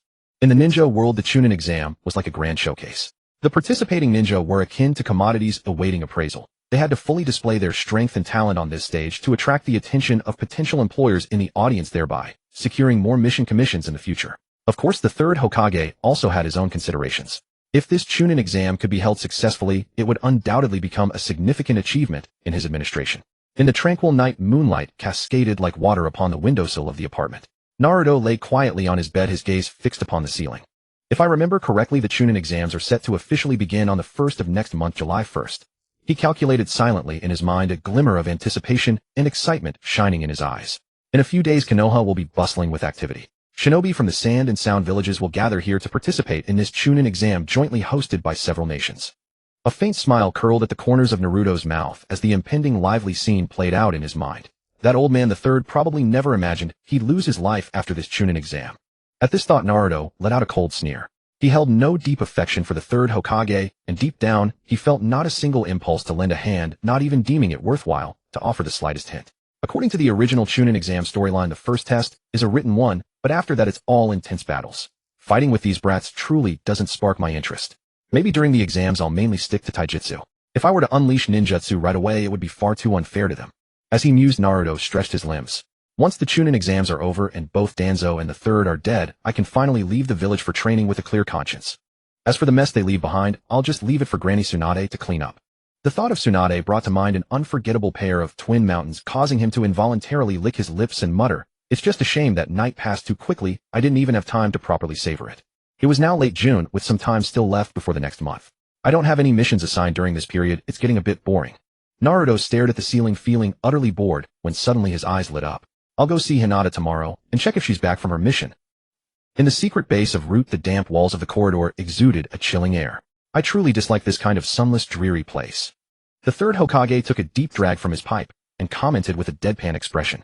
Having concluded a long day of demanding official duties, Hiruzen Sarutobi had come here under the cover of night. His face showed signs of fatigue, but his eyes revealed a glint of determination. Even though he had been constantly occupied with preparations for the Chunin exams, Naruto was never far from his thoughts. As the Nine-Tails, Jinchuriki, Naruto was the most crucial strategic asset of Konoha, and he absolutely could not allow any mishap to befall this weapon. Initially, he hadn't wanted to use the harsh training methods of the Sand Village to control Naruto, knowing full well it would turn the boy into a merciless killing machine, a tremendous hidden danger for Konoha. He preferred a policy of gentle persuasion. Over the years, he had frequently appeared in Naruto's life, attempting to subtly instill the will of fire deep within the boy's heart. Everything had been progressing smoothly until Naruto fell from the Hokage monument. After that incident, he seemed reborn. Not only did he stop being close, but he also became wary of the third Hokage. What shocked him even more was Naruto's talent, which blazed up like ignited flames. In just a few short months, Naruto had already grown to the level of a Jonin. This made the third Hokage increasingly feel that Naruto was slipping from his control. If Naruto were to master the power of the tailed beast, it would become even harder to manage him. His heart was filled with worry. Thus, the third Hokage resolved to come to Danzo, hoping to use his Kodoame Tsukumi to control Naruto. He was fully aware of what commands Danzo would give Naruto. Danzo would undoubtedly try to turn Naruto into his own loyal subordinate. By then, Naruto would truly be nothing more than a weapon to be wielded at will. But in the third Hokage's view, as long as Naruto ultimately served Konoha, everything was worth it. As for Danzo, even if he obtained the tailed beast, he could never become Hokage. For he was the root buried deep underground, while the third Hokage was the towering tree above. As long as the tree stood tall, the root would never see the light of day. Hiruzen, have you finally come around?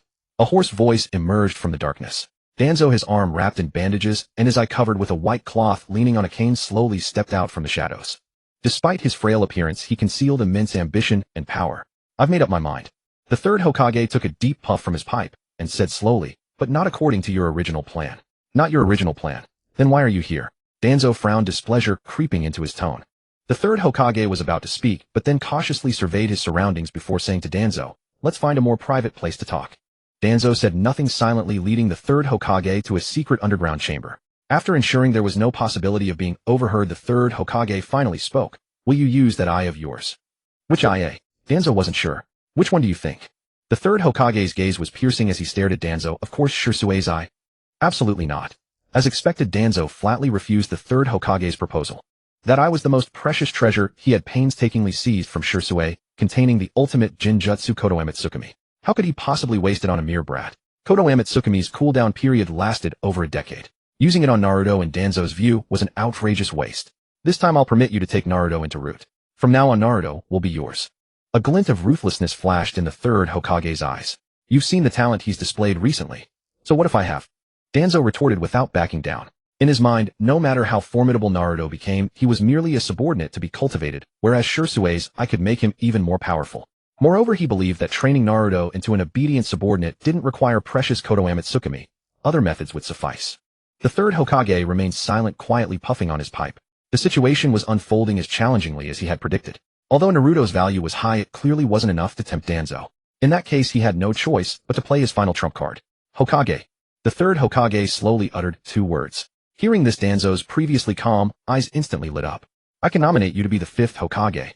The third Hokage declared solemnly. After I retire, I will wholeheartedly recommend you.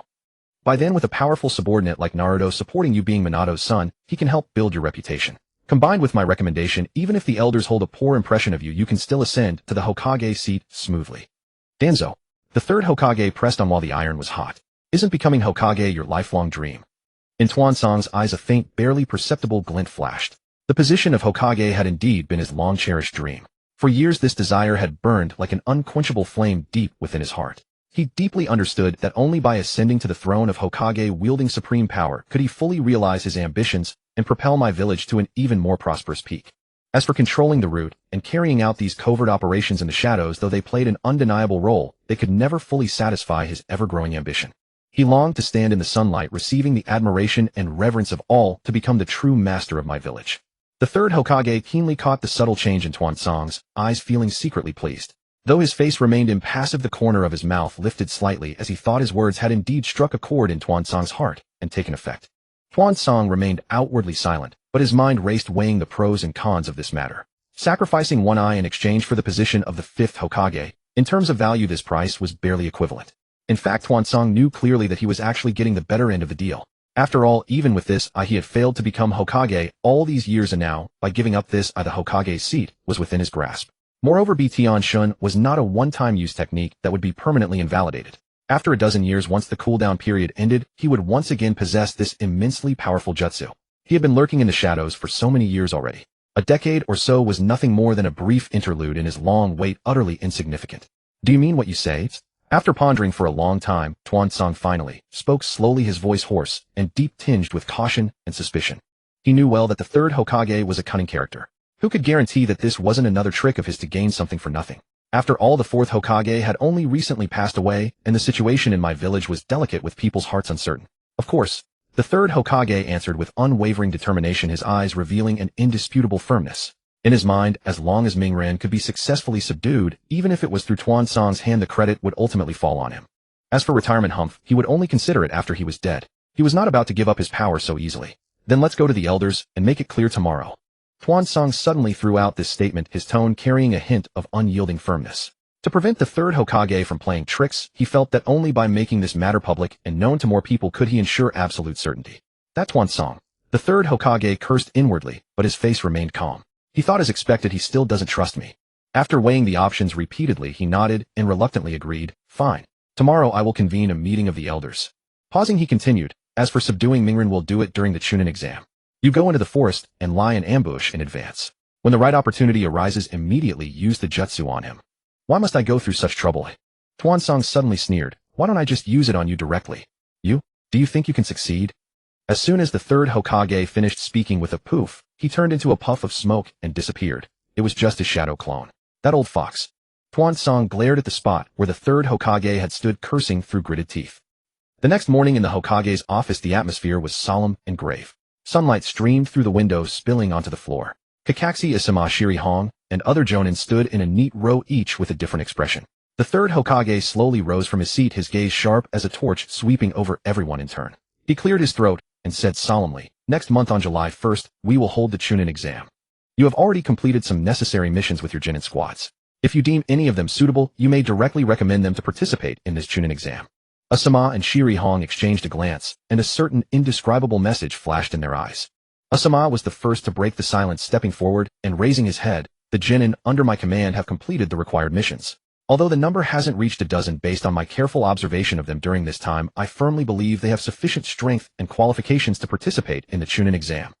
Therefore, he emphasized his tone, his expression exceptionally solemn. I recommend the 3 genin under my command to take the Chunin exam. Hearing Isama's words, Yaluka, who was sitting nearby, instantly turned serious. The genin under Isama's command were all students who had only recently graduated from his ninja academy.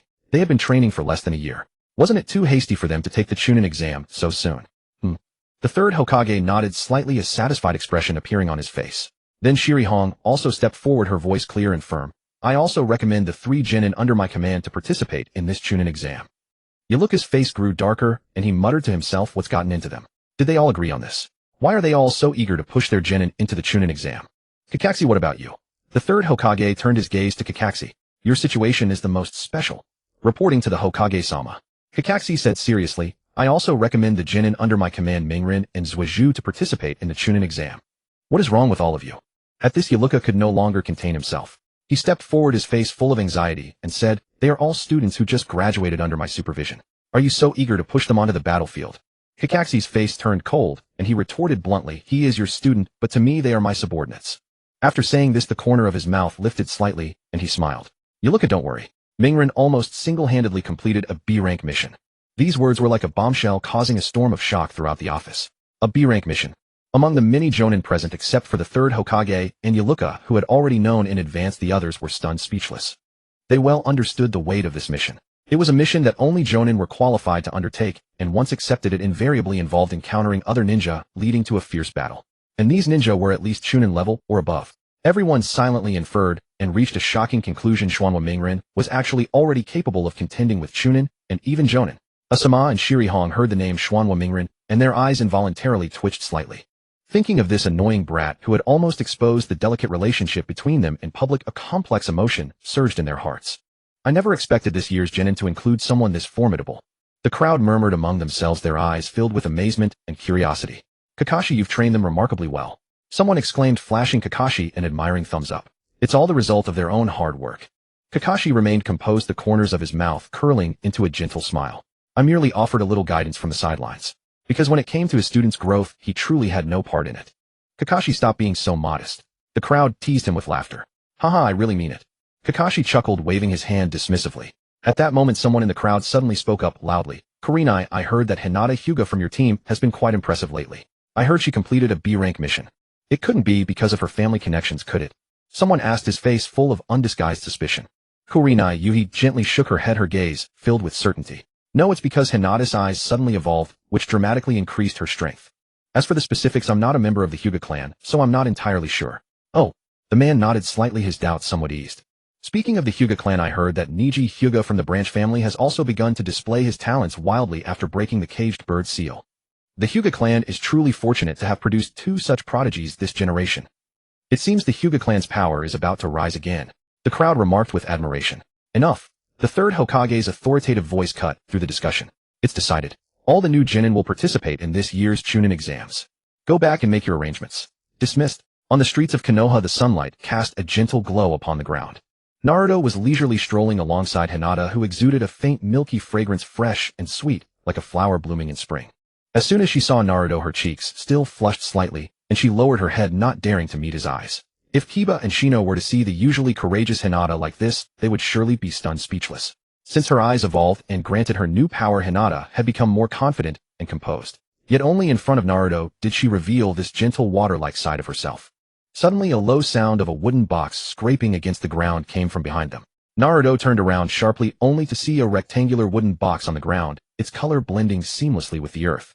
Hey, Konohamaru, come on out. I've seen through your little trick. A smile spread across Naruto's face, his eyes gleaming with amusement. Boom. The wooden box burst open, revealing Konohamaru and his 2 friends standing inside. Naruto-sama, you haven't trained with us in such a long time. Konohamaru pouted, his face full of displeasure.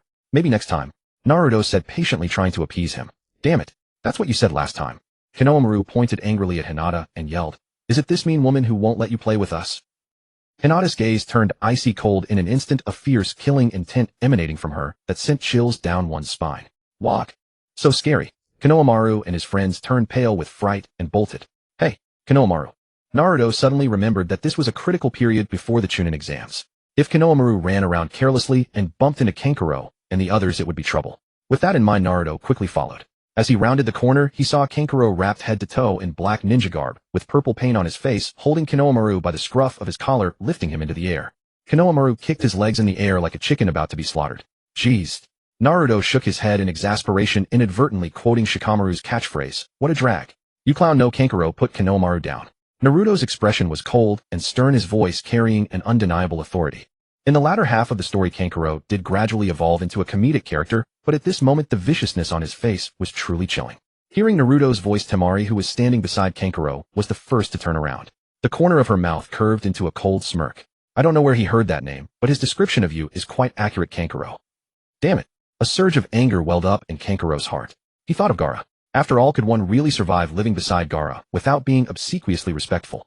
Wearing one face in front of Gaara and another behind his back was never his own choice. A cruel thought flashed through his mind, and with a sudden swing of his arm, he prepared to hurl Konohamaru to the ground. This would vent his frustration without seriously hurting the brat. At worst, he'd just have a sore bottom for a while. Whoosh! A blur of motion. Naruto moved like a black flash of lightning, and with a rising dragon foot, he slammed his heel viciously into Kankuro's chin. Kankuro flew backward like a kite, with its string cut, tracing a brief arc before crashing heavily to the ground. A dull thud echoed as the ground seemed to tremble in response to the fierce clash. So fast. Temari's heart skipped a beat, and a flicker of vigilance crossed her face. She realized that this person before her was no ordinary foe. Meanwhile, Naruto casually reached out and caught the airborne Konohamaru. He then said to Temari, "All right, let me introduce a ninja to you. His name is Shikamaru." "What the heck?" Temari was dumbfounded, her eyes wide with disbelief. Who introduces someone to a potential partner at first sight like this? "Yo, Naruto, making a spectacle of yourself this early in the morning." Shikamaru's lazy voice drifted over from behind. Hinata walked beside him while Choji and Ino followed behind them. "Right? It's him." Naruto put Konohamaru down and pointed at Shikamaru, a sly grin spreading across his face. Sensing something was wrong, Shikamaru quickly asked, "Naruto, what are you talking about?" Temari gave Shikamaru a once-over, then curled her lip in disdain. "Not interested. Nothing much. I just introduced you to her," Naruto said with a cheeky grin. Shikamaru's face turned bright red upon hearing this. "Hey Naruto, you're so boring. You're pulling pranks on me now." If he could beat Naruto in a fight, he would have rushed over to give him a piece of his mind. Temari walked over to Kankuro and looked down at him coldly. "You're not dead, are you?" "I bit my tongue." Kankuro said, his words muffled and slurred. At this moment, he truly looked like a comical clown. Naruto ignored them and asked Shikamaru in a low voice, "So tell me, do you like this type?" Shikamaru looked up at the sky, pretending not to hear, but a subtle ripple stirred within his heart. "Useless. You can't even defeat a single ninja from Konoha. You should just kill yourself to atone for your failure." A low, icy voice came from the tree nearby. It was Gaara, who had appeared without warning once again, making his entrance hanging upside down. He's strong, and he possesses a powerful force within him. Hinata's expression was serious as she whispered a warning to Naruto. "Yeah, I know." Naruto nodded slightly. "What's your name?" Gaara landed beside Kankuro, his gaze sharp as a blade fixed intently on Naruto. "Uzumaki Naruto." Naruto met Gaara's eyes without a hint of fear. Before the words had even faded, Naruto moved like a black bolt of lightning, closing the distance to Gaara in an instant. He threw a casual punch aimed directly at Gaara's face. Naruto wasn't using his full strength, he just wanted to force Gaara to defend with his sand. Boom. A wall of sand rose like a sturdy fortress, blocking Gaara instantly, but it was still shattered and scattered by Naruto's blow. A subtle, barely perceptible glint flashed in Naruto's eyes. "Your comprehension is heaven-defying. After observing Gaara's magnetic release, you have comprehended an SS rank jutsu magnetic release 1000 weights burial. It can alter the magnetic levels inside and outside an enemy's body, causing them to be crushed into a ball of flesh by their own magnetic force." Having obtained what he wanted, Naruto departed with a single strike. After all, on this vast and empty street, there were few onlookers. Fighting here would be rather dull. Seeing Naruto retreat, Gaara's previously astonished expression instantly turned to disdain. "I wondered what great strength he had. He was still blocked by my sand. Although a formidable opponent, he was not strong enough. Let's go." Gaara ordered Kankuro, and Temari then turned and strode away. The Sand Village ninja are quite arrogant. Shikamaru watched their departing figures, his brows slightly furrowed, commenting with an expression of distaste. "Who are they?" Konohamaru asked, his face full of curiosity. "They are candidates taking the Chunin exam," Naruto explained patiently. "They've left. We need to rendezvous with Sensei Asuma." Shikamaru waved his hand and led Choji and the others away, their figures gradually disappearing at the end of the street. In a distant tree, the Sound Ninja trio observed everything silently. "So that must be Uzumaki Naruto, the one Lord Orochimaru wishes to make contact with." One of them spoke in a low voice, a hint of reverence in his tone. "Yes." Another responded softly, his eyes fixed intently on Naruto. In the afternoon, sunlight spilled across the bridge by the river, the water shimmering. Kakashi handed the registration forms to Naruto and Sasuke, his expression serious, as he said, I have already recommended you for the Chunin exam. Fill them out and submit them to classroom 301 before 1 o'clock 5 days from now. Understood. Naruto reached out to take the form, but Kakashi pulled it back and once again advised earnestly. Be sure to hold back, understand? Oh, I get it, Naruto said impatiently. I'll try not to use ninjutsu this time, okay? Actually, there's no need to go that far. Kakashi smiled and handed the form to Naruto. 5 days later in the afternoon, Naruto and Sasuke met at the same bridge to submit their registration forms. The exam regulations required team combat. Although their team consisted of only 2 members, they were still counted as a team. Naruto and his companions arrived at the entrance of the Ninja Academy, where ninjas from all over were gathering to submit their registration forms. The crowd was bustling and lively. Naruto remembered there was a boring Jinjutsu test on the 2nd floor. Just a cheap trick. No need to bother with it. Let's go straight to the 3rd floor. The 2 of them arrived at the 2nd floor and saw a crowd gathered at the door of one classroom. They had all been deceived by Jinjutsu, believing this was the 3rd floor. Just a trivial trick, Naruto said disdainfully and stepped toward the stairs. Boom. A sound of splintering wooden doors came from the crowd. Naruto turned to look and saw Rock Lee execute a sweeping kick, sending the 2 examiners disguised as candidates crashing into the classroom. At that moment, the Jinjutsu instantly broke and the room sign revealed its true form.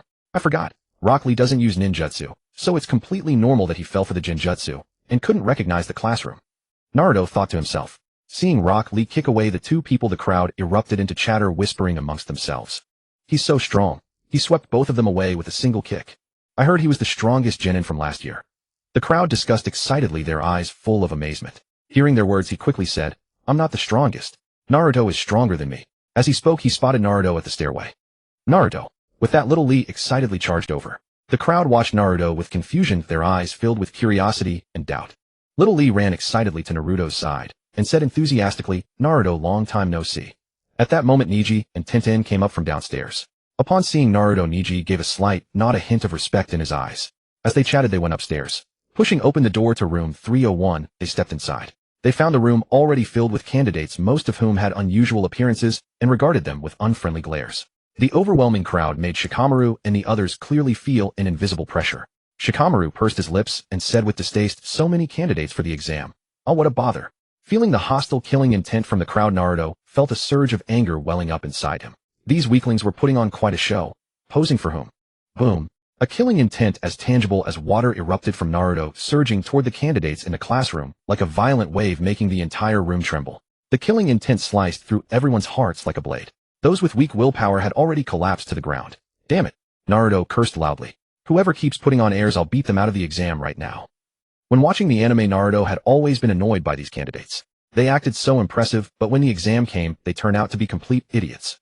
At this moment, Naruto had completely forgotten Kakashi's teachings and lost his temper entirely.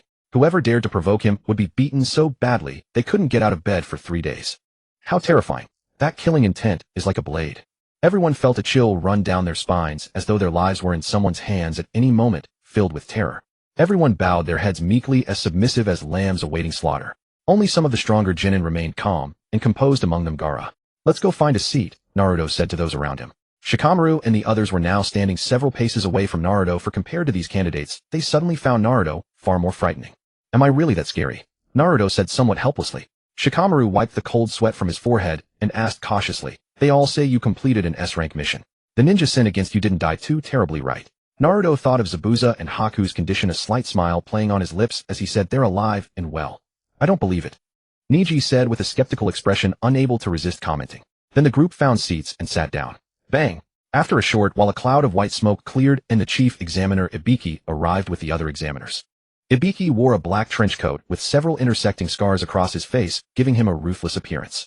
His cold gaze swept over the crowd as he said in a deep, icy voice, it seems none of you have much fighting spirit for this exam. They're useless ninja anyway. Might as well eliminate more of them, he decided to himself. Alright, those participating in the Chunin exam, hand in your registration forms. Take your number cards, then sit in order. The first round of the Chunin exam is about to begin. After everyone had received their number cards and taken their seats, Ibiki announced the exam rules. The rules remained the same as in the original anime, a written exam with a maximum score of 10 points using a deduction system. Once again, the survival of each team was used to pressure the candidates, and his words hinted that cheating was permissible. After all, this exam tested the ninjas' information-gathering abilities. Naruto took the exam paper and found that it indeed contained extremely difficult questions involving cryptography and even mathematics. In the original Naruto, this would have made him scratch his head in confusion. But now with his heaven-defying comprehension, a single glance was enough for him to understand all the solutions and not just one method. This is far too simple. Naruto's lips curled upward, and he picked up his pen to begin writing. The other ninjas, upon seeing the exam paper, were instantly dumbfounded. What in the world is this? They couldn't understand a single thing. Amidst a chorus of complaints, only Naruto was quietly answering the questions. He felt as though he had returned to the familiar rhythm of endless practice problems at Todai. If only he had this heaven-defying comprehension during the college entrance exam, he would have topped the rankings for sure. Naruto thought to himself. Unfortunately, that was just a thought. He should continue with the problems. At this moment, the sharp-eyed Ibiki noticed Naruto. His calm and composed demeanor suggested that these questions were no trouble at all. Ibiki wondered to himself, is he one of the candidates we arranged? Ibiki's gaze locked onto Naruto like a glacial shard, his eyes narrowing slightly as scrutiny and suspicion swam within them. Could this lad have already fathomed the true purpose of this examination? Or was he merely scribbling nonsense, a blind cat stumbling upon a dead mouse? If it were the former, then the youth's capacity for learning and comprehension would far exceed the ordinary. Ibiki raised his eyes and surveyed the two students deliberately positioned in the classroom, those who already knew the answers. They had begun writing, and everything seemed to be progressing methodically according to plan. Then, with an imperceptible glance, he signaled to the proctors stationed on either side of the room, his eyes radiating an authority that brooked no defiance, demanding unwavering vigilance in their duties. After all, his meticulously crafted rules were designed to encourage cheating, and the more sophisticated and concealed the deception, the more it pleased him. Otherwise, all his painstaking efforts would come to naught. You have been caught cheating 5 times. Your examination results are void. Guards take his companions away. Even as the words hung in the air, proctors in the examination hall had already moved. With swift and decisive motions, they apprehended those whose cheating methods were crude and easily exposed. A cold smirk curled Ibiki's lips. Intelligence gathering was a capability that could mean the difference between life and death for a ninja. Those lacking in it would truly bring doom upon their comrades. As head of the Konoha ANBU Interrogation Division, he knew this better than anyone. And strangely enough, witnessing others suffer brought him an inexplicable sense of satisfaction. At that moment, some examinees in the hall had sweat beading across their faces, scratching their heads in desperation, utterly stumped by the questions before them, and sighing in frustration. He was the type who blindly obeyed the proctor's rules, too afraid to cheat, burying his head in his work. Yet he had no idea that these questions were meticulously designed to confound them. How could they possibly complete them with ease? Watching the examinees torment, Ibiki felt an immeasurable sense of triumph. Suddenly his eyes sharpened. He had keenly noticed that the man was secretly stealing glances at Naruto, the blonde-haired brat's answer sheet. Fool! Ibiki cursed bitterly in his heart. That blonde-haired kid was not one of their planted examinees. What was there to gain from looking at his paper? It was a sheer waste of time.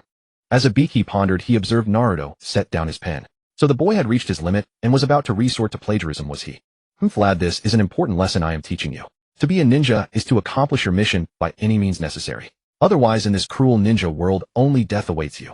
However, what Ibiki did not know was that Naruto had already answered every question on the exam paper, with only the final problem remaining. The content of that last question was perfectly clear in Naruto's mind, meaning he had in truth completed the entire examination. And merely 10 minutes had elapsed since the test began. Naruto set down his pen and rested his chin on his handboard. Sasuke would be fine. He was clever enough to understand the true nature of this exam. Passing was only a matter of time, and he would not be a burden. As for now, he would simply sit back and watch the spectacle unfold, observing the myriad creative cheating methods these examinees would employ. Meanwhile, Gaara had already grasped the true rules and begun to cheat. He gently pressed his fingertip to his left eye. In an instant, chakra surged, and he performed a ninjutsu, conjuring a sand eye into the palm of his left hand. Pop! With a sudden squeeze, he crushed the sand eye. The white sandy orb exploded, instantly scattering into countless fine grains of sand that drifted lazily through the air.